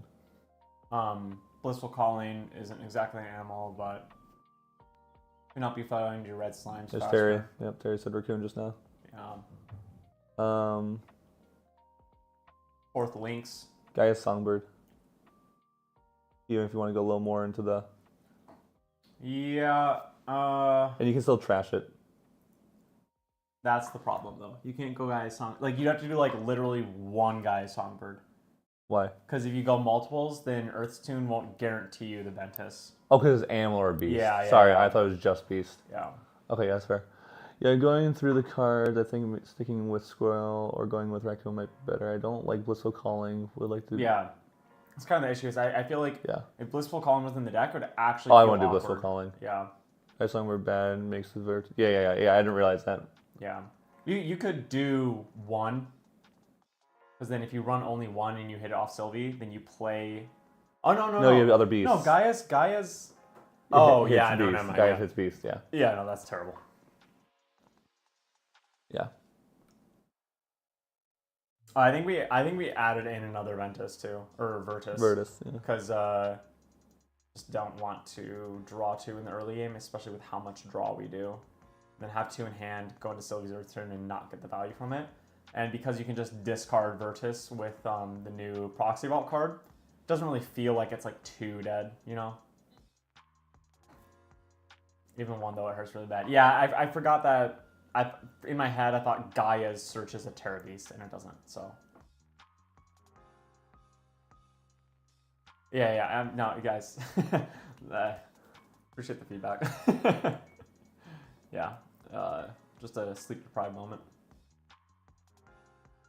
It's cool, though. I really feel like I am being forced to break out of my little bubble that I've been, what? Yeah, no, you're good. I don't know. I feel like I have to practice more against water. I have to practice more Oh, against yeah, sure, Sylvie, for sure. Because honestly, we kind of just ignored them for a second. It was we tried for a little bit to make Sylvie work closer to FTC, ran into the same problem with Sylvie with every different variant that we built, and just went, we can't figure this out. We can't afford the time to keep on trying. So if someone cracks Sylvie and beats us, good for them. Yeah. They did what we couldn't, but we're just going to ignore it. Bestial's Friendly is really polarizing my mindset, yeah. Yeah, I don't like it, but there were situations where I really wanted it. I feel like that is Bestial Frenzy in a card, right? That card was really expensive when Altar first came out because people were like, oh, it's crazy. And then, go ahead. No, you're good. Sorry. Then, everyone was like, oh, Sylvie's not actually that good. But it still held some good price because it just read like a really strong card. But yeah, I just feel like it's good or bad, I want to run pretty much this deck.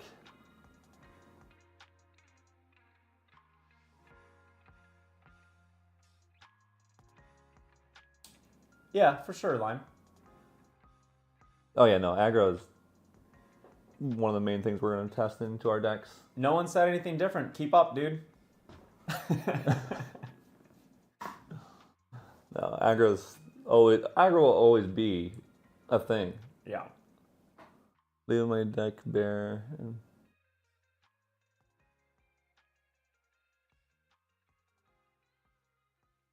Bare. You guys, yeah, okay. They're also playing TTS. We could probably Oh, you can set that up. set up the room. Actually, I have to read what all these other cards. Yeah. Yeah. Yep. We're gonna have to learn the cards a little bit more. Lime gets to see everything that's in Remedic's deck, but Remedic has no clue what Lime is on. Oh, here, Medic. Don't worry about it. I forgot that we still had that up, by the way. Here, look at this while we get everything ready. There you go. You guys won't get to see each other's sides. That's how we'll keep it fair. All right.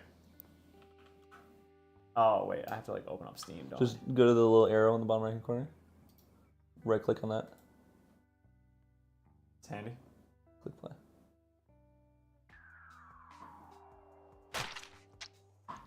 Yeah.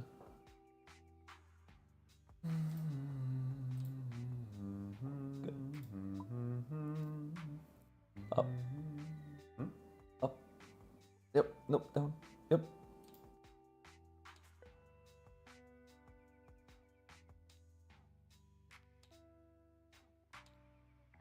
Are you seeing how you are being hit by a lethal?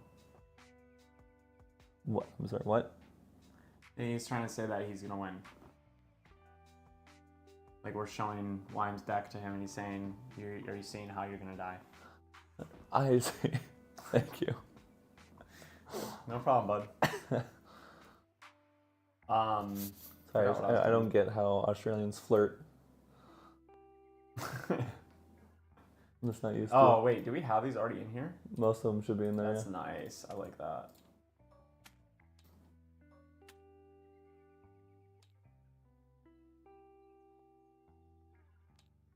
Yay! It's all set up. And then bring in the Proxia card. Thanks. Down right there. Yep.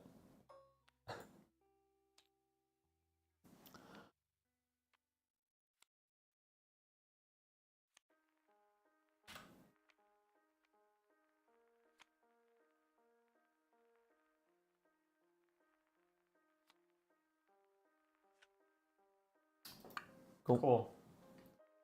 Wow, rude.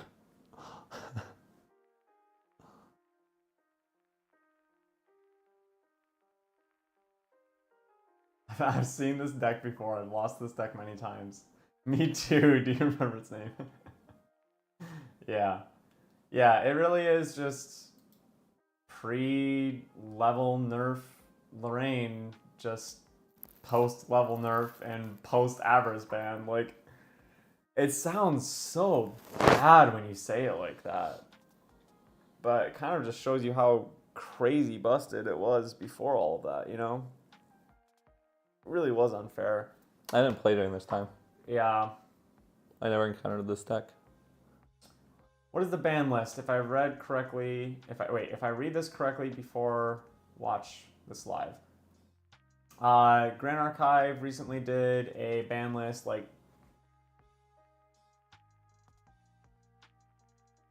I don't know, there you go. 18 hours. 18 hours, thanks. Could not figure that math out. And yeah, they got rid of Avarice and Reckless. Two cards that people were complaining about, and they got rid of them.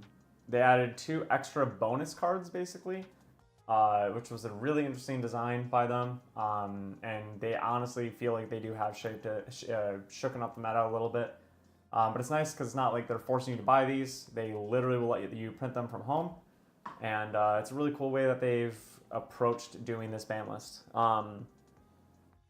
Yeah, so they have an official announcement on their website. Yep. Grand Archive TCG article section. And you can find more information there. They break down why they did everything, which is really cool for a game company to do. Normally they just don't do that. We got 25 minutes till our next match. Oh, that's not what I wanted. Oh, hey, you guys are looking at... I'm just showing off the Patreon and... yeah, let's just go back to this. Still here for a second. Yeah, how does this deck still have legs? For real. It is kind of crazy, right? Yeah, the thought is by a year after the release, you should be able to have access to them either by attending premiere events yourself or from people just getting extra copies and stuff. You know, if we go to all the ascents, we're going to end up with many copies of these that I'm not going to try to sell for $20 each. You know, like I'll just give them away to people that need them.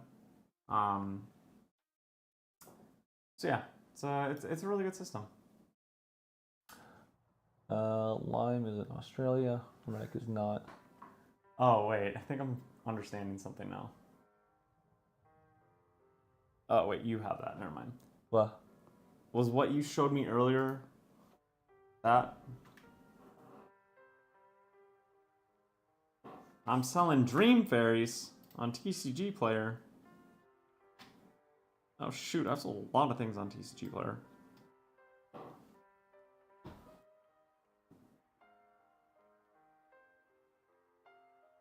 No, I don't get it then.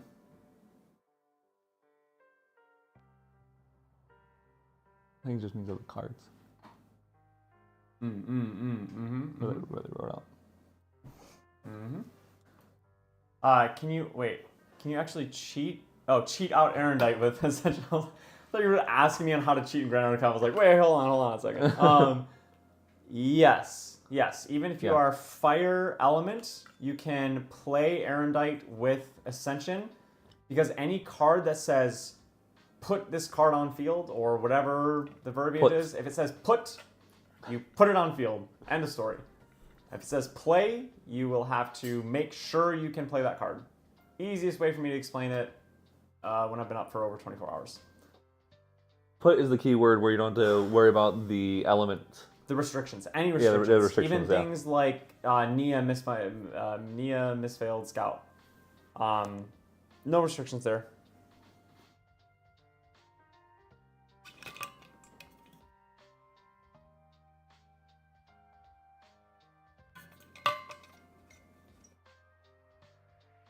I look like I haven't slept in a long time. Yeah. Yeah. I think of some of these dishes. Sorry. Yeah, sure. Thank you. Someone said, okay, thank you for... I don't know why it hasn't popped up over here yet, but... Thank you for the... and...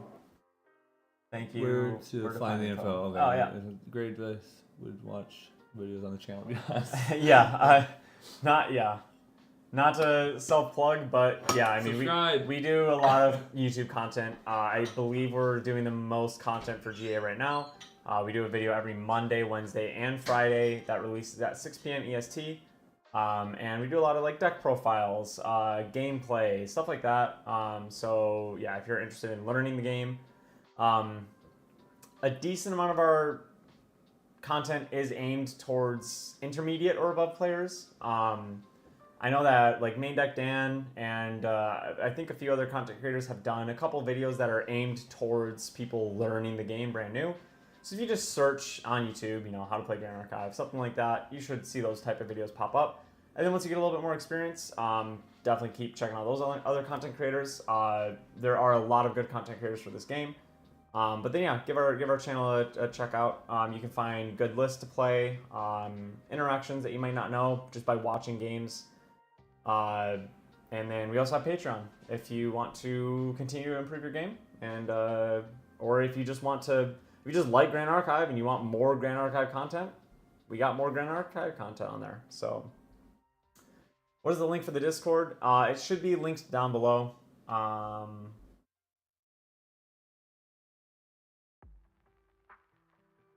Yeah, I don't know how to pull it up right now. Sorry. But it should be in the description down below if you go check it out. Same with link to our Patreon, link to our website, all that kind of stuff. If you're looking for product for the next set, we should have that up within a few days. And we've also got like merch and stuff if you want some cute fan art stickers and things like that. Here's where I wish the list had Song of Frost inside or something.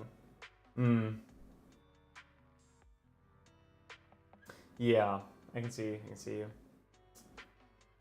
Yeah. Song of Frost is a very interesting card. I'm running him of Guy's Grace and put blue slime on the board in the fire deck. Yeah. I do believe that works.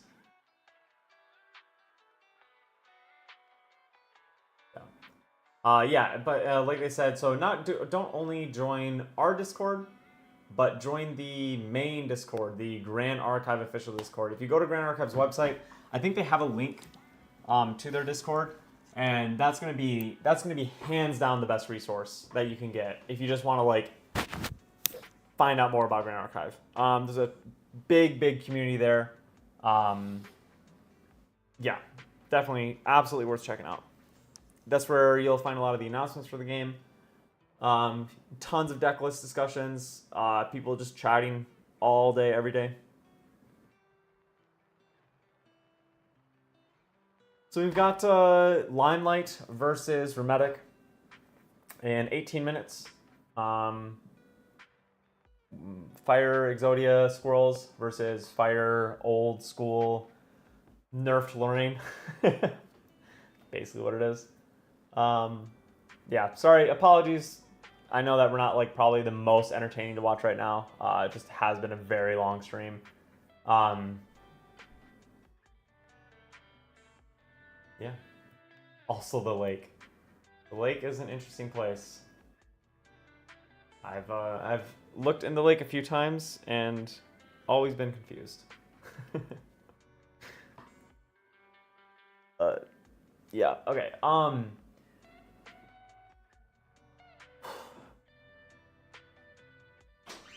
Been in and out for the whole stream since 5 a.m. Have you been awake this whole time? I missed the entire deck building section. Yeah, so Terry and I didn't really sleep. I believe he got like half an hour or something. Maybe I passed out for like 5 minutes, but pretty sure I was awake the whole time. Isaac got some good sleep, so I got 4 hours. Yeah, he's chilling a little bit. But yeah, I'm past 36, I think. Or no, I'm headed to 36. Which I don't do that, so. You need to break it up, plug. Yep. Cool. I'm free. No longer tethered. These mics are really good though. Yeah. It's crazy. I might just get little battery packs. That's our only problem with these, you know. Yeah. Yeah. Although I don't know how many times we're gonna do 24-hour streams. Maybe often. I liked every other doing day. This. Yeah, every other day. 24 hours on, 24 hours sleep. Jeez. Did we discover anything spicy so far? How has Scepter felt? Actually, really like. Interesting. Yeah, the proxy cards have felt better and better the more we think about them and the more we see them in action. And even just the Avarice and Reckless changes have felt interesting. We've had a lot of creativity for sure. Yes, Zephyr, you can. And I looked into that post-ban and now, or before bans, pre-ban, and now post-ban, I'm a little curious on if it works any better. Call the pack, it says put beast. Yeah. For every animal, put a beast ally. Yeah. So you can do other colors beast in there. So you can, if you're on water, you can also do the Hellhound or whatever it is. Yeah. Blazing Direwolf. Blazing Direwolf, yeah. Love the DJI mics. Yeah, the DJI mics, quality. Yeah. Thanks for all the support, Shinja. Appreciate that. How did Terra Sylvie go? So DOA, Dawn of Ashes, Sylvie, Terra Sylvie just lost to Wander Merlin playing low crux count, basically. Just for Geist, which is going to be in the finals. We have our semifinals match with Limelight and Rem in 15 minutes. That's going to be Exodia Fire Squirrels versus Fire, kind of a standard Fire Onsol. Nope. Fire Lorraine, old school kind of list. That's what I meant to say, not Onsol, old school. Yeah. Yep. This is the most chill I've ever seen Cave in the Wild Times. Yeah, usually I'm kind of in... I'm not an intense guy. That's not the way to like describe me. Because I don't have that... not like scary personality or something like that. But I'm always like very serious. So serious. Yeah, you know, the tie-dye hoodie and the blanket, super serious vibes right here. Oh shoot, I'm getting tired. Oh man. You still have 5 hours and 45 minutes. Yeah. Or you can go to sleep. No, and I'll be the only one in finals. I feel like I'm committed by this point. I've stayed awake throughout the whole thing, dude, and for a half a day before. Just very well presented and serious in events. Yeah. Yeah, I try. Take things seriously. No fun here. No fun at True Champion Gaming. We're dead serious all the time. I was almost kicked off the team. I made one joke once. So how dare you waste our testing time? Shinja. Bro, Shinja with a double dono. Thank you so much, man. Dude, thank you. Seriously. Caffeine. Do you want a coffee? I'm a little scared to take caffeine. Okay. Because I don't know how I'm still awake. And I think I literally, Shinja, I drank this much coffee. I didn't even finish it either. Today? Yes. Okay. Rebecca made some for me this morning. Okay. Sorry if I doxed her. But TS. You can name her name. Yeah, I don't know, man. But yeah, I literally had this much caffeine and a slice of cake. Was that like soda cake? Yeah. Coke cake? Yeah. Well, not, it's just root beer. There's no caffeine. Oh, it tastes like. Oh, okay. But yeah, I like do not ingest caffeine, so I had like a third of a cup of coffee, and my body's like, hey, let's stay up for 36 hours. So I don't think I should have sugar or caffeine anymore. But you know what? I will treat myself to some pizza later, Shinja. So we'll take it. Time to make it a 36-hour stream. Yeah, shoot for being awake for 48 hours, streaming 36 of it. Oh, oh man, secrets to winning Ascent. You're smelling a special sauce. Special powder. Terry balances you out. I got a crush on that guy. There's Terry right after with the kiss his face. Yeah. What's crazy is when I'm really tired, coffee just makes me more tired. That's unfortunate, buddy. Caffeine doesn't keep me any more awake. I just become laser focused. So I feel like I start zoning everyone out, like, or tune stuff out. So like if I were to drink caffeine on stream, I feel like I'd just be like, if we're doing like during the deck building, I would not be paying attention to anything. Kind of like what Terry did. Terry got caffeine and just started like. Terry at one point just like he got himself in the corner like right here, just staring at the deck collector, clicking so fast, and I was just like, dude, this guy is dialed in. And then he made a Xander deck list that lost in the first round, so I'm feeling a little ruthless right now. Shout out to the deck building though, man. What's up? Yeah. To who? All of us? Yeah, all of us. Okay. We made some cool decks. Half sleep deprived immediately after ban list with no physical games ran. Well, half of them are pretty bad because they lost. It's killing my vibe, man. I'm like the opposite. Caffeine doesn't affect me as much. Drinking energy drinks and I'm fine. I've never had an energy drink. Probably never will. Do you continue to drink them then? Not you. Shinja. Who built Geist deck? This guy. Me.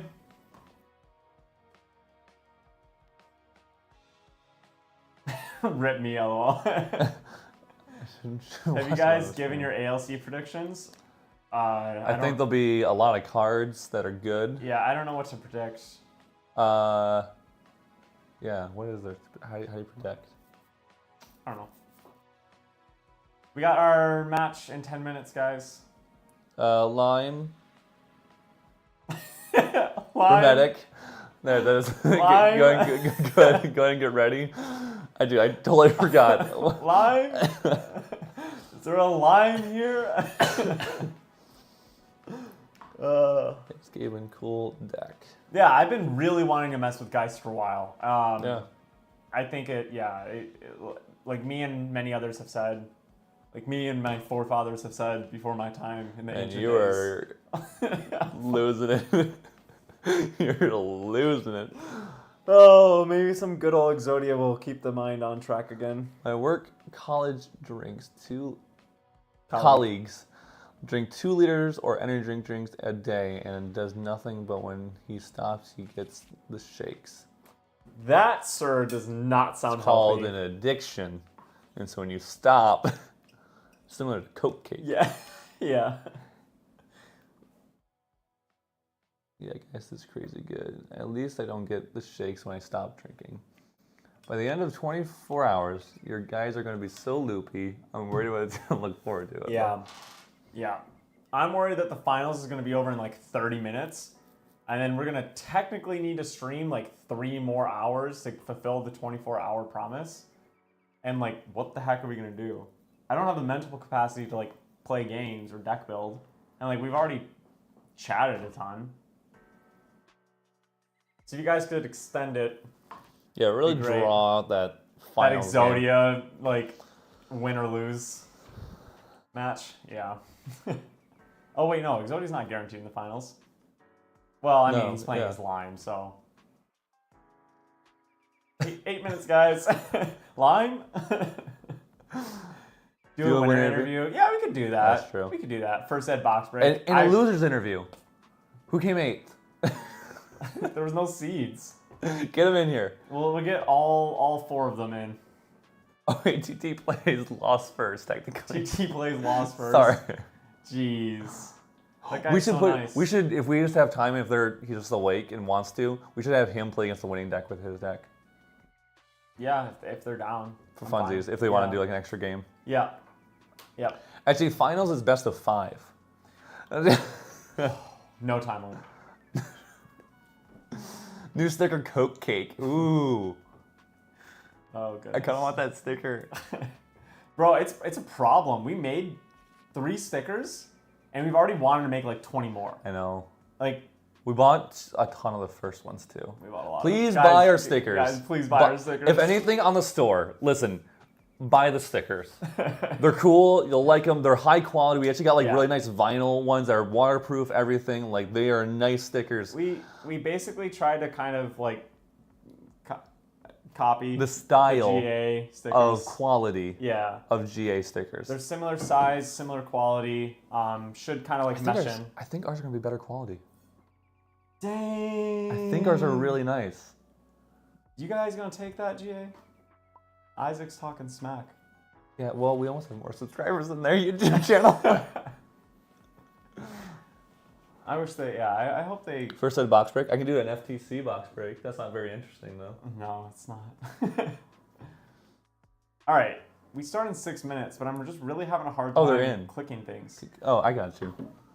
Here, I'll. I just didn't want to move. There, you chill. Ace and Scrolls is great. Yeah, I really like that one. Hey, they're in. Hello, guys. They can't hear us. Well, yeah, they can. If they're watching the stream still. Oh. What if people are cheating? Yeah, it's possible. I just thought about that. I don't think we have to worry about what the people. No. There's a first ed box on the line. You know how Hermetic gets. I don't actually. Nah. I don't know him running well enough. I'm completely joking. Wait, what happened to our music? Did you get rid of our music? Probably. Oh, it's just chilling. Okay. Oh, ad break. Spam it. I never know if this works. So sorry to those who got ads, to those who didn't get ads. Congrats. I think the majority of people don't get ads. Will you pull out the deck building and games from the stream and post them on YouTube? I have no idea what kind of editing that takes. So, we're going to do a deck profile, most likely on the winning deck. we'll post links to all the decks in our Discord, adding everyone. So we'll do an announcement with all those decks lists in there. And then we will do, what we're planning on doing is maybe doing some refining of the decks that we think are actually really good over on our Patreon. Saying like, hey, from our tournament, we noticed that these 3-4 maybe decks seemed really good. Whatever, seemed good. But here's some changes that we think would be good for it. Old like grandma rocking in her chair. I'm awake. Okay.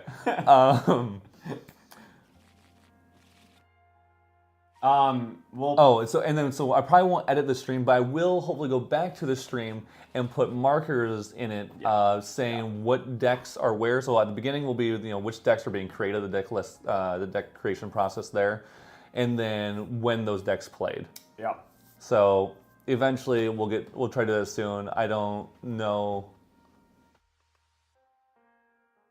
Yep, and we'll definitely leave the whole VOD up and stuff. Caven down. We lost Caven. Yeah. No, I'm here. But how are you going to learn about working safely around power lines if you have premium? Missing out, man. Missing out. Wait. Can I? Yeah, you minimize. Okay, It's fine.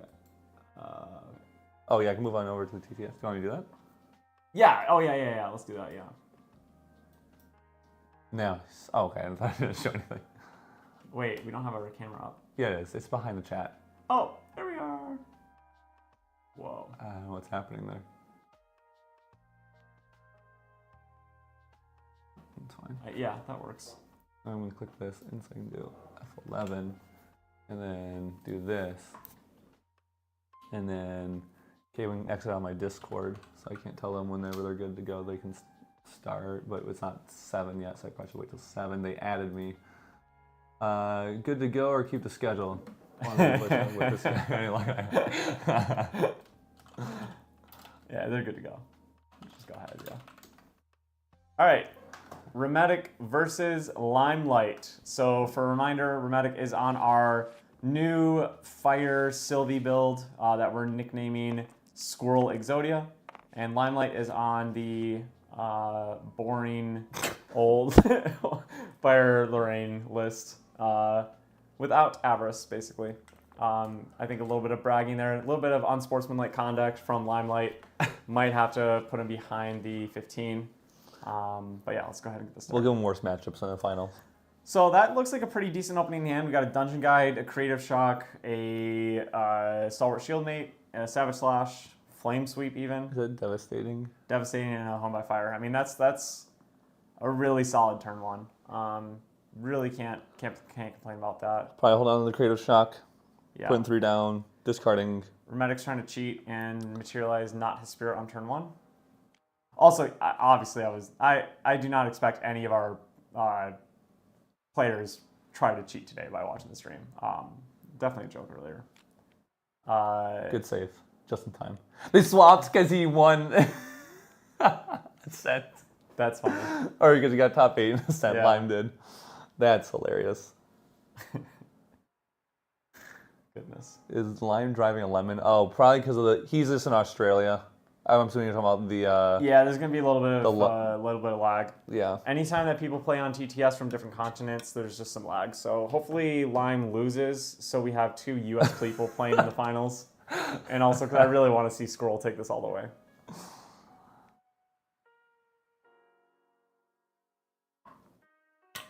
All right, so I'm assuming Lime passed. Yeah, Lime passed. Yeah, Lime definitely passed. It looks like He passed Rheumatic then. just passed right back, which kind of makes sense. You've got some really nice combos there. The Ember Songs with the red slime. He the does get rid cremation of with the red slime. oh.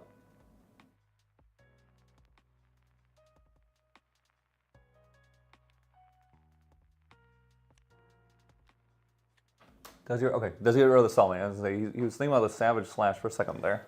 Whew, that was a close one, Lime. Time for some Exodia Squirrels. Yeah, everyone's been waiting for the Exodia Squirrels, including me.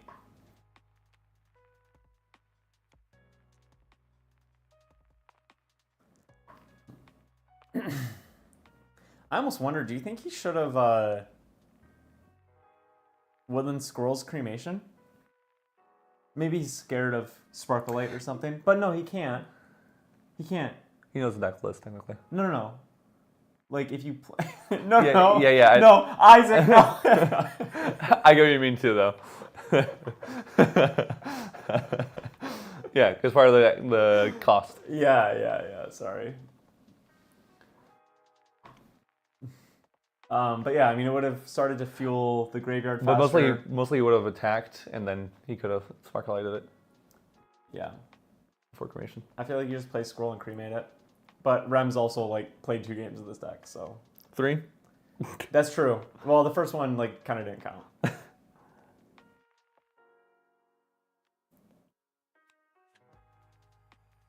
There's a Bedivere.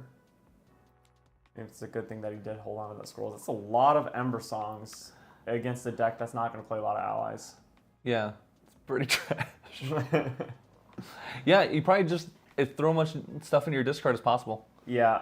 I think that's what you'd be doing. Yeah, I do think so. I might even red slime cremate. Because Squirrel is part of your combo. Oh, I forget Scroll's part of the combo. Yeah.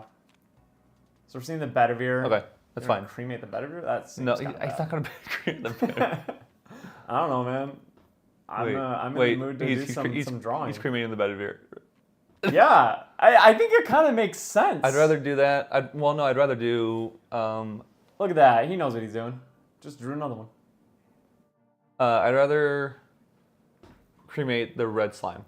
Yeah. I mean, to be fair, yeah, Bedivere in this matchup, having the 1/4 taunt is actually really relevant. Rem's probably just trash and doesn't know what he's doing. Jeez. Gave them the trash talking segment of his sleep deprivation. Why does I look really weird on stream right now? Yeah, that made it better. Yeah.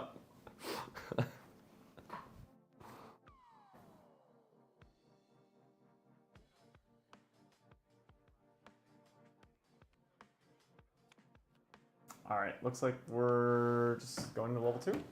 No, Drawn Blade, right? Because we're on Spirit Ruler, so yeah. Want to go the Drawn Blade, get that max value there.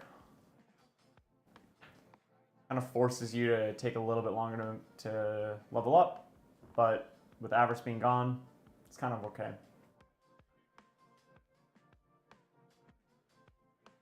We still do have the Ascensions in Lime's deck, basically for Prismatic, which in this matchup is a little less impactful. He did play against Wind in the first round, which I don't even think he actually brought out Prismatic, but definitely a lot more impactful in there. We are honing here. Giving the Sword of Durability and 2 damage just to swing. Oh, it's before Recollection. It's before Recollection, yeah, I didn't even catch that. That makes way more sense. Yeah, I was thinking that was kind of a weird play. But, you know, Lime is kind of a weird dude. Could see Dungeon Guide doing that level 2 to swing 5 if you wanted to. Yeah. Could. Yeah. 1, 2, 3. It's weird because, like, he is and isn't playing against an ally deck. Yeah. You know? Yeah. So it's like... It's just going to swing 3. Yeah. Looks like.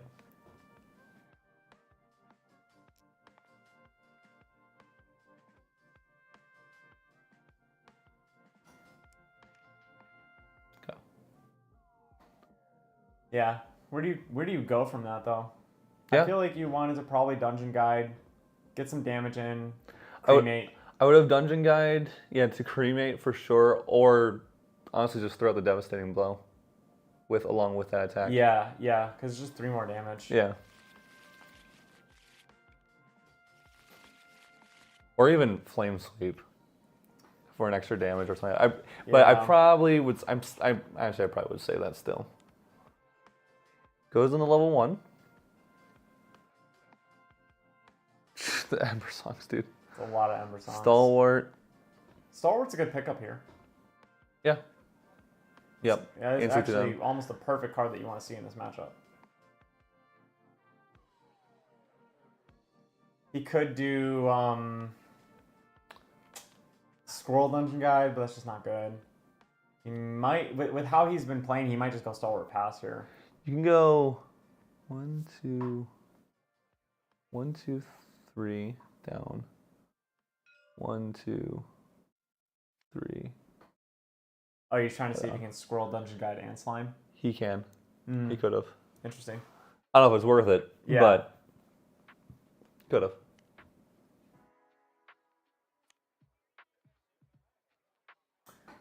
Yeah, he might just want to use Stalwart as floating memory to go into level 2, and then Yeah. Dungeon Guide into 3. Yep. Totally got it. We're seeing Flame Rune. Now, if he kills this, That's actually kind of good for Rem. yeah, I'd be very happy to see this. You have to kill at some Lion does have to kill it at some point. Yeah. He uses some cremation ritual. Oh, jeez, sorry. Oh, jeez. Snapped right off my hoodie. Was Sorry, that chat. was that loud enough for you guys, or do you want to slam it against the desk maybe? Sorry, chat. Does cremation ritual it? Stalwart's still out. Does draw into 2 creative shocks. I believe both those were from that draw right there. It's kind of nice, actually. Since you have 2, you Could go into level shot 1. Could go into Dungeon Guide here to go to level 2 and then kill Stalwart to get the draw. Mm-hmm. Keep him down. Sure.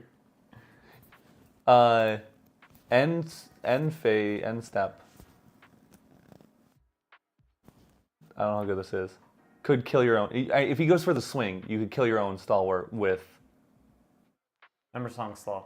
Ember Song is slow. Ember Song slow. It's not fast if you're tamer. No, it's only Okay. +2 attack. Oh, If you're I'm tamer. thinking of the other one Oh. that gets fast when. That's a really good card, though. Very underrated card. Especially now that... Should we put that in this list? No, right? Just restand and gives attack. Yeah. No. I don't think it goes in this Oh, list. beast. So interesting. So he is probably going to do Squirrel Dungeon Guide, and then now he'll draw 2. Squirrel Dungeon Guide's great. Put down 3 of the stupid songs. Yeah, 3 Ember Songs. He's got 2 Avatar of Gaia.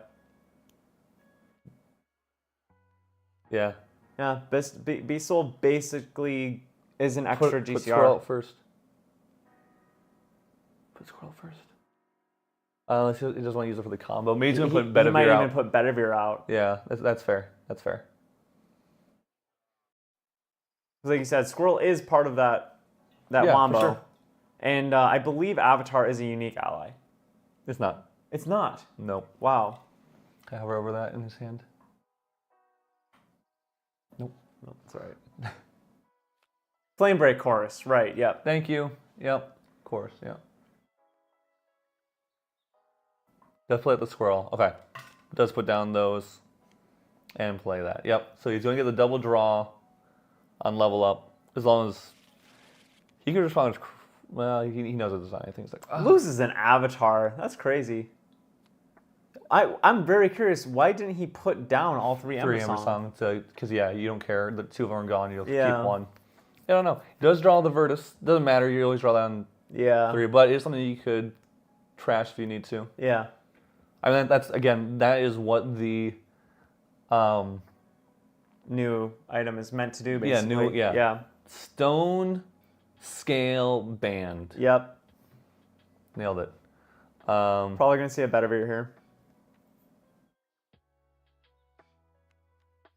Kill his own board? Is he actually killing his own board? There's no way. There's no way he does that. I don't think you do, obviously. I think Rem's doing a little bit of trolling. Okay. Avatar of Gaia is unique. It's unique? I Yeah. thought I just looked at it and said it wasn't. I can't. I mean, because I have F. Oh, it is. That's why I couldn't do it the other time, too. Yep. Unique ally. Yep. Yeah. That would do it. When it dies, get it back because of preserve. You only need to see 1. Oh, well, that's why he's not. Yeah, makes sense. Yeah. He wants to keep Ember Songs in. Flame sweep. Flame Sweep with level 2. So maybe that's why he was considering wiping his own board. Yeah. Because it slows down the Lorraine. Wow. Is Rem a good player? Can this retaliate for 2? Probably. He might still do some fancy stuff. What's he doing? Is he going to resolute Oh stand my something? goodness, what did I just do? Yeah, he's gonna resolute. The DG. DG, so Okay. that Squirrel still goes to grave and gets the animal count, gets this floating memory off of the shield mate, but has a DG on board for when he does his Combo. Virtus turn. And he put Virtus down for that, which is good because he knows he's gonna draw one on level 3. Yeah. Man, Rem's playing really. Did get a floating memory in the drop. Yeah, Rem's playing really interesting, like in a genuine way. He kind of I think picked up what this deck needed to do quickly. Lime is going to go to that level 3. So now he can do It's fine. infusions or pre-recollection. Yeah, I've only been paying attention to what's been in Ren's hand. I haven't looked at all. Like that's it. It's been Lime's hand. Lime has a pretty big hand, especially Yeah. after that flame sweep. Well, 3. Yeah. What happened with the sweep? Rem protected the dungeon guide so that it was one less card for Lorraine to draw, and probably so that it's, a big health body so that it either soaks up more damage that's going to be targeted towards the champion, or if Lime chooses to disregard the dungeon guide, Rem has another buff when Virtus hits the board. It looks like we are going to see the... I don't know what's happening. Wait, how did he do double infusion? Oh, that makes sense. Yeah, because it dealt... Yeah, so we saw free infusions and then a Spirit Blessing to reawaken it. Oh, yeah, because And they're then free. hit if again. Yep. Yeah, Yep. so we might be... Yeah, that was just the game, actually. Jeez. Yeah, that is one of the brutal things that Lorraine can do. So imagine this deck with 4 Ascension, 4 Cruxite, 4 Infusion, and you're basically... And also, you Dungeon Guide into level 2, Flame Sweep, then you Dungeon Guide into level 3 on the Flame Sweep that you just drew, and then do all of that.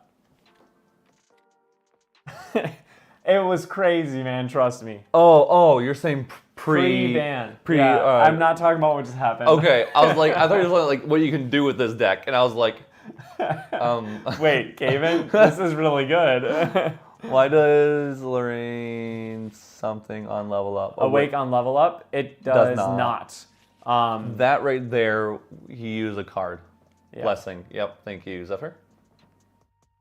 Yeah, it was, we got a little confused too there for a second. Man, Exodia got high rolled. Hate to see it. High roll. High rolled. You think so? Yeah, I mean... You don't think that's just what that deck does? No, you're right. I mean, he had a huge hand. Yeah. Yeah, okay, he was kind of like not doing too much beforehand. Yeah, that's fair. I'm just clearly biased and want Rem to win. I shouldn't say Rem. I'm genuinely biased because of the decks. I want this deck to win. I don't care about the players.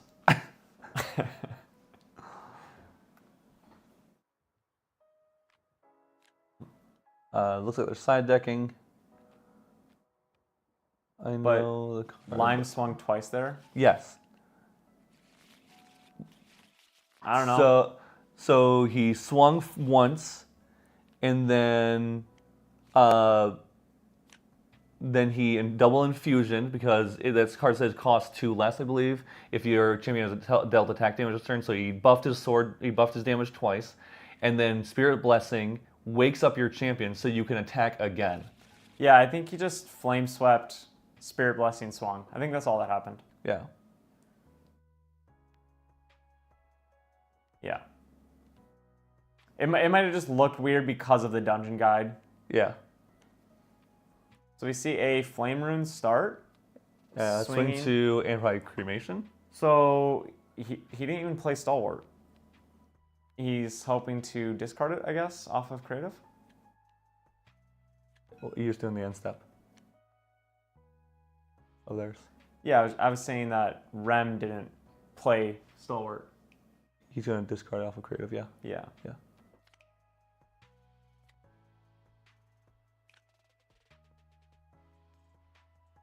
Yeah, I guess it guarantees he can level up Yeah. instead of hoping that the shield mate dies.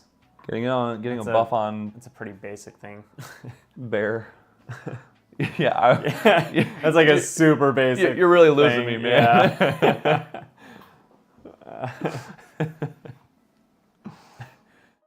Guys, this is gonna be the world stream, by the way. Sildar said.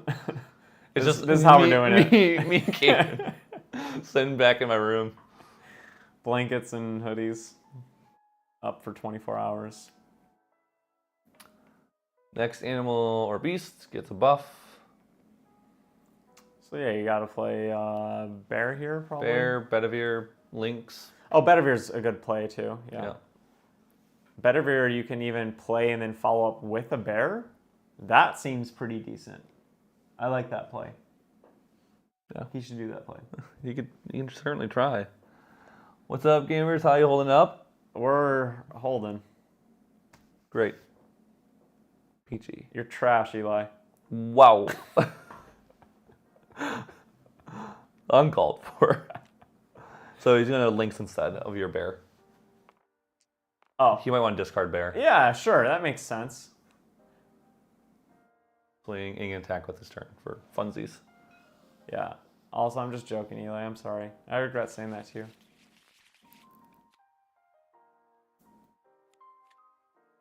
I've decided I'm not going to live life with regrets, so I take it back. Wow. This is a real page turner. I don't have the... Oh, we see an adversity. That's always terrifying. Double flame sweep. I didn't realize that was there. Kills Lynx. Does not kill Bedivere. Does have level up. Oh goodness. Can you level up into it? He cannot level up Flame Sweep. Okay. So... he has the Galahad in hand. With no infusions. Yeah.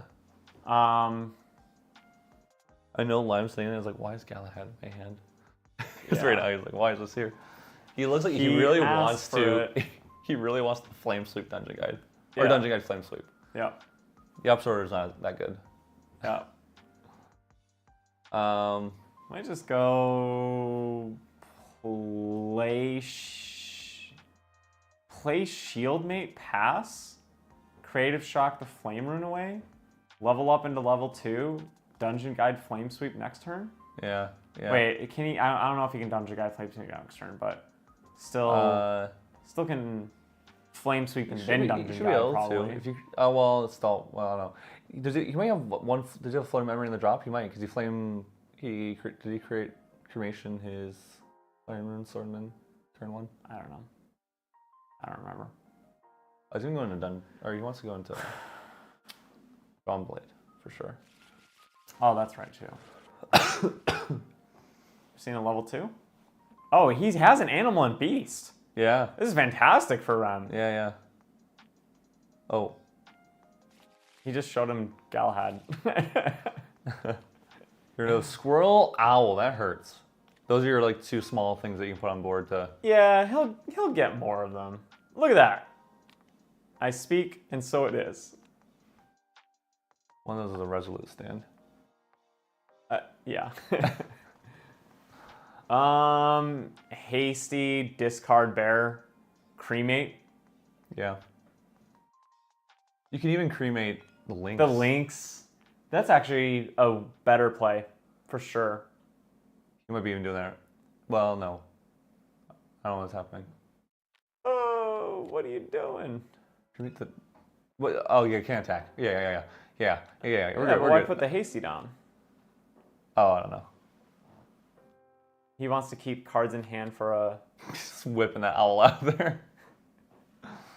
All I can imagine right now is that Rem and Lime are trash talking each other 100 times worse than I'm trash talking everyone else. Yeah, he's not. Yeah, cremate Lynx. Yep, because no pride. Correct. Or Yeah. you don't meet the Yeah, and pride you want that animal in the graveyard if you're not going to be able to use it. Yep. Yep, creative, probably getting rid of that flame rune. Oh, I'm assuming the flame rune. I think that's better. Stalwart's better here. Never mind.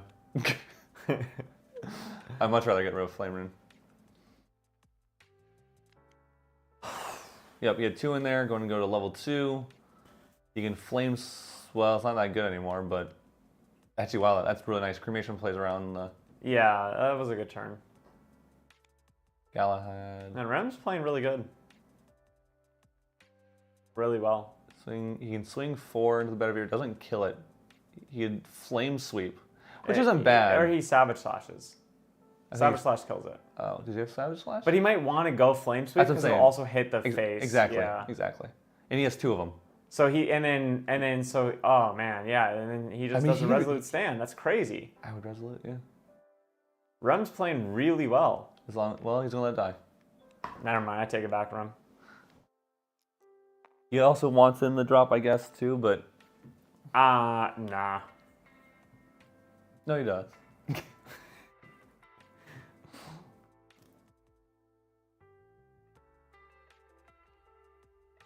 Lime's still going. And I think he's thinking about Dungeon Guide. Yeah. Oh, or Flame Rune. Interesting. I don't get that one. Sorry. I don't mean that in a mean way. I just don't. He hasn't gone Drawnblade yet. Oh, he might want to materialize Drawnblade and then break it and then Dungeon Guide. Could have gone, yeah.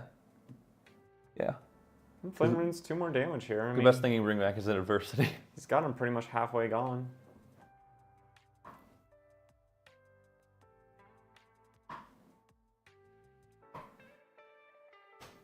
Are we already 1 game in?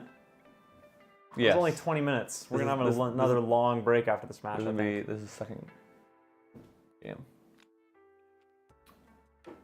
Hard levels into 3. That's a lot of animals and beasts to lose. Yeah. Well, but he'll get... oh, you know what this probably is? Lag. It's the lag probably between them. Sure. Okay. He does that so cleanly. One of these days. No, squirrel. GG. No, not squirrel. Oh, another squirrel. And that's 2 squirrels and an owl. And I think he has an owl in hand. I think a squirrel and owl. Squirrel and owl in banishment. Yeah, something like that. I don't know what just happened there. Ooh. Do you want to see his whole deck climb? There it is.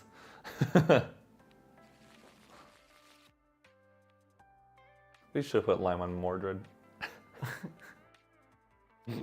Yeah, maybe we should have. I mean, but this shows what if this deck wins at all. Yeah. Why some of the times these decks just don't work. Yeah. There is stronger stuff out there. Wait. We're just gonna see a shield mate leave enough up for Resolute Stand and then bide some time. Go into Coven or go into Horn. Horn, yeah, Horn or Horn. Yeah, I think that makes sense.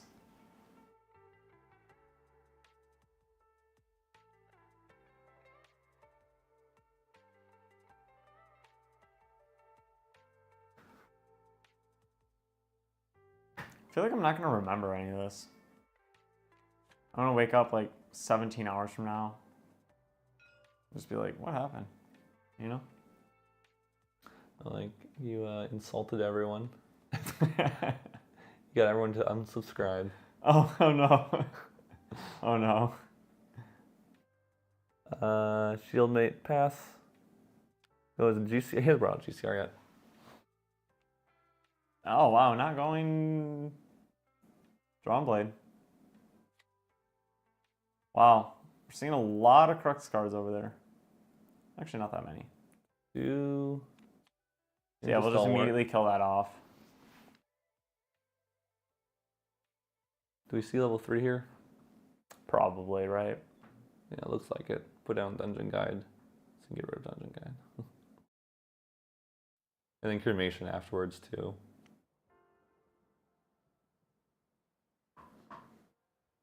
Yeah.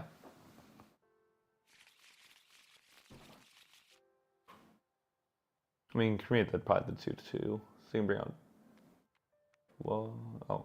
Must A little bit of lag. be some lag, yeah. Bring out sort of adversity, I believe. Yeah, he's not going to get that buff, but a sword is a sword, especially because he has Ascension. So, yeah, you're not going to get that draw off Drawn Blade, but you can just Ascension it away and ping some more damage, get a big swing. I mean, does he have lethal? Oh, he's at, he's level 3. No, Sorry, Sylvia's yeah. at level 3. So he deal 18 damage. Probably could get up to like 9, 10 damage this turn. It's a shame here because this Sword of Adversity is going to swing for 4, and Resolute Stand would block 3 if he wanted to, but that would not stop the draw, so I don't think it's really worth it. Yeah, he's just going to take 4, let him draw 1.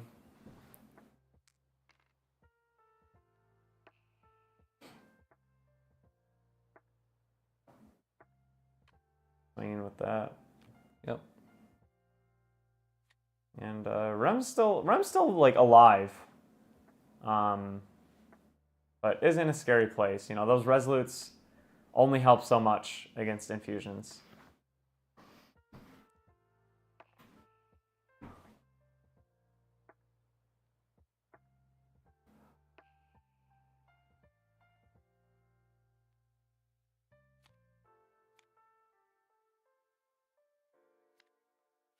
Yep, there's Horn. Yeah. Horn does draw on enter, so he's got Virtus, Avatar, Owl right now, and he has a fairly healthy graveyard too. I feel like, right? He's just thinking about doing it right now. Did he calculate it out? And Oh, actually, yeah. I wonder if he might be close to lethal. 1, 2, 3. So you can put it all down. He can't flash out the Avatar though. Yeah, he can't flash out the Avatar. That's pretty big. So he has Owl, and I don't think he has like Yeah. 8. Yeah. So Owl and Virtus are 9 together. 7. So 8. 9 plus 5 is 14. Yeah. You're right. He needs 7 in graveyard. That is just not enough. The only way is like if he banishes Horn and like top decks into a squirrel or something like that. I think you just survive here and you go into your shuffle. Yeah. Discard a Bedivere. I guess that's all you have though, is it? That's definitely a little rough. But if that allows you to flash into Gaia, maybe that's worth it. Yeah, no, that's true. Yeah. And you play Owl before your turn. How many in drop? We don't know. Yeah. I also kind of don't want to go over it and show Lime that we're checking his drop. Yeah. That's what I'm thinking about too. What game is it? This is game 2. Lime did take game 1 in a like really massive infusion, Spirit's Blessing kind of swing. So he puts down 3 for Resolute most likely this turn. Yeah. And the nice thing is that if he really needs to, he can pop Horn and play a second Resolute. Or play it for free, actually. I'd put down... I forgot he's level 3.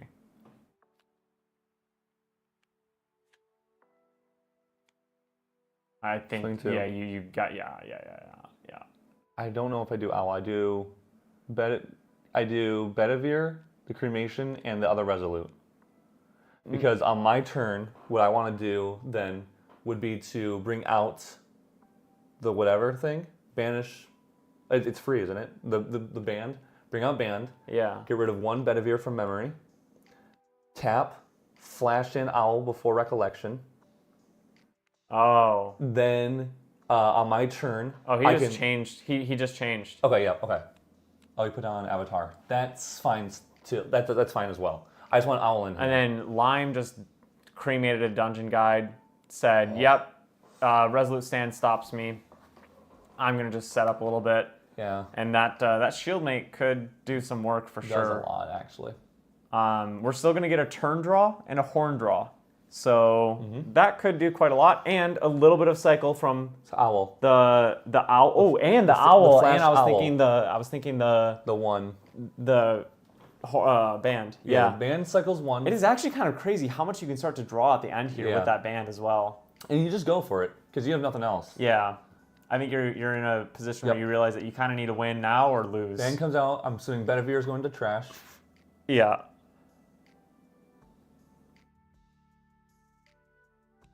Yep. You didn't do the on enter.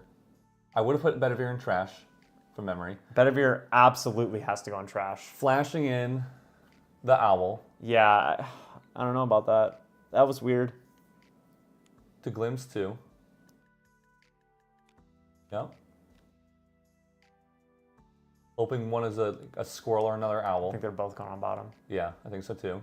Because he saw his squirrels and owls a while ago. You needed to discard the Bedivere. Yeah. He's going to blind draw now. Yep. We also don't know how many is in his drop. And for the rest of the turn, he still has fast activation. Yeah, literally everyone's rooting for Rem. Oh. Just because of the deck. Maybe he just did. Wait. I don't... That's a little rough because, especially with the glimpse and everything, Yeah. he did kind of... Oh, no, he the brought on-enter still on the stack. Yeah, that's what I was wondering. Did he activate it on the on-enter stack? And that's what I was talking about. I was just about to bring that up. Okay. So he glimpses first. So we have Squirrel. We do see shielding. Okay. So he would pop this. Put one down yep. He's thinking about it. Yeah, he's counting. One down for this. This is going to draw you, so you can't play Squirrel too. It's Squirrel, Avatar. You pop this right now. No, Wait, no, not right now. But his Avatar won't get the buff. Why? Oh no, he can flash in this turn. Yeah, he can flash in this turn. So he can literally flash in Squirrel too. Yeah, that's got to be it. So I don't know what's in his graveyard though. Oh, he has to kill that stupid thing. You have 1, 2, 3, 4. You have 4 attackers. They're getting plus at least 5, I think. Yeah. So it's hard though. It's hard to see. The smoke bomb doesn't interfere with this at all, I think.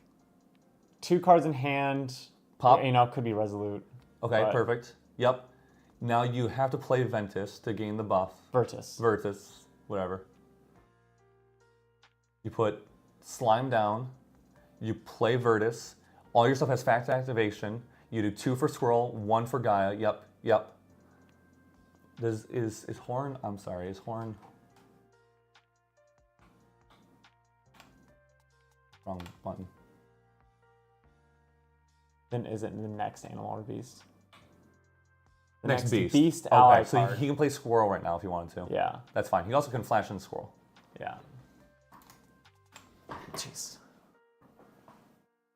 Pull up the stream chat. Oh yeah.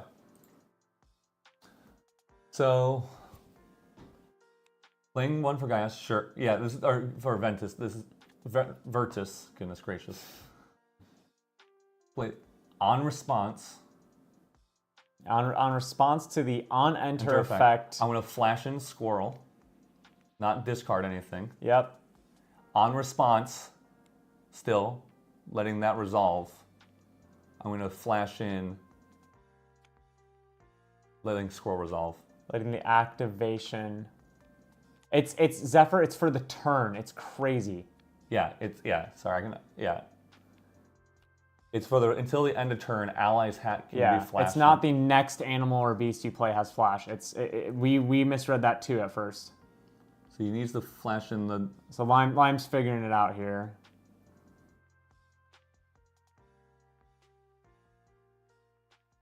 Flash is just fast activation. Sorry, we're saying flash here. I can hover over it. Right. Oh, what's happening? Uh-oh. Fine. Yeah. Fast activation. Until end of turn, ally cards as if they had fast activation. So meaning they can be cast at any point, just like you could like fast activation spells. Wow, it looked like he only had 3 animals in the grave. He always has so much less than I think. Yeah. 1, 2, 3. Yeah, I thought there was way more. Yeah. But it should be enough. It should be enough. Technically, Gaia would be flashed in as well with +3. Should be. Mm-hmm. So you would swing with her into clear the shield mate. Yeah. Now, hopefully that doesn't cost him the game. 11, 15, 3.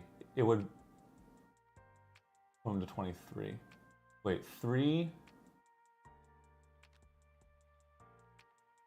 11, 15, 20, 25. Lime has Ascension. He can just kill. Oh, yeah. I would say, I think it puts him. No, yeah. Wait, hold on. Lime's throwing. He can just kill. He doesn't have lethal.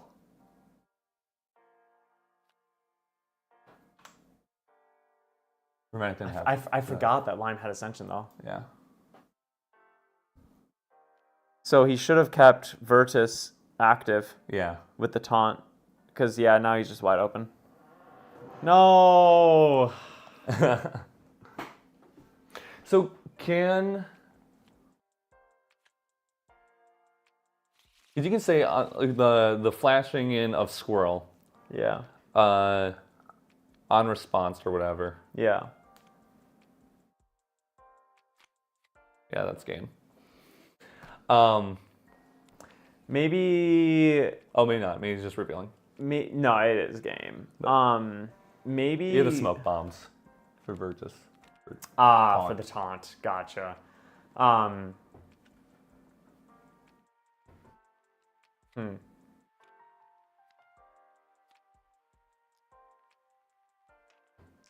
Maybe you can't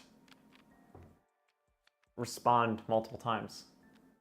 That's what I was about to wonder. Yeah. Can you say, like, in response to non-enter, I want to flash in Squirrel? Because you can't activate to the activation of a ally normally. Like Hasty Messenger, you can't do anything before it's attacking. But if you say I want to activate, but to the activation of it, you can, right? Or to. You're right. Yeah, to the actual activation, you can.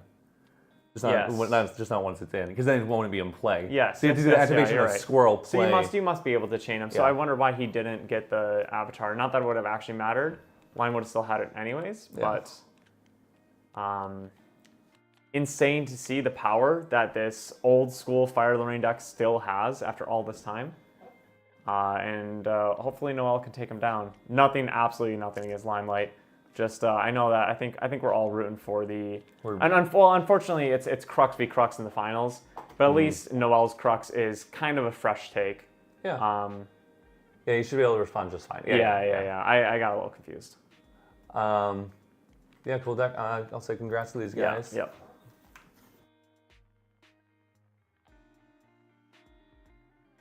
Hey, Lime left. Lime's back real quick. I was just gonna say congratulations on the match, guys. Sorry couldn't quite get there, Medic. And we were watching all the lines at the end. It's like, how much damage can you actually do here? So. Yeah, it was what it was. I missed 3 damage with just flickering or fast activating the avatar guy. But like by that point, I realized it didn't matter because it was like he could have ascensioned and killed an ally. Yep. Yeah, we realized the there exact wasn't same anything thing I too. could do. Yeah. I got smoke bombs out early, which is like an inevitable. Like, doesn't matter if you have a taunt or not. Exactly. Yeah. But hey, good matches. Thank you guys so much for playing. Lime, congrats. You're moving on to the finals here against Noel. Noel also on Crux. So Crux v Crux matchup, although not the standard decks necessarily. So. Yeah, that's an improvement. Yeah. Slight improvements. We'll take them. So thank you so much, guys, for participating. Really appreciate it, guys. Cheers, man. Yep. Cheers. All right.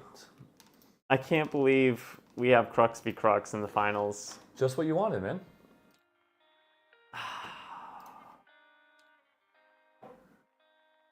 There we go.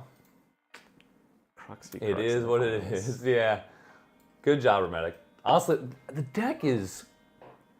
I'm absolutely not giving up on that deck. Yeah, that deck. That deck still seems cracked. When you were on that turn, we're like, wait, he can draw one from Band, he can draw one from Horn, he can flash into, like, he has one on board, he can flash in Owl before the turn starts. Like, there's just so many things you can do with that deck that it's complicated, but there is something for sure there. And as much as I love Sylvia, I was curious to see Xander in finals. I don't think there's a Xander in finals. No. It is Water Merlin versus Fire Lorraine. Control Crux versus Aggro Crux. Yeah, pretty much. Controlled Crux versus Aggro Crux. Very That's different basically Crux, though. it. I mean, mid-tempo Crux, but yeah. So if there's something there, I think I could have won the Oh, Vin, thank you so much, Just man, got for the home from $5. work. Let's go. Thank you, man. Well, you're about Appreciate to catch the finals in an In hour an and 20 minutes. Yeah, Weird. we had the semifinals between Rem and Limelight. Took about 40 minutes, unfortunately. So we have some time to kill. So if anyone has topics of conversation that they want to talk about, questions they want to ask the True Champion team. I have a topic called an ad. Like you said that after you hit the button, so they said, so it was like me saying, anyone have any questions? And Isaac just goes, ad. Slap it in. Also looks like I have like the worst headache of all time. You look like you have a Just hangover. The lights are just so bright. Yeah, I do have a hangover. The fact at the end of the turn I ever saw, it's probably nuts. When we get rolled. Somebody is crazy. You two should do a game with our decks. Oh, you and me should play. Do you want to move finals match up earlier? I personally am fine with it. Caven, but I don't know. We did say this gonna be at 9, and a lot of people might be waiting for the finals. Yeah, I think we should, unless you or Lime like really could use it moved up for personal reasons or whatever. If that's the case, absolutely, we'll do it, right? You guys have been awesome enough to partake in this all day. But if you guys are just chilling, then I would rather stick at 9. Just because that's when we told people that the finals would be. Just in case they're not listening. Yeah. Yeah, I mean, Rem, trust me, we're going to be testing some of these decks extensively. Fogxander, Exodia Squirrel, the one that Noel's on. Oh man, I am getting a headache though, man. The one that Noel's on. Geist Control. I'm sure a couple of these other ones I still want to test. I just can't think of them right now.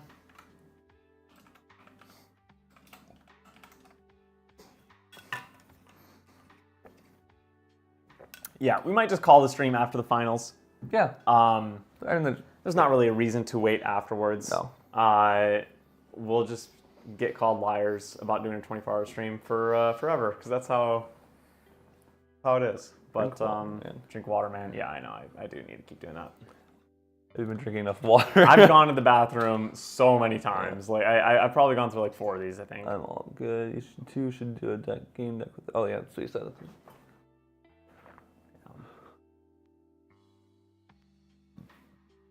Yeah, I'd love to have a setup where it could just,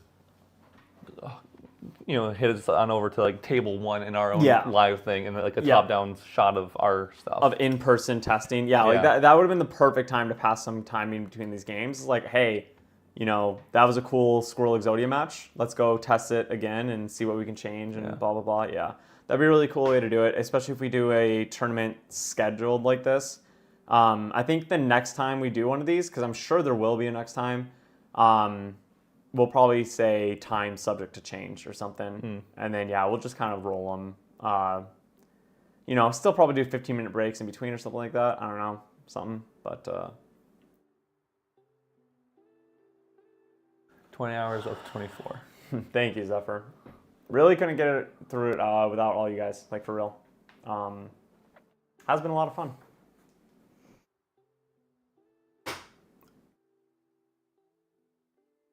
My phone needs to update. So, do we do a 24-hour opening stream of ALC when you get that in? No.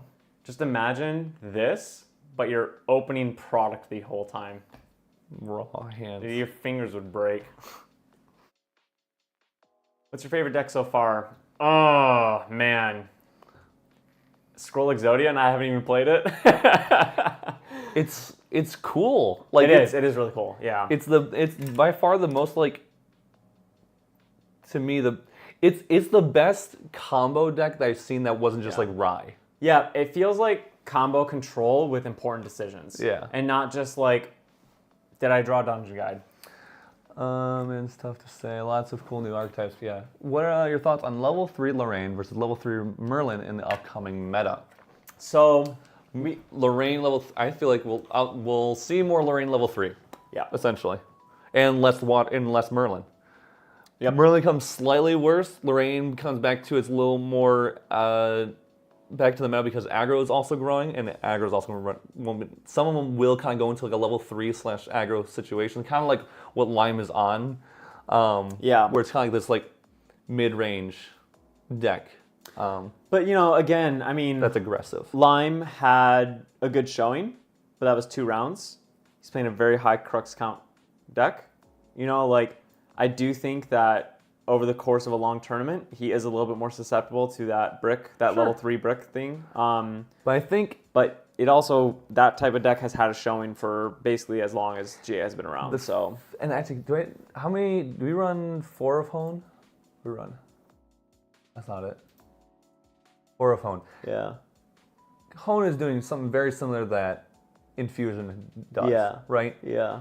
And where a lot of people do times, Infusion does give +3. So what I'm basically going to say is you can lower the count of Infusion because you can run Hone. Yeah, that's true. With it instead. Yeah. And then you're doing Spirit Blade Blessing. You definitely don't need 4 Blessing either. Yeah, you can run this deck with a much smaller Crux count. 11's pretty small. Yeah, and the thing is it's important to think about Merlin level 3 versus Lorraine level 3. It's huge to think about Merlin level 2 versus Lorraine level 2. You guys started at 6:50. It was like 3 minutes or 4 minutes early. 6. It wasn't that early. Yeah, your match was, I think, about 45 minutes, 40 to 45 minutes. But yeah, I mean, there definitely is. I always find myself building Wind. And I think that was because it felt like it had the most creativity before this. But I do find myself being a little bit more intrigued by Water. You see Silidar's text file on why the ban was average instead of essential. I mean, he said it. Was there something additional? Because someone else mentioned something similar. Yeah, I'm not sure if we did. Or you just mean on the site where with the reasoning there?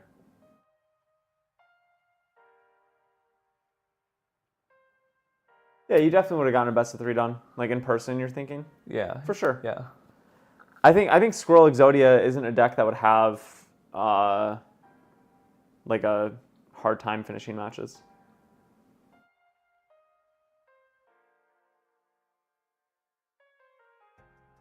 If there's something else, let me know if I'm missing it somewhere. But if you mean just in their article section of, I'll DM to. Oh, thank you. Cool. Thank you. Perfect.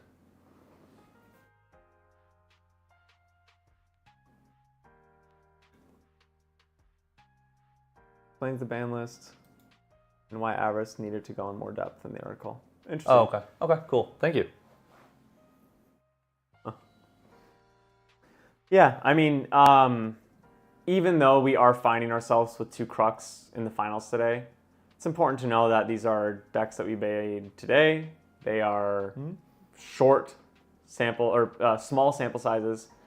I definitely don't think that we're just going to be like, all Crux meta again. You know what I mean? Like, I do feel like it's genuinely much more open than it has been before.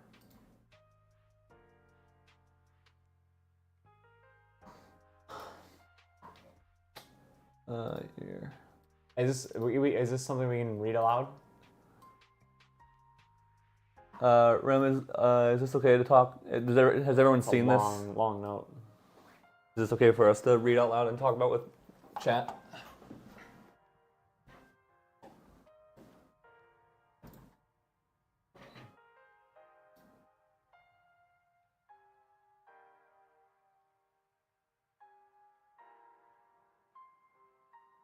I'm assuming, because he says a lot of G players ask why sort of Avarice.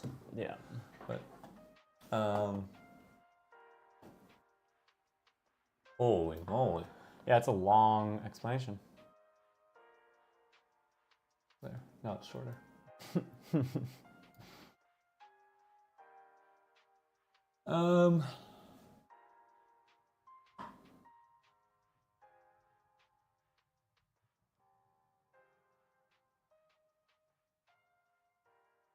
You can. I see it in the Discord. Thanks, Finn.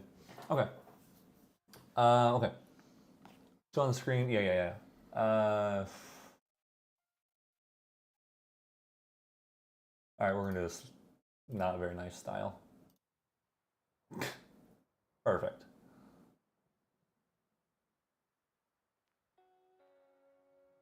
Will partially cover me. Okay. A lot of GA players ask why Sword of Avarice is the problem and not Ascension. Read below. First of all, neither of the recent Grand Archive bans, Sword of Avarice or Reckless Conversion, were for balancing reasons. They were banned because of poor player experience. The win rate of decks that run Ascensions and Avarice Loop was average, considering the representation of it in the meta. However, the fact that when the combo hit wins the game, it's usually with one player having 15 plus cards influence in hand plus memory, which makes the game feel a lot more unfair than it actually does. In reality, winning... Make sure people don't say anything. Okay, yeah. In reality, winning with one card influence versus winning with 15 plus card influence is the same thing. This is a natural response for players, and game design needs to adapt to the player's feel. In a new player experience, if a player plays Ascension and brings out Sword of Avarice, the pinpointed moment where the other player gets a sinking feeling that the hope is lost in the exact moment their opponent draws 2 cards from Avarice trigger. It's important to note that the moment is not when Ascension was played. In addition, the player that recently drew a lot of cards from the Avarice Ascension loop is usually taking drastically longer turns, which leads to the negative experience amplified. Sure. Want me to take a stab? I don't care. Some players ask, why ban Sword of Avarice when Ascension limits Sword of Regalia design space? To that, I'd like those players to consider if you're driving a super fast car that caps out at 250 miles per hour, doesn't matter if you see a speed limit sign of 300 miles per hour. Please don't drive this fast.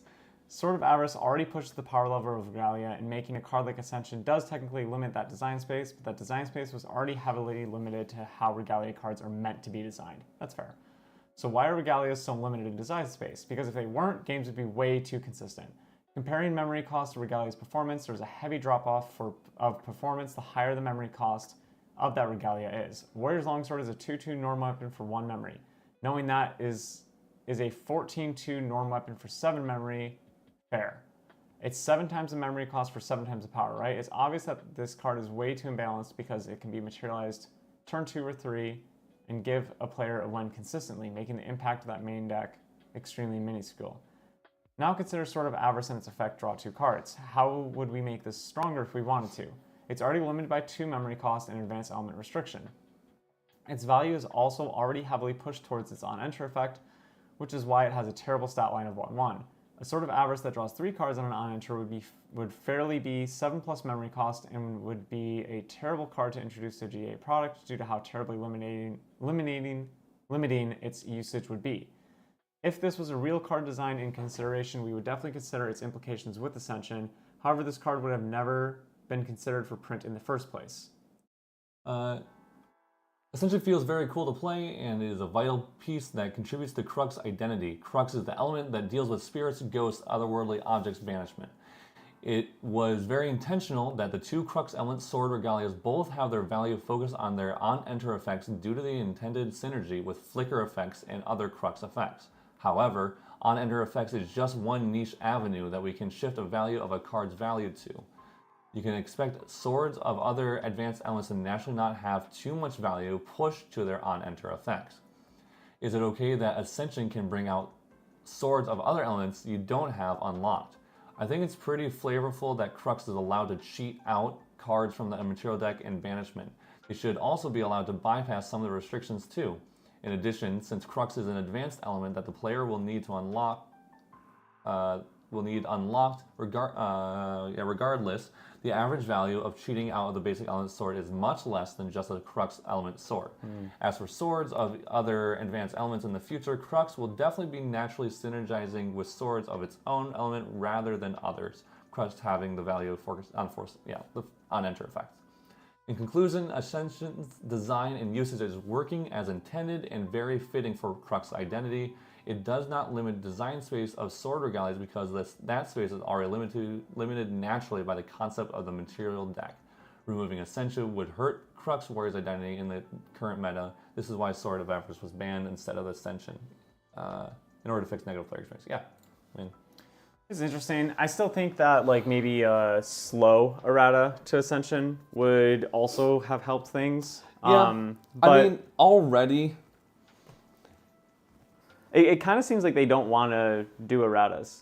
Yeah. To be honest, I think they're. Which I get. I'm okay with that. Yeah. For sure. It makes things messy. Yeah. It's the same thing what we're doing with why they have Proxia cards. Yeah. Because then you have erratas that you have to get out to everyone. Yeah. So I get it. And we mentioned a long time ago, we would say like Ascension being fast is a problem because of how Avarice worked.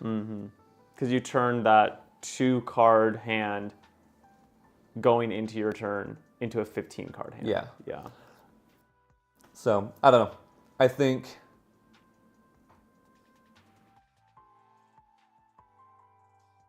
my brain stopped. I'm Sometimes just waving to the stream right now, man.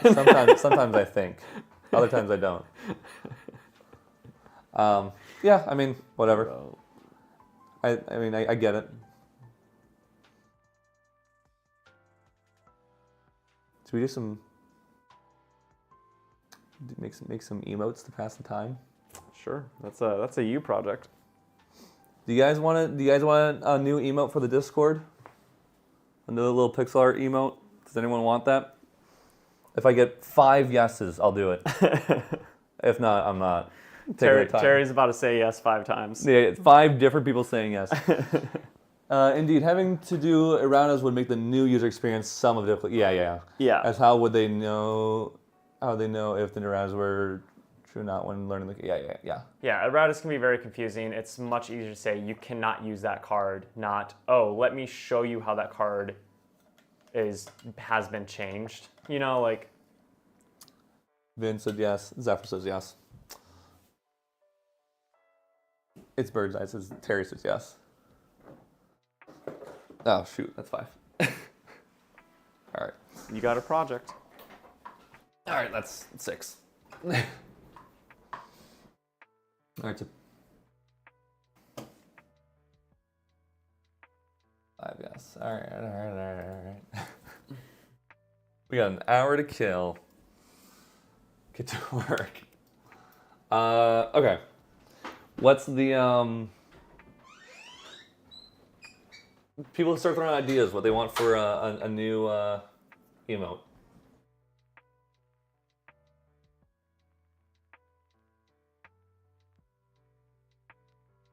5 yeses. Right now in the Discord we have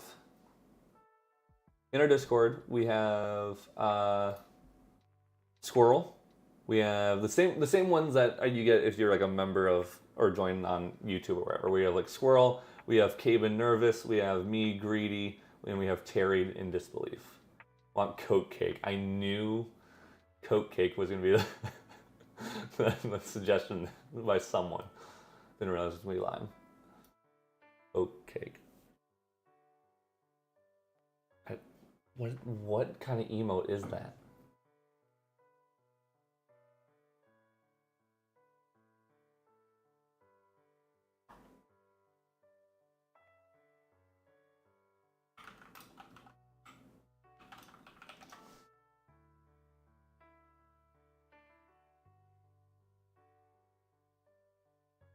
There isn't a 2 out of 5 Grail yet. That's true. We don't have 2 out of 5 Grail yet. I'm gonna do Grail.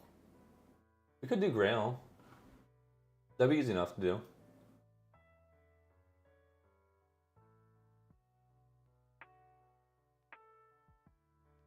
Just looks like a nice sugar powder cake. That's true.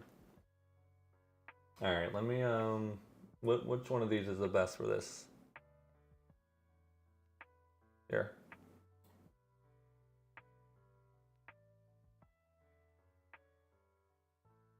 Exodia emote, yeah.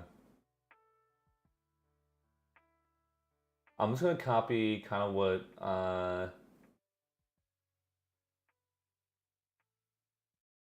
Terry's wife did for Grail, maybe. Window capture. Hey, I'm figuring it out. Jeez. Hey, there it is. Okay.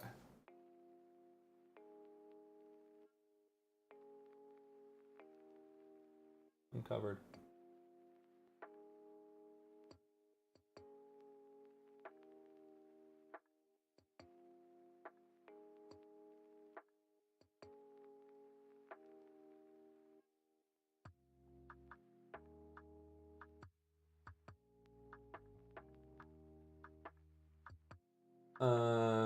Avertis being the head, the squirrels as the arms, and Alice as the legs, Avatar as the body. That's pretty funny. I gotta pull up our website actually.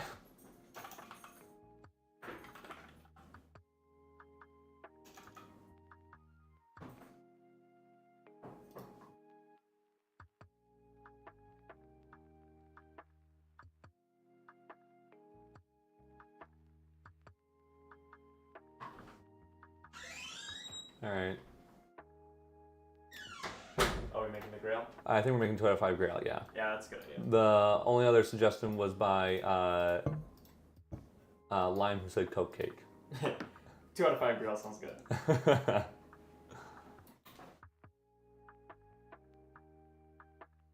Oh, Exodia emote. Yeah. We need a squirrel cosplaying Exodia. Do that in pixel art real quick. Yeah, let me get on that one.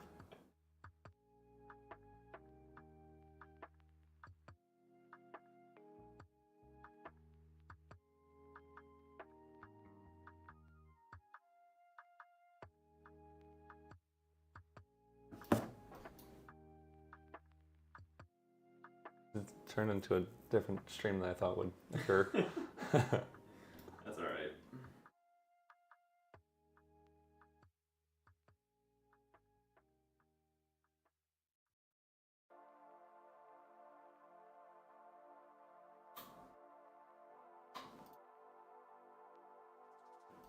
Oh, jeez.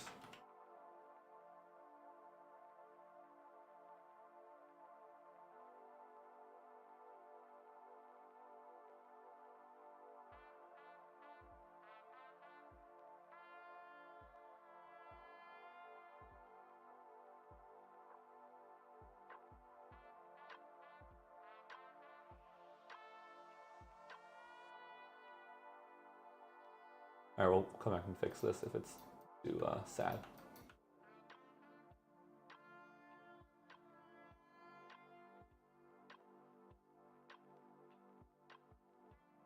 Also, why is it too so big? I mean, you can literally just do this thing. I don't know what I'm doing.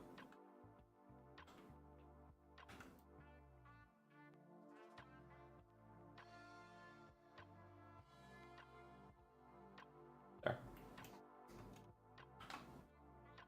We need Scruggs Exodia, pixel art stream. Yeah, we just instantly went over to a pixel art stream. You just draw a full grail and erase 3/5 of it. That's funny. I'm doing what's on our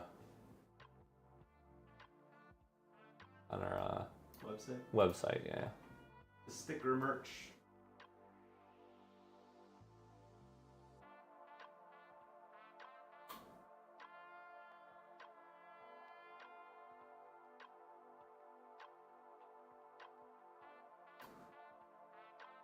I might need to make this taller.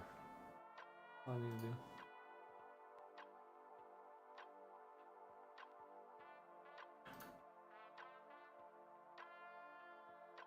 Yeah, I'm gonna make this taller.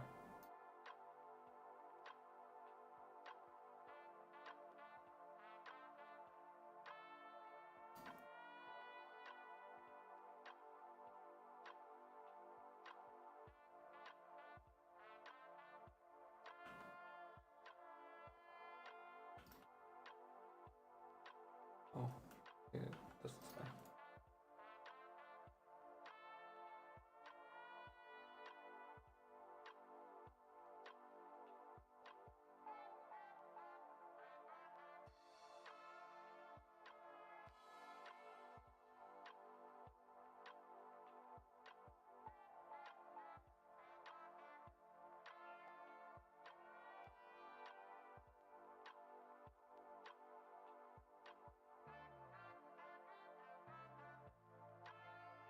Okay. And then there's like a diamond design on the front. thing.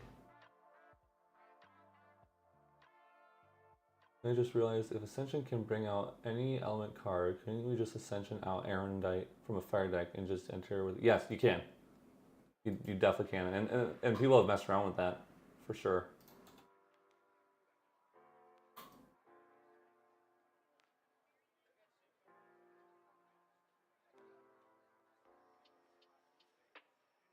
It's definitely something you have to be careful of too.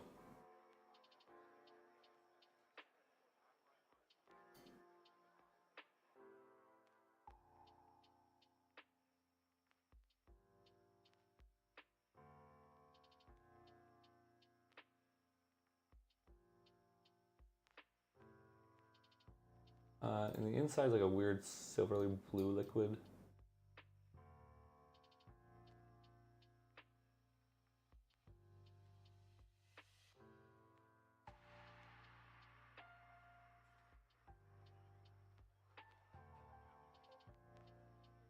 More lighter. If Grail is 2 out of 5, how come it has most fan art? To make sure people know about the meme. You have to warn as many new players as possible. Holy moly. I'll do that. What happened? No, don't worry about it. It's fine. I fixed it. It's all fixed.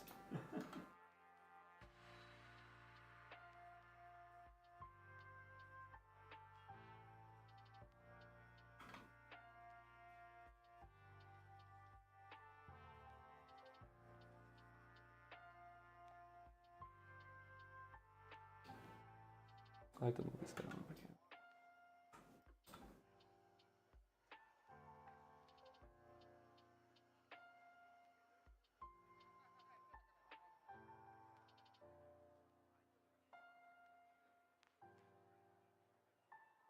Easily 4 out of 5 at least.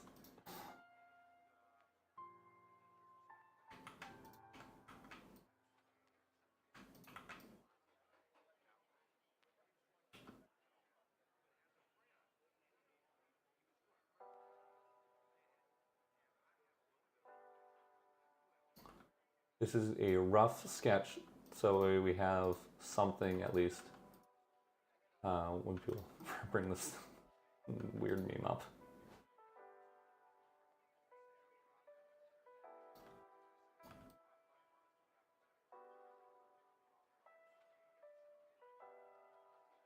There you go.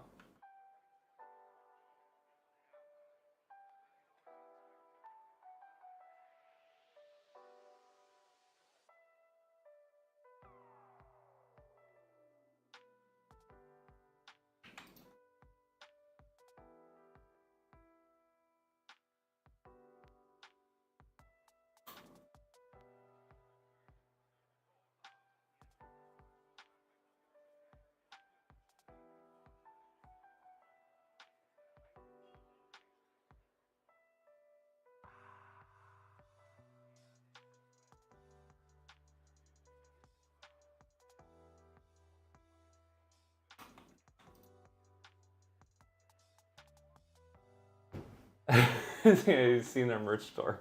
Thanks, Terry. I mean, for a You did that in like 5 minutes, bro. That's really good. for a quick sketch, we can make it better later on in future updates of our emotes. But just for having a grail, we have a grail now. Yeah, that didn't take enough time. I'll add this guy to the.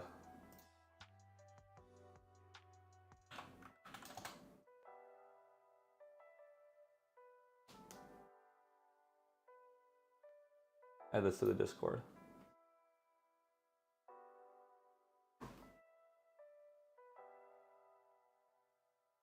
Emojis, add emoji, rail. 2/5 underscore. 2 out of 5.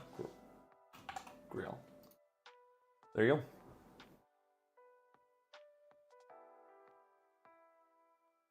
Those and post it. There we go.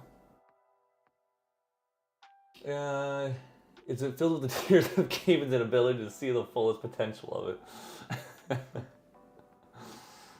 Jeez. That time will come. Well, the decks in the finals. How are you feeling about the matchup? So the decks in the finals are Fire Lorraine. Yeah, Fire Lorraine with kind of like attacks going face, and Water Merlin running 4. The only crux is 4 intangible Geist. Those are the 2 matchups. I would say. I can't remember what's in that. I have to look at the water deck. Let me look at the water deck real quick.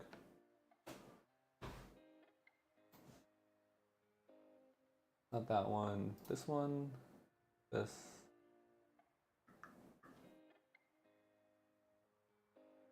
Geist control. There it is. So.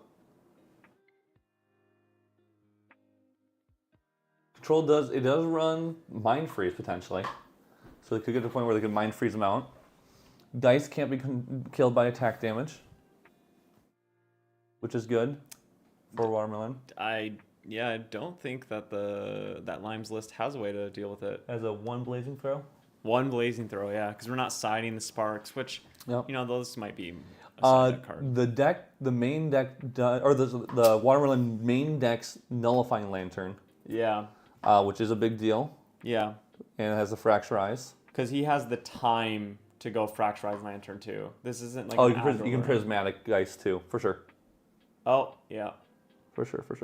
Doesn't Lime just lose to Ocean's Blessing Geist? We don't have Ocean's Blessing. Yeah. It was kind of a meme because exactly that. Prismatic already got over it. I think there's a way for pretty much every deck to actually get through Geist, so I don't think the Ocean's Blessing really works.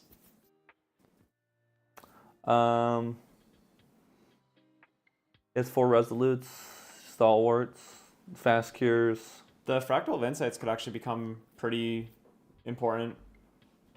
Yeah. Sorry. Intrusion? Yes. Okay, that made more sense to me. Yeah, for sure. Were there many Fire Arcane Rye in your... We did not do any Fire Arcane Rye. We did a Arcane Elemental Wind Rye. That just played in a really bad matchup, I think. Maybe it's good, maybe it's not. Jury's still out on that one.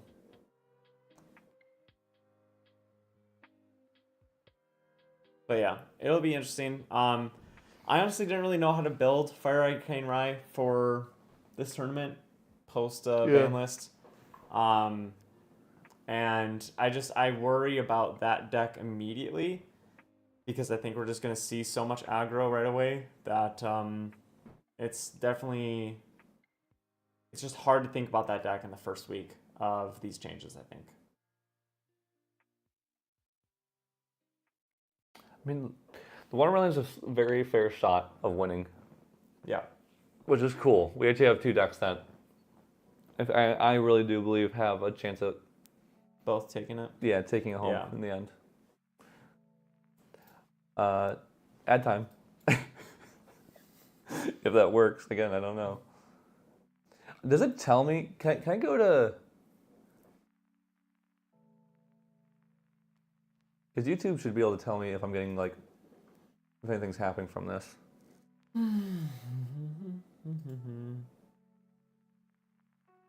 Thank you to everyone who subscribed during this too. Over the course of this 24 hours, we've gained 30 subscribers. I just realized that. I literally opened up the analytics myself. That is awesome. Thank you guys so much.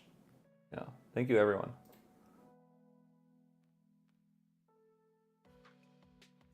Our stickers have been printed or shipped.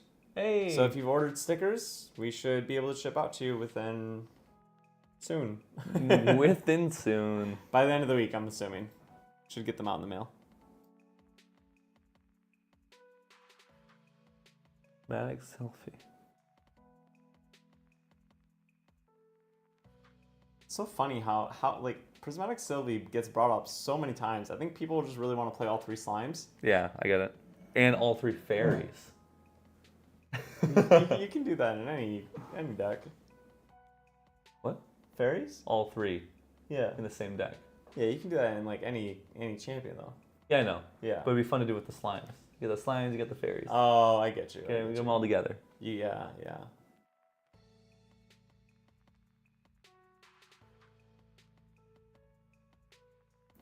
Wait, so if you run Varuk and you Ascension out an Erendite that is beefed up, your opponent can't prevent it. Erendite is a water element. But you're attacking with your leader, does that count? Yep, your leader is attacking and it's a fire element. Yeah. Yeah.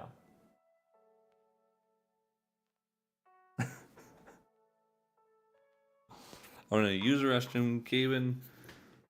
All right. Do your best. All right, folks. I will entertain you. So, what do we got? We got 45 minutes till the next match.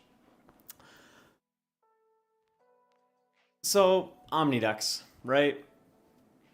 It's coming out hopefully soon.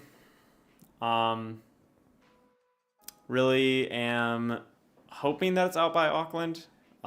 Just because, be great to have that all set up, be able to use that for the event. I think it's really good for GA to get their own system going. It looks super clean. Coming from a background of many different games, I've used a lot of their different apps and memberships, whatever the heck you want to call them. And they're just always broken, look really crappy. And yeah, they're just not good. And the Omnidex beta so far has looked really nice. Really looking forward to that actually being fully released. I think that's something that's going to bring players in, having those rewards, even those bronze, gold, silver rewards, like the ones that, you might pick this up as a hobby and play on the weekends and stuff, and you're going to get something for that. That's really cool, right? You don't have to be as competitive as us where we're like revolving our whole life around it. You can just play some local games with your friends at your game store and get some crazy cool rewards. So I think it's a fantastic idea. A really good way for like small groups of friends to like, kind of joke about who's the best and, have a little leaderboard and, you have your hyper competitive people like us that get to try to shoot for or fight for that top 10 spot. Really cool idea. Really looking forward to that. I know a lot of people are excited about Omnidex. It'll be interesting to see when that fully releases if Omnidex will crash because everyone's fighting for those low numbers. Yeah, so. Ow. I am tired for sure. I am tired.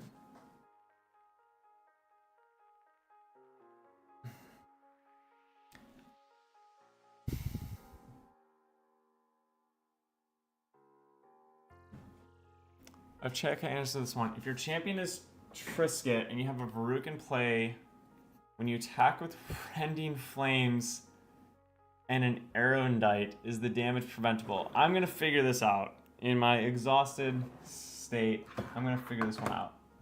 Except I can't even. Oh, there it is. Okay, so if your champion is Trisket, which is a Luxem. So Trisket is a Luxem champion that has fire sources enabled for you. Are you a fire source, or are the sources just enabled for you? I think that's the trickiest one.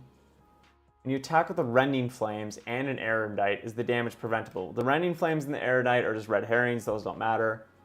The question is Trisket a fire element source, or is it just enabling you to play those cards? And I want to say that is a Luxem element source.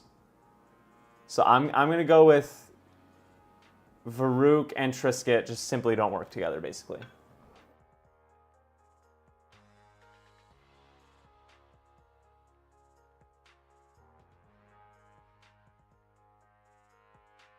Caven knows the Trisket ruling. Oh man, I wish I read that before I just guessed.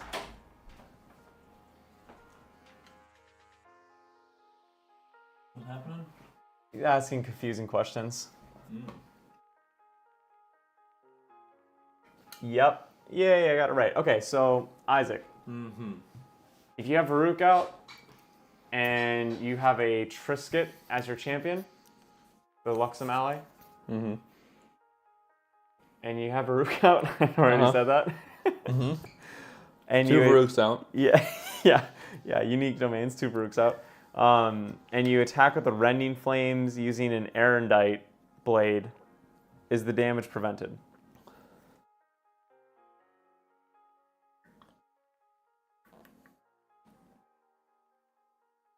I was assuming that. Sorry, I did read it, but that's what I was assuming.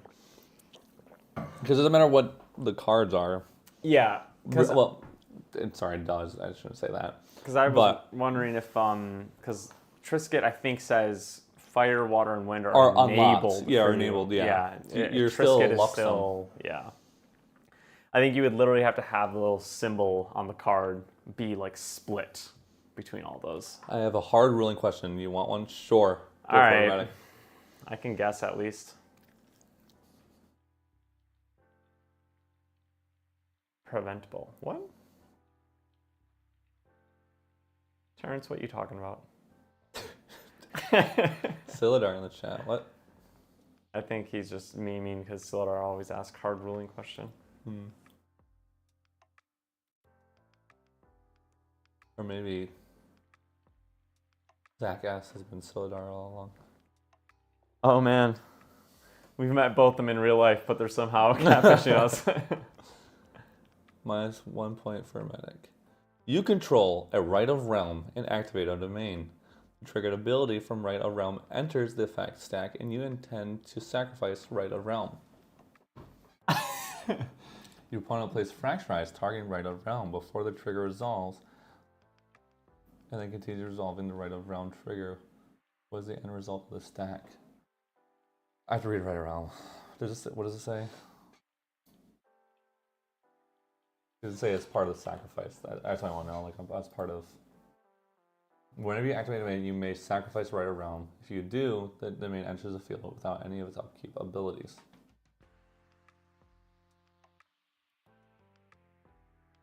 To successfully sacrifice it.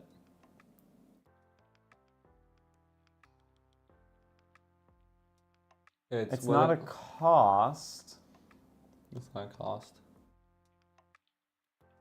Do we ever have stuff that says before, like...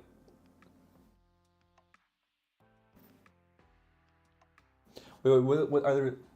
You control a domain and activate domain. The triggered ability from Right Realm enters the effect stack. Yeah. The opponent plays Fracturize on Right Realm.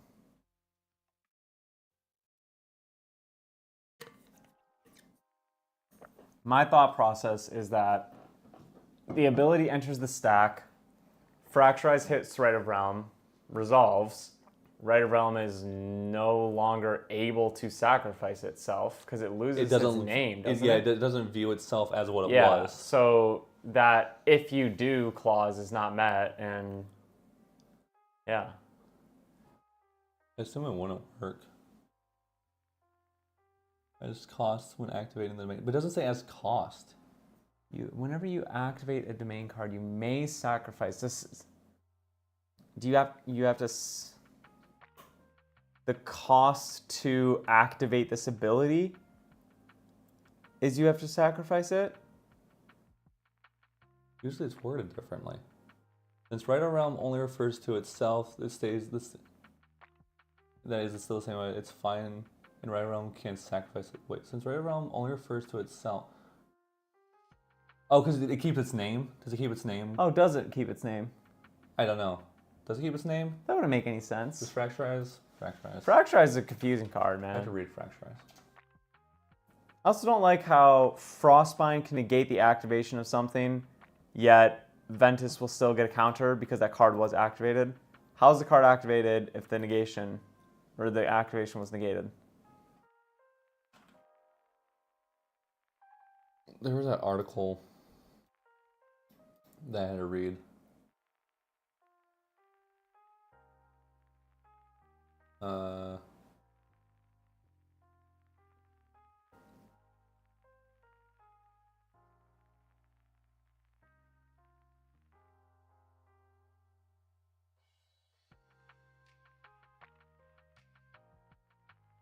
I don't know if it was this or not.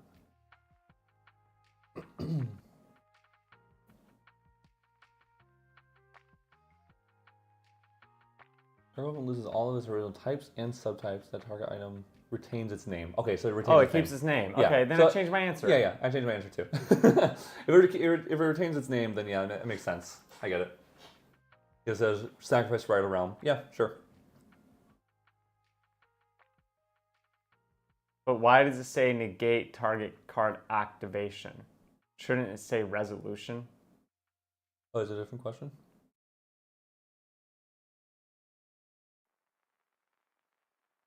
Frostbind.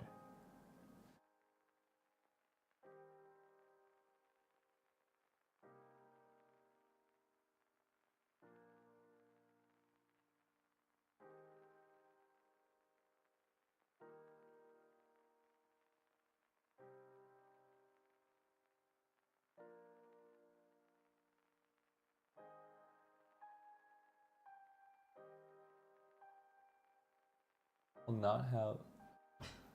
It says you may and it is done on resolution. If you do sacrifice right realm, the domain will not have upkeep. Yeah.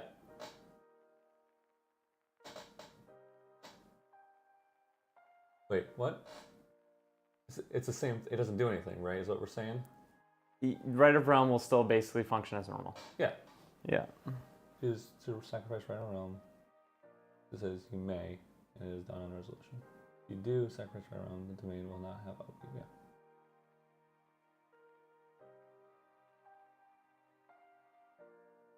I think their faces are so funny. Wait. Probably when we're squinting and reading and going, Oh. wait, hold on. Yeah. Makes sense. I don't think there's anything crazy about that. Yeah, okay, cool. What are impressions? How many people have, I believe, seen the video like on... Like being shown to them or Yeah, something? yeah. Interesting. How many people it's reached, essentially. Not clicked on. We had 553 views from our first 10 hours. Because we Yeah. had to restart. Oh. Do we need to restart? Yeah. Oh. We have 2.5 hours. It'll be 2 hours in the finals. We have exactly 2 hours for finals. Yeah. It might be, if the finals go to like full time, it might be like, bye. We'll see. Or we could just restart now. Isn't that good, like, make a bunch of videos though? It'll be a third video. Yeah. What do we Of the what do we stream. what do we have? We have a control one. Could take a while. Yeah. But it's control versus. I don't think they'll take 2 hours. Noel played very fast. Lime plays very Are fast. you going to make any more GA rulings videos? Be very, very new to TCG, and GA was my first game to ever be, and I watched your videos like a Bible and yeah. We'd love to. It's those videos are hard because we have to make sure we get the Yeah. rulings right. The That's last thing we want to do is say even one little thing incorrect, and then someone watches that, goes to the locals, finds out, finds out like 3 weeks later that they've been doing it wrong the whole time, and we're not judges. We're just competitive players. Yeah. So it's hard. I don't think Definitely right before finals is a bad idea. voice that to other content creators as well. I mean, I know that there's some judges literally in the chat right now, and if there's demand for that kind of content, hopefully some other people that are a little bit more qualified to do it than us can start picking up that content, because that'd be great for the community. Yeah. I would watch those if there were judges out there making these types of videos, like just hey, 5 quick rulings you should know. I'd watch every single one.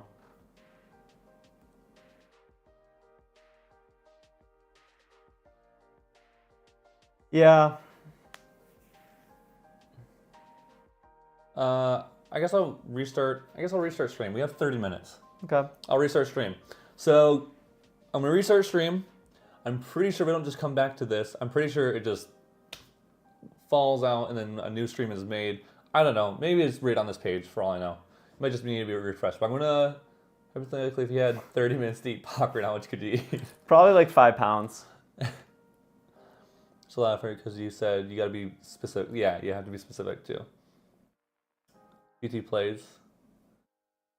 You choose me after that. Sacrifice this car. That I don't know. Video time. Where are you reading TT plays? Where? Ask TT plays. Oh.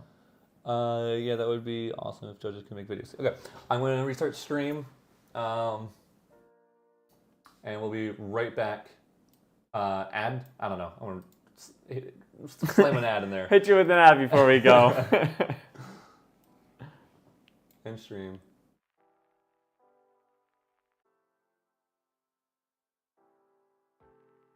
That work?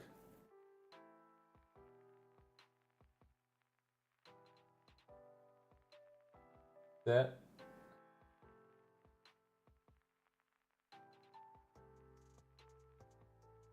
I don't know if that worked. I think I'm back, but I don't know if it actually like reset.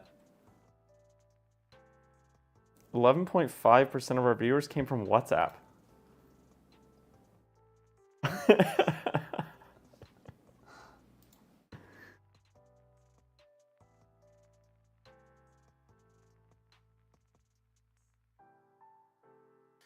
Finder is your revolutionary fit analysis system that I have to reveals watch your an ad on our own perfect fitting shoes, website, socks, and our own custom stream.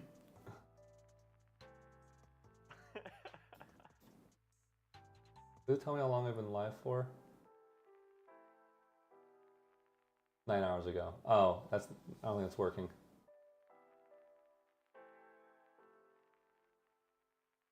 Hey guys, how's it going?